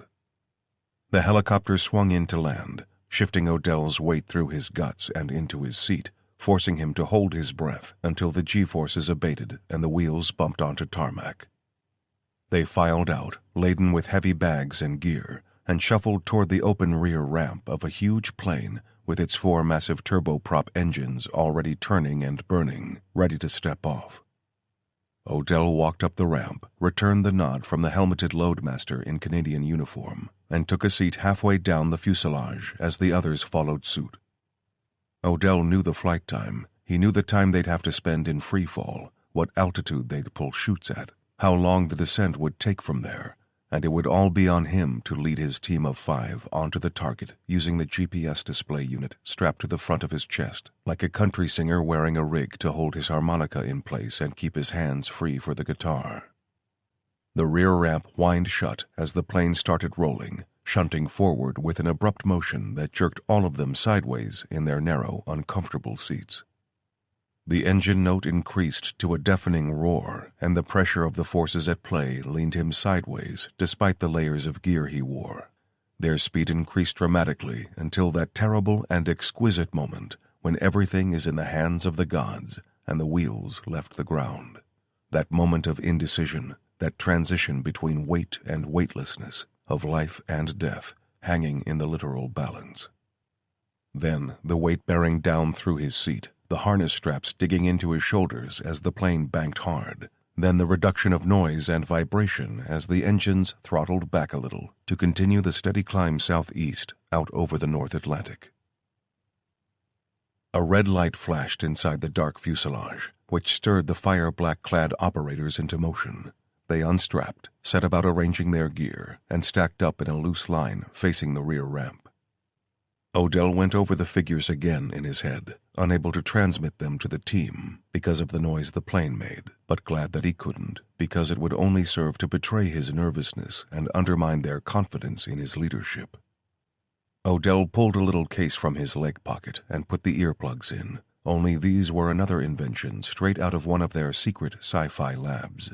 Like a wireless earphone, they allowed ambient noise through while piping their team's comms.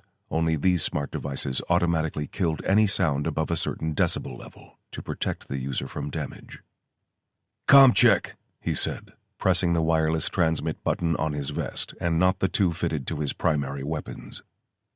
Answers came back, terse and brief, until he was satisfied they were all connected.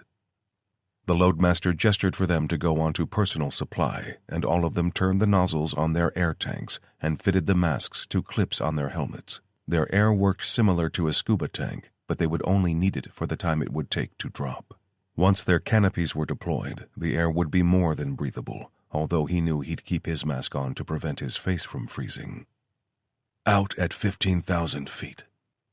He envisaged the actions he would take, knowing how the forces would act violently on his body, how the air pressure would feel, and how disorientating it would be to drop into an empty night sky.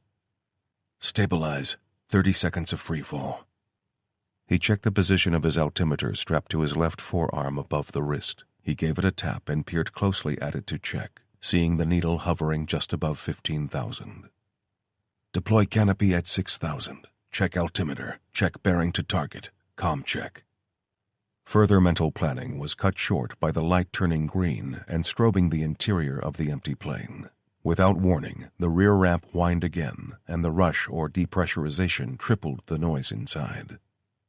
The loadmaster, harness firmly connected to a line keeping him tethered to the plane, and a night vision monocle down over his left eye, walked along their line, slapping each on the back in turn to tell them their IFF, their personal IR strobe indicating a friendly, was working before returning to the front of the stick and giving them the go to jump.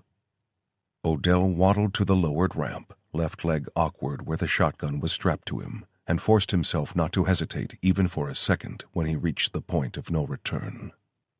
Tipping forward into the inky blackness, he felt assaulted from every possible angle as the wind took him. He tumbled for a while, just long enough to get clear of the plane, then adopted the steady freefall position for the next 20 seconds as he counted in his head when the others would be free and clear of the aircraft. Jumping at 5-second intervals gave them not only a beacon to follow, but a safety margin for when they popped their canopies, and as Odell watched the altimeter spinning wildly, he continued the count until he knew the other 4 were in the air. At 6,000 feet, he pulled his chute, bracing himself for the violent response he knew was coming as the air pressure snapped open the parachute with an audible crack that, thanks to their height above the level of the sea and their distance away from the ship, would be heard by nothing at all. He settled into the odd sensation of floating with strong winds in his face and checked the dull readout beneath his face, just as another crack of deploying canopy reached his ears, followed by another a few seconds after, and another after that. He froze, holding his breath in anticipation of the last canopy opening, before he recalled the last person in their stick had no such need of one. Bravo 1, check, he transmitted over their net. Bravo 2. Ewing sounded so calm he could pass for bored, but Odell knew it was faked for the good of the mission because nobody could withstand that level of adrenaline. 3, Riker added. Bravo 4, Wilkinson, the kid, sounded off. Bravo 5, Kyoto said smoothly. All right, all Bravo elements form on my strobe and follow. Time to target, 5 minutes and change. Odell pulled on the toggles to steer his parachute in the direction of the ship, still invisible on the black ocean, but clearly indicated on his display, as the others behind and above him followed in a formation that always put him in mind of a staircase. Each person in the stack could look down on the IR strobe on the person ahead of them, so course corrections were easy things to maintain, as it was simply a complex game of follow the leader. Odell focused, annoyed as he had to pull off the mask at 4,000 feet so he could see the display better, feeling the cold cut through his beard where his breath had moistened the skin beneath it. He made tiny course corrections to combat wind shear, aiming to land them at the elevated stern of the ship. At 3 minutes from target, he activated his comm again. Bravo 1 to Alpha. Silence. Bravo 1 to any Alpha element, over. Still no response came, and his fear grew rapidly into a tight ball of acid in his stomach. Any Alpha element, this is Bravo 1, how copy, over. Al-2. The response was weak and distorted, but hearing Tamar's voice made him want to shut his eyes with relief, until her next transmission wiped that relief away. 2, copy. Still 8, repeat. Inits from target. Oppy? Oh, shit, Ewing said over the channel. Odell knew that frustration and felt it himself. Their other team was a full 5 minutes or more behind them. What's the play, Bravo 1? Ewing asked. Can't exactly hang around here all night. Bravo 1 to any Alpha element able to copy. We are a go. Repeat, Bravo is ahead of you on infill.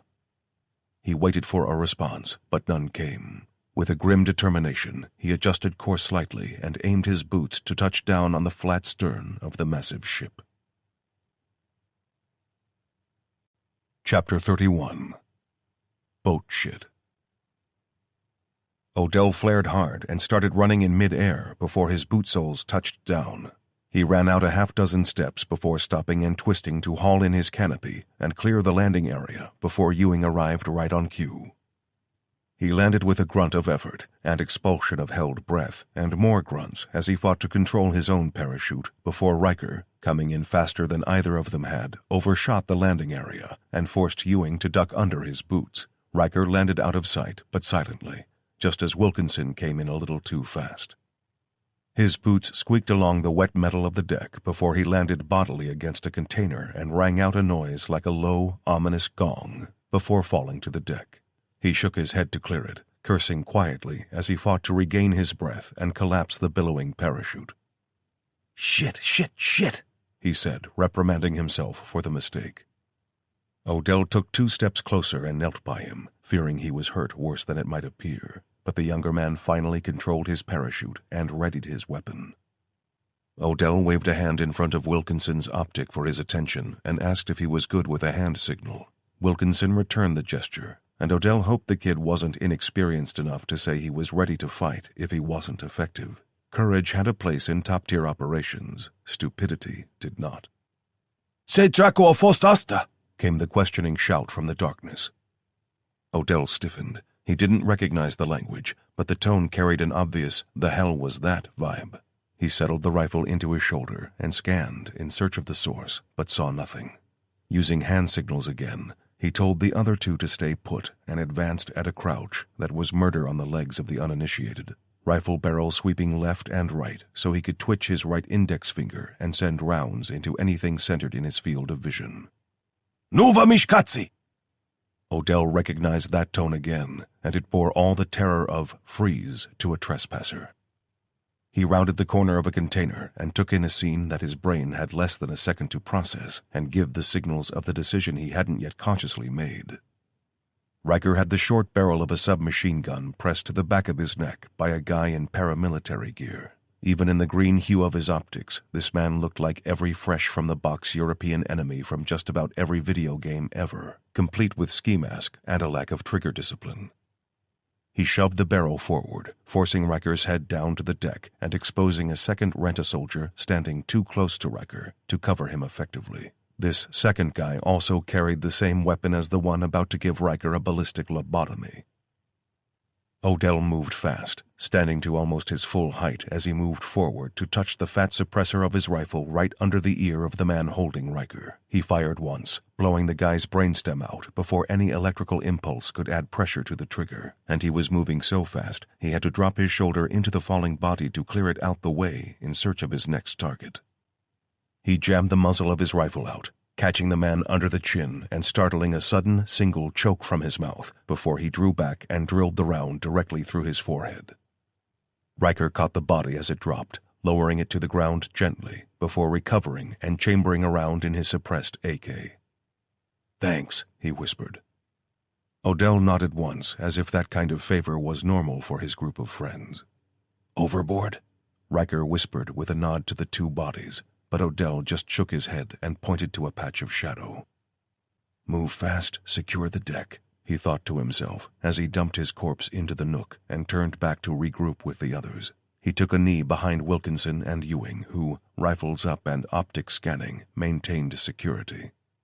"2 down," he reported softly. "What's the play here?" Ewing asked. "And where's Kyoto?" Riker added. "We hold and wait for Alpha to make contact," Odell answered. "And don't worry about Kyoto." He knew that they needed the ordnance coming by boat to get the job done. Weight restrictions on their jump negated their ability to carry enough boom to cleanse the ship, so holding off on any large-scale contact was in their best interests. "I didn't catch the comm," Wilkinson said, meaning that he was recovering from a bad landing when it had come through amid the static. "What's their ETA?" "Unclear," Odell said, eyes looking left and right for a better place to take cover and wait. Opening one of the containers and securing themselves inside would make for a good spot to hunker down, but years of experience told him never to back himself into a corner. Yet again, he felt a wave of unease at fighting an enemy he didn't fully understand with tactics that didn't apply. He gestured for them to move back to the stern, where they knelt with rifle barrels protruding into the darkness, hoping that the roving patrol he'd taken out were the only ones. But again, experience told him otherwise. It nagged at him that they would be discovered, so he intended to rectify his error in judgment. "Riker, on me.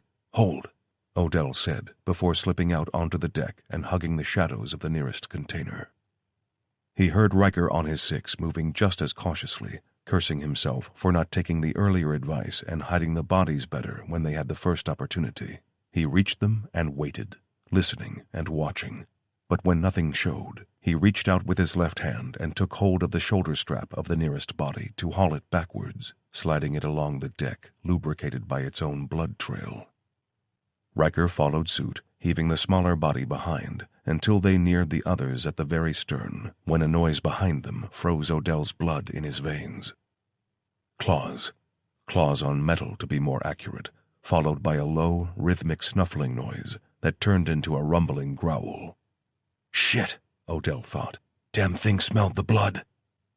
That thought came to him as his own nostrils detected a new sensory input, giving him notes of wet dog and old meat. A heavy metallic thud sounded behind them as the werewolf dropped to the deck, lifting both arms out to its sides and sucking in a huge breath to issue a roar of challenge. Riker dropped his burden and turned, falling onto his back and raising his rifle just as Odell took aim. He knew the bullets in the weapon wouldn't kill the thing, but he hoped for a distraction lasting long enough to draw the shotgun off his back and fill the hideous thing with silver. The green glow of his optics made the sight even more terrifying than when he'd encountered those creatures before, but that time it had been in the Florida daylight and not the inky blackness of the Atlantic through NVGs. Even though this creature was a little over half the size of the ones he'd fought the last time, the close proximity and the darkness made it all the more terrifying. As his finger took up a half-ounce of pressure on the trigger, a movement blurred ahead of him, and the standing werewolf seemed to crumple before his eyes. The head, maw-wide, ready to let out a gut-wrenching sound, angled upward suddenly as something landed hard on the back of the beast to crush it to the deck with a sound loud enough to wake the dead. The crunch of bone and the wet rip of rending flesh preceded the massive metallic thud that Odell thought must have dented the steel deck. And when Kyoto rose from the pile of gore to swing her curved sword once and remove the head, Odell's body almost relaxed so much he went limp. "They know we are here," Kyoto said. "I flew over and saw them running this way." "How many?" Riker asked, no longer keeping his voice low and covert. "What's coming?" Odell added, more concerned with the classification of enemy than their strength. 2 more dogs and a dozen men. There are vampires too, but further behind. They will move faster." 12 familiars, an incoming wave of bloodsuckers, and 2 more werewolves. That's just great. Odell shook away the internal monologue as true but unhelpful and readied his shotgun with the explosive rounds. "If this shit's going loud, be louder," he told himself, repeating a mantra he'd heard years ago and 2 continents away. "We got incoming," he said via the radio, in the hope that the others approaching on the boat would hear them. "Making a stand at the stern." Ewing acknowledged the report before a tiny crackle of static sounded in his ear. "We're coming," Tara said. 3 minutes. Odell fought the urge to curse out loud at that news, and for re-establishing communications, then thought fast about how to survive the next 3 minutes and change until they were reinforced. He looked around, signaling for Ewing and Wilkinson to hold their right flank, while he and Riker defended the middle and left. Kyoto must have sensed his needs, because she spoke with a bloodthirsty confidence he liked hearing. "I will stop them coming over the top," she said, crouching slightly and springing up to the top of the nearest container. "Here," Riker said to her, tossing up a short-barreled SIG MPX complete with a drum mag fitted. Kyoto caught it, put the heavy sword in her right hand, and held the weapon out ahead of her. "Here they come," Wilkinson said unnecessarily, but Odell forgave him the nervous announcement. The rapid-fire brrp of Kyoto's weapon sounded in bursts as her elevated position gave her a firing solution. But that weapon went quiet as a hissing noise soared high above and a vampire landed in front of her. She ducked and whirled, effortlessly swinging the heavy sword in a vicious flat arc that took the head off the bloodsucker and taught it a lasting lesson in how not to attack. Shotgun blasts came from Odell's right as Ewing engaged the first wave. Shouts in another language rang over the gunfire, both in alarm and giving orders, but Odell focused on the looming shape galloping right up the open middle straight for him. He had to wait to engage, wondering if he should have loaded solid slugs first to give himself a greater range, but the rate the werewolf was closing down the distance between them made the thought irrelevant.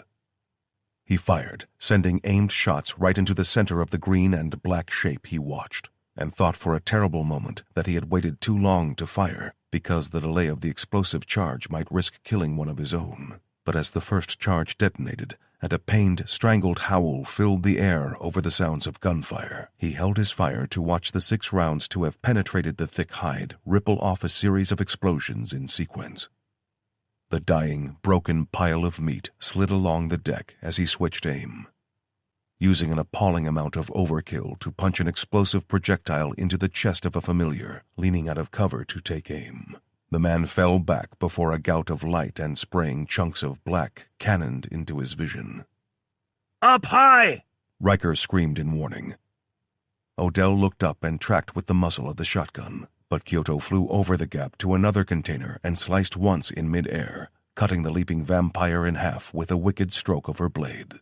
Odell ducked as the lower half of the body sailed over the railing behind him, feeling the sticky warmth of blood hit the exposed patches of skin, while the upper half landed hard on the back of its head, mid-flip only a few paces away. The half-vampire flipped over and snarled at him, black eyes and black teeth promising death, so he snapped fired around into it at close quarters before ducking away to take cover from the impending blast. On bloody hands, the dismembered creature scrambled toward him, nails extended into black talons that scraped loudly on the steel deck, before the explosion sent a wave of hot air and gore to spatter his back.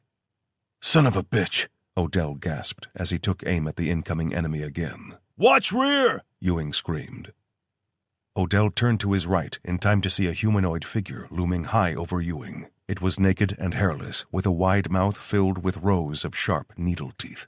The long arms were tipped with curved claws that, even as Odell watched in slow-motion horror, slashed brutally across Ewing's exposed throat.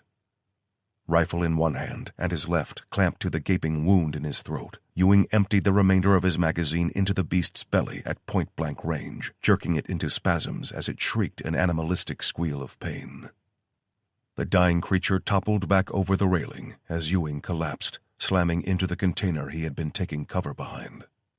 "Cover!" Odell yelled, throwing himself desperately across the gap to the injured man.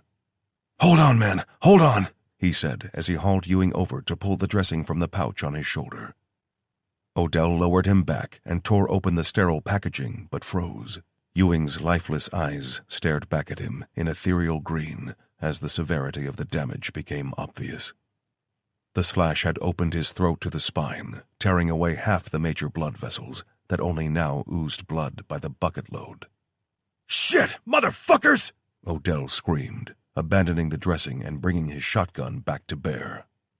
"Advance and clear!" he roared, not bothering to transmit the order. Reinforcements or not, he was done cowering behind cover and waiting for the twisted leavings of hell to come for them. It was time to take the fight right down their throats. He dropped out the half-spent drum of explosive shells and loaded solid slugs, wanting instant and catastrophic damage to anything he fired at. Vampire, werewolf, human, or whatever the hell the thing that killed Ewing had been, 600 grain at 1,500 feet per second would ruin anything's day in close quarters. He heard the sounds of battle, letting his brain decipher them and paint the mental picture. Riker was advancing, firing long bursts from his AK as he moved. Kyoto pounded the container above and to his left as she ran forward, firing the compact submachine gun of full auto. Odell followed the sound of those rounds ahead and saw a knot of familiars fall as if electrocuted, while to his right, Wilkinson yelled a battle cry as he pushed forward. "Port side! Port side!" came the warning in his ear. "Speak English!" Odell barked. "Goddamn left!" "Riker!" he snapped. "Got it!" Riker responded, acknowledging that friendly forces were coming his way. Subtle pops sounded before metal hooks clanged onto the railings ahead. Odell knew those grapple projectiles would be connected to the stiff ropes that even now would have powered ascenders fitted to them. "Coming up," Tara said over the radio. "Where do you need us?" "Take left flank and move to center. Riker, collapse to me. Wilkinson, I'm coming your way."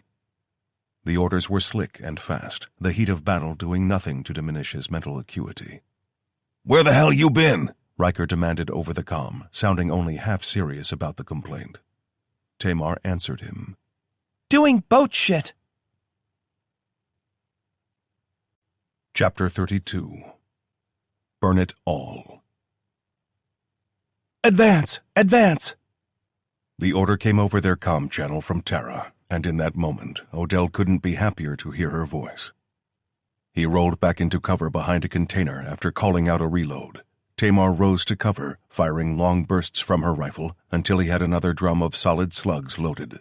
She ducked back at his signal to reload, and when she slapped him once on the shoulder, he moved fast, cutting the artificial lane between the stacked containers diagonally while she covered. He dropped low, angled his upper body to keep as much of him in cover as possible, and began triggering off shots at the shapes ahead. They seemed to have no plan, to follow no leadership, and in a brutal, sudden firefight, a disorganized enemy was an enemy who had already lost. Only their enemy had literal lone wolves. Had they been facing humans firing weapons, had they been just people who could be outflanked and outfought, the fight would already be over. "Up top!" Riker yelled, not bothering with the radio. Odell angled his shotgun up in time to see an eyeless head appear over the lip of the container, with rows of sharp teeth on display, as the twisted little creature snarled at him. He fired once, disintegrating the head in an explosion of black and green gore that rained down on him and tore a string of disgusted curses from his mouth. "Imps!" Tara transmitted, a little too late for Odell. He rolled to his feet, swung the shotgun over his shoulder, and pulled the rifle back up into play, ducking back out in time to see a swarm of the evil things running between the containers. Some galloped along the deck on all fours, while others ran with enough momentum to take to the metal walls and overtake their siblings. "Frag out!" Tamar called, just before Odell heard the telltale metallic ping of a grenade going live. Another identical sound followed, and Odell ducked his head back with a smile that she understood his principles, specifically that 2 grenades were always better than 1. "Cover!" He bawled, closing his eyes from any flash that might affect his optics, and waited for the 2 harsh crump sounds that cannoned bits of flesh and even an entire twisted forelimb past his position. He didn't give the enemy the chance to recover. Instead, he rose and advanced, firing bursts at anything that moved, until his vision flashed blindingly and sent him diving back into cover. He heard hisses of pain and shouts of alarm from the others, but he knew instantly what had happened and, keeping his eyes shut, shoved the optics up on his helmet before opening his eyes to find the black night had been replaced by bright white everywhere. "Assholes, hit the lights!" Tamar yelled, her own optics lifted and her eyes blinking rapidly to adjust as she fired. A shriek from above stopped Odell from making any response, and as he looked up again, he saw another twisted form, only this one was the size and shape of a young woman, with withered, pendulous breasts swinging as she screamed her hideous sound at him. Before his rifle could be brought to bear on the brood mother, a flash of movement shadowed him from above, and he was left with the fleeting impression of Kyoto flying through the air with her curved blade held out ahead of her. The swipe of the sword had been so fast, so violent, and the edge of the weapon so sharp, that the brood mother stood still and silent for half a second before her torso slid apart in opposing directions, cut cleanly through from hip to neck in an upward slice. Odell had no time to file that image away, knowing instead if they made it out alive that he would have to recall it and deal with it if he wasn't to have nightmares. He moved, fired, ducked into cover to reload, just as Tamar mirrored his movements as if the 2 of them were one symbiotic organism. He felt alive fighting beside her, the extension of himself that she had become, and knew she had worked so hard to be at that level. What he couldn't teach her was courage, her ability to act when overcome with fear and other emotions. It was always there, buried within her, just waiting for the right trigger to set it free. On his 3rd reload, he felt the pressure of the fight change, like a sudden turn in weather. Instead of the onslaught being constant, only sporadic attempts to rush and kill them came, until an eerie silence returned to the brightly lit ship. "Hold!" Odell ordered, waiting for any further counterattacks. "Kyoto, talk to me!" "They are running," she answered, a note of curiosity in her tone. Odell worried at that. Were they being recalled by something in authority? Were they being organized? Or were they just running away like frightened animals? "Start opening these containers," Odell instructed, before listing off 5 names to maintain security with him. "Shouldn't we clear the boat first?" Wilkinson asked when he reached Odell's side. He wanted to keep him close after Ewing's brutal death, because he was an unknown quantity to Odell. We might be leaving a metric ton of enemy in our rear if we do that, Riker answered for Odell. Could be all sorts of nasty in those boxes. Gimli, where you at? Odell asked over the comm, eager to get the second phase of their assault underway. Third load on the way up now. Rasugan, having clamped their boat to the side of the ship using metallic mooring lines that, in theory, would keep the two hulls from clashing, was now sending bags of incendiary explosives up on riser devices ready to be used on the evil cargo. Another invention to come out of their hidden R&D facility, these were developed with some input from Ilya for maximum boom. Odell gave orders for the explosives to be brought on board and made ready, while Carlo was hauling open the first container, only to find it stacked with boxed kitchen appliances. The next 4 containers held other items that weren't on their radar, and Odell was starting to worry that they would be there for days clearing the ship, when Kyoto called another warning. They are coming again! Vampires! Odell switched weapons again and saw Tamar readying her AR crossbow. He had no more time to prepare as the first wave of enemies swarmed in the distant lights, forcing him to take aim. He sent 10 accurate rounds at them, and the first explosive projectile detonated in a miss buried in the side of a container before the last shot was fired. That container burst open, spilling burning imps into the fray as gunfire started up all around him. Kyoto leapt from container to container, killing the fastest attackers and forcing the others to seek their prey through the metal lanes, only to be cut down by an onslaught of fire until the second attack was put down. "Keep going with the containers," Odell ordered before taking a position closer to the prow, ready for more enemy. They moved forward onto the next stacks when Carlo opened the first and recoiled, cursing in Portuguese. What? What is it? Tara asked, only to let out a retching sound that forced Odell's attention behind him. He ran back, peered inside the open container, but already he could smell it. The stench of rot and ammonia was overpowering, making him wish he'd brought a respirator in his gear, but he lowered the optics to get a better look inside while trying not to breathe. Eggs! They're goddamn eggs! Tamar hissed behind him. The beam of a flashlight played over the nearest sticky shape glued to the interior wall of the container, and Odell swore he saw the thing squirm and pulsate. He knew what they were, or at least he was as certain as he could be, and he knew 100% that he didn't want those things making land. "Rasugan, get a charge in here," he said, waiting as the tall man strode forward and offered him a package. He knew what they contained. It was similar to what their safe houses were guarded by in the event they needed to be purged, only instead of flammable gas, these bombs utilized white phosphorus before a shaped thermite charge detonated, blowing a superheated charge straight down to puncture the lower levels of the ship, all designed for maximum damage. Got another here! Ramona said from behind him. Odell gestured for the bags Rasugan had brought up and lifted his chin to send the man back. "Go rig the hull," he ordered, watching the man nod, and set off at a run back to their boat. 8 more containers held the oozing eggs, and by rough calculations, Odell reckoned on each holding about 30 developing vampires. The numbers blew his mind, given how hard just one of the things was to kill, and God only knew what those things would be capable of. He hadn't even read any accounts of a thoroughbred vampire instead of a turned one, and if his first experience was anything to go by, then another 30 would be catastrophic to humanity. "Rig 'em all!" he yelled, turning back to the front of the ship. "What about below decks?" Riker asked. "Too many monsters and not enough good guys," Odell answered, but he was actually thinking that they were woefully outnumbered and had to get off that ship fast. He planned to set off the violent incendiaries in the containers, then make their escape while the shaped charges Rasugan would be setting hold the container ship below the waterline and sent it to the bottom.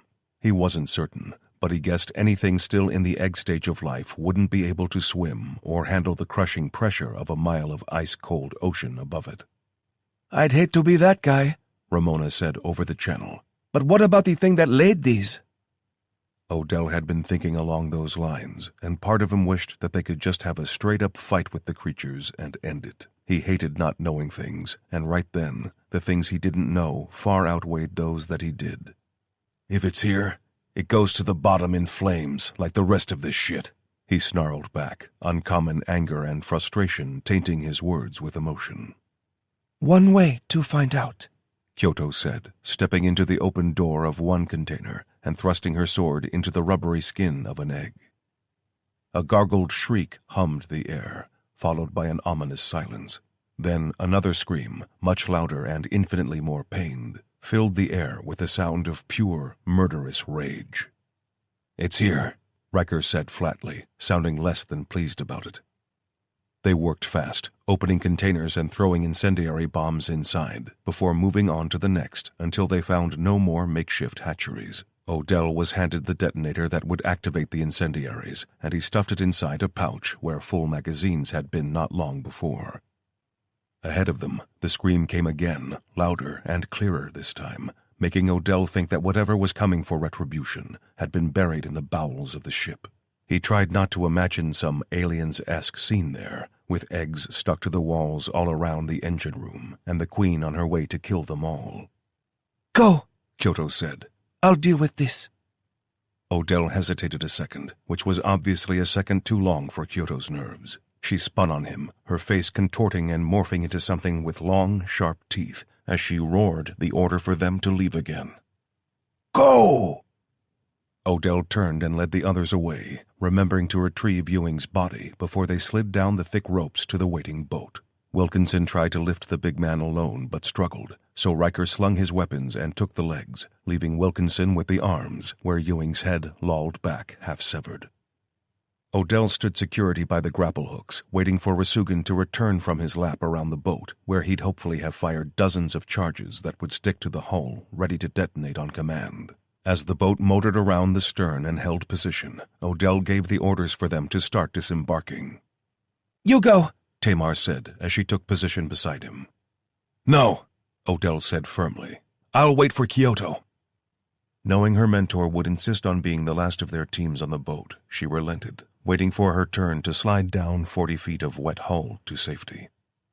Odell tried to listen, tried to make sense of the fight happening out of sight, but the noises were alien to him.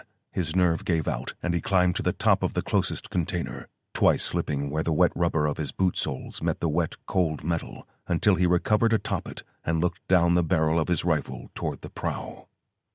Kyoto, seeming so small by comparison, stood beneath a figure that had to be almost 9 feet tall. She seemed desperately outmatched, a David and Goliath situation if ever he saw one, and he couldn't help but think of her as a child facing down a monster. But she was no child. She was more dangerous than most things he had fought in the last insane year of his life. When the twisted, elongated limbs of the vampire slashed at her, she dodged them with such ease, such disdain, that he felt a cruel pity for the beast.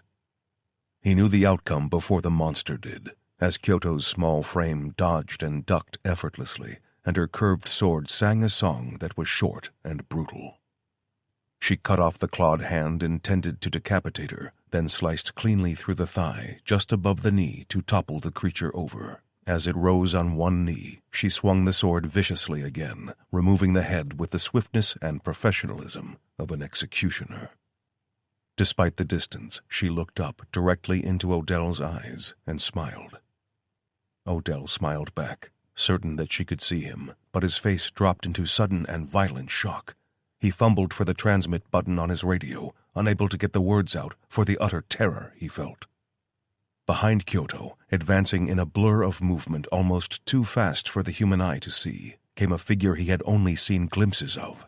The sensations hit him all at once, Harper's blood sharp in his nostrils, the ringing of what he mistakenly thought had been an IED, the impact of one powerful clawed hand sending him sprawling, the musty smell of dried skin from something so ancient it repulsed every fiber of his body.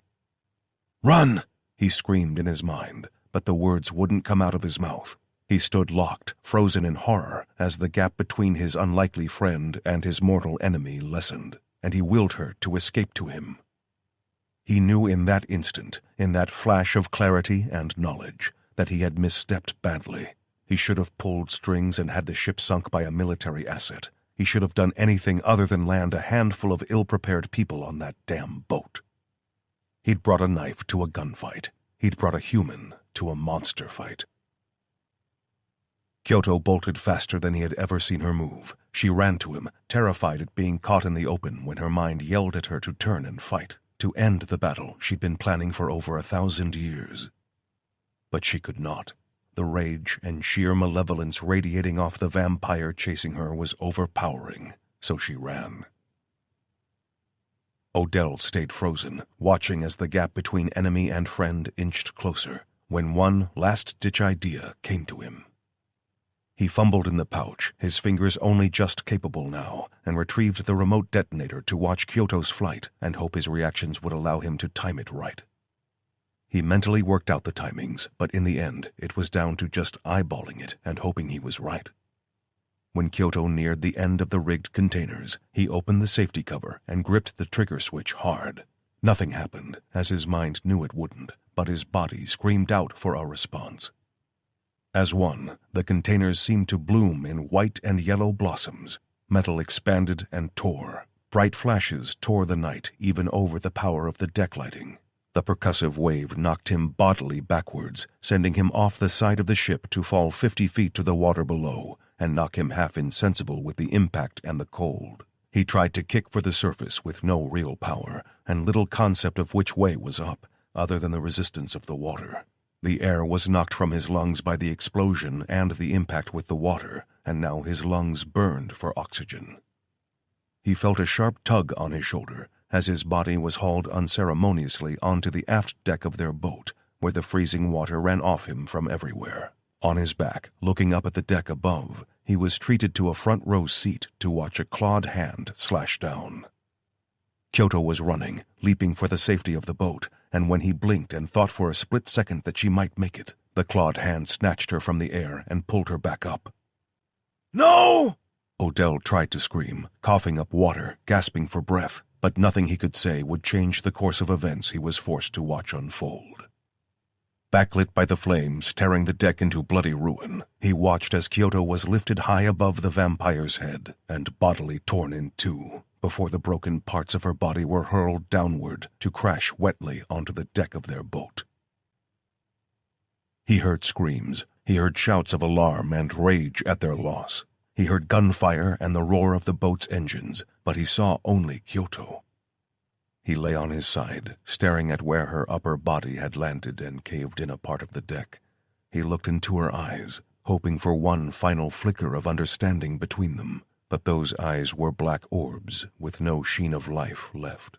He watched as her body slowly shrank, becoming a broken form of a small cat with the appearance of a tiger, with wings and a long tail protruding from the other half of her shattered form.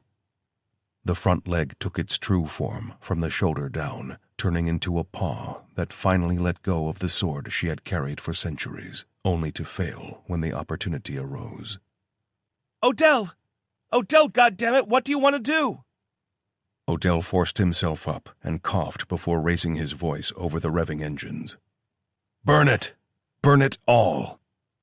He watched as rippling explosions tore along the hull, sparking more detonations and groaning noises as the flaming ship shuddered and began to sink. Chapter 33. Not over yet. Odie, hey. Odell looked up from the spot of the galley deck he'd been staring at vacantly to see Tara standing over him. Her expression was one of pain and concern, but it was for him and not the loss of Kyoto. "What's up?" he asked, ditching the self-reflection and grief to return to his status quo after an hour of inactivity under the guise of warming up. He stood, dressed in dry clothing, and crossed to the galley heater where his plate carrier hung in a vain attempt to dry out the freezing water of the North Atlantic it had absorbed. Finding it cold to the touch, he left it there and turned to Tara, who had yet to answer him. We can't raise home. They're not picking up the sat link," she said. Odell's assumption about the subject of her concern switched instantly. "Have we tried all the numbers? The SOS lines?" "We've tried everything. Nobody's picking up." Odell's mind raced, listing off all the things that could have caused a comm blackout in no order of severity or logic, but one fact hung at the front of his mind. "Can't connect or not picking up?" he asked coldly. "Not picking up," Tara confirmed, the same ominous tone in her words as he had used. Shit. Odell made for the ladder and threw himself up it to the deck, where he made straight for Rasugan at the controls. Where we at? He demanded. About 20 miles off NC right now, he called back after a brief glance down at the softly lit displays. Any chance you can cut that down? What are you thinking? Tara asked. We should get cell service closer to land, right? Odell retorted. Might be we can get more intel that way. In response, the boat turned to port and the engine note increased as Rasugan called out to all of them. All right, people, give it about 18 minutes and start checking your Facebook. 18 minutes took what felt like an hour to come and go. Odell's cell phone still registered no service, and even though they all used the same devices, it didn't stop him intermittently asking if anyone else had any bars yet. After 23 minutes, the screen in his hand woke up and began to list dozens of text messages incoming. I've got missed calls, Tara called out, but Odell was already opening up the messages. His face fell and his skin paled. Tara, we need a helicopter exfil, right now. Toronto, 3 hours earlier. Joey stood and settled his rifle over his vest before asking if anyone wanted to join him on his perimeter check. Nobody did, mainly because the kid had been conducting them almost back-to-back for over a day and even volunteered for extra duty when nobody thought it was necessary. Joey, the hell's the matter with you? Sit down. Delaney's admonishment was spoken with humor and care, so Joey's sensitive nature wasn't offended by it. He sighed and unslung the rifle before sitting down again. What the boy needs is something in his belly, Mrs. Bodinsky said with absolute conviction. A groan of effort sounded from another chair in the comfortable lounge area as Sabine rousted herself from her armchair near the open fire. I will help. I think another pot of coffee will be a good idea too, yes? Murmurs of agreement rippled around the room, where more than the usual number of people congregated. Staff from all of the organization's satellite facilities had been moved to the house temporarily, including some additional medical staff brought in to manage the injuries to Kim and Clayton. As a result, and because tensions were running a little high, people were gathering for comfort instead of disappearing off to their own amusements. An enforced lockdown with armed defenses had that effect on people who were usually separated from the sharp end by multiple degrees. Thanks, Mrs. B. Joey called out as the two women left the room, earning a distracted flap of Mrs. Bodinsky's hand as she walked out.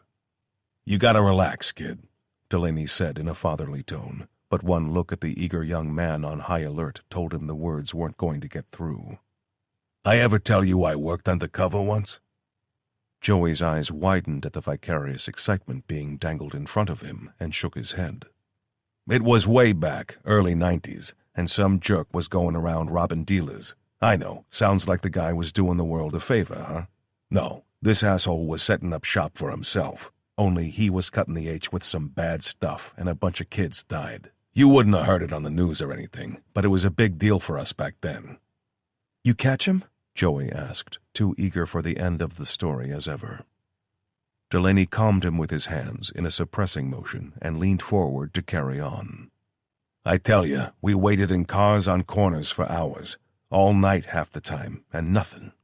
We had to watch guys selling drugs for days, and we couldn't do a damn thing about it. Couldn't you have, got other guys to get them? Joey interrupted. Big picture, kid. We start lifting junkies, and the dealers get word there's something going on. They disappear, go places we don't know, and the whole circus starts over. Anyway, like I said, every night we watched the corners, seeing it all go down. You know how we did it? Joey shrugged, uncertain of the question. How we managed the boredom, I mean. I was a lot younger then, obviously, and I found it hard. I was like you. I kept asking why we couldn't arrest these guys when we knew what was going down. And you know what my old Sarge said? Joey shook his head fast, eager to hear the golden nugget. This guy was so laid back. I swear he was inverted, you know? Vietnam vet with almost as many years in the state troopers as I'd been alive. Anyway, he said the key to waiting something out was... The lights blinked out and plunged them into an eerie darkness as the room was lit only by the flickering orange light of the fire. Someone screamed in a neighboring room at the shock as Delaney stood and raised his voice. All right, everyone, stay calm. It's just a power cut. Delaney walked out, calmly trying his radio to raise Ilya, but the network was dead. Joey leapt up beside him and followed from the room. It's not a power cut, is it? He whispered loudly enough for people to hear and start panicking.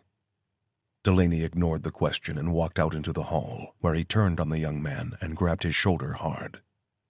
Listen to me and listen close. You round up everyone on this ground floor as fast as you can, and you get them into the basement, got it? You keep it calm. We don't need anyone panicking, okay? What do I tell them? Joey hissed. Tell them it's just a precaution.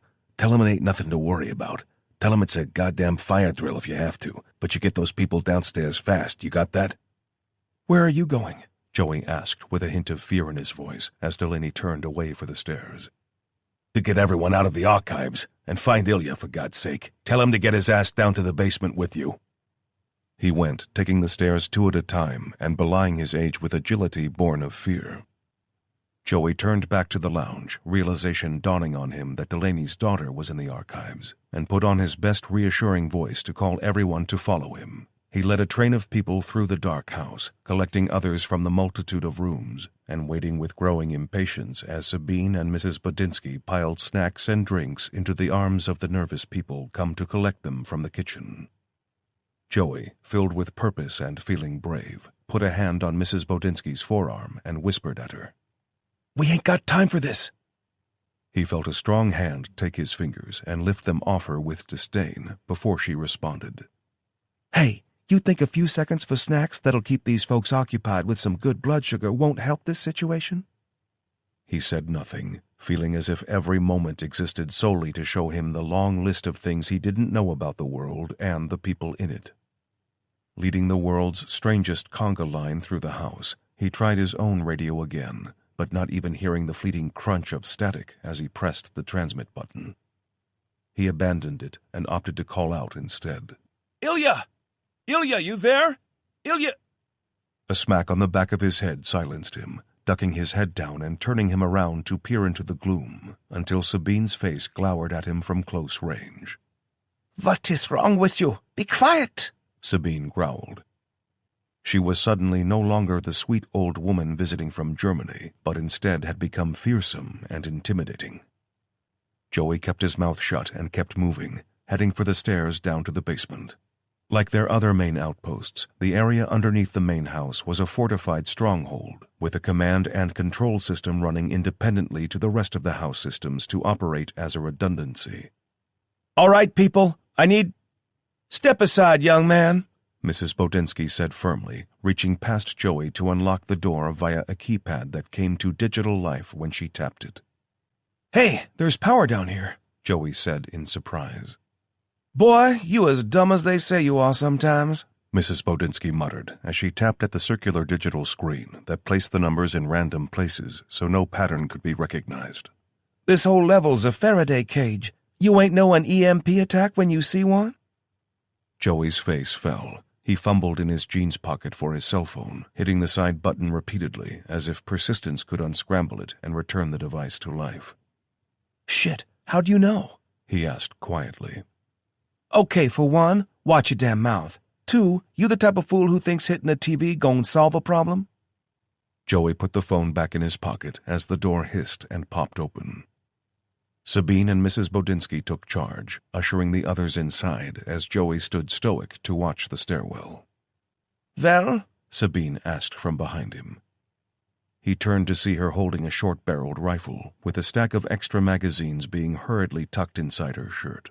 Joey, embarrassed by the novel way to store her reloads, stuttered an unintelligible answer that Sabine cut off. We go back up and find Delaney, yes? The way she worded it gave him the opportunity to lead instead of following, and it was in keeping with Sabine's legendary kindness to others. He nodded firmly, grateful of the instruction framed as a question, and set off for the dark stairwell. Noises in the big lobby told Joey that the others were heading down the stairs. Sniffles of fearful tears and other sounds of panic told him the mood of those people retrieved from the archives, and he felt a wave of unbidden, unexpected, empathic fear wash over him. Mr. Delaney, you get everyone? He whispered loudly from the foot of the stairs. Yeah, swept the bedrooms and got the stragglers. You alone? No, I got Sabine with me. You find Ilya? Someone said they saw him out front before the lights went out, Delaney responded, but with an undertone that said he was very unsettled about something. Get these people downstairs, Sabine said firmly. I'll look for him. Go. All right, I'm going back for Kim and Clayton. Joey, go with Sabine, Delaney said, before turning back and whispering for the others to follow him. Here, Sabine said from the darkness beside Joey, tapping something against his arm. He took it, feeling the familiar shape of a cell phone. They were from the bunker, so they will work, she told him.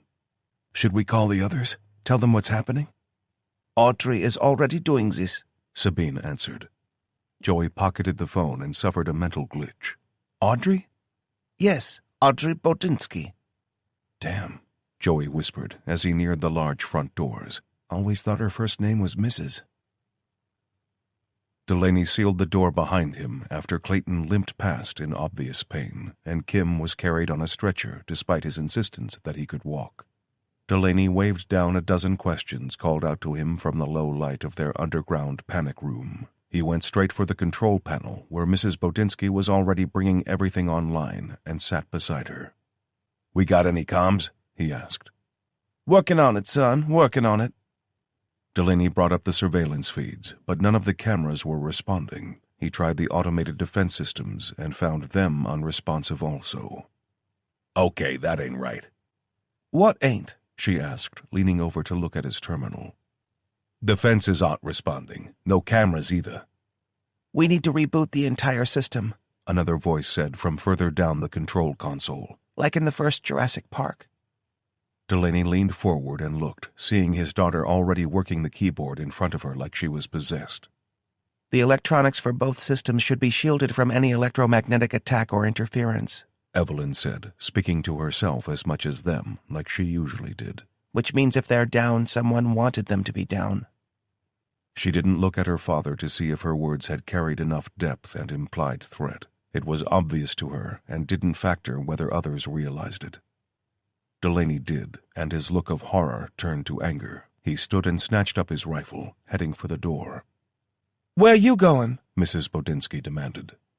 "Lock this door behind me and don't open it unless it's me, Sabine, or Joey." Sabine, despite being a woman of ample comfort and advancing age, moved like an operator. She wasn't fast, but she knew what she was doing, and Joey did his part covering her six as they looped the house in search of their missing fighter. They took cover at a corner of the mansion, and Joey pulled the cell phone from his pocket to power it on. We should try to call the others, he said when she turned on him at the sudden explosion of light from the backlit screen. We find Ilya first, she said firmly, so he returned the phone to his pocket. They carried on, moving carefully, and Joey felt an unease he hadn't experienced before. He felt the sudden and inescapable feeling that something bad was going to happen, but before he could find the words to explain it to Sabine, she let out a noise. There, Ilya! Joey peered around her and saw a shape in the darkness standing by one of the automated minigun turrets. Ilya! Sabine tried again, louder this time. The shape turned toward them, but didn't respond. Stay here, Sabine whispered, darting out from cover to cross the distance to their missing comrade. Joey watched nervously, eyes scanning all around as she moved, but a noise snapped his attention back to them. His eyes widened and his mouth dropped as the sound registered in his brain. A single, suppressed gunshot focused his entire world. He watched in horror as Sabine staggered a few steps backward before her legs gave out and she slumped to the ground. Joey was frozen, unable to move or cry out, just forced to watch as Ilya took a step toward her and fired twice more. "No!" A scream sounded from behind him, followed by the percussive rattle of gunfire.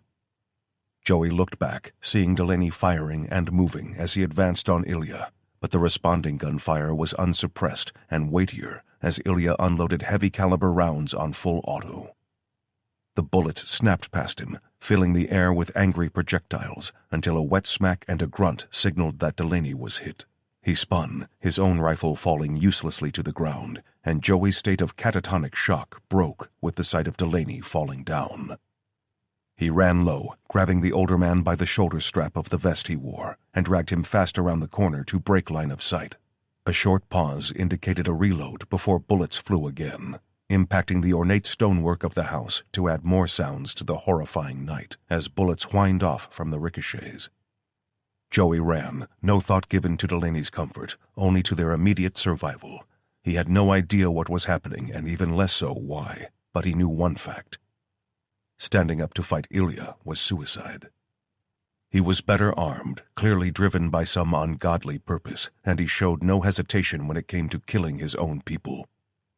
Joey ran past the front doors, spurred on by some survival instinct he didn't understand or even know he had unlocked, dragging Delaney around the house to the side, where the large garages sat hidden from view of the front aspect. He shoved open the pedestrian door and dragged Delaney inside, operating more out of instinct than cognitive process, and hauled him bodily onto a large storage area to shut the door behind them. "Hold on, man. Just hold on," he said in a low voice as he pulled out the phone to use as a light source. Delaney's bloody right hand fluttered at a pouch on his vest, while his left was clamped to a ragged wound on his thigh. Blood pulsed past his fingers as the pressure wasn't enough to hold the blood inside his body, and Joey tore open the pouch to find the dressing Delaney was trying in vain to retrieve. Training kicked in, and he tore open the pack to unfurl the dressing complete with built-in tourniquet before wrapping it around the thigh and pausing. "I need you to move your hand on 3, okay?" Delaney nodded weakly, teeth bared against the pain and weakness. 1, 2, 3. Blood flooded from the gunshot wound as Joey slapped the dressing pad over the hole and pulled the dressing tight. Delaney stifled a cry of pain as the pressure increased, but Joey wound the tourniquet tight until he couldn't force another twist of the plastic rod, so he clipped it in place. Exit wound. Delaney was weak now. His eyes were closed against the pain, but he let out another cry of pain as Joey turned him to find more blood seeping from the backside of the bandage. "Shit," Joey hissed, tearing open one of his own pouches and repeating the process with his own dressing to staunch the blood loss. When he was done, Delaney lay panting in short gasps. His skin was pale from what Joey could tell by the phone's artificial light, so he moved Delaney to the sound of more pained cries until he could elevate his legs to offset the risk of the man going into shock. "You're good, Mr. Delaney. Just rest. It's not over yet." With nothing more to do, he sat back, horrified at the blood staining his hands, and felt panic rising fast enough to overcome him. He fumbled for the phone, wiping the blood from his fingers on the leg of his pants, and tapped the screen. He tried number after number, but every one of them failed to connect. He considered leaving a voicemail, but heard a voice in his head tell him it wasn't 2006 anymore, so he did what he knew. Opening up the messaging app, he selected Odell's number and began tapping with shaking thumbs. Chapter 34. Showdown. Where we at? Odell demanded, the stress of the situation making his tone aggressive. "Coast Guard helo from Elizabeth City en route. ETA, 7 minutes. Tara answered without looking up from her phone. No Navy? The Zephyr's too far out. Coast Guard's quicker. Ordinarily, information like that would raise an eyebrow at just how far their organization's money reached, but Odell was in no mood to be impressed. The information he'd recounted from Joey turned them all pale and widened their eyes in disbelief. Nobody could believe that Ilya had turned on them, even worse, that he had killed Sabine, and Delaney was at risk of bleeding out before they got there. 7 minutes seemed like an age, until the familiar, far-off sound of an incoming helicopter finally reached his ears. With his wet gear made heavier by the remnants of the North Atlantic waters still soaked into the fibers, he waited impatiently for the winch to lower and hoist them up into the wind-blown night, one by one. Odell went last, turning to speak to Rasugan, who was preparing his own gear. Knowing that he simply planned to abandon the boat by his actions pleased Odell, but he couldn't abandon the boat's cargo to the elements. Sorry, man. I need you to bring the boat back home. Odell shouted over the chop of the rotor blades above. He quantified his request with a glance at the 2 body bags strapped down on a bench at the back of the top deck. Rasugan glanced in that direction also, hesitated a beat, then nodded. "Go do what you need to do, brother," he said, offering a hand.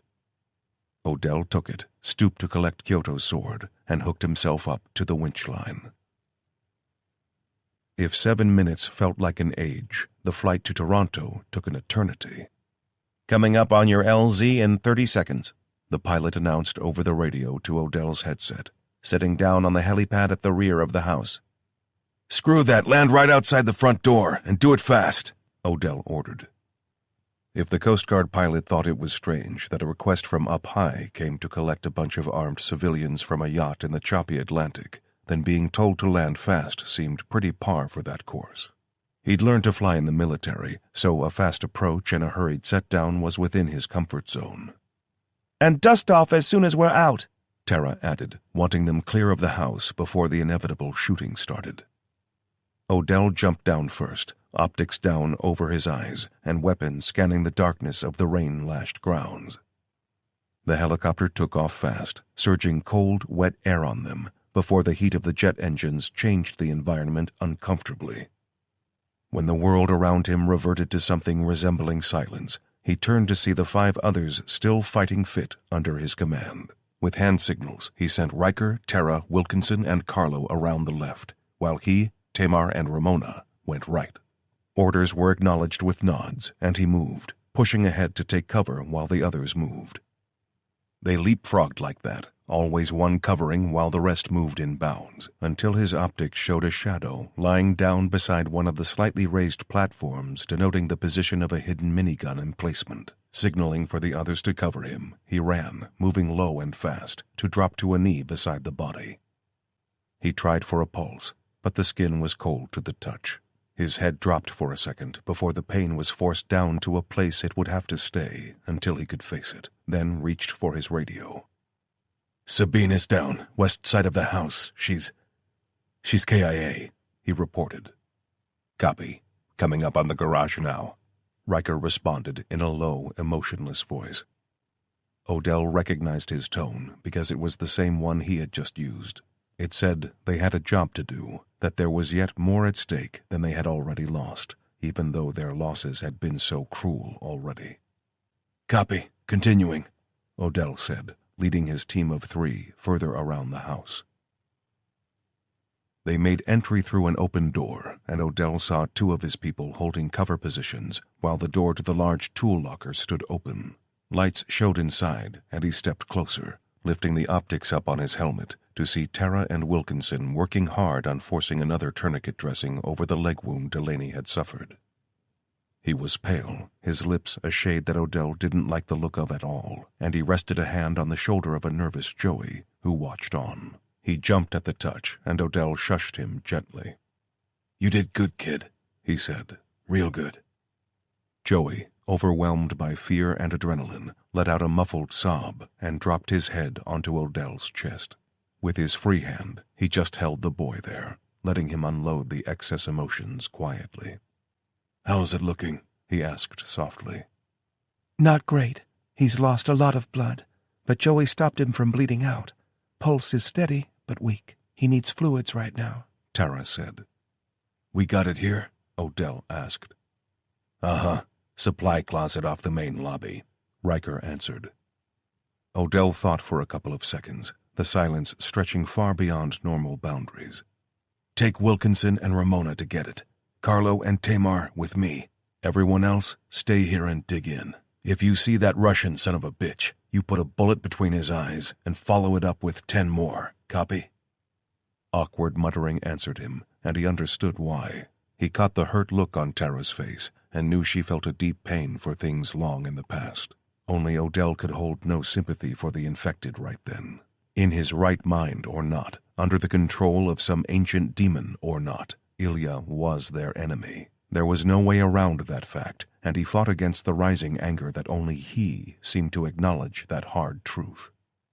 "I said you copy," he snarled in a low voice, receiving more assured responses this time. Odie, wait. "No, Tara," Odell growled. "Just not this time, okay? It's gone too far." But if we kill the thing that created...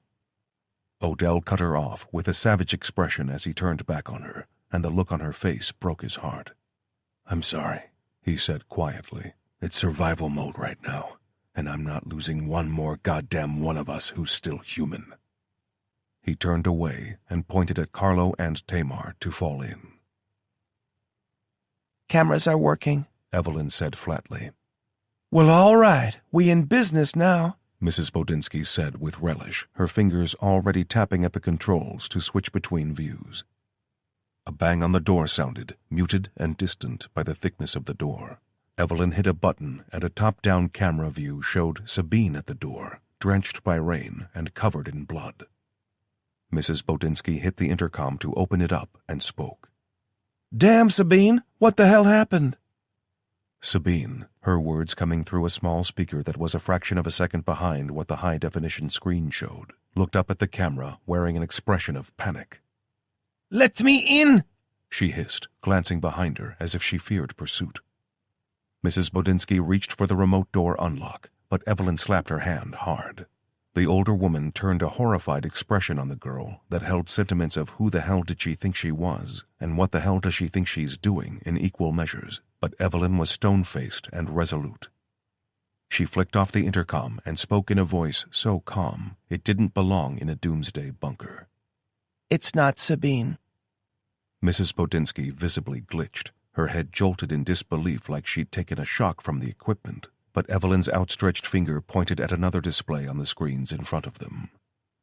It was impossible to be certain at the distance and in the darkness with the rain slashing across the screen to obscure the view, but the shape lying on the wet grass bore an uncomfortable resemblance to their friend. With a shaking finger, Audrey Bodinsky reached out to open the intercom again. "Hey, sugar, remind me about that time in the Sudan." Sabine's form on the display stopped acting nervously. She stood taller and adopted a look of unsettling calm before looking straight into the lens. "Open this door." The words were not Sabine's. The voice was deeper, darker, and sounded infinitely older than any human could possibly be. Mrs. Bodinsky opened her mouth to respond, but didn't have the words. She closed it again and cut off the intercom before turning back to Evelyn and trying to sound in control. "How we doing with those defenses, sweetie?" The door pounded again, harder and harder, until a tiny shower of dust fell from the ceiling.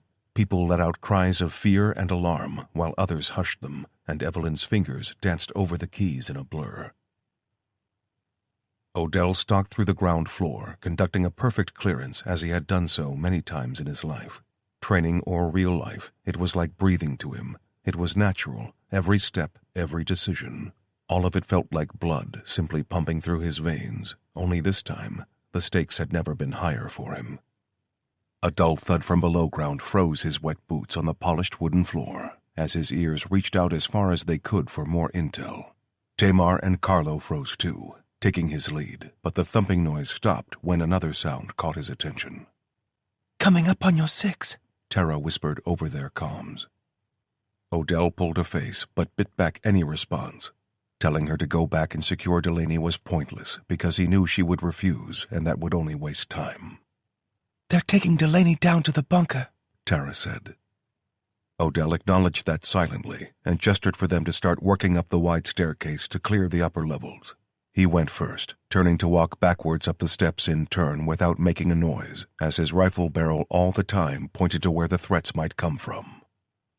As he reached the part where he would have to cover both left and right, he paused, waiting for Tamar to join him, and rest a hand on his shoulder to signal she was ready to break left while he went right. He felt the tap, gave a nod, and moved fast to clear the long corridor and take a knee.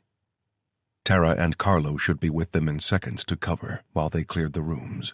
But no sounds came from the stairs. He waited for 10 long, uncomfortable seconds before he stood and backtracked to the top of the stairs to look down. His heart went cold when he looked down to see Carlo sprawled out on the floor and Tara's wide eyes frozen in fear with a wide blade pressed into her neck. "You!" Ilya growled, only the voice did not belong to him. Odell recognized it somehow, even though it wasn't the same in any way he could explain.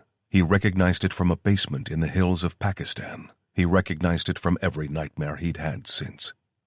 "Let her go," Odell said, trying to force the shake from his voice and failing. Ilya smiled wickedly. Odell twitched the barrel of his rifle to take the riskiest shot of his life, just as the floor of the lobby exploded upwards in an eruption of dust and wood fragments. Odell lost his feet in the confusion, unaware if he'd thrown himself down in some unconscious response to what his body thought was an explosion. He struggled back to his feet, left hand on the rail, and lifted his rifle back to his shoulder to blink away the dust and try to focus on where he had last been aiming. He regained enough focus just in time to watch the knife plunge savagely into Tara's neck and withdraw above a fountain of arterial spray. "No!"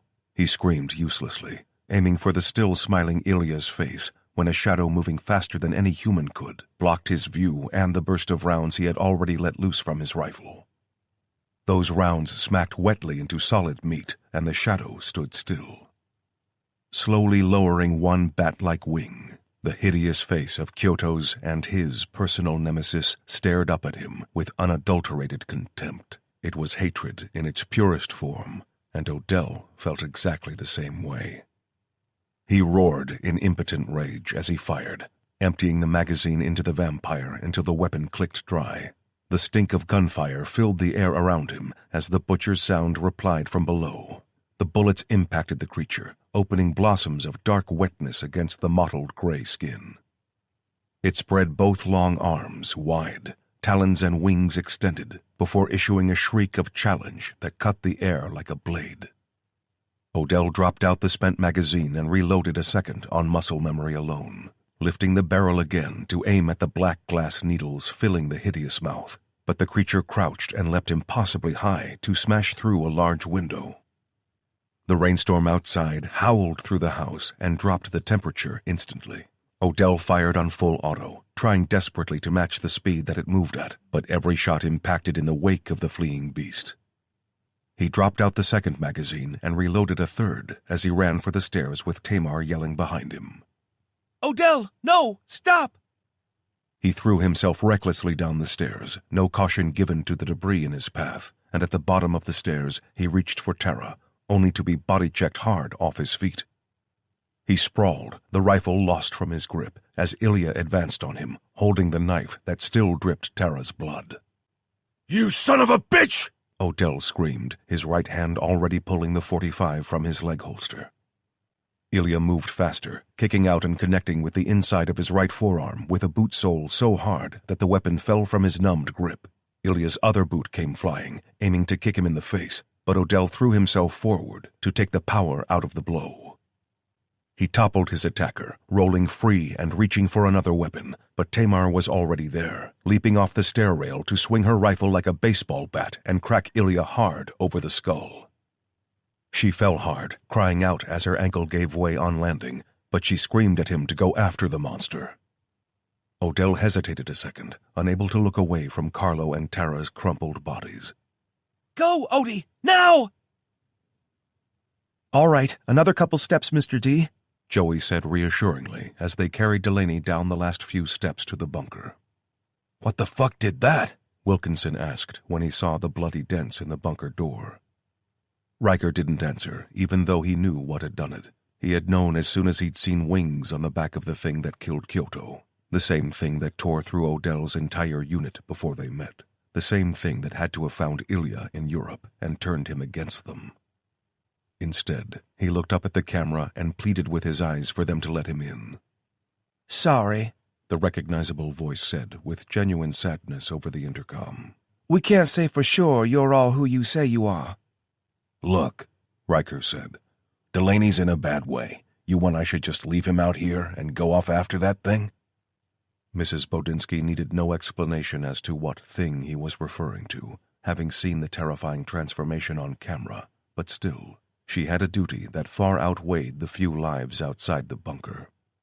I'm sorry, She said, all authority and attitude vanishing from her tone. I'm truly sorry, but Odell's gone after it.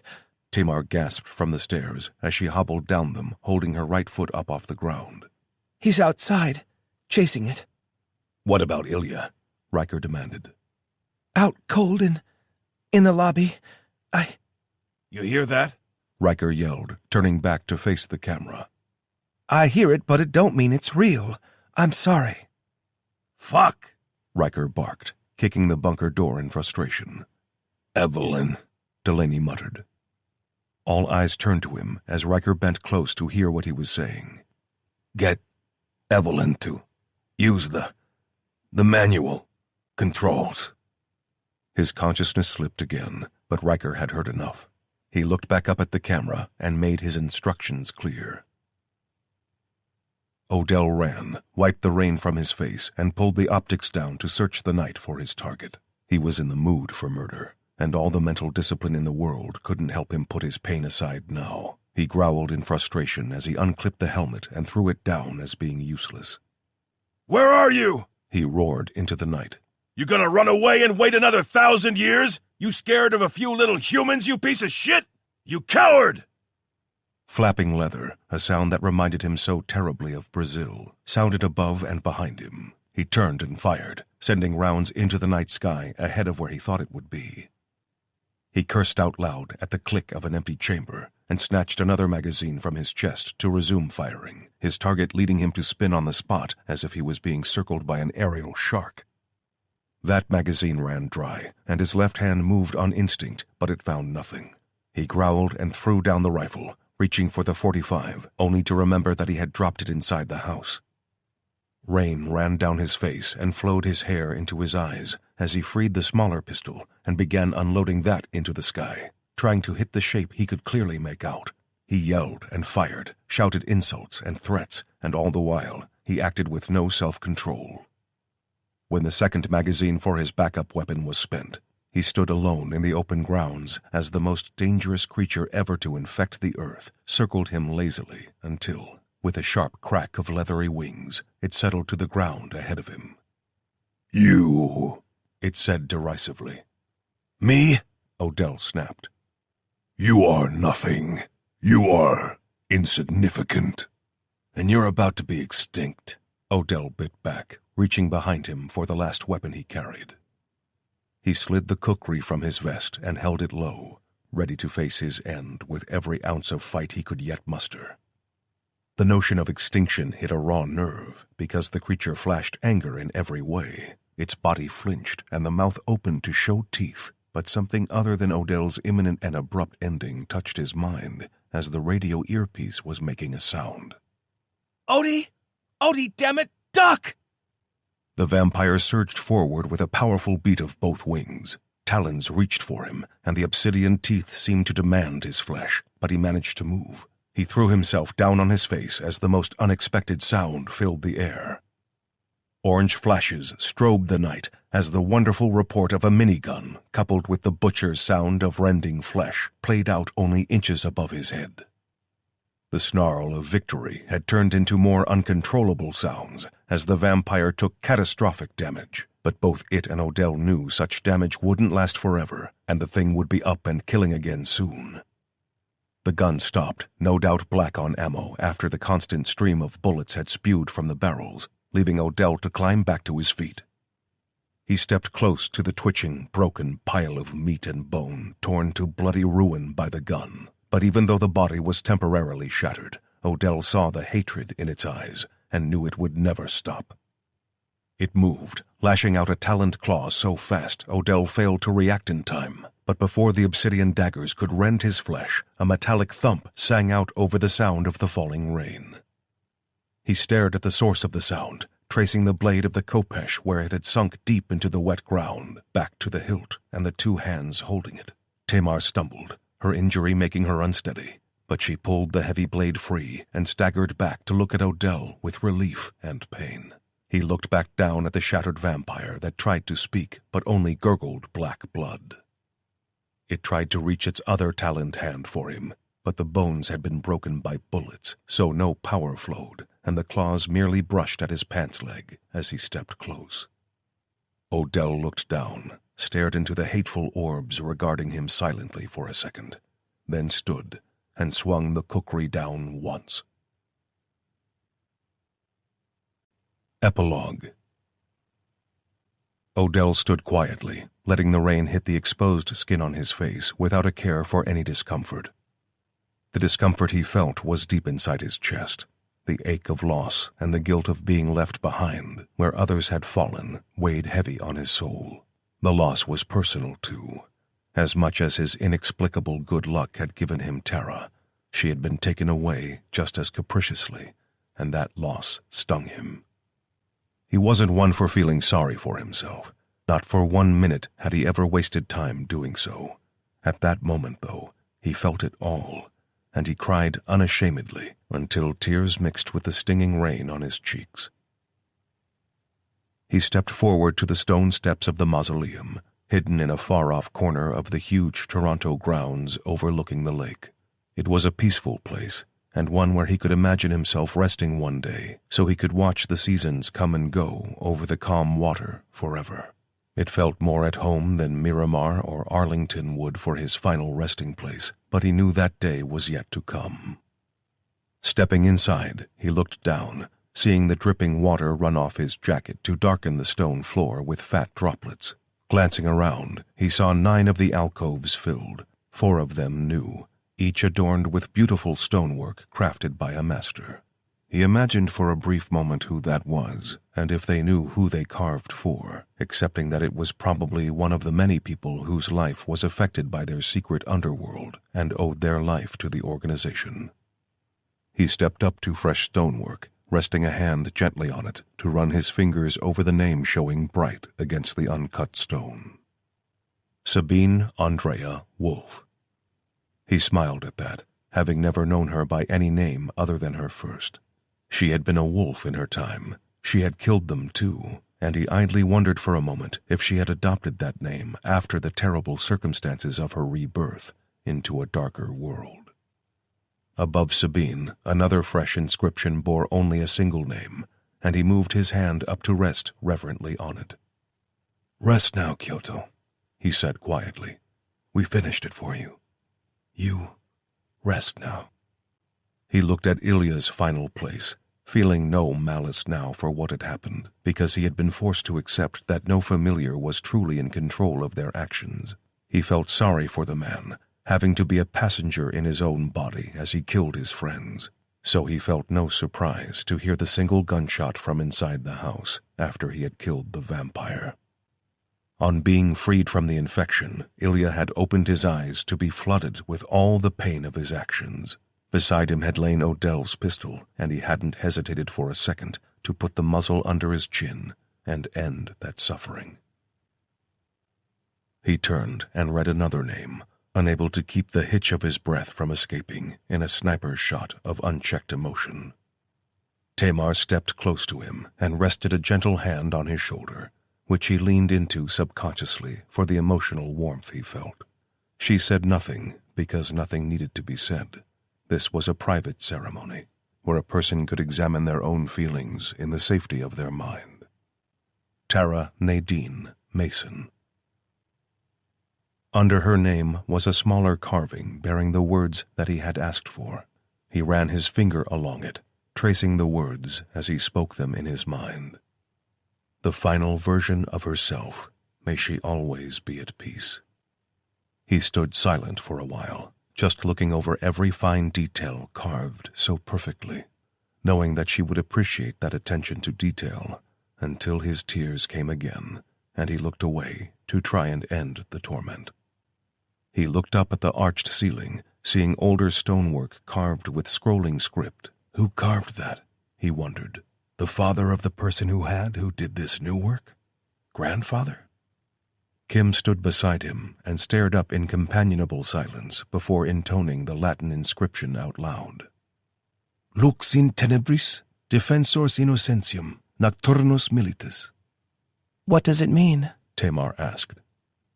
Odell, who surprised himself for comprehending the words, spoke in answer.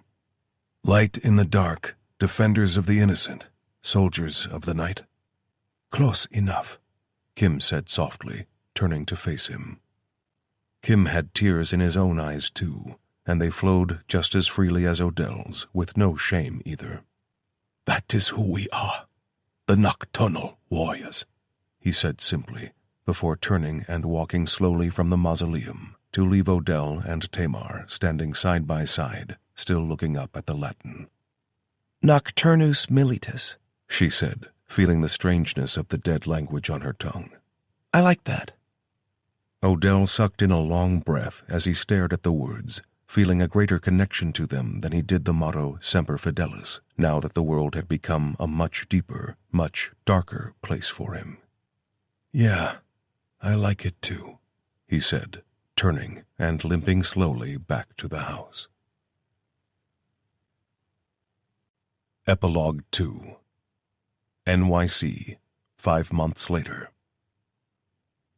The young man twitched involuntarily, walking nervously fast and trying to avoid brushing shoulders with the others on the crowded streets as he made for the steps down to the subway station on 125th Street.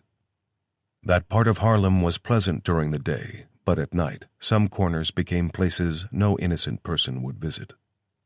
His shoulder touched a passing woman laden with shopping bags, and her automatic challenge rang out across the street to make the nervous man skitter away like a startled rodent.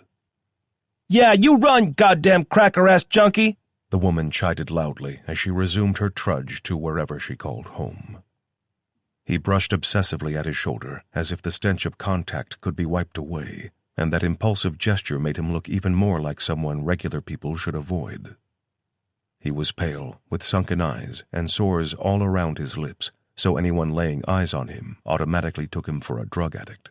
They could be found in any of the city's parks and more freely at night, where they settled in groups in alleyways or doorways to seek some feeble refuge from the freezing New York City nights. Some, in the parts of the city that didn't appear on any brochure, set up small encampments with filthy tents and all the tolerance a person could expect from addicts and the untreated mentally ill when encroached upon.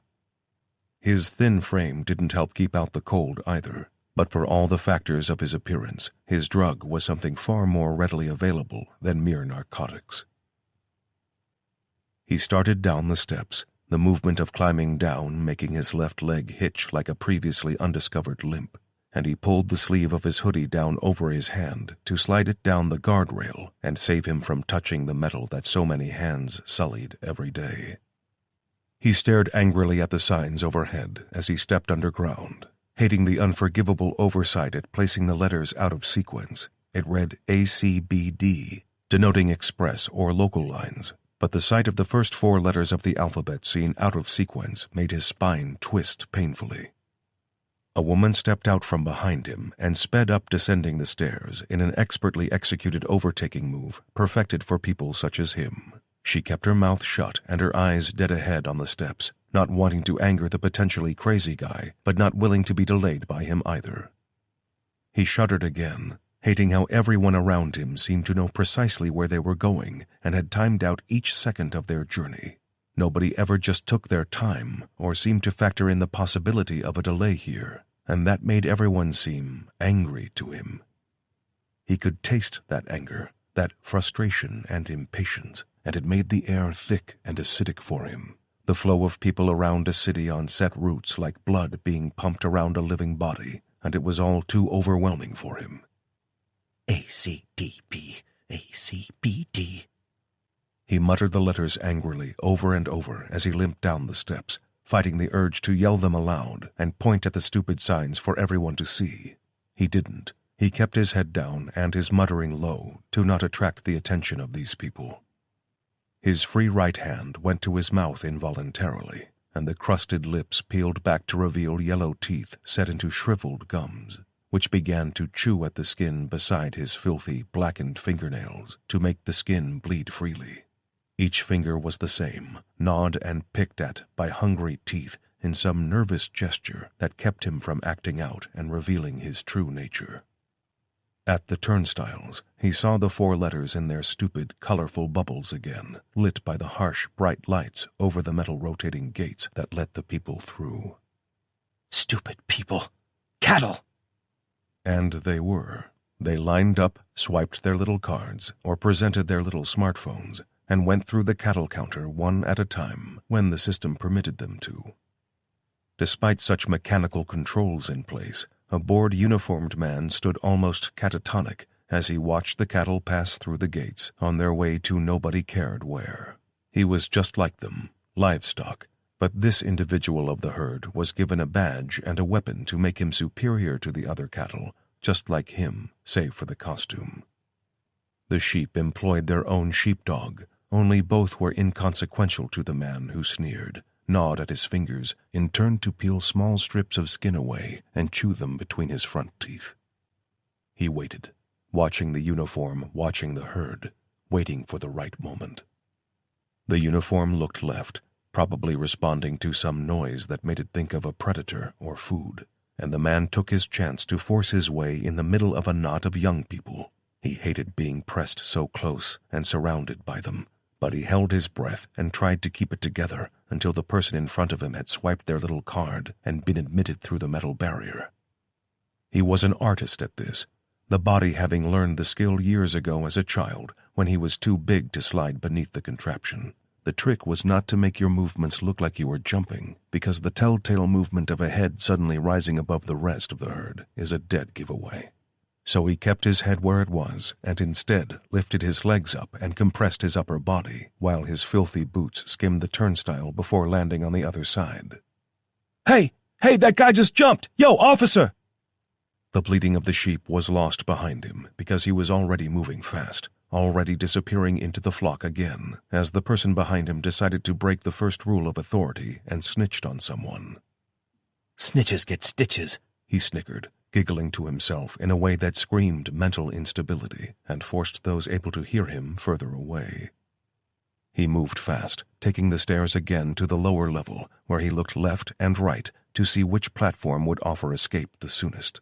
He planned to head for Central Park, where nightfall could afford him the privacy and space he craved. But with a cop on his back, he just needed to get away. No commotion followed, no shouts of identification for legal reasons or demands for him to stay where he was, to get his hands out of his pockets, to get down on the ground. He dared think he might have made it out of sight in time, or more likely, that the cop alerted to the crime of the century simply didn't care enough to do anything about it. Curiosity got the better of him, and he twisted his head to look back up the steps, seeing a man in a dark suit and coat talking to the cop. He thought he saw a badge flashed, thought he saw the cop hold up his hands and take the smallest of steps back. Then the scene was obscured by the big head of a man with big hair wearing even bigger headphones. He turned back to face the direction he limped, reaching the end of the platform and ducking nonchalantly behind an advertising board to watch in the direction of the steps. Two suits parted the crowd. One was tall and stocky, while the other was shorter and slim. A woman. He frowned at that, not at the sight of such obvious feds, but at the fact one was a young woman, almost a girl. They cut their way slowly through the crowd, dark suits and suspicious eyes, hands close to their coats to draw their little symbols of power and their weapons, that scared more people than their self-awarded authority did. He wasn't surprised to see feds, but he was alarmed that they were this close to him. Had he been made? Had some witness snitched and told them what he looked like? No, he thought, because there weren't any living witnesses to what he'd been doing. They moved closer, their eyes still scanning faces as they walked in tandem like the agents in that movie who were the literal personification of government oversight. His nostrils twitched, responding to the incoming wave of denser air pressure. It pushed the damp stink of the subway up and over the crowds on the platform, but they all ignored it like it was part of their routine. He sensed it, even if they didn't, moving to the other side of the platform, ready to step on the train and get away from the two troublesome members of the herd. And when the train slowed and brought with it all the noise that entailed, he felt suffocated again by the people pushing and pressing for their turn to move. A sound of alarm and a noisy protest, his head whipped to zero in on the point of origin, finding himself locked to the gaze of the tall man, who was actively pushing his way toward him now. He dropped, breaking the line of sight and prompting more shouts as he stepped on shoes and pulled at bags when he crawled away to the end of the train where he dropped onto the tracks and ran. The light faded fast until he was shrouded in darkness and the platform behind him looked more like watching TV in the darkness than real life. He relaxed, leaning against the wall while he caught his breath. He fought with his memories, still jumbled from the transformation, in search of where he had seen those two before. He wasn't sure he had, and if they recognized him, it had been because of some foul deed his new host had committed. But something about the way their eyes locked warned him of greater things at play than one simple human partaking in the flesh of its own kind. It had been 3 months since he had awoken in this new body after being torn away from the powerful host in Europe, since he had fallen in line and followed the herd of his own kind, taking orders to attack one insignificant group of humans just because one creature said so. True, he had been afraid of that creature, but nothing on earth had a right not to be, for he was truly terrifying. But that powerful creature was dead now. At least that was the information that moved among the networks of his kind, and he had been killed by humans. The same humans who had caused so much pain to the man in his last body and forced him to flee thousands of miles over the ocean to inhabit a pathetic wretch unable to sustain a life without drugs. His host in Europe had been wealthy, had possessed a luxurious home, and had the means to afford disposable people smuggled from the Middle East and other areas ravaged by war, so none noticed the steady disappearance of the undocumented. Not only had the economic fall from grace been an unwelcome shock to the Wendigo, but the sudden switch to a male host was twisting its perception of the world. It was harder here, for so many reasons, where even to move from one place in the city to another, these cattle had to swipe their little cards and have their little faces read by a dozen cameras, while their little cell phones tracked their movements, their spending habits, and even listened in on their conversations, so it knew what retail items to digitally shove in their faces. Here it was hard, but it had also been a long time since the Wendigo had been challenged.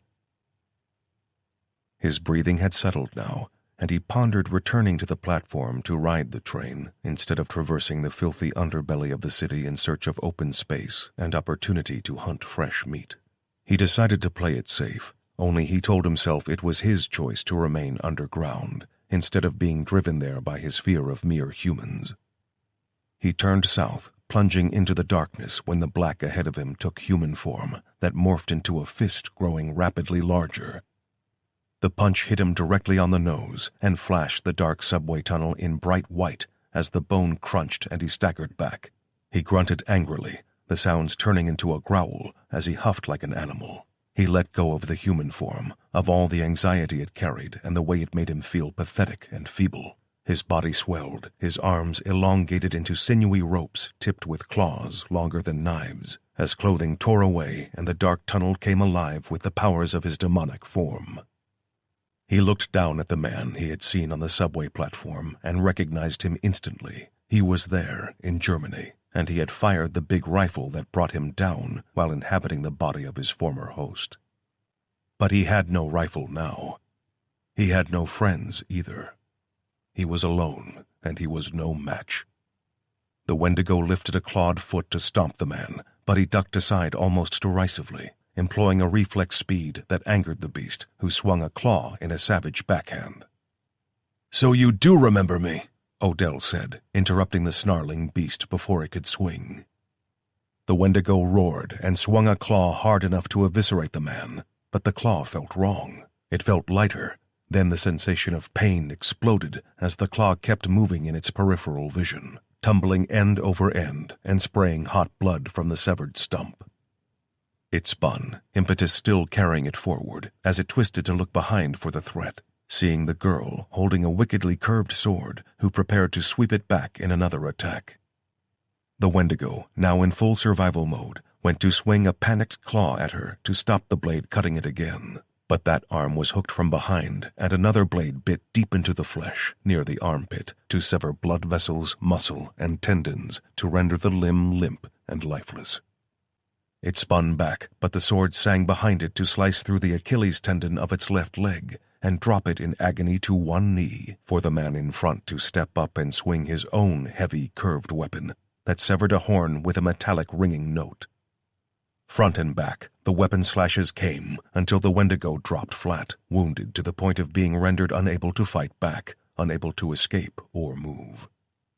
Trying the only trick it had left, the body shrank back into an emaciated, crying man who sobbed and begged for mercy, for help, for anything to stop the pain and the bleeding.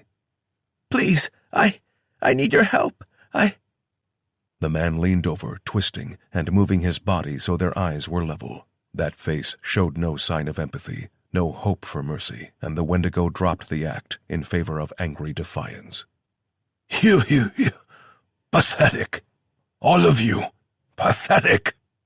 Uh-huh, the man said in bored agreement, stinging the Wendigo's pride by refusing to be affected. I'll kill you. The Wendigo froze as the upper edge of a curved sword blade rested on its throat. The instinct to survive was swallowed down with great effort as it taunted them in a final bid for freedom. You sang us that song already, bitch, the woman said derisively. Do it. Do it. I'll find you if you don't. I'll kill you. I'll eat your children. I'll turn everyone you ever knew into my slaves. Do it! Oh, no. You're not getting off easy this time, Odell said. We've got a promise to keep. Tamar smiled and drew the blade away, stepping back and swinging the heavy weapon up, ready to strike down. The Wendigo smiled, even looked forward to the terror and pain of being reborn into a new host body. But when the blow fell, it didn't experience the sweet, agonizing relief of this body dying, but instead suffered more pain as its right foot was severed above the ankle. Silence followed the sickening butcher's sound that stretched out for long seconds until the pain lowered sufficiently to allow the Wendigo to scream as it tried to take demon form again, without success for the damage it was taking. That scream tore through the dark underground, punctuated only by more gaps of silence as the two blades fell in turn, over and over, until their job was done. Odell and Tamar walked back through the tunnel, each carrying a heavy waterproof bag over one shoulder filled with uneven shapes. Confusion and murmurs of conversation greeted their climb back to the platform as two black uniformed NYPD patrol officers strode purposefully toward them. One held her left hand out ahead of her, with her right resting on her hip, ready to draw a weapon, as the other issued a verbal challenge. NYPD, stop right there. DHS, Odell said confidently. My credentials are in my jacket pocket if you'd like me to show you. A nod from one cop told him he could reach for his ID, but the other one still covered her weapon, ready to draw, making Odell think that either the screams had been heard or the incident on the platform had been exaggerated on the report. He carefully drew out the leather wallet bearing the genuine credentials of a Homeland Security agent and offered it out as Tamar did the same. We got a 911 call saying you two chased someone into the subway tunnels, the female cop said, relaxing so she no longer looked like she was about to draw down on them. Yeah, our suspect got away, Tamar said, pulling her ringing phone from her pocket. What's in the bags? The other cop asked suspiciously.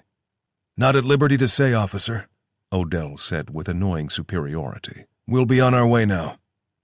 He added the last words because people were already watching, and some started to tap at their cell phones, no doubt ready to record the odd interaction.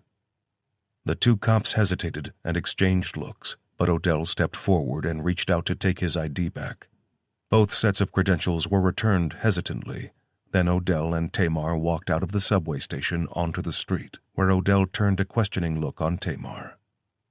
She signed off the call and slid the phone into a pocket. Kim wants us to check out something at the airport while we're in the city. Some kind of infection outbreak or something. Odell nodded his agreement as a dark van pulled to a stop at the curb and slid open the side door to swallow them before disappearing into traffic.